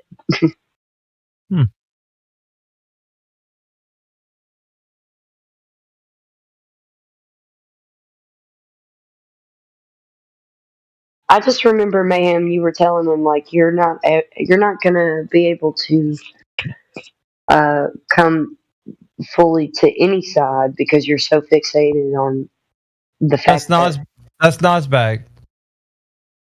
I don't know. That doesn't. That was sound not. good. Yeah, that was Nosbag. Nosbag was. He wanted to know. Yeah, that's him. 100%. That was Nosbag. The conversation was Nosbag. That's the reason why, because he wanted to be on the fence, and I told him that the reason why he was on the fence. Yes. And he was fixated on the sun, like because he can't explain what it is on the flat Earth. And I'm like, that's so stupid, dude. Like, why you want to be on the fence is because of that? Nobody knows that. The explanation that the sun is what it is and where it is, it's been given to you as an explanation via the globe. But that's not. It just no. They don't know what it is. That's. You know what I mean? Like that. Don't know why they can't understand that we could quite easily give them an unprovable explanation of whatever they ask for, but we're not about that because that's what the globe does. I mean, so they're like, oh, the globe tells you what the sun is. You know, it's a ball of hydrogen, and it's fusion taking place, and all this nonsense. That's not as bad. But it can't be proven. That one, so, Kim? The one I just put in voice text, Kim? Yeah. Kim. Flatsy. You guys kept changing their names. Yeah, that's him. Yeah, Snozbag. Yeah, I've spoken to him a couple of times. He's been around. Yes. You can call me Kim. It's fine. You guys. He was drinking a Monster beer. That's what he was drinking. It's a monster beer. Is that a monster mixed with a beer? Yeah, it's actually a alcoholic beverage that Monster makes. Oof. Jesus, that's full of level. Yeah, so give you a heart I don't attack know, or man. something. Well, just it by itself does that already, but like mixing it with a beer, it's like an upper and a downer mixed in both into one. Yeah. Your body That doesn't just know what makes to do. zero, doesn't it? Yeah, you're didn't it tell you nullifies. how you can kill yourself is to mix an upper with a lower? Look, man, if you really want to go out and have all kinds of illnesses, keep eating the seed oils that you get. Like, you know what I mean? Like, if that's the way you want to go, all the processed garbage, like, and seed oils, like, and all that those, stuff is completely gonna wreck your system. I mean, if and you're those still energy- eating seed oils right now, oh my god! Like, Yeah. Energy drink addictions like the replacement for alcoholism, basically at this point. Those Well, you see those young kids. They They, think you can have sludge. What is it called? It's like sludge blood. oh, That causes death, man. No idea. Doesn't sound good.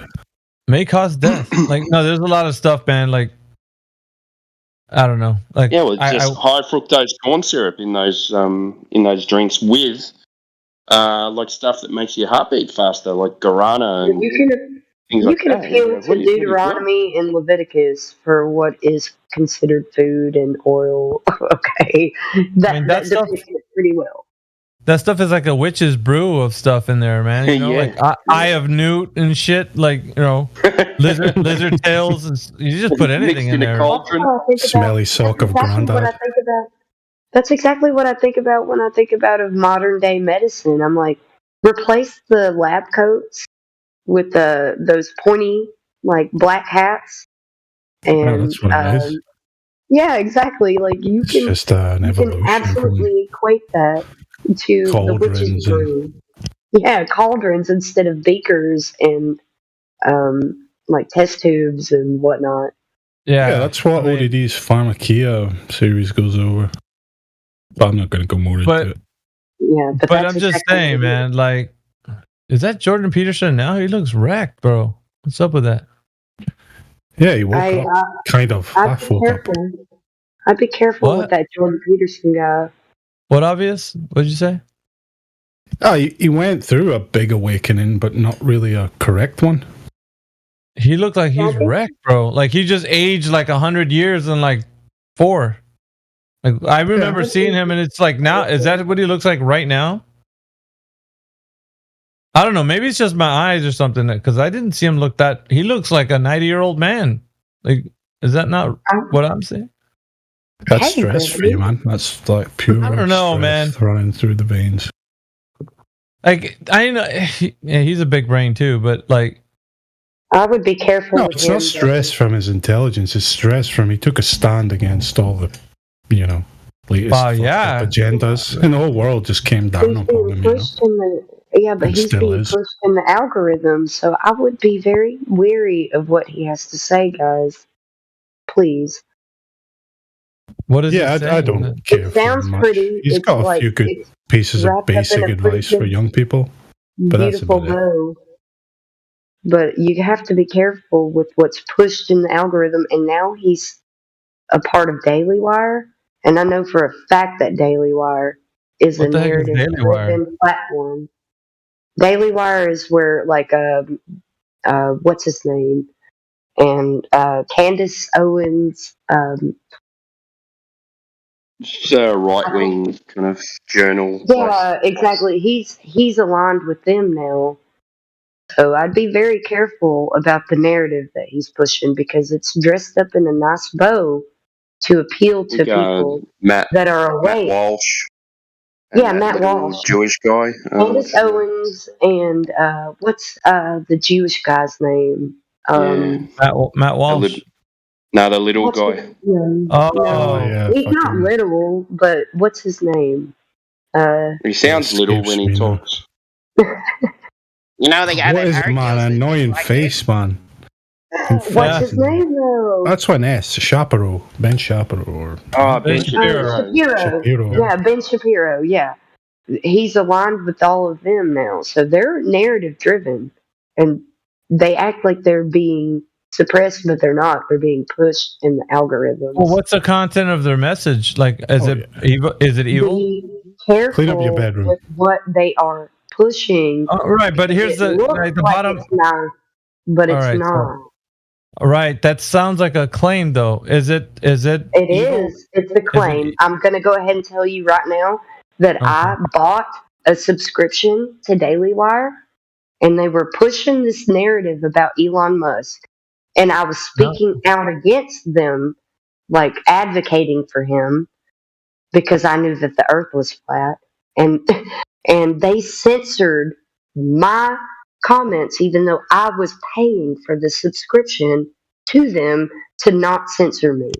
So here's another. I wasn't saying anything bad. So all I was doing was like, no, Elon Musk is not a good guy. He's not a good guy. there's a how can I put it? There's a fallacy that's being committed here, and I think it's called an all or nothing fallacy. Have you ever heard of that? What an all or nothing fallacy is? Absolutely. So an all or nothing fallacy encumbers somebody who says, I was once liking this person because I thought they were good, but now I found that they're all bad. So there's nothing good in them. And so I you should didn't stay say away that from there's nothing good. I said Okay, be so- weary.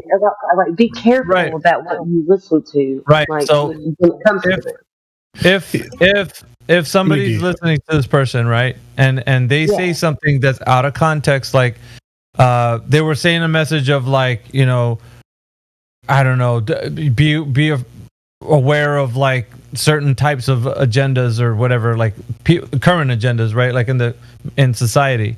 And then all of a sudden they flip flop and said like, oh, those agendas that I told you to not be worried about or be concerned about, don't worry about that anymore. Like I would be, if that's kind of what you're hearing, then I could understand. Like they went back on something.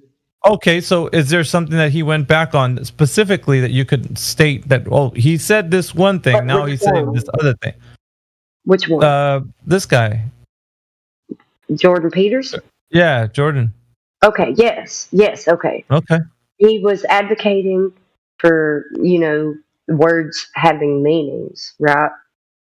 Yeah. And then there was an instance where he was asked, do you believe in God or something like that? And he was like, what do you mean by do? What do you mean by you? So he contradicted everything that he stood for in that one interview because and this is what I want to say about psychological like operations. So they appeal to a certain group of people, and then while they're appealing to them, they'll backtrack or make them think about something that is contrary to what they were talking or teaching or preaching about prior to that kind of conversation. Okay, so just really quickly, tell me the contradiction. That way I can know it. That way then you can go into like a bit of behind the contradiction, but I want to know what was the contradiction. Like just state it, and then I'll hear it, and then you tell me what it meant. So that words mean something, and that people should abide by what words actually mean, and then he went against his own like teachings about that words have meanings when he was asked a certain question that he didn't want to answer, and he was trying to break down the question into certain words about what they mean, even though he knew exactly what they meant. That's a little Miggy, obscure. The context That's for not Jordan obscure. That's Peterson exactly is what. It's the way you presented it. It sounded obscure, but does So, has do you anybody believe in God? What do you mean by do? What do you mean by has you? it?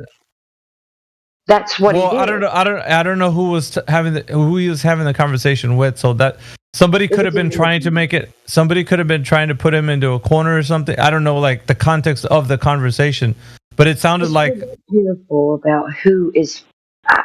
You don't have to listen to me. I'm not trying to like push any kind of. All right, I think you got the wrong impression, Flatsy. Yeah, Jordan obviously, Peterson. Sorry, do you know what he said? Do you know what he was? What the context of what you? Because I don't. I haven't seen this. I haven't seen this interview. And again, this is from like years ago that I looked at any Jordan Peterson material. But okay. The general context is that he advocated for words, the meaning of words being important and to be respected, because he was going against the pronoun agenda essentially, and he was fighting the Canadian government, his own government, because they were trying to put forth new legislation that says to not say someone's pronouns is hate speech, essentially. So it was in this context that he was fervently said that wrong, but you know what I mean. He was trying really hard to get people to pay attention to the meaning of words. But Flatsy's putting it as if he was like us here, who are rigid with definitions, all definitions across the board with any topic, because it's important to maintain equal baseline with someone you're conversing with. Jordan Peterson was never like that. It was just in this kind of the LGBT stuff. That he was fighting for the meaning of words. Did you watch the whole algorithm? Did you see the whole interview, Flatsy? I did watch, because I even have one of his books. I bought his book, so please don't get me wrong. Like, I kind of bought into his. You're open to your own opinion. Yeah, you can have your own opinion. I'm saying like I clung to him, but I have this feeling, like I promise you, like I'm not trying to appeal. I just want people to be weary of these folks that are appealing to a certain group of folks, because they're going to change something slightly or major, like a major change, and change your viewpoint on things that you really don't. You don't fight flesh and blood. You fight principalities and spiritual. I don't know if that's I think you feel some kind of way about it. Like I'm hearing you say things like you used to cling. I just want to finish real quick, Flatsy. I feel like you're clinging to him in a way that when you're listening to him, it made you feel some kind of way, like that he was on a good path, and then maybe hearing this interview kind of threw that into question, which is kind of what I'm listening to right now say. So with that, it was almost like, oh, so he's got an agenda now, like, and you've formulated something in your mind. Whether or not that's true, I mean, it's your opinion, right? What the feeling that you have, and because of that opinion, you're now telling people to be weary of him because of that. But because of the way you used to feel before, and you felt like he was on a good path, and then now he maybe strayed from that path, and he's now maybe speaking for another side of like an agenda or something. I don't know. I'm just assuming, because it seems like you have now changed your mind about this guy. He does have an agenda, though. Have you heard of his his combat to the WEF? Yeah, he wants to set up his own new think tank, basically. So what? this is What? Again, what is he setting up? He's combating the WEF, the World Economic Forum. World Economic Forum. Klaus Schwab. Yeah, he's combating that. He's setting up his own committee to combat that. And what's wrong with what he's doing? Is that evil in any way? I just want people to be weary of it because No, is they that may be what he did? What he's doing there? Is that evil? What he's doing there? What he's saying isn't necessary. You just have to listen to it yourself and decide for yourself. I'm not going to say either Alright. way. I just want you to be weary of it. Okay, but like I've Nobody's never fallen for Jordan Peterson. Yeah, I don't know if they're a that seems flat like. earther, so. Well, I mean, he said some good things. Like I'm not going to say he's not going to say some. He said I some think pretty he damn said good some things. great things. I bought his book. Like, That's why I think agreed with. He's got a few good pieces of wisdom, but other than that, Yeah, I'm not he has an disagreeing agenda. with you. Like I said, I think he does. I think that not that he has an agenda, but that he's playing into the hands of folks that do. Yeah, but that's I don't know. That's like taking that into another. I mean, if you We're said not that he's fighting flesh and blood, though. Like this is my problem with what's going on mainstream today, because now he's grouped with the Daily Wire that censored me in talking yeah, about. but I think that's the thing right there. That's the chord that struck you a bit sideways. You might be right. You might be right. Yeah, that's what I'm saying. That's where it struck a chord because now he's aligning himself with somebody who's cutting you off, and it's like, well, how can he be doing that? Clearly pushing the narrative. Right, but maybe there's some things about these organizations probably that he doesn't like. You have to at least see it from that perspective. Like he's just a person. He's not omnipotent. Like he wouldn't be able to know everything the Daily Wire is doing. I would never think that. I would. What I'm saying though is like the thing though, if he's actually a part of that group and doesn't have like an all-knowing of what they're doing in every moment, like, and if they censored you for some reason and he's a part of that, and it's not like by proxy he's also a part of their like schemes or whatever, like you can't excuse me, you can't label him that way. Like I feel that's you're lumping him into something he's probably not a part of. Just saying. I'm just. He definitely is, man. I'm not trying to lump him into anything. I'm just saying that there is definitely a narrative being pushed, and I want people to be aware of and be wary of. That's fine. That's fine. But jump to conclusions about anyone that's being pushed in the algorithm, because he absolutely is being pushed in algorithms. Yeah, but that's any prolific person that's in the spotlight's going to get pushed in the algorithm. Mm-hmm. I don't think that's. But that's the thing, though. Like he's marketable, and he's definitely marketable. Silenced, and if it's his only way to get his message out there is through these people who won't censor him, then he'll do it. But hopefully that's more not the case. Yeah.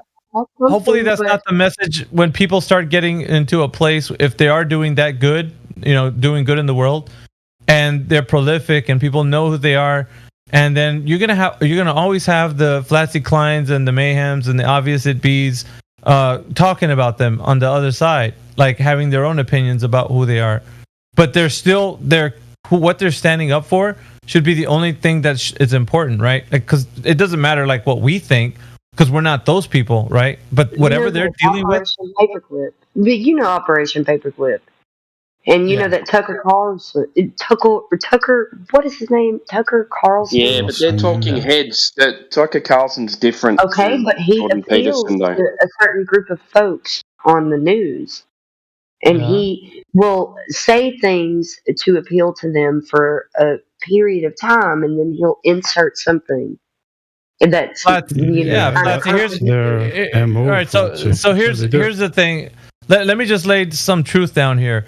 If we were to go, like all of this group that's in here right now, if we were to go and approach these people, and there was a time period where we could catch them when they're not in the front of a camera, and we were to talk to them, hey, look, we're just going to discuss a little bit about this truth about flat Earth, and what is the reaction we'd probably get from every single one of these people is, what are you guys, crazy? Well, what is this? Like they would all reject the truth of it on the face of it, because it sounds like something, because they think like, well, so now I'm somebody who's you think you just walk up to me and you know what I mean? Like nobody would I think that on people, their platform, they're no, not I going to think just that people, with open arms. Do you know what I mean? So they're not yeah, going but to I think accept that us. people, sorry.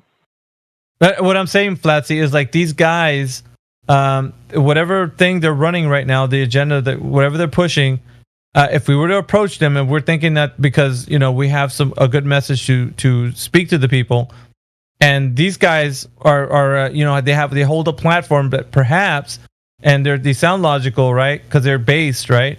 So we're going to approach them because we feel that they're based. They would receive the message. When we go over there, we're going to find out probably otherwise. But does that mean that their message now, because we know that they might reject what we're going to say, is now trash because they rejected us, like in some way? You see where I'm going with this? Yeah, but I want to go ahead and say this, because if you dive deep into people that are around him in certain platforms that he has interviews, or after interviews, or before interviews, he tends to monologue, and people around him that agree with him when he's clipped and has those certain clips that have really good meaningful messages. If you don't clip those out and you listen to him, there's a lot of monologue and incoherent things that he says, and he doesn't necessarily get to a point most of the time, but when he does, it's meaningful. I disagree. So you have to kind of dive into some of his monologues that are I've watched all of his university lectures and everything for the last 10 years. I've watched some of his I've done probably about 200 hours of his, and I don't think he's incoherent at all. I think what he does is he asks himself questions to get the right answer out of himself, and he's very careful with his words too. He's I wouldn't believe everything he says, but a lot of the stuff he says, the message he's got for men, is very profound and very, very strong and powerful. That's what I thought. Some of it's great. You know how Dodo or Pete, how he can monologue, but he has a lot of good points that he gets here and there. The hell? That's kind of like he does. He does have good. Yeah, Peachy. He does have good points here and there. If you would clip out those good points, you wouldn't think that a lot of other stuff that he says is what he says. No, I don't know about that. Like, I think he's just always kind of natural with Flatsy. Piche is a different. Like, I wouldn't even put him anywhere close to Jordan Peterson. Yeah, I wouldn't even categorize. He'd be like the worst example to analogize. Yeah, I know what you mean. And I'm getting what you're putting down, man. I get it. Like, but the thing is, I don't see the inconsistency that you're talking about. I feel like it's a claim that you made. Like, there's like right now he's maybe lining up with some bad people or whatever. I've never heard, like, when I'm hearing him speak, he does go through a bit of a monologue, but they're expounding on points that probably it's like, I would say like a deep thought of like what somebody would think about on things that concern men. And so, he rubs like some of the feminists the wrong way because of his strong message. I'm not a feminist or anything. No, I'm not. You see, that's the thing I didn't say. That's what I didn't say that you were one, but you just said I'm not a feminist, kind of like I'm saying you are one. That's why I bought his book. That's why I bought his book, because I liked the message that he was. Right. So what I'm saying, what I'm saying though, what I'm saying though is that the message that he's bringing forth, it's very provocative, and in the public eye, it's not gonna be put over well because of the signs of the times that we're in now. These days, right? These days are all about the roles being reversed, and like it's a total the nuclear family is not what it was, and so that's being attacked right now. So there's people on the front lines of that, like this guy, and they're trying to like actually get people to realize that the way it should be is not the way it is, and they're getting attacked. So imagine being under that kind of scrutiny and pressure, and Like, I guess probably that's, you see that the weight of the world is on some shoulders like that. And then we have, our own opinions to say whatever we want because we're not in those positions. But imagine if the roles were reversed and you were in that position that he was in there. Would you see the world the same way? Would you be, would you entertain, right? Would you entertain the type of scrutiny and maybe perhaps the minds that, because everybody feels like a certain way towards people like this, right? Because they're speaking of a specific agenda and they're going against like mainstream narratives. But I mean, what are we just going to be people to say like, you know what? Well, he said a wrong thing. I'm just going to toss everything out like the baby in the bathwater. Just throw it all out. Because I mean, he's lining himself up with some bad entities. Like I don't know. Like I don't see the there's not a lot of like if we were putting a list of all the things that he does, that's wrong, and I feel like you're characterizing him in a specific light that's going to make you feel a certain way. No, I don't. I'm just saying, but what you're doing might be a little bit based on an experience that you had with something that went wrong. No, I'm basing my my weariness on the Bible. Right. So does he believe in God? Does he believe in God? When I was questioning whether or not something about him was weary, when he was asked the question if he did, he was breaking down the words like he was not advocating for what he was advocating for. Why did he do that? Did you ask yourself the question, why was he doing that? Or did you just automatically judge him based on why he was doing? No. I was like, hey, those words that he's asking the meanings for are pretty clear. If you do, if you don't have to obfuscate. You don't have to ask for the dumbed down meanings of these certain words. Was his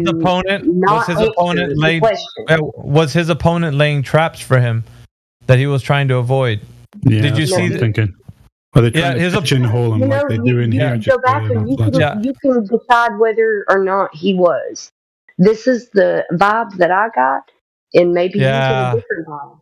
Okay. Yeah. See, that's okay. So here's think about this, Flatsy.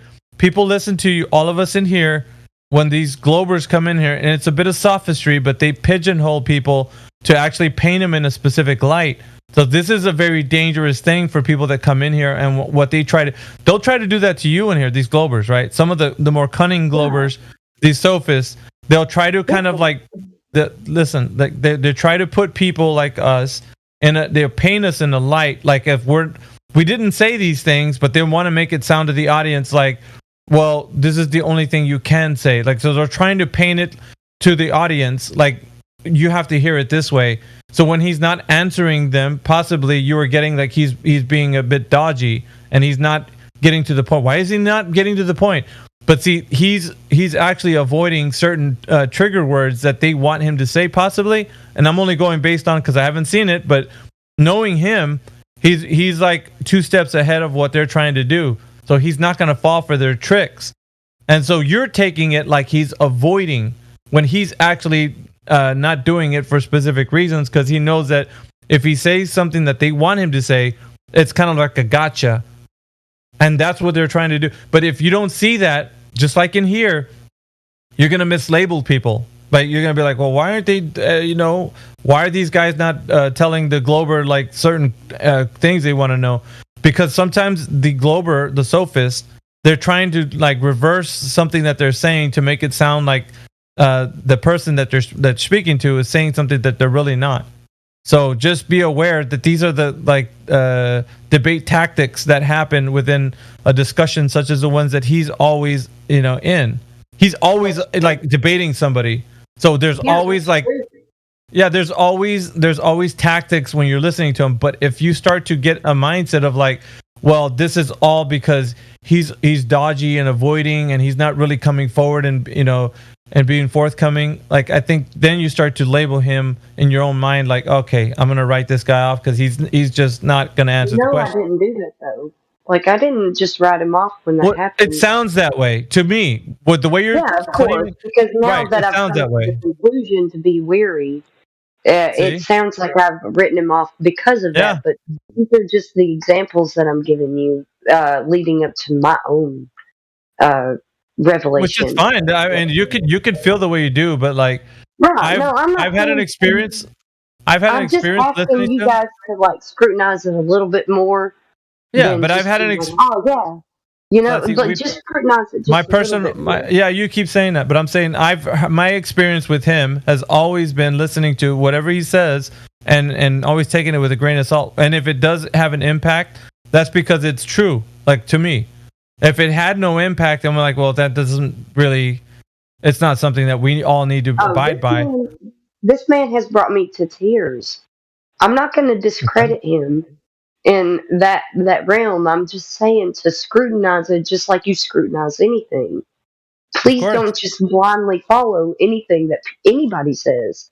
Yeah, people can appeal to your emotions, but just scrutinize the message that they're sending in the like overall manner. So you have to like get the big picture. Yeah, So I if don't know. he's lying, There's like a danger message that supposedly like it's almost like an underpinning of what you're saying here about what his message is, and I just don't see it. I don't mean to like discredit him because in It feels like the vibe I'm getting. Yeah, if like the vibe I'm getting because it's been repeated like numerous But times I that you're told saying you it. that I bought his book. Like literally, Yeah, but that love the that like things that he wasn't that says before and though? then taught. Flatsy, wasn't that But before? yes, but now I'm Okay, seeing not that now. he may be playing. See? Now I'm seeing that he may be playing into a narrative. So I'm That's the saying thing. to be Now, weird. then you can't say though like that you're still with it because you're not anymore. It's almost like if you could rewind time, you would have not ever bought that book. So No, just weary. No, I still love that I bought the book. I'm not saying that. well, so 'Cause I that's don't what I know, did. man. I'm getting mixed signals here. Either you really like the guy and you think he's on a good path, or now he's fallen off and nobody should pay attention to him because he's leading people in a bad direction. So be weary of him. Yeah, You see where I'm because he was able to do the 12 rules of life. That's the name of the book, right? 12 But I rules of think, life. as a point, And like, he was really successful.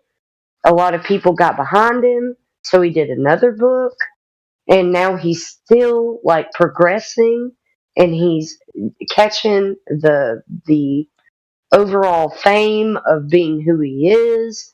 So you have to be weary of people that are catching that like that Why? trail that we're giving them because what they're going no, to be why? susceptible to corruption. Okay, That's the only thing that I'm saying. but that's like future proofing something that hasn't even happened yet. Like you're just telling people be aware. I know that. Listen, I just don't see like future proofing somebody like when they haven't done anything. Like it's almost like let's say you're putting him in a position in your mind. Like, well, now he's gaining more following. People are starting to know him worldwide because and he's growing in fame. So that means that now we have to be wary of him. It's like, well, then He's not only growing in fame; he's growing in riches. He's being offered money. He's being offered riches. He's being offered a lot of things. So you have to be wary of the people that start off with good messages, but are being offered the world in exchange for their good message and to push another narrative. Let's see. I think that's just that's just I don't know. That's misjudging someone. Like I don't know. That's not the right thing. You can say that. That's not the right thing to do. I'm letting anybody. Okay, yeah, I got you. You have to what you have to do. No, yeah, I think you are a bit because you feel like there's people that get in this position have to be looked at with a microscope. Like you have to pay attention to their every move, and you judge them by their character. So if they're doing something in their character that's out of line, then address it. Like, but if they are not doing that, then we're just it's like the boy who cried wolf. Like, why are you crying wolf? There is no wolf. Like it's like there's no need for that. When he does something that's actually contrary to something that he maybe the message he was speaking, then we address that. Then we're talking about that. But then if there is nothing there, it's almost you're conjuring this boogeyman that hasn't even manifested yet. It's almost like future proofing. Well, we have to be wary in case it does manifest. And if it has, you know what I'm saying? Like, call it out when it's out, but not now. It's like, go ahead, Blaine. Can I mention something? Can I put a point in here? I'm trying to give you advice to be wary of anything being pushed as a narrative these days.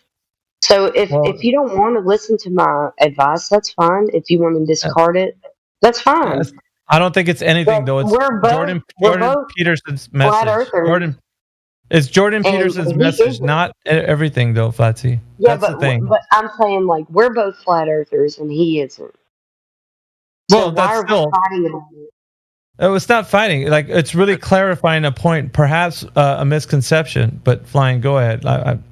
I was going to say with that there, everybody's still on their own journey. You can't, write someone off because they don't exactly believe in flat Earth. But my main point to the whole conversation, I suppose, I've missed some of it, but I don't put my faith in man. I don't put my faith in any man. The Bible says, let God be true and every man a liar.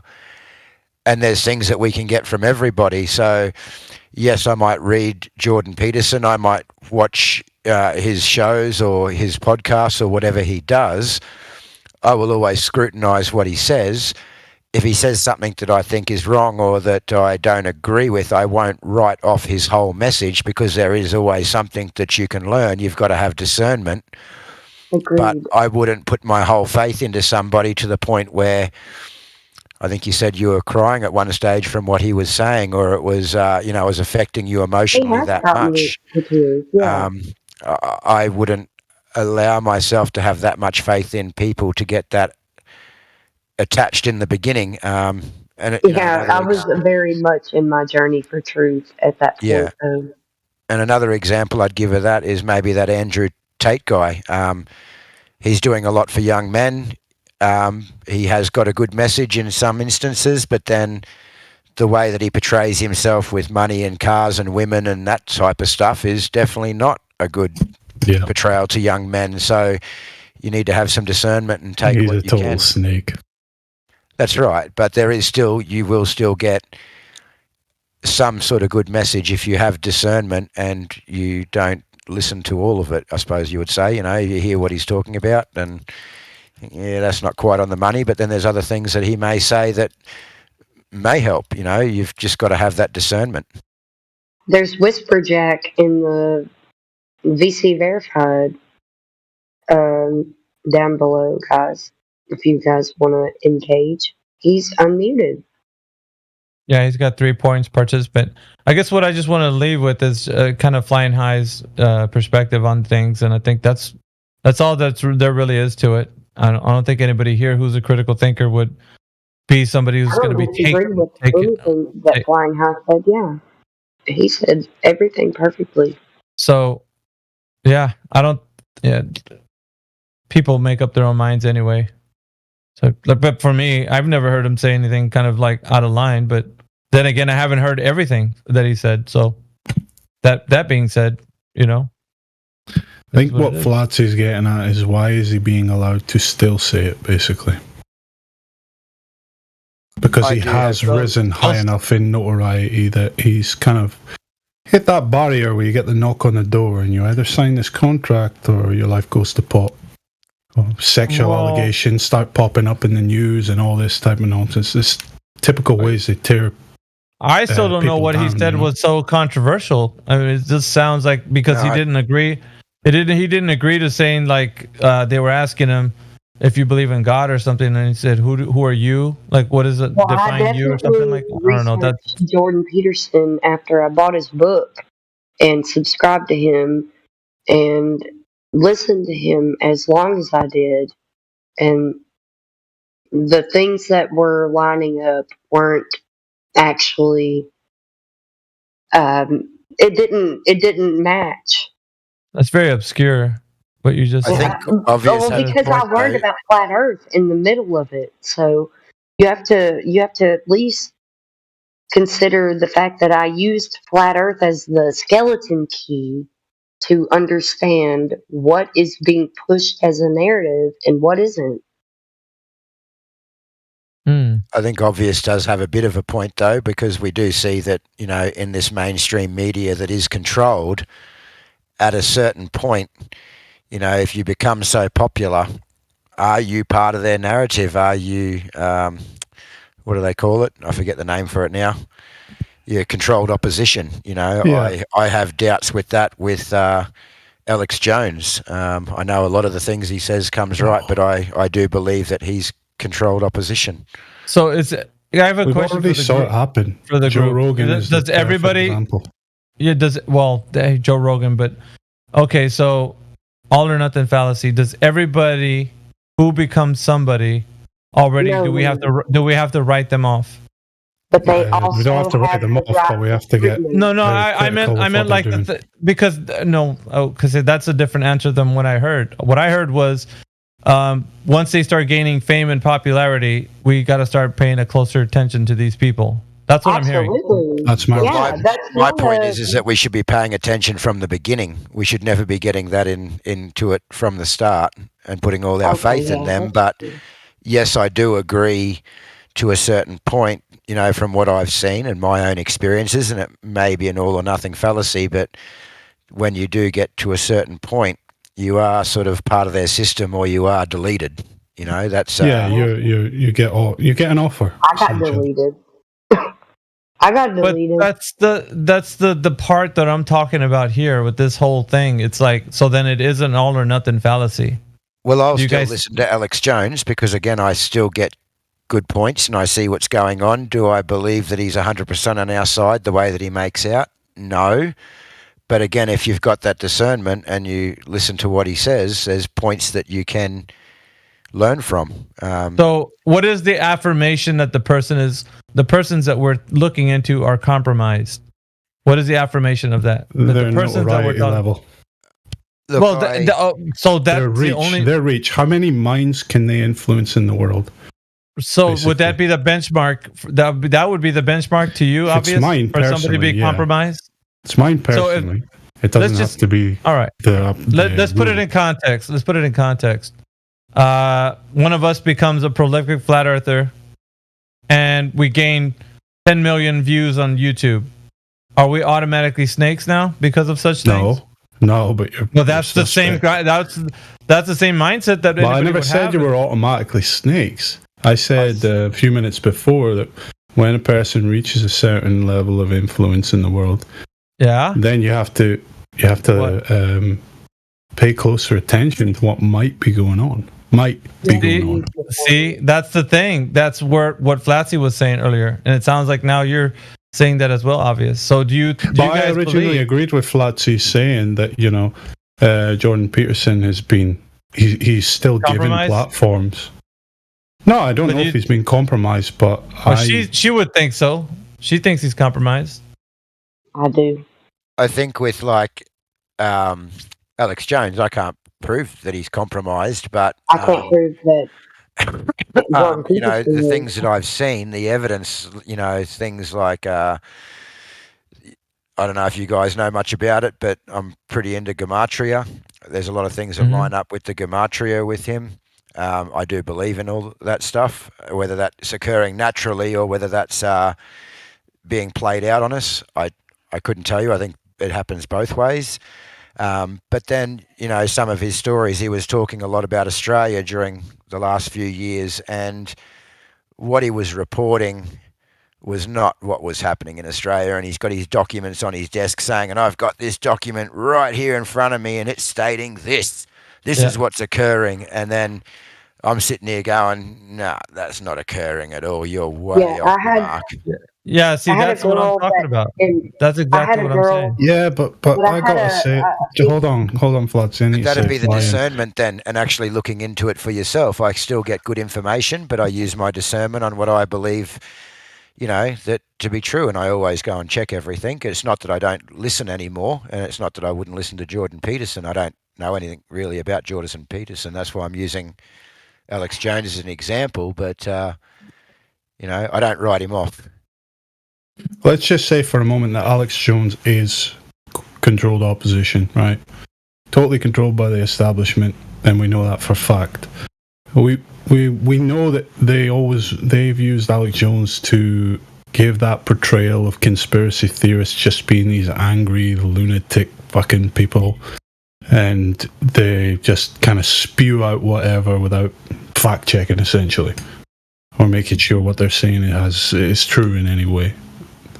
So him doing that, I think, would align with the idea that he has controlled opposition, because they've always used him to kind of portray that about the right and the alt-right and all that.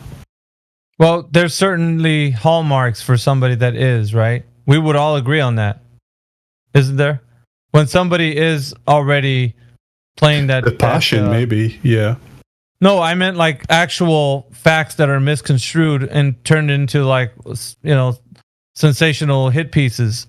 So, like, we would say, like, when Flines, in the instance that he was talking about with Alex Jones, that there's some, you know, news or whatever he was talking about in Australia that wasn't actually the case, then why would he be then, like, go ahead and using his platform to say something that wasn't true?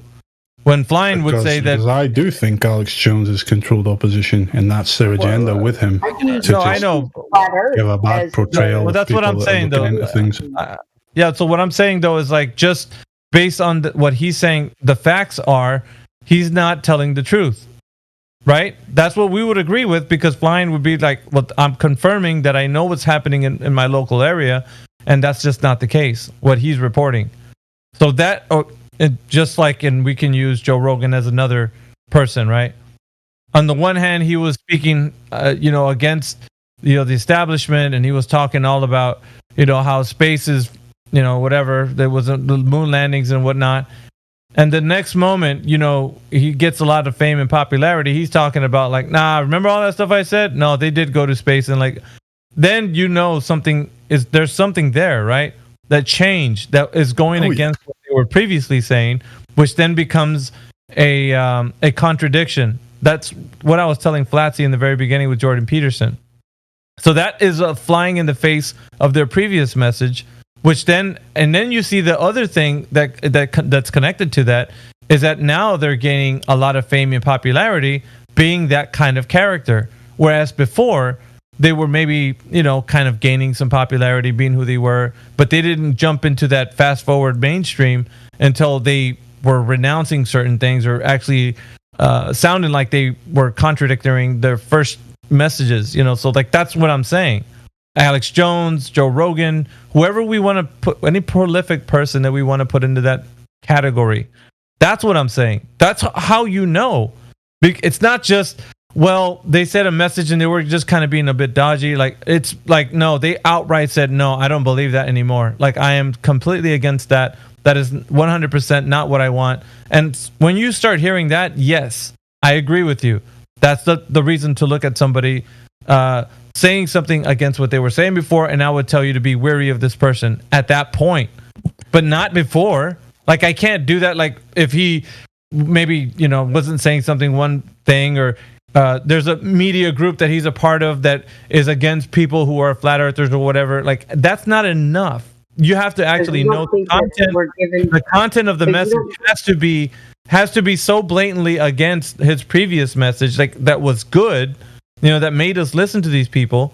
Now they're going against that, and they're you know, for whatever reason, they're now saying something contrary to that. Then we can then say, okay, now they're going against this, and we can label them as snakes, because you can't do that prior to that. And would you not say in? But think about it.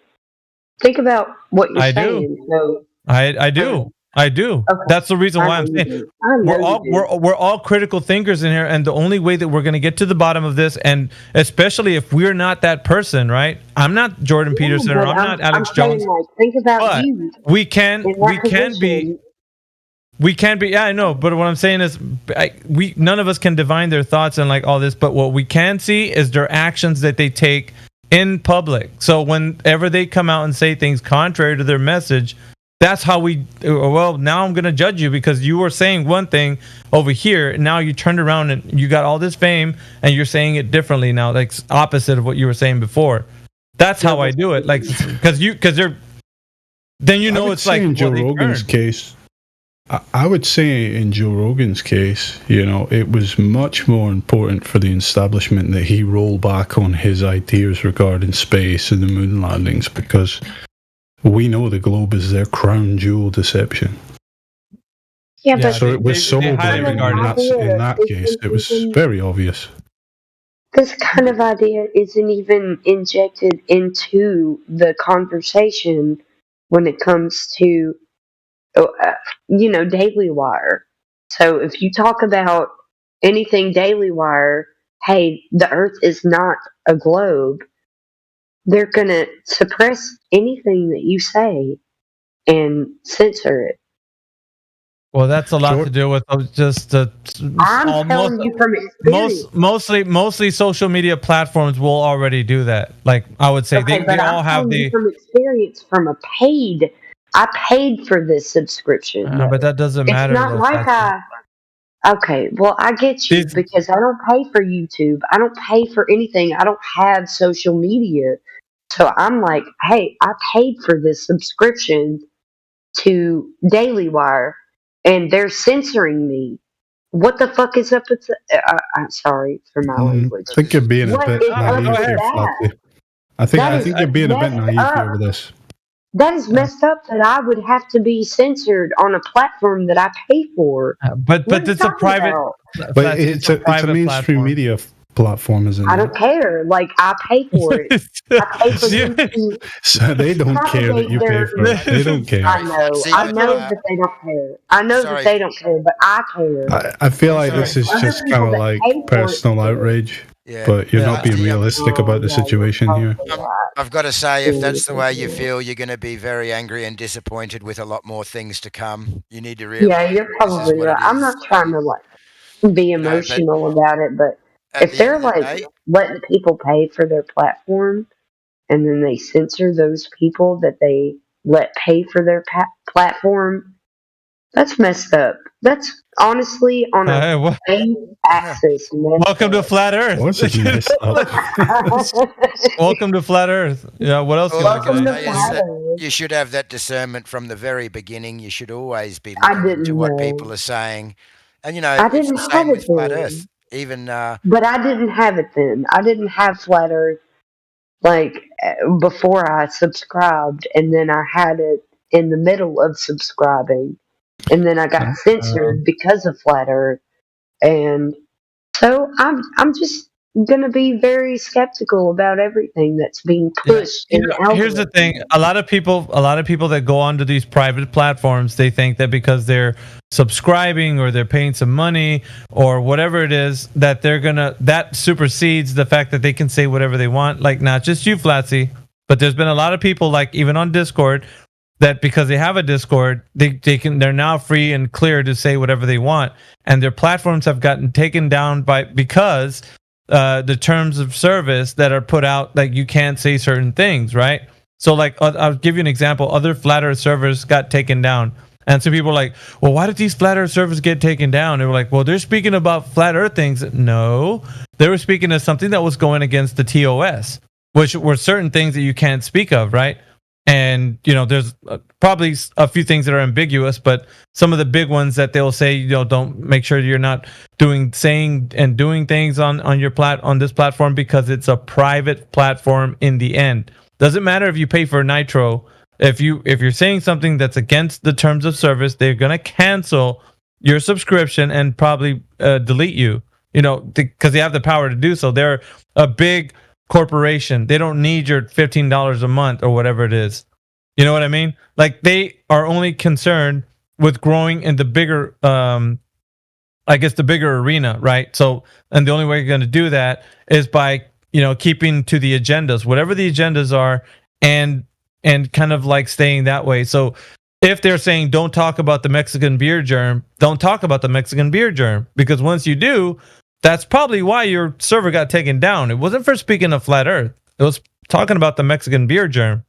And so when you do it that way, and you just like, okay, we're aware of the things now, then you know what to say and what not to say, because it's a private platform in the end. So that Daily Wire is a private platform owned by a corporation, and they don't care about your little whatever it was you're subscribing with. They only care about the agendas that they push, because that's how their terms of service are probably organized with, and like you might think you have a right, but in the grand scheme of things, it is still a corporation and it's a private platform. So I mean, and welcome to Flat Earth, because you're not going to get liked in many different private platforms. So I don't know what else to say. It's not even necessarily the platform that censored you. You could have just got like an anti-flat comment reviewer, That's the signs of the times, man. Like, you can't say certain things, but here you go, Flatsy. This is an example for you. I seen a joke once. It was like written out, and it had some pictures on there, and it said how to wash a cat, and it was written by the dog. So the dog says, you put the cat in the toilet and you flush the toilet and you do whatever, and it was just a joke. And I posted it from the dog's perspective, and somebody got on there straight away and said, "That is disgusting the way you're treating this cat." And I said, "Listen here, it's a joke. Look, it's from the dog's perspective." I was banned for a week. I was kicked off Facebook and banned for a week because someone didn't like what I put, because they loved cats and the dog was washing it. All I want is people to be wary, not disregard the message, but be wary of what the narrative is being pushed. And just be wary of the narratives being pushed to you. Because if they're pushed in the algorithm, then they're not being censored. If they're not being censored, then they don't care about the message that they're sending. So be wary. I think we're all in agreement with you here for that too. That's what I'm saying. That's the only thing that I wanted to relay. And if anybody wants to argue with me, that's fine. I don't have any evidence that Jordan Peterson is a bad guy. I don't even think he's a bad guy. I think that he was very much giving a good message to people. Now he is being manipulated on not even on a way that he's observing, but he's being funded now. It's not something that he's doing for his own. How do you know He's it's not being his own funded pride? now. How do you know it's not his own pride? It doesn't matter if it's on his own pride. He's being funded now. Yes, but it may matter, because if he's controlled opposition, that would be different to actually being prideful yourself and going, you've got all this fame, all this popularity, you've got this money coming in, and we are human. The best reason to be weary. But his own pride wouldn't equate to controlled opposition. I don't care about that. I would much rather care about the fact that he's being funded by the folks that can push his algorithm. So be weary of the message that he sends from now on. Maybe he sent good messages. Maybe he is, I don't know. What do people think about Jordan Peterson? Is he someone to look up to? Is he some martyr? Yeah. Is he something? He's somebody that he's standing up. He's standing up. Think about Jordan Peterson, but he's standing up for guys. Flatsy, but he's standing up for, because right now the roles are reversed. He's just a man, but he has a good message, and people like his message. And he is just a man.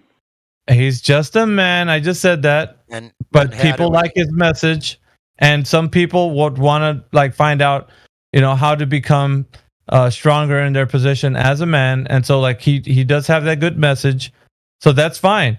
People can have good messages, and you can follow along with their message, because the content of the message is good. But I'm just that's weary of the narrative. Well, that doesn't negate that. People can still look at whatever his message is and say, well, that's a great message. I think I'm gonna. Yeah, I'm not. I'm not could change my life. And he may be only one man, but without that one man starting something, how are we meant to change anything? It's only one man. But his narrative. That's all I care about. I don't know. Every time somebody talks about that, you just keep saying that. It's like, almost as if you want to have the last word on saying just be wary. It's almost like, but people still are going to hear his message. It's just like not going to negate the fact that the message is good. The content is the message is good. It's just it's not going to change. I'm wary from the beginning, so I'm all good. I always look into everything, and but there is good messages, and yes, I like the messages that I've heard. I haven't seen a problem with them. I understand exactly what you're talking about, Flatsy, but I'm not concerned because I'm always looking from the beginning and not throwing myself into something. Yeah, we're all fallible, That's just even Jordan Peterson's fallible, so he's not like immune from that. But that message of being wary is just carrying on to a different context. It's almost like just I don't know about him anymore. That's what it sounds like to us. So it's carrying on too much, like farther into like, okay, just scrutinize what he says. Okay, I'll scrutinize what he says because I'm going to do that anyway. Like I'm a critical thinker.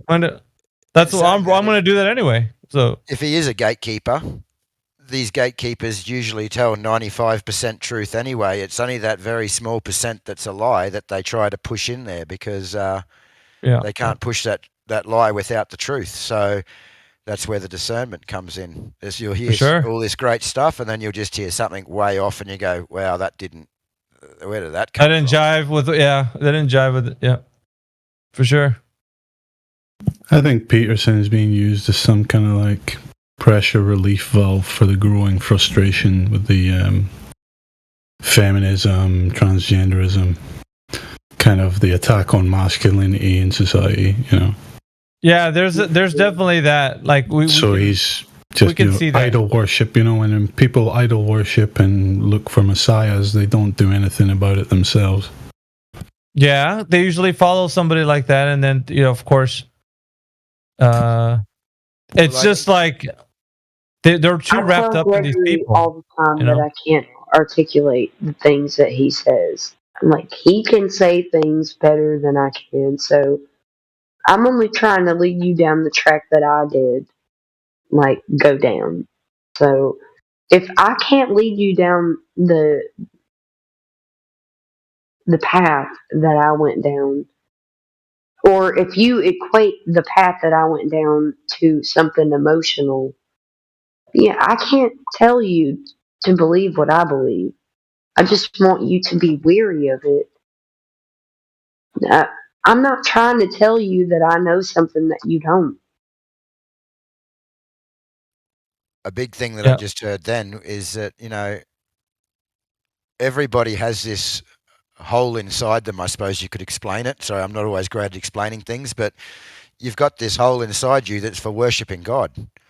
And, when you do worship God and you believe in God, well, then that hole is filled and you're content and your faith is in God, not in these people. And this is why we see all these people running around and, it's all about their car. And then they're not happy with that car, so they get another car and another one, or a motorbike or a sports team, they're always trying to fill this void that was there for God to fill.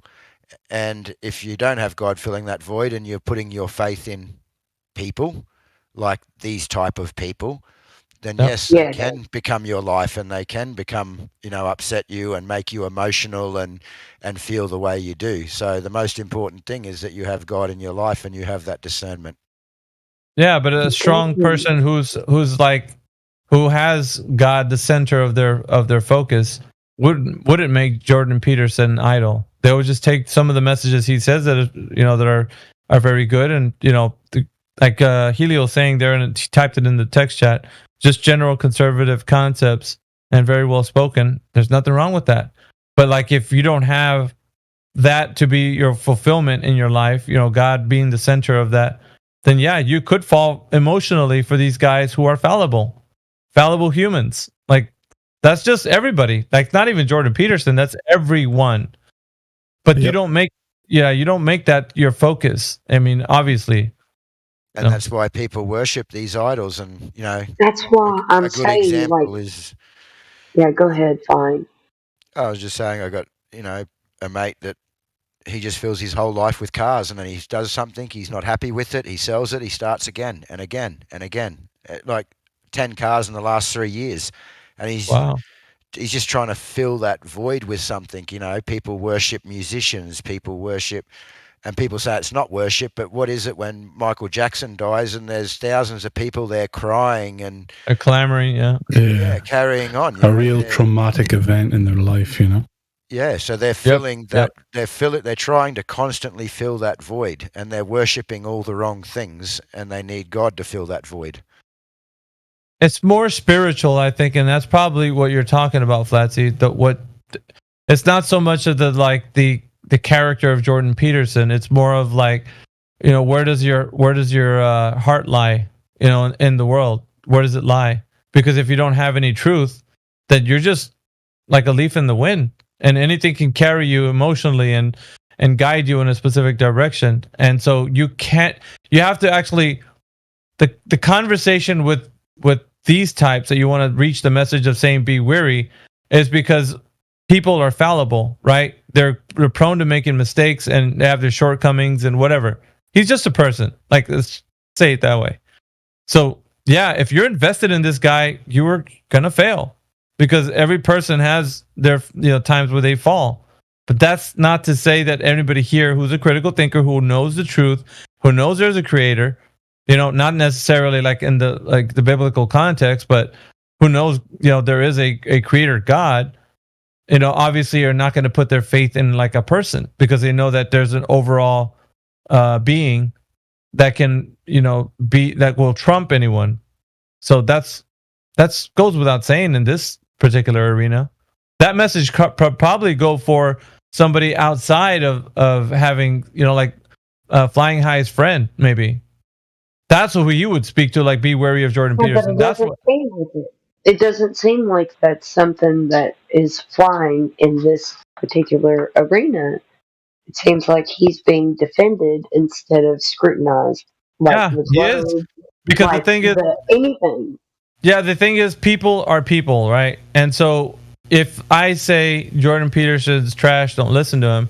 And if I don't tell you why, if I didn't say, look, this message he said here, he was saying that, I don't know, like, whatever the conservative message is, and I'd say, no, he went against his word and he said this, and I gave you that example, then that's something to be weary about. But he broken character and went against something he said, like as in contrary, to make everybody like stop and say, whoa, we're actually listening to this guy, but listen to this piece he said, it was totally against what he just said over here. But I don't see the inconsistency. But you do. Obviously there's something in your mind that you're just bugging you about it, and you're saying we're defending him. But what I'm saying is, if we're going to call somebody out, there better be some evidence that we're calling them out for. We just can't just say, and I'd say that to anybody, right? Like, you'd have to, whoever you're calling out, there needs to be some evidence to back it up so we can actually have a conversation to say that. So, but it seems like your criteria, Miggy, is that a person has to roll back on something they've said in the past for them to become co-opted or be suspicious of being co-opted. If their character has always been what they were from the beginning and people like their message from the start, right? And they haven't changed that. And the only thing that's changed is their popularity, maybe some money, but their character's intact, then why not? Why would you then say that they got more fame and popularity, so now they're a snake? Fame and money and affluence are the great corruptors. So until a person's been faced with them tests, you can't really say what their character is. I think that's bogus, bro. Like, honestly, what I see is like this. Yeah, because listen. Yeah, I know, because you guys still have the mindset that changes a person. Listen, I know some people that they were dirtbags before they had money. And they're dirtbags even more increasingly because now they have more money. So they're a bigger dirtbag, right? So we're not talking about that. We're saying that somebody who's a super good character before, now they're super, like a total jerk now that they have money. No, what money does and fame and all that is just going to accentuate the character of the person. If they were completely corrupt in the beginning, they'll be extremely corrupt and afterwards when they have all this money and fame. So you can't, that's a mislabeling. That's a wrong way to think. So the character of somebody, if it's intact from the time that before they had all this money and fame, and then afterwards they have money and fame and they're still in the same character, but your mindset is like, well, they got money and fame, so I have to label them as like, let's look at them closely. Why? Have they broken character and now they're No. Again, I said originally, their affluence and reach is my primary criteria. But I'm just pointing out that money and fame are just another factor, another potential roadblock. So they got his affluence would be another thing, right? His affluence would be another thing to be added to that list. His money, his fame, and his affluence. So his affluence wasn't much when he first started. Wasn't reaching that many people. Now he is, but his character is still the same. So what difference is it going to make if he spoke to 20 people versus 20,000 if his character is still the same? Does that, you guys see what I'm saying? If his message is to be docile and do nothing, like, listen to me, I've got good stuff to say to you, but don't really do anything about the grander world as far as your own actions, then that's perfectly fine with the social controllers. That's what they enjoy. So I mean, maybe his message he was giving out was acceptable when he was not popular, and now that he's become popular, he is. So the same message, their agenda still. The same message that was good before, now that he's got more affluence, is corrupt now. Is that what you're saying? Obvious. No, I never said the message becomes corrupt, but I was always arguing for the point that he's probably been approached. And he probably has to play by some rules at this point. That's a speculation until we hear him like actually recant some of the things. That's a speculation until they actually show the hallmark of that happening, because we know when that happens. All of us know that. A point of your discernment too. But that's what I'm saying. If they don't take any real issue with the message before, and it fits their agenda anyway, it's just like a happy coincidence. Happy accident. Yeah, but then that's us being a conspiratorial. They might not necessarily recant or roll back on anything. They might continue with the same message, but they are part of the establishment. Do you not agree that the flat Earth? I disagree. Okay, but do you not agree that the flat Earth can be a skeleton key to the truth? Litmus test. Any narrative, like a litmus test. Yes. Absolutely. That's why I don't care for Jordan Peterson. I don't know if it's a litmus test. I see it like a gateway. Absolutely. It's a gateway, Flatsy. It's a gateway.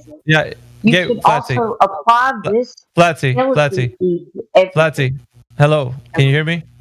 Yes. So you said it's a skeleton key. Obviously said it's a litmus test, and I was trying to tell you it's a gateway, but I got run over. Sorry. Right. So I know you guys are getting passionate, but what I'm saying, maybe not obvious, but like you are getting very passionate. What I'm saying, it's a gateway. That's it. I just wanted to say it was a gateway. You said it was a skeleton key. In one way, it's kind of like it opens up many doors. I'm just saying it's a way to pass through if you're going to learn about truth and such, because you're talking about physical and tangible reality. That's what it's when you talk about flat Earth.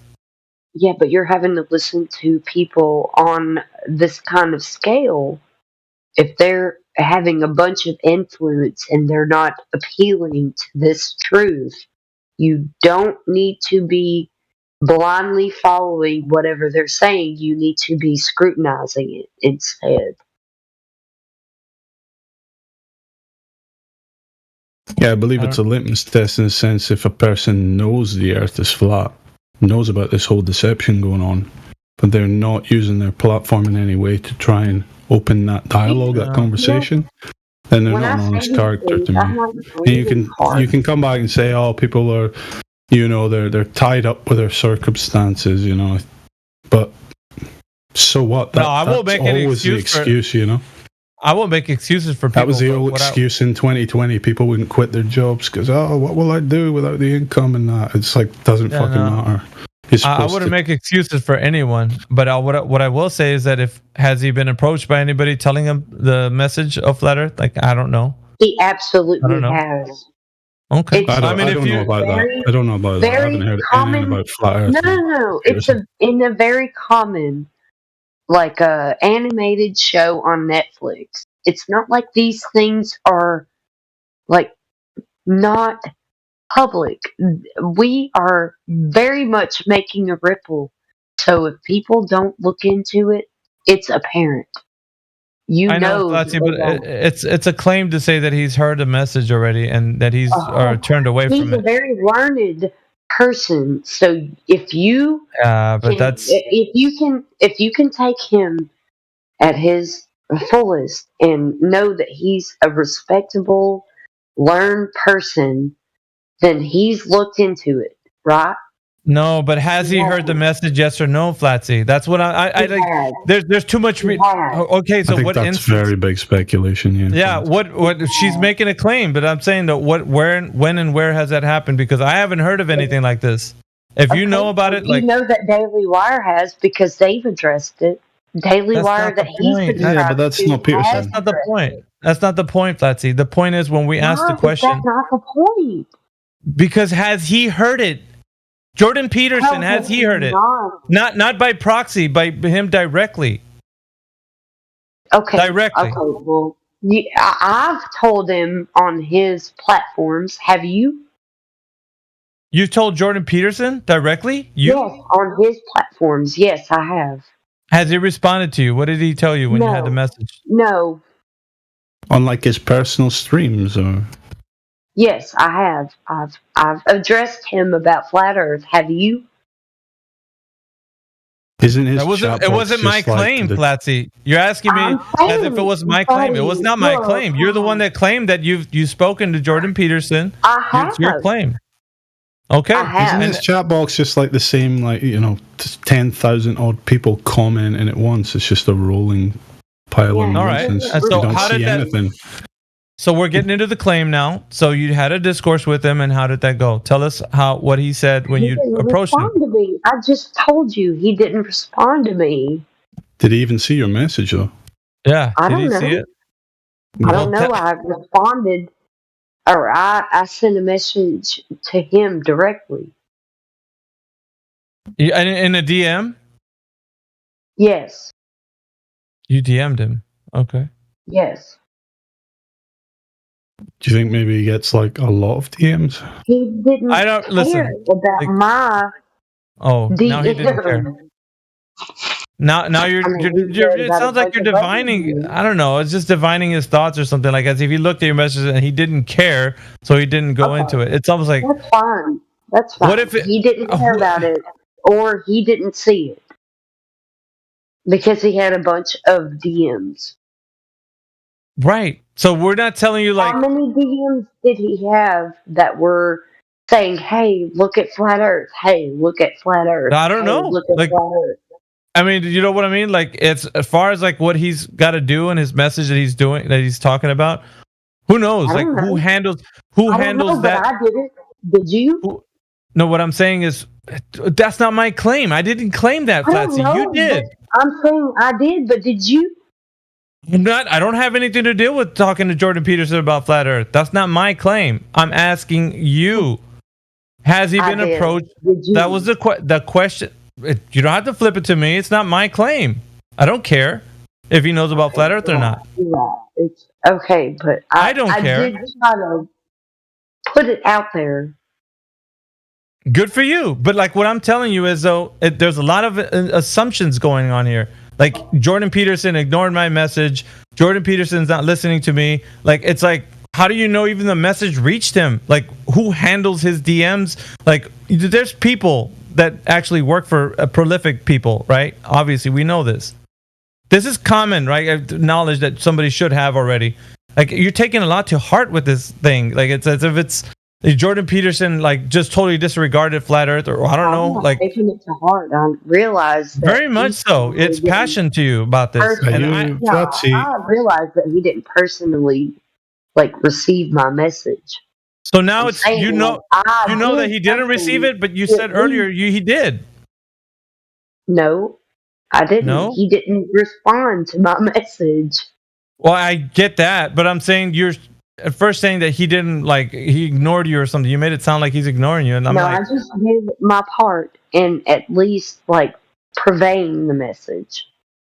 Okay.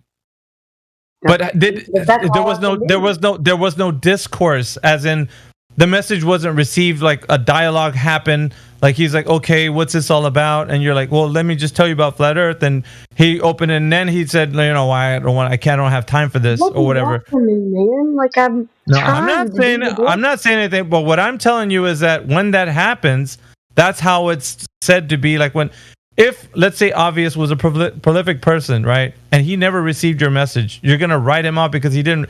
But what if he never received it because he's answering like 1,000 other messages, right? So like, it's not his fault.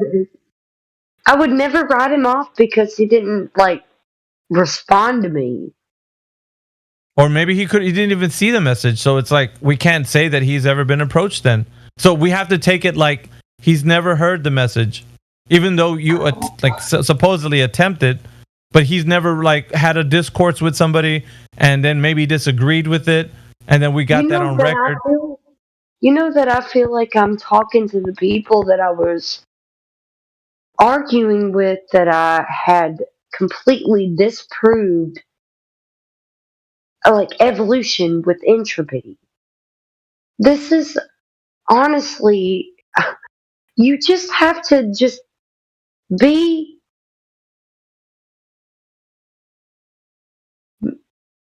weary of the things that you take in. It doesn't matter what I say. It doesn't matter what anybody says. Please be weary of the information that you take in that's on mainstream, that's not censored. If it's not censored, then it's probably something that they want you to take in and scrutinize so they can feed you some other narrative. So that's like every message. You know this though. That's like every really message. don't care about anything. You're preaching to the choir a bit, to be honest. I know I am. This is the problem. Like, I know I'm preaching to the choir, but me people, me people, I am considered a part of you because I love you guys. We are susceptible to scrutiny. So you better be ready for the scrutiny that we're susceptible to. I don't know what that means, but okay. It's going to happen in the future, now, or whenever. It doesn't matter. You just have to be ready for it.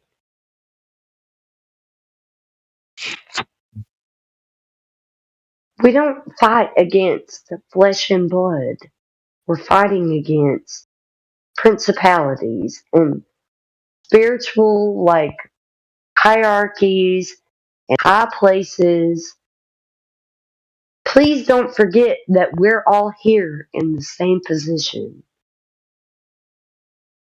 We're not fighting against each other. We're fighting against what goes against the law. Yeah, but I'm also showing people in this chat, like, there's a way to go about doing things if you're going to be a critical thinker too, and how you approach certain topics. You can't just divine people's thoughts. You can't assume things. You have to actually have evidence to back everything up that you say. So when you start lacking that, and then you get emotional about it, anyone, I'm not even talking about you, Flatsy, just anyone in this chat, then that shows that you're not picking up on what we do here. It just shows that you're not learning anything. It's just like everything that we've talked about from the times that you've actually entered this forum, it's all null and void, and it's just going on pure emotion at this point. And it's like, I don't think that's the way forward. The way forward is to actually examine everything as a critical thinker should, right? Everything. And then if there's any evidence that leans towards something being a certain way, then you have the evidence, because it's, hey, look, this popped up. This was something that we got now to say X, Y, and Z. But if you don't have that evidence, it's all just speculation. It really is. And there's no need to tell somebody to be leery, because all critical thinkers will examine every single thing that they listen to. Everything that they take in will be something that they examine. So the message of being wary doesn't need to go, it goes without saying. Like, all of us in here know that everything that we hear now that we're, the big, I I don't know, deception or agenda of flat Earth gets spoken over us. You know, the globe Earth, excuse me, is spoken over us, and then we hear the message of flat Earth. You know, then we could start to examine all the things that mainstream's saying. Like, we're doing that anyway. Like, Jordan Peterson's no exception, but you know, he does have a good message, and some people like him. But that's just like everybody. Like, even Trump, even, you know, sometimes even Joe Biden might say something that's like a good message or whatever. But that's still, like, they're people and they say stupid things. They all do. Not defending Biden's anyone, but part of the establishment, right, Maggie? yeah, and the only reason I said that is because, like, every now and again, you know, the sun shines on a dog's ass, right? So, like, obviously, you might say a good thing like one Tuesday morning or something, like, whoa, where did he come up with this? It's pretty good. Like, but obviously, we know he's saying some stupid things also. But yeah, I've always been in agreement with that, even with controlled op. Yeah, still have good messages. Like I use a piece of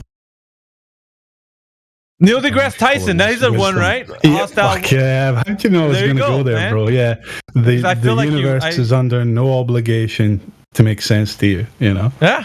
I use that, and that comes from him, and he's the main, you know, face of the deception.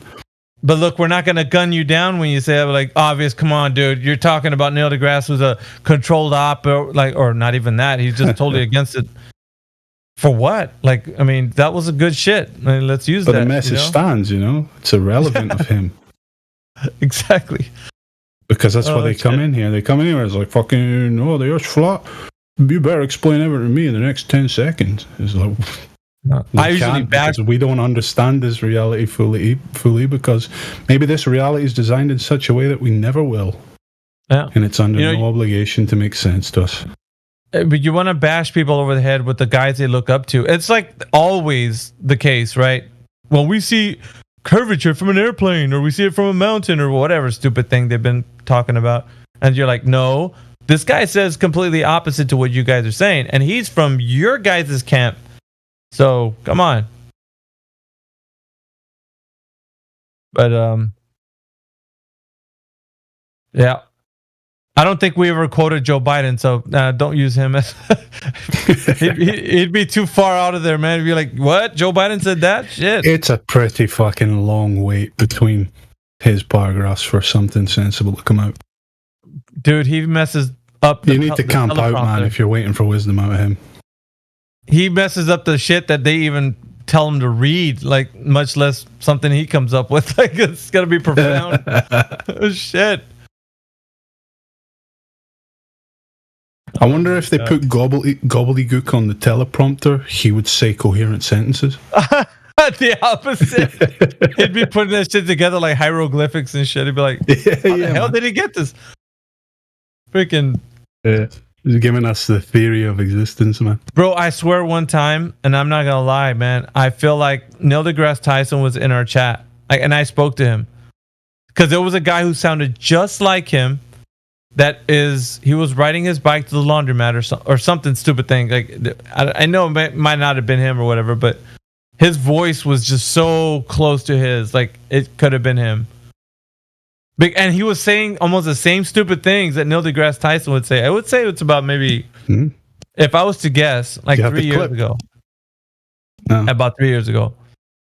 And he was in here, and I was talking to him, and he said some, you know. I mean, if I was to ever meet Neil deGrasse, like, I would say he would speak just like this guy would, because he was like, it sounded like he was with like the idea about like flat Earth and that, but he was talking about at the same time. Neil deGrasse had his debunk on simulation theory, and this guy was saying almost the exact same thing. And I was like, shit, dude, like, this guy sounds like Neil deGrasse. Like, I feel like I wanted to tell him that. I might have even did say that to him. But I felt like when I was having the conversation with him, like, dude, he was talking about, like, simulation theory and that. But how he was saying it was, he didn't agree with it. And I shit you not, dude, like, not too long afterwards, he did come out with, like, him actually I won't say denouncing simulation, but he wasn't like with that program anymore. Like he shifted his mind. Like, no, I thought there was, and he comes out and maybe on a Star Talk or whatever was mentioning. That's the time we were paying close attention to him because he was always saying shit like that would go with us, using him as a hostile witness. Mm-hmm. So, and I was remembering I was watching a video that he had, and it was like contradicting the simulation theory. Oh, because that was really hot. That was really hot on these Globers' minds. They were like, well, what if the Earth is simulation? And so I was trying to find a retort to that. And I came across one of the videos where he actually denounced it. Like it was, no, it's not simulation. It's not, it can't be. And so it was still something else stupid. Like he replaced it with, but he got away from the whole idea of simulation. Like it was not, after he's like, well, I thought about it a while, and he made his whole spiel on it. But I would say it's worth a look. Neil deGrasse has pretty kind of distinct inflection, and pattern of speech, What I'm saying, bro, I'm thinking of, and I'm only putting like it's a needle in the haystack about this time. Dude, 3,000 videos in, like, shoot, I don't know if you're going to be able to find that sucker. But his voice is very he would have just been right on that and saved it. I mean, if you really thought it was Neil, But like, I was like, but because he was saying some things, like he was riding his bike, and Neil talks about his stupid bike, but yeah, I mean, it just sounded just like him, man. I even told the panel, like at that time, I was like, dude, I think this is Neil deGrasse, like, and they were like, nah, dude, nah, it's not him, like, it's just not him. I still to this day I feel like I was talking to him. It's just, but this guy was more along the line of like being on our side, kind of like, yeah, I mean, I don't agree with Flat Earth in the sense of like everything, but you guys have some pretty cool things that you talk about.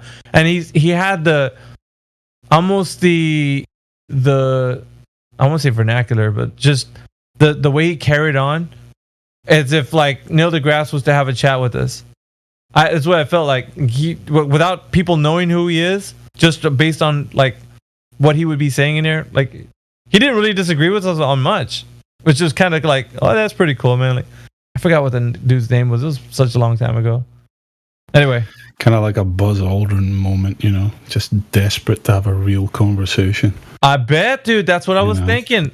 So obvious, I was on that mindset, man. I was tripping out because I was like, what if this is him kind of like degaussing, just kind of like letting off some steam and just like, what it feels like to actually just say what you really feel?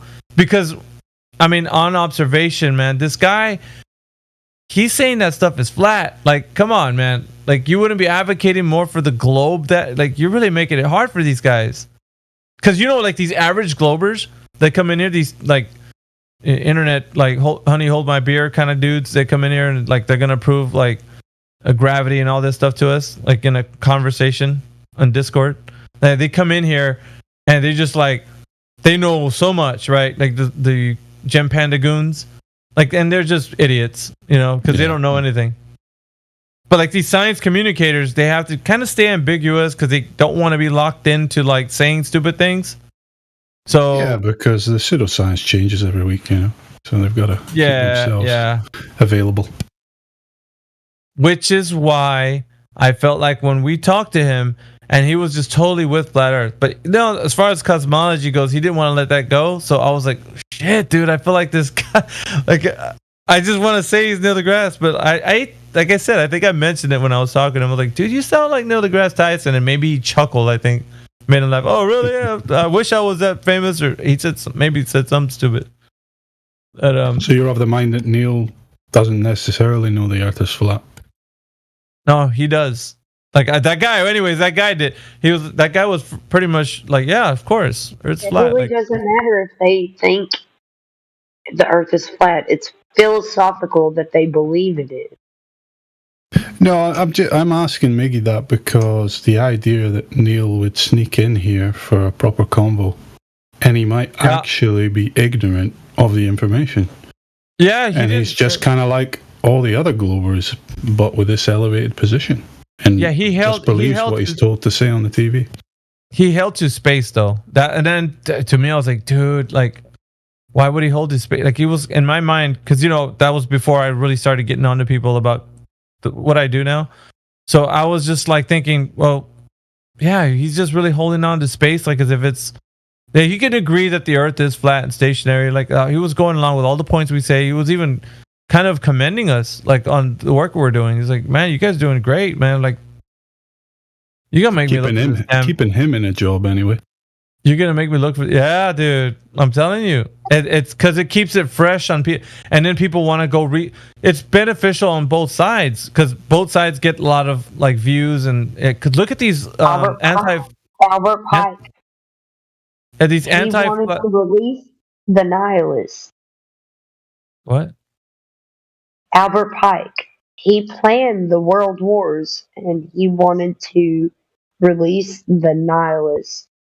Like we're dealing with today. He wanted to release the nihilists. Well, that was left field, Flatty, from I think she was dressing blue jumper. Yeah. I checked someone in a few months ago, Miggy, that I thought sounded like Neil deGrasse Tyson as well. And it wasn't like, at first I thought, it kind of sounds familiar, but then I just shook it off. And then he laughed at one point and I went, oh crap, that sounds so. And I asked him and he said no, and he reckons he was just an amateur physicist. I bet you it's him. How long ago was this? I bet you it's the same guy. This guy's name was Cygnus something. That was him. Holy shit! There you go. That was him, bro. And his last appearance was like 3 years ago. All right, so and then he showed up a few months ago.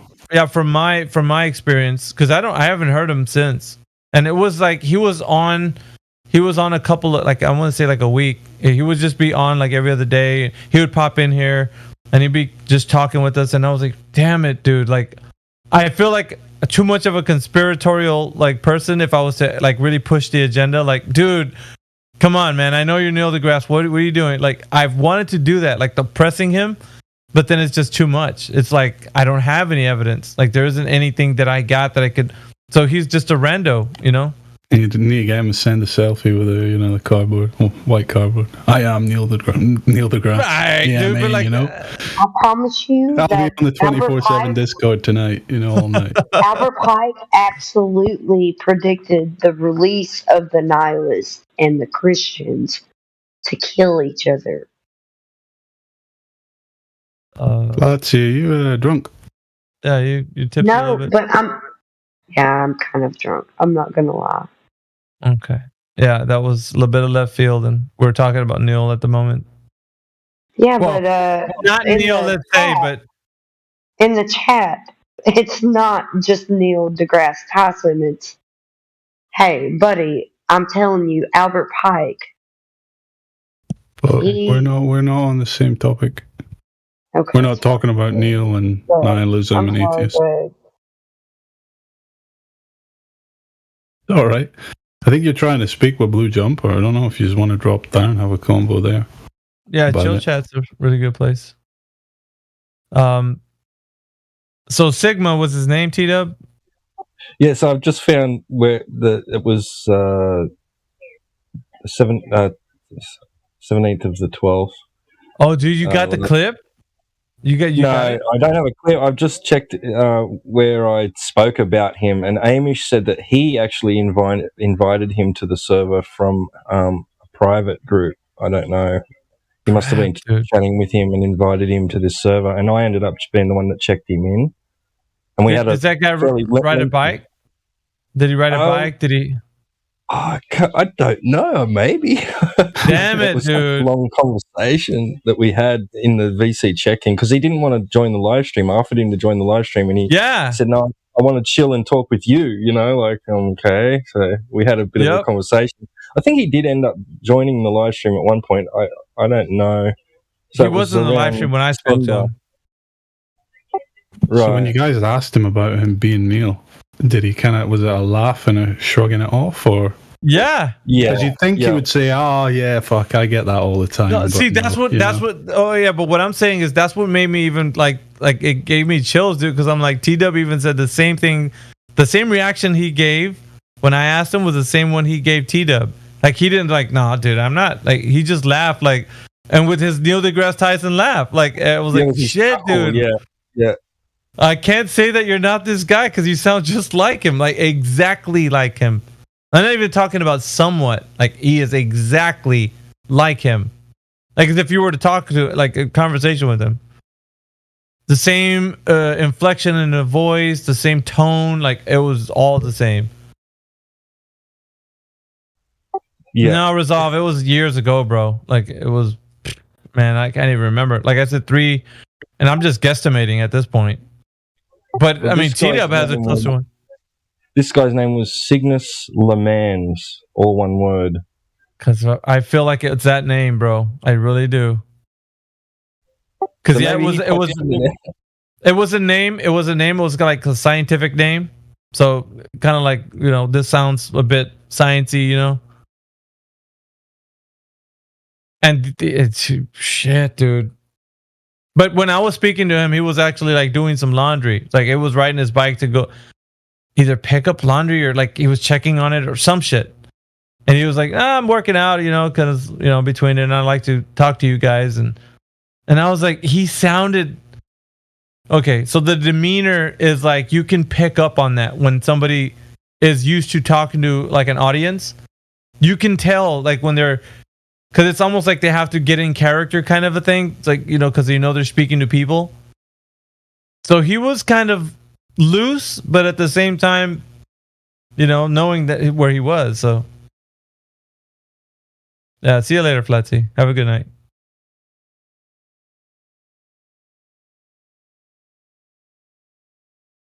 It's just crazy, bro. Like that's all I'm saying. It's like, shit. Right. So here we go. Because because this was in the locker room I was talking about with Amish about him after I'd checked him in. And he said, it's funny you saying he sounds like NDT. And I said, I asked him, and Amish said, oh no. Right? Ha ha ha. And I said, he said no and then chuckled just like him. That's what I wrote in the locker room. Yeah, bro. Shit. And I just finished saying that not moments before you came in and said that. So it just tells you, like, shoot, that could be him. No, I don't think it's an AI. It was not. AI wasn't around, like, at least the voice changer thing around when I was talking. The speech was a lot clearer. It's not AI. It's definitely not AI. Not when I spoke to him, anyway. I don't know, man. I'm thinking he's you know, this is guilty pleasure or something. He likes coming in here and just, you know. It would be, wouldn't it? These people must get bored at 4 a.m., you know, insomnia as well. So jump in here.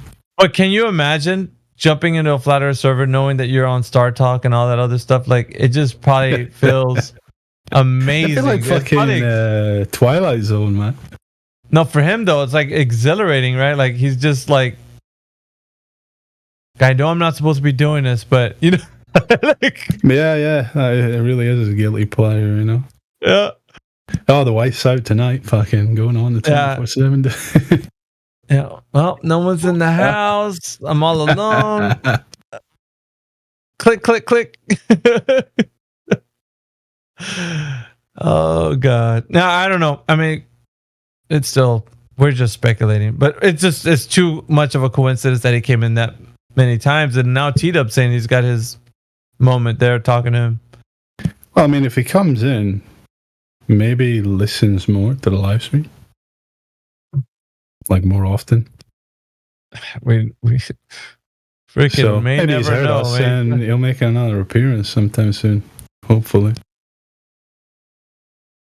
NDT, if you're out there, man, come back in here. We want to chat with you. Bring your globe proof. Bring it. Then I'm gonna run you to the 3 points. Yeah. Star stuff. I'll call into Star Talk. Dude, you remember that one night you were hanging out with us on Discord? What? What are you talking about? Never been there. Yeah, dude, you were talking about Flat Earth is pretty cool and how you That's the thing Also about not- NDT. He always has to make everything he says like magical sounding, you know? Bro, he's got that voice. I mean, you can't deny that. He's got That's that right, voice. yeah. And they chose him because of the way he talks. And he's got that smooth butter, man, when he's speaking. It's just like it really captivates, you know, yeah. I mean, Picked for a reason, you know? yeah. He gets the job done, you know, when it comes to like saying what you need to say. Well, anyway. Maybe you find that clip, T-Dub, we can actually have some evidence. We can shed some light on this No, mystery. he's hunting. And he's definitely hunting. Yeah. Once you find it, bro, tag me in It was around the 17th of December last year, so I don't know, like, yeah. Vaya con Dios, man, because you're a better man than me. I couldn't go back 3 years and figure this. I need to put an AI bot to go to surf for the clip, if that is even conceivable. What is my mission? Find me NDT. I was just looking up Cygnus Lemans in Google to see if there's any relation there to Neil deGrasse at all. But I'm just coming up with car stuff, racing car stuff. It's like 4:30. That's what I got as well. T-Dub had a quick Google. It's like 4:30. Spelled it wrong, right? So. It's like 4:30 in the morning. He's probably listening on the glow of his computer monitor, just chuckling. Like, these guys, they're crazy. They're crazy flat earthers. I'll go in there later. Don't worry about it. Straight lines. What are they talking about? It's fucking wild ideas, man. Yeah, it's crazy, bro.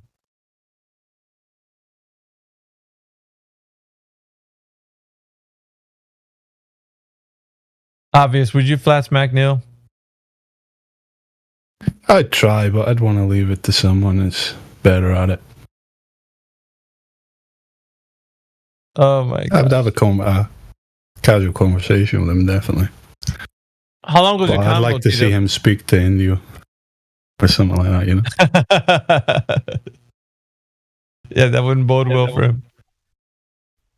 Well, it was about 5 months ago, is it? Yeah. Sheesh.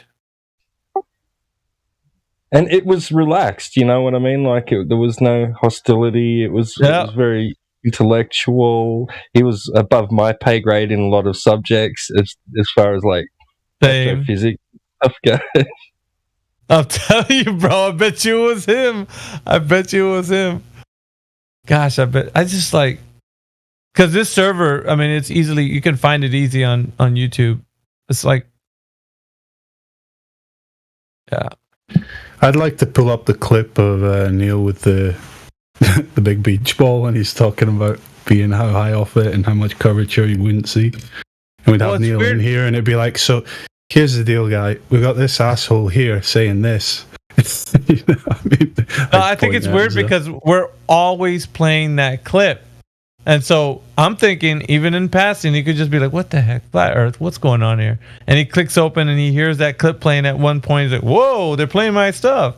So maybe, right? Like, he heard and came in and was just like, what are you guys on about? So then maybe have but if you were like deep into flat smacking with him, you know, but we're pretending it's not Neil, you know, just a rando, and just start like shoving his nose into all the contradictions he's made.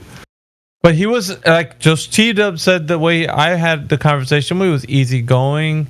Like, yeah, there was no, like, he didn't fight or anything. And yeah. Shit, dude, I am really going to start looking for this clip. Like, I'm going to now make it a mission. Were you doing the 3 points back then? I don't think so. Maybe. Shit, there's been a while. Because 3 years around the time you started the 3 points, right? I was going into Star Talk to Neil deGrasse Tyson's Star Talk videos, and I know you can't leave links on YouTube, but I was just putting Discord, 24/7 flat Earth, and saying, come on, Neil, come in. Just a nice invite, like, please come in and have a chat with us. So I was doing that like a couple of years. It wasn't 3 years ago. It was probably a couple of years ago. But, Dude. but I'm not saying that. Yeah, I said 3. I said 3 for posterity. I don't know. It could be like 2. That's so weird. And if you were to listen to the clip because I remember the distinct conversation that I was having with him, because I was like, man, this guy's Neil deGrasse Tyson. In my head, I was just kept thinking that over and over again. And yeah, he was very easygoing. He was very knowledgeable, and he had a lot to say about what he thinks. And he said something about the sun. I'm gonna say it was it's so important, and I know that his character. As Neil deGrasse Tyson is a prolific science communicator, when he talks, he's putting emphasis on the sun, and he gets into a metaphysical talk too. He likes doing that. So this guy had the same type of way about him. Crap. Oh, by the way, it's not even on the so the archive you're going to be digging into, T-Dub. If it was a long time ago, it would be a different live stream. You need to have all the Helioskeptics live streams, so you can tap into the other videos that are not available on this specific live stream. Because this is he's got 2 or 3 channels, I think. 2 or 3 channels. Yeah. Do you have the other ones, the other channels? I think I'm subbed to all his channels. Yeah, because he's just got Helioskeptic, and then he's got the 2 24/7 Flat Earth channels. Oh, okay. Yeah. I'm on the oldest one. That's the one that I think that conversation took place. Man, you're a bigger man than me if you find it. I don't know how I would. I watched the first episode, the first recording of 2.0. I went back and watched that one day. That was very interesting. Yeah, we were saying a bunch of shit. No Glovers came in, but you were responding to people in the YouTube chat. Oh, I was? Yeah. It was pretty cool. How long ago was that? That first clip? A year ago? Oh, man. The first 2.0 recording, recorded live stream was I don't know, how long ago was that? Was that that was about 3 years ago, I think, wasn't it? Jeez Louise. I turned up not a little while after that. I found your stream. Seems like yesterday.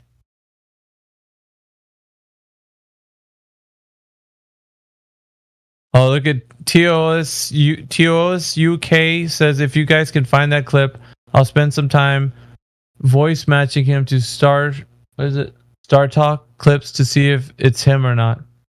Good day, all. Interesting. Yeah, I mean, that's a challenge. You have a shorter window than I do, T-Dub, for finding a clip talking to him. I'll go and have a quick. Can you not just search his name in the server, search your comment history, and find what day it was? So there must be an easy way to do this. I've got the date. Yeah, 17th to the 12th is when I made a comment about him sounding like Neil deGrasse. So yeah, that was before the new YouTube channel, wasn't it? Yeah, that's what I was saying. It was before the new YouTube channel, so it's not going to be on this YouTube channel. Yeah, so that's if Helio has copies of every live stream. Which he might, I don't know. We'd have to look in the archives. This is what I'm saying. He doesn't actually have to have any of his live streams as copies on the computer, does he? Just live streams, and once it finishes, it automatically uploads as a video now? Or does he have to download them and then re-upload them? I think they're just on there, aren't they? Yeah, I think so. Man.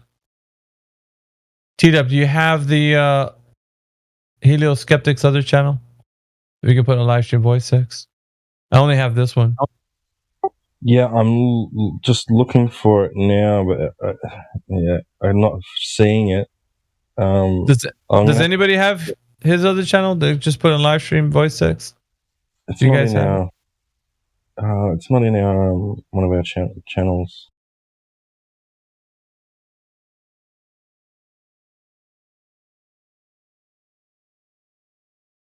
Crap. It might be in our social media links channel. I'll have a look.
I think I found. Hang on.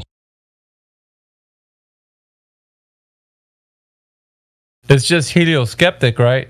Because I have it. I'm just not. I don't know why I'm not subscribed to this channel.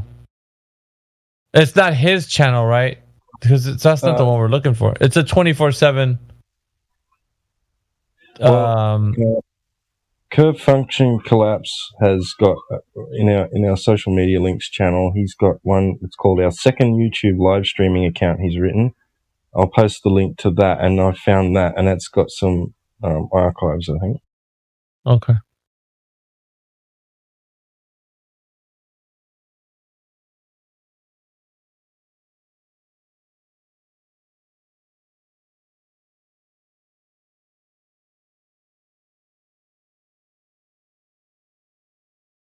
Yeah, there's that one, that's not the current one.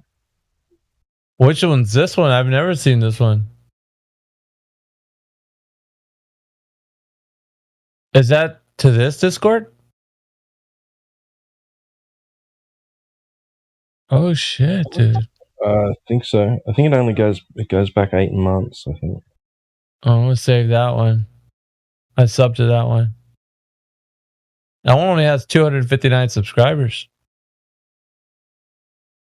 Okay.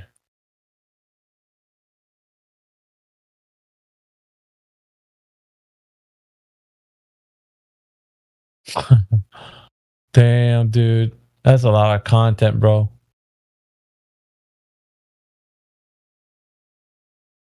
Is that Helio's backup? That's a shitload of content.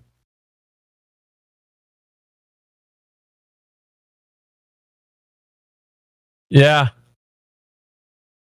Semcord put a date on it. Is it 12/12/21? Yeah. That sounds like it right there. So we got to find the matching stream to that. Well, I spoke with this guy around 17th of December last year, so 22. So I got to find that channel. All right, there's another Helio Skeptic channel. This one, shoot, man, there's a lot of videos. Freaking hell.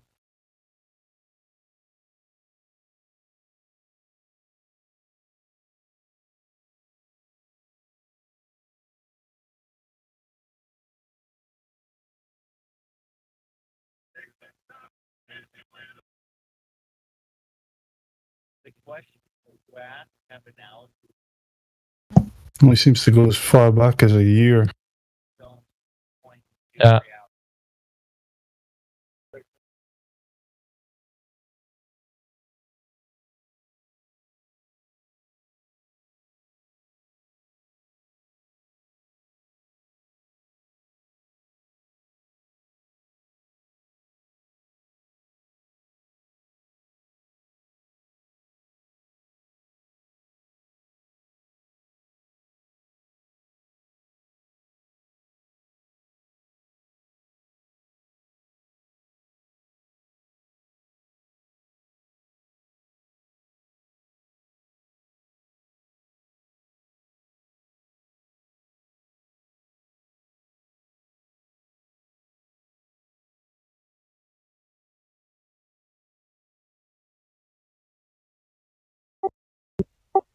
Okay, I might be able to find. I don't know if he ever spoke in the live stream. That's the only thing.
Oh, Roger, there's a face.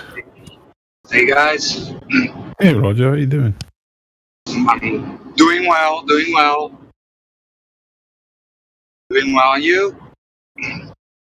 Yeah, we're just on this egg hunt, man, to find Yeah, Neil deGrasse Tyson. I was listening on YouTube, and you might have found my channel. I guess that is my channel. Oh, yeah, I think it is, yeah. So it stopped like almost a year ago. I've found December 1st, 21, so I'm only a few days away.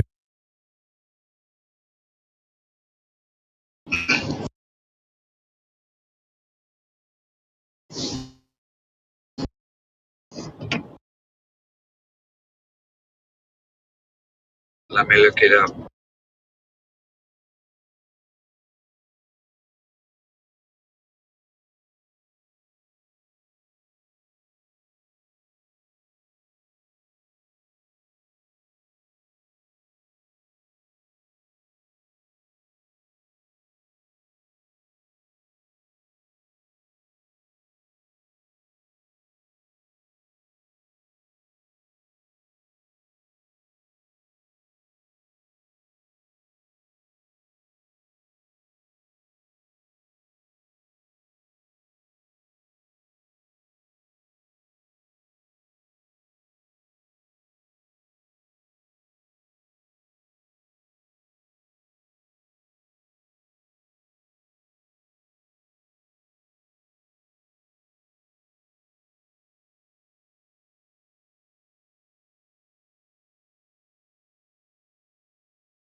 I got up to December 8th, and then the date stamp got removed from the live stream.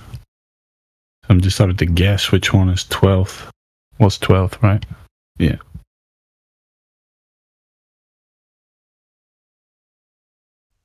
Are you looking at 21 or 22? Because it was 2022.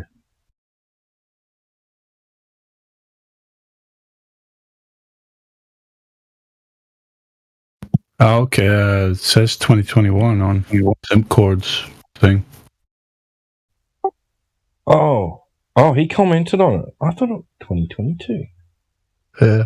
So I've got the 8th, but the date gets removed after the 8th, so I don't know, it's the next few videos at the 12th, just don't know which one. Well, it's weird because I've found the 17th of the 12th, 22, but there's only one, which is weird.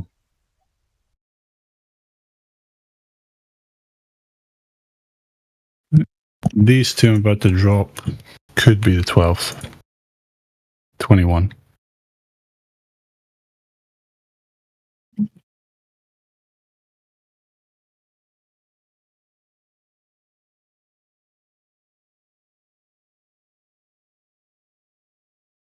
So the one T-Dub found is my live stream.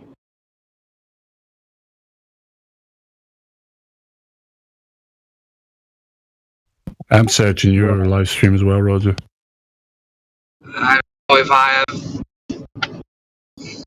I came into Flat Earth 2017. Yeah, it's Flat Earth 18. Discord, right? 250 subscribers. Yeah. That's the one I'm looking at. Oh, okay. Well, maybe it's there. I don't know. I just posted a couple videos. I think they're around the 12th, but you removed the date from the overlay. Yeah. Sometimes it did that, and then I had it all automated. So when the stream stopped, it sent a message to my Raspberry Pi, and then it's shoved a restart after 11 hours and 55 minutes. It stopped and waited 3 minutes, and then it started again automatically. So I didn't have to look at it every time, and sometimes it restarted it when I was asleep.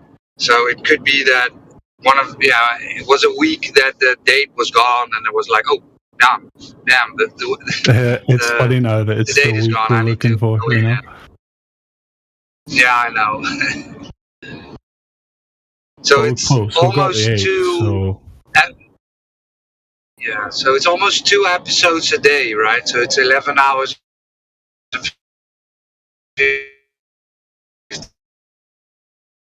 Yeah, that's what I did. I went 8th and 2 for the 9th. It's every.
I don't know if Miggy knows what time it was when he spoke to allegedly T, because usually that would be in my night, or I don't know.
My bad, it's mayhem now.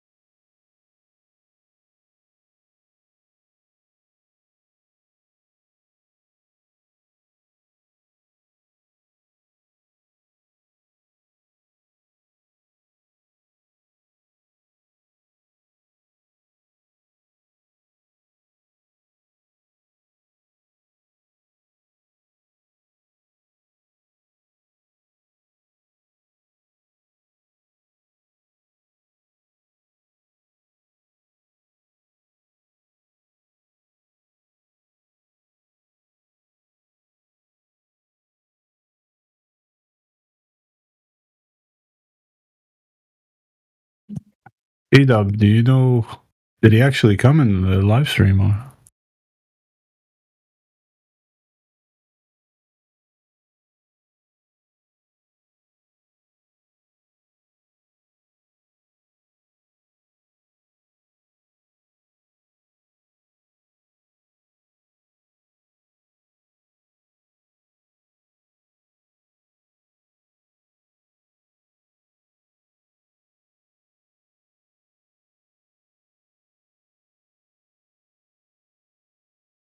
Testing 1, 2, 3.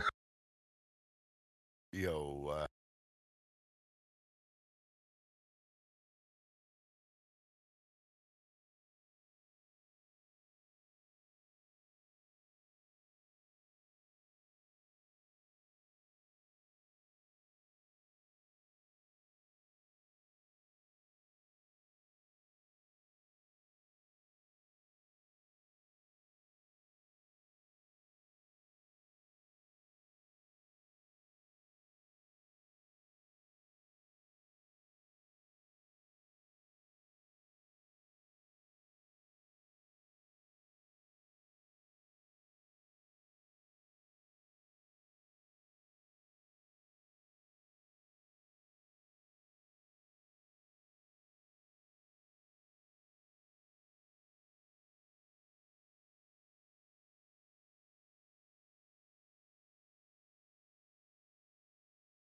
Anyway, I'm probably gonna head out.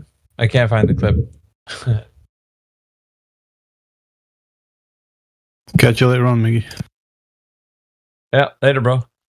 Later. See you, Godric.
this is what happens when I use several windows at once. It kicks me out of the chat on my device.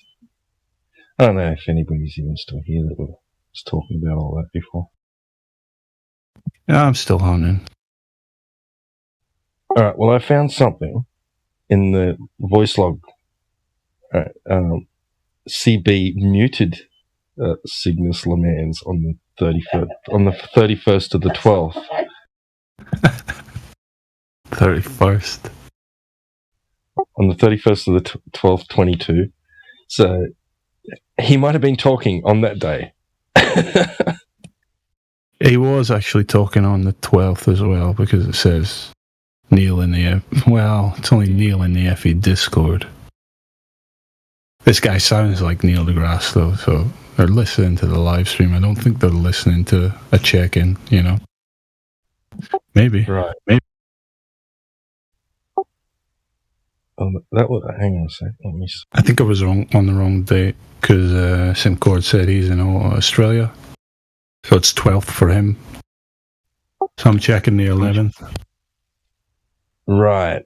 Yeah. It gives me the correct. Yeah. That gives me the Australian date. And Roger's European time, so I think it was like 7 in the morning or something. It would be like 7 in the morning.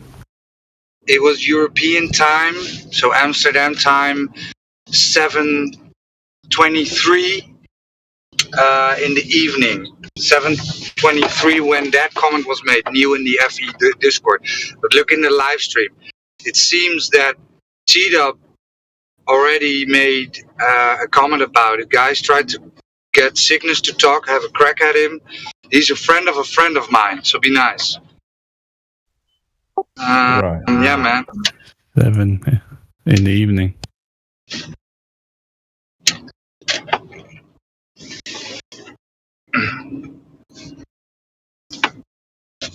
Gonna find this. I'm gonna find it. So I think it is a friend of Amish, which then wouldn't be Neil deGrasse, I guess.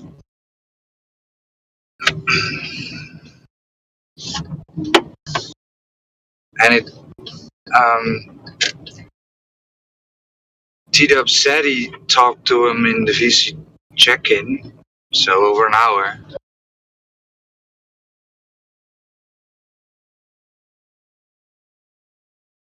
Oh, that's funny. So Miggy's saying he spoke to the same person like 3 years ago.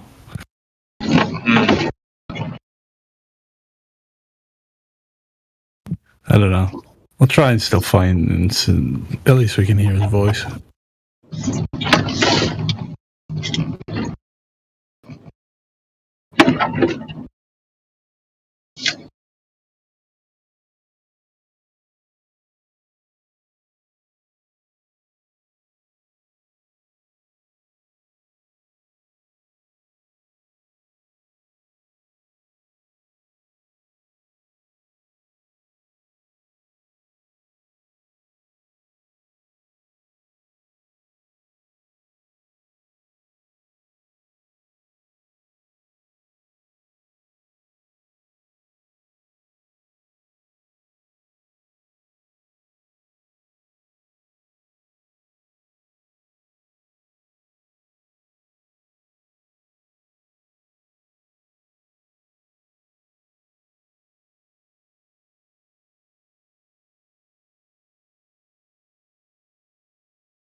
I knew it was just nonsense. Well, I mean, we don't have to talk about it here. I guess like there was a conversation going on, so I'm not trying to interrupt that. I just like put it in the chat to see if anyone else wanted to talk about it. Sure. Yeah, I do. Was it a coefficient, the K value? Is that Well, I mean, we can talk about that if you want. When I said the modus tollens argument, I actually meant the logical syllogism, right? The actual logic of the argument, as opposed to the observation of the black swan that you talk about sometimes. Like, does anyone have an interest in the logic that goes on here? That's actually the modus tollens argument that he's talking about. Yeah, sure. It's pretty. You know, like the I think it's if P then Q, not Q, therefore not P. Like the logic that goes on. That's not modus tollens. What are if P then Q, not Q, therefore not P. No, that's modus tollens. No, it's not. It is. It is, Helio. Oh, okay. Okay, so does anyone want to talk about that? Or if they don't, it's not a big deal. Like, I'm not trying to force it on anyone. Or are you like, are you challenging what the application to the black swan? Yeah. Okay, you want to specify your point so we can then we'll. Sure. So, my criticism is basically that I'll just explain it briefly. So, like everyone, I'm not expecting everyone to have like a background in this. Like, I don't have a background in either, so I'm not expecting everyone to like automatically understand what I'm saying. So, it's fine to challenge me back. Like, I'm totally comfortable with that. But I'm just gonna give like a quick overview, okay, of the argument as he puts it. So it's if P then Q, not Q, therefore not P. Okay. His formulation of the argument, I'll paste it in the chat so you can read it as well, is that if the Earth is a sphere with a radius of 3,959 miles, right, that's the P, then every horizon distance measurement must be no more than 1.225 times the square root of the observer's height in feet. Okay, and that last equation is how you ascertain the distance to the geometric horizon. Okay? Mm-hmm. So that's the first premise. That's a conditional premise. Okay? The Earth is a sphere part is the antecedent, and then the every horizon distance measurement part, that's the consequent. Okay? The consequent is the part I have a problem with, but I'll finish the syllogism first. Okay? Go for it. The second premise is the negation of Q, all right? And that is we have a horizon distance measurement that is greater than 9.4 miles, aka the black swan observation, okay? Yep. So therefore, the Earth is not a sphere of radius 3,959 miles. The black swan observation contradicts the Q, which is this position that we apparently take, that all horizon distance measurements must be no more than the geometric horizon. Okay.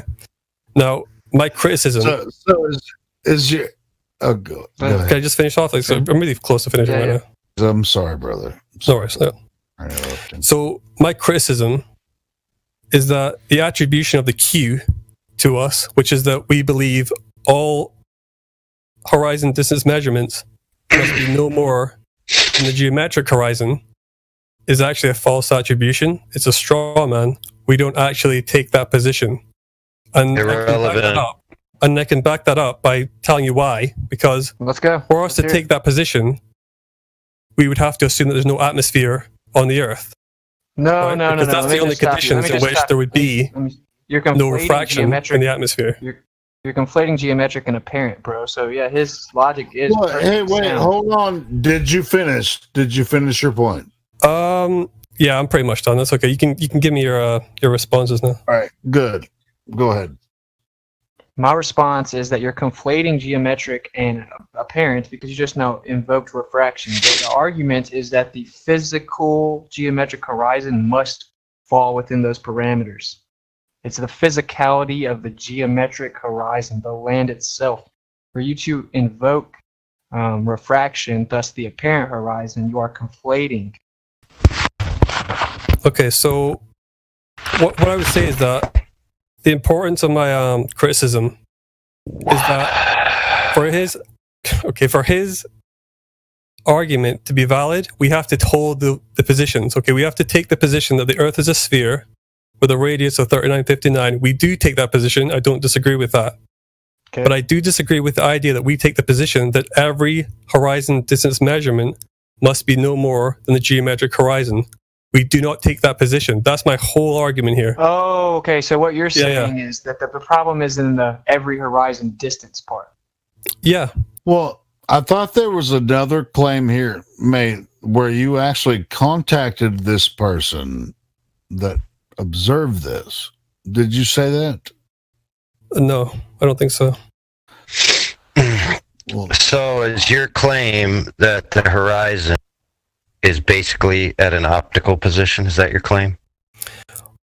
No, my. So my to whole, use the geometric constraints, which are absolute, would be negated by the claim that, well, the horizon is just optical and it's just in an optical position at any given time. Well, I mean, that's an interesting question, right? But it's the only counter. Well, exactly. My position in relation to QE's argument is just this. That the horizon is an optical phenomenon? How about hold on. Let's discount QE's argument. How about us, the people that are talking about it now, let's just us talk about it. Well, that's the thing, because my whole argument is about QE's argument. Like, my whole position is about We're quite familiar with the argument. We're probably going to say the same thing. Yeah, but you're asking me not to talk about the thing I'm trying to talk about. Answer AI's question. Okay. My whole criticism of QE's argument is that he's misattributing a position to us that we don't hold, and therefore his negation of that position is not valid because we don't hold it. Okay, let's stop you right there. Let's stop you right there, though. Your position is irrelevant. It is relevant because he's trying to negate it. No, it's not. Hold it, and he can't negate it. It doesn't matter what position you're holding. He's trying to negate the consequences of the nature of the Earth, not your position. Well, the modus tollens argument is very specific. And, it's not about a position, is it? Well, is it about a position? We're talking about geometry, Ben. Well, the thing is, I'm talking about principles like your position that you hold versus the nature of reality itself. He's not arguing against your position. He's arguing against the consequences of the sphere if it's a certain size. So your only counter is not, this is not my position. Your appropriate counter would be, there is no geometric horizon. Therefore, the horizon could be anywhere it damn well pleases. Why do y'all have such a problem grasping this? It's so simple. I mean, it's like you're not understanding. I know, it's just, it's math. It's like they claim to be the mathematics experts. It's like, you guys don't understand math. Well, we goddamn definitely do understand math. We understand geometry. We know that the math, the math of Earth, is 24,901. We know where the horizon is supposed to be. It's supposed to be right there. I have a quick comment to say what AI says that is farther than that, then we know it shouldn't be there. But you guys just make up all kinds of shit. Go ahead. So what AI is saying is let's put it this way: you have a different position, but another Glover might have a different position. So he's not trying to attribute to any of your guys' position. It's strictly to the geometry of the Earth, of the shape of what you guys claim it is. So you guys can all have different positions. Doesn't mean his position has to be aligned to what you believe, because it's irrelevant. It's what the geometry of the Earth's position is. You know what? In addition to that, Jose, we can actually attribute, whatever the haze or whatever they want to call the freaking atmospheric conditions. We can throw a little more math on it, or if you want to, but no, he's just not understanding. He's saying every horizon distance measurement. Okay, so what it's infallible, bro. Like, you're just not understanding. Do you understand my criticism, just to make sure? Yeah, I understand your criticism. And could you just tell me what it is? I'm not trying to be a dick. I'm just trying to figure out. Yeah, what you're trying to say is that whenever he says every horizon distance is an inaccurate postulation from y'all's position.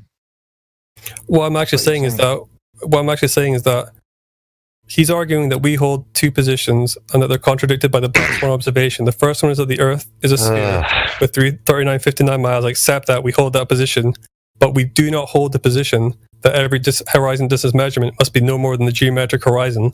That part is a swap. Is a straw man. Y'all understand the position because we only need one. We only need one. That's why it's called the black swan. No, yeah. That's why we only need one. If we hold that position, could you cite where we say that? There's a category error. He's not arguing. It's where the horizon distance comes from. That figure comes from any nautical manual. But that's only the geometric horizon, right? That's what it's about. Yeah, that's right. Yes, but then we don't claim every horizon is equal to the geometric horizon. That's not what it says. That is what it says. It says every horizon distance measurement means can be no greater. The physical geometric horizon is. No, but that's not what he means by horizon. That's not what he means by horizon. You know what. Yeah, because he doesn't mean geometric horizon when he says horizon. Or does someone else want to disagree with me on that? That is what he's talking about. Everyone besides you agrees on that, as far as I Okay, so say he does mean geometric horizon then.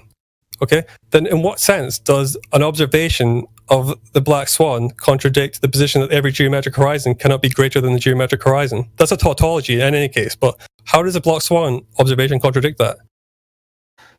That's why I don't think he's saying geometric horizon. I think he means horizon in the sense that we mean apparent horizon. Tautology. I mean, did you say tautology? It's a tautology if he's just saying the same thing. If he's saying every geometric horizon distance measurement can be no more than the horizon geometric horizon distance how measurement, many that's a tautology. geometric horizons are you describing here, bro? Tautology? What the fuck does that mean? Well, if you don't know, maybe let someone else respond to me. Yeah. Andrew, go ahead. I'll shut up. My bad. You're misstating his argument for one. Okay? It says cannot be greater than. Yeah, that's fine.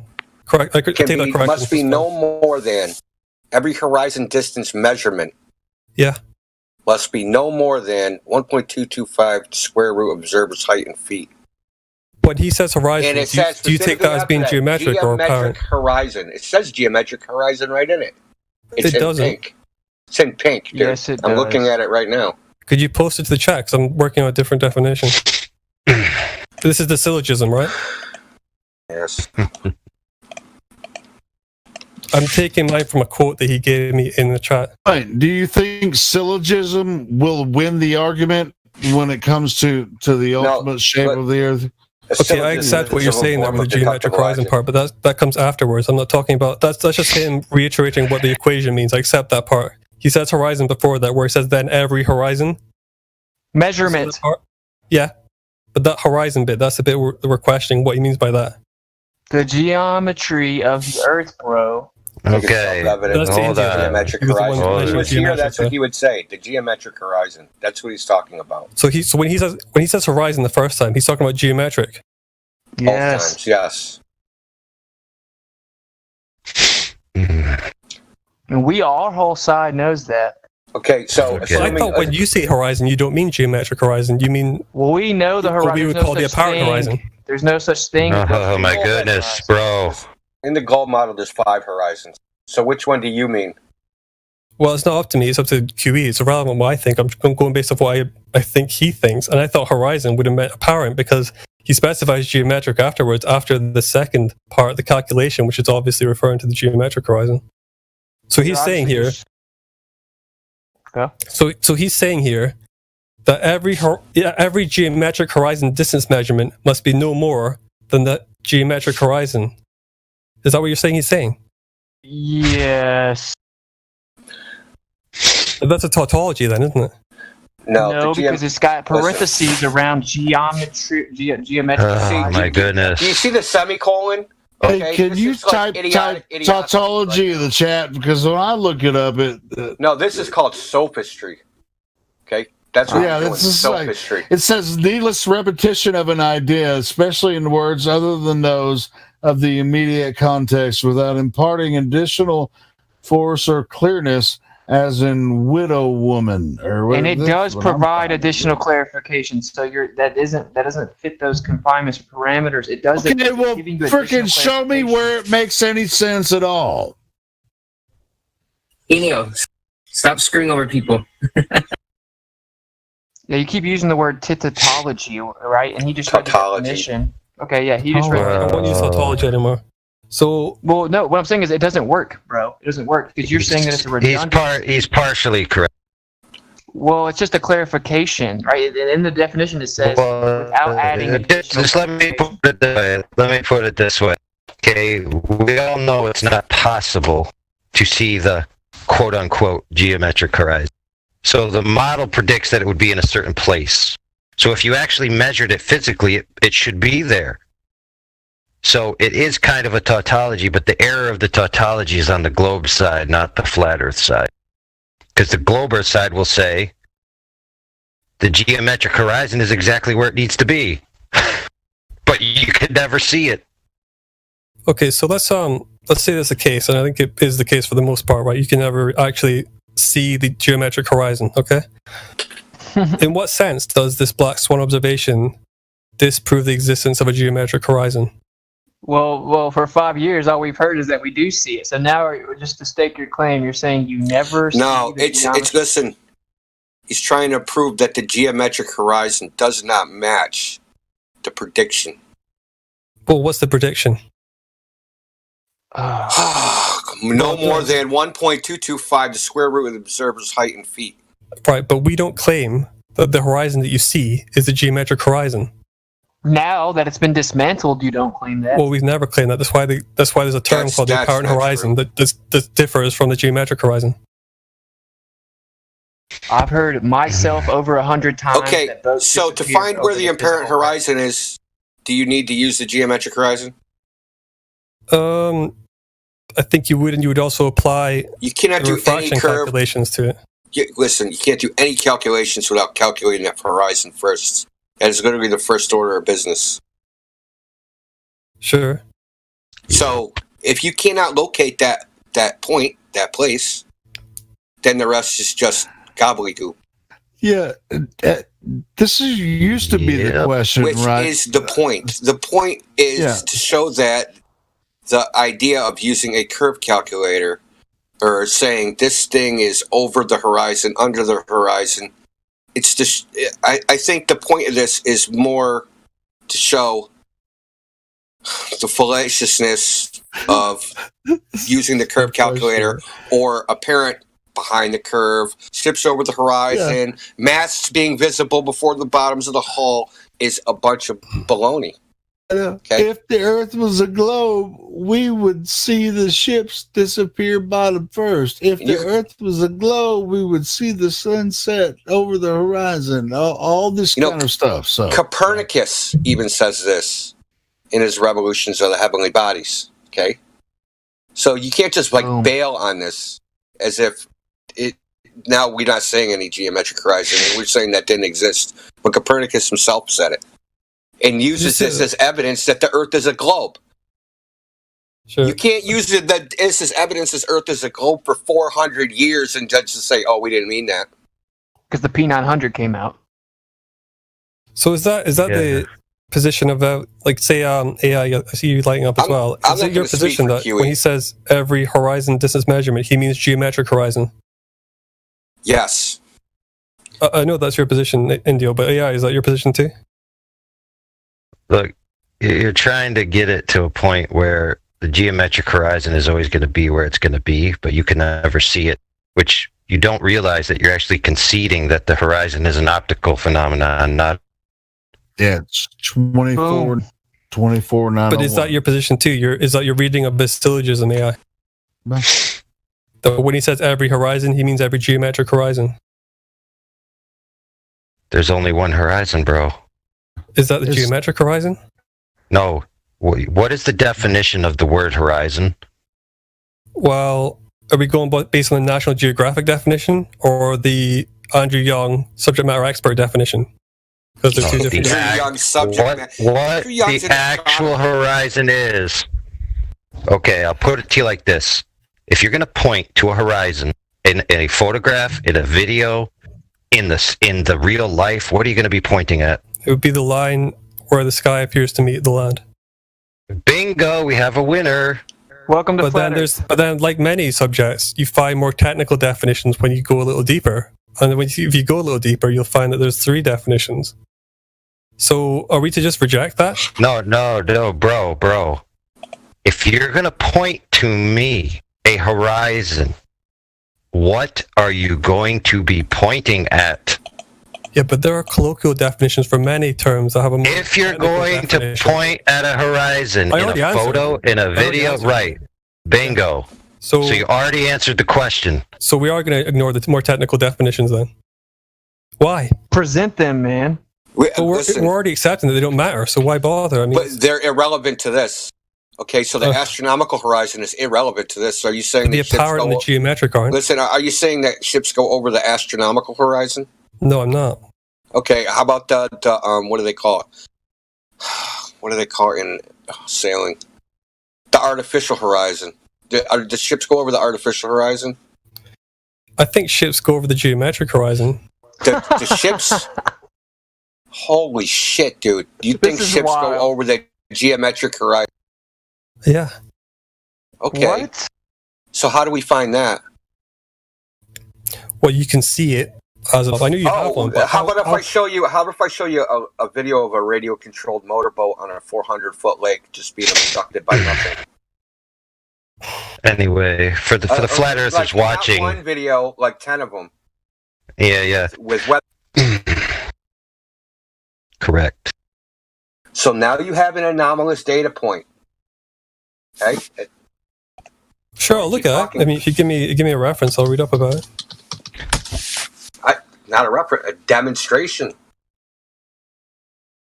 So is it the apparent horizon that cuts ships off from the bottom up, or is it the actual horizon that cuts them off from the bottom up? Well, I really don't want to move off of this modus tollens argument yet, because there's a couple other things I wanted to go into. But the short answer is that I think that the geometric horizon is the one that cuts it off, and the apparent horizon is the one that you see. And that those two things are consistent with one another and they can coexist. So when the boat is way off in the distance and its disappearance is consistent with the distant horizon, it's somehow actually being blocked by the closer horizon that's physical. So let's take what he said in the context of this image, right? So the geometric horizon in this image is supposed to be a mile away. That is what is supposed to be cutting off. It should be cutting off the oil rigs.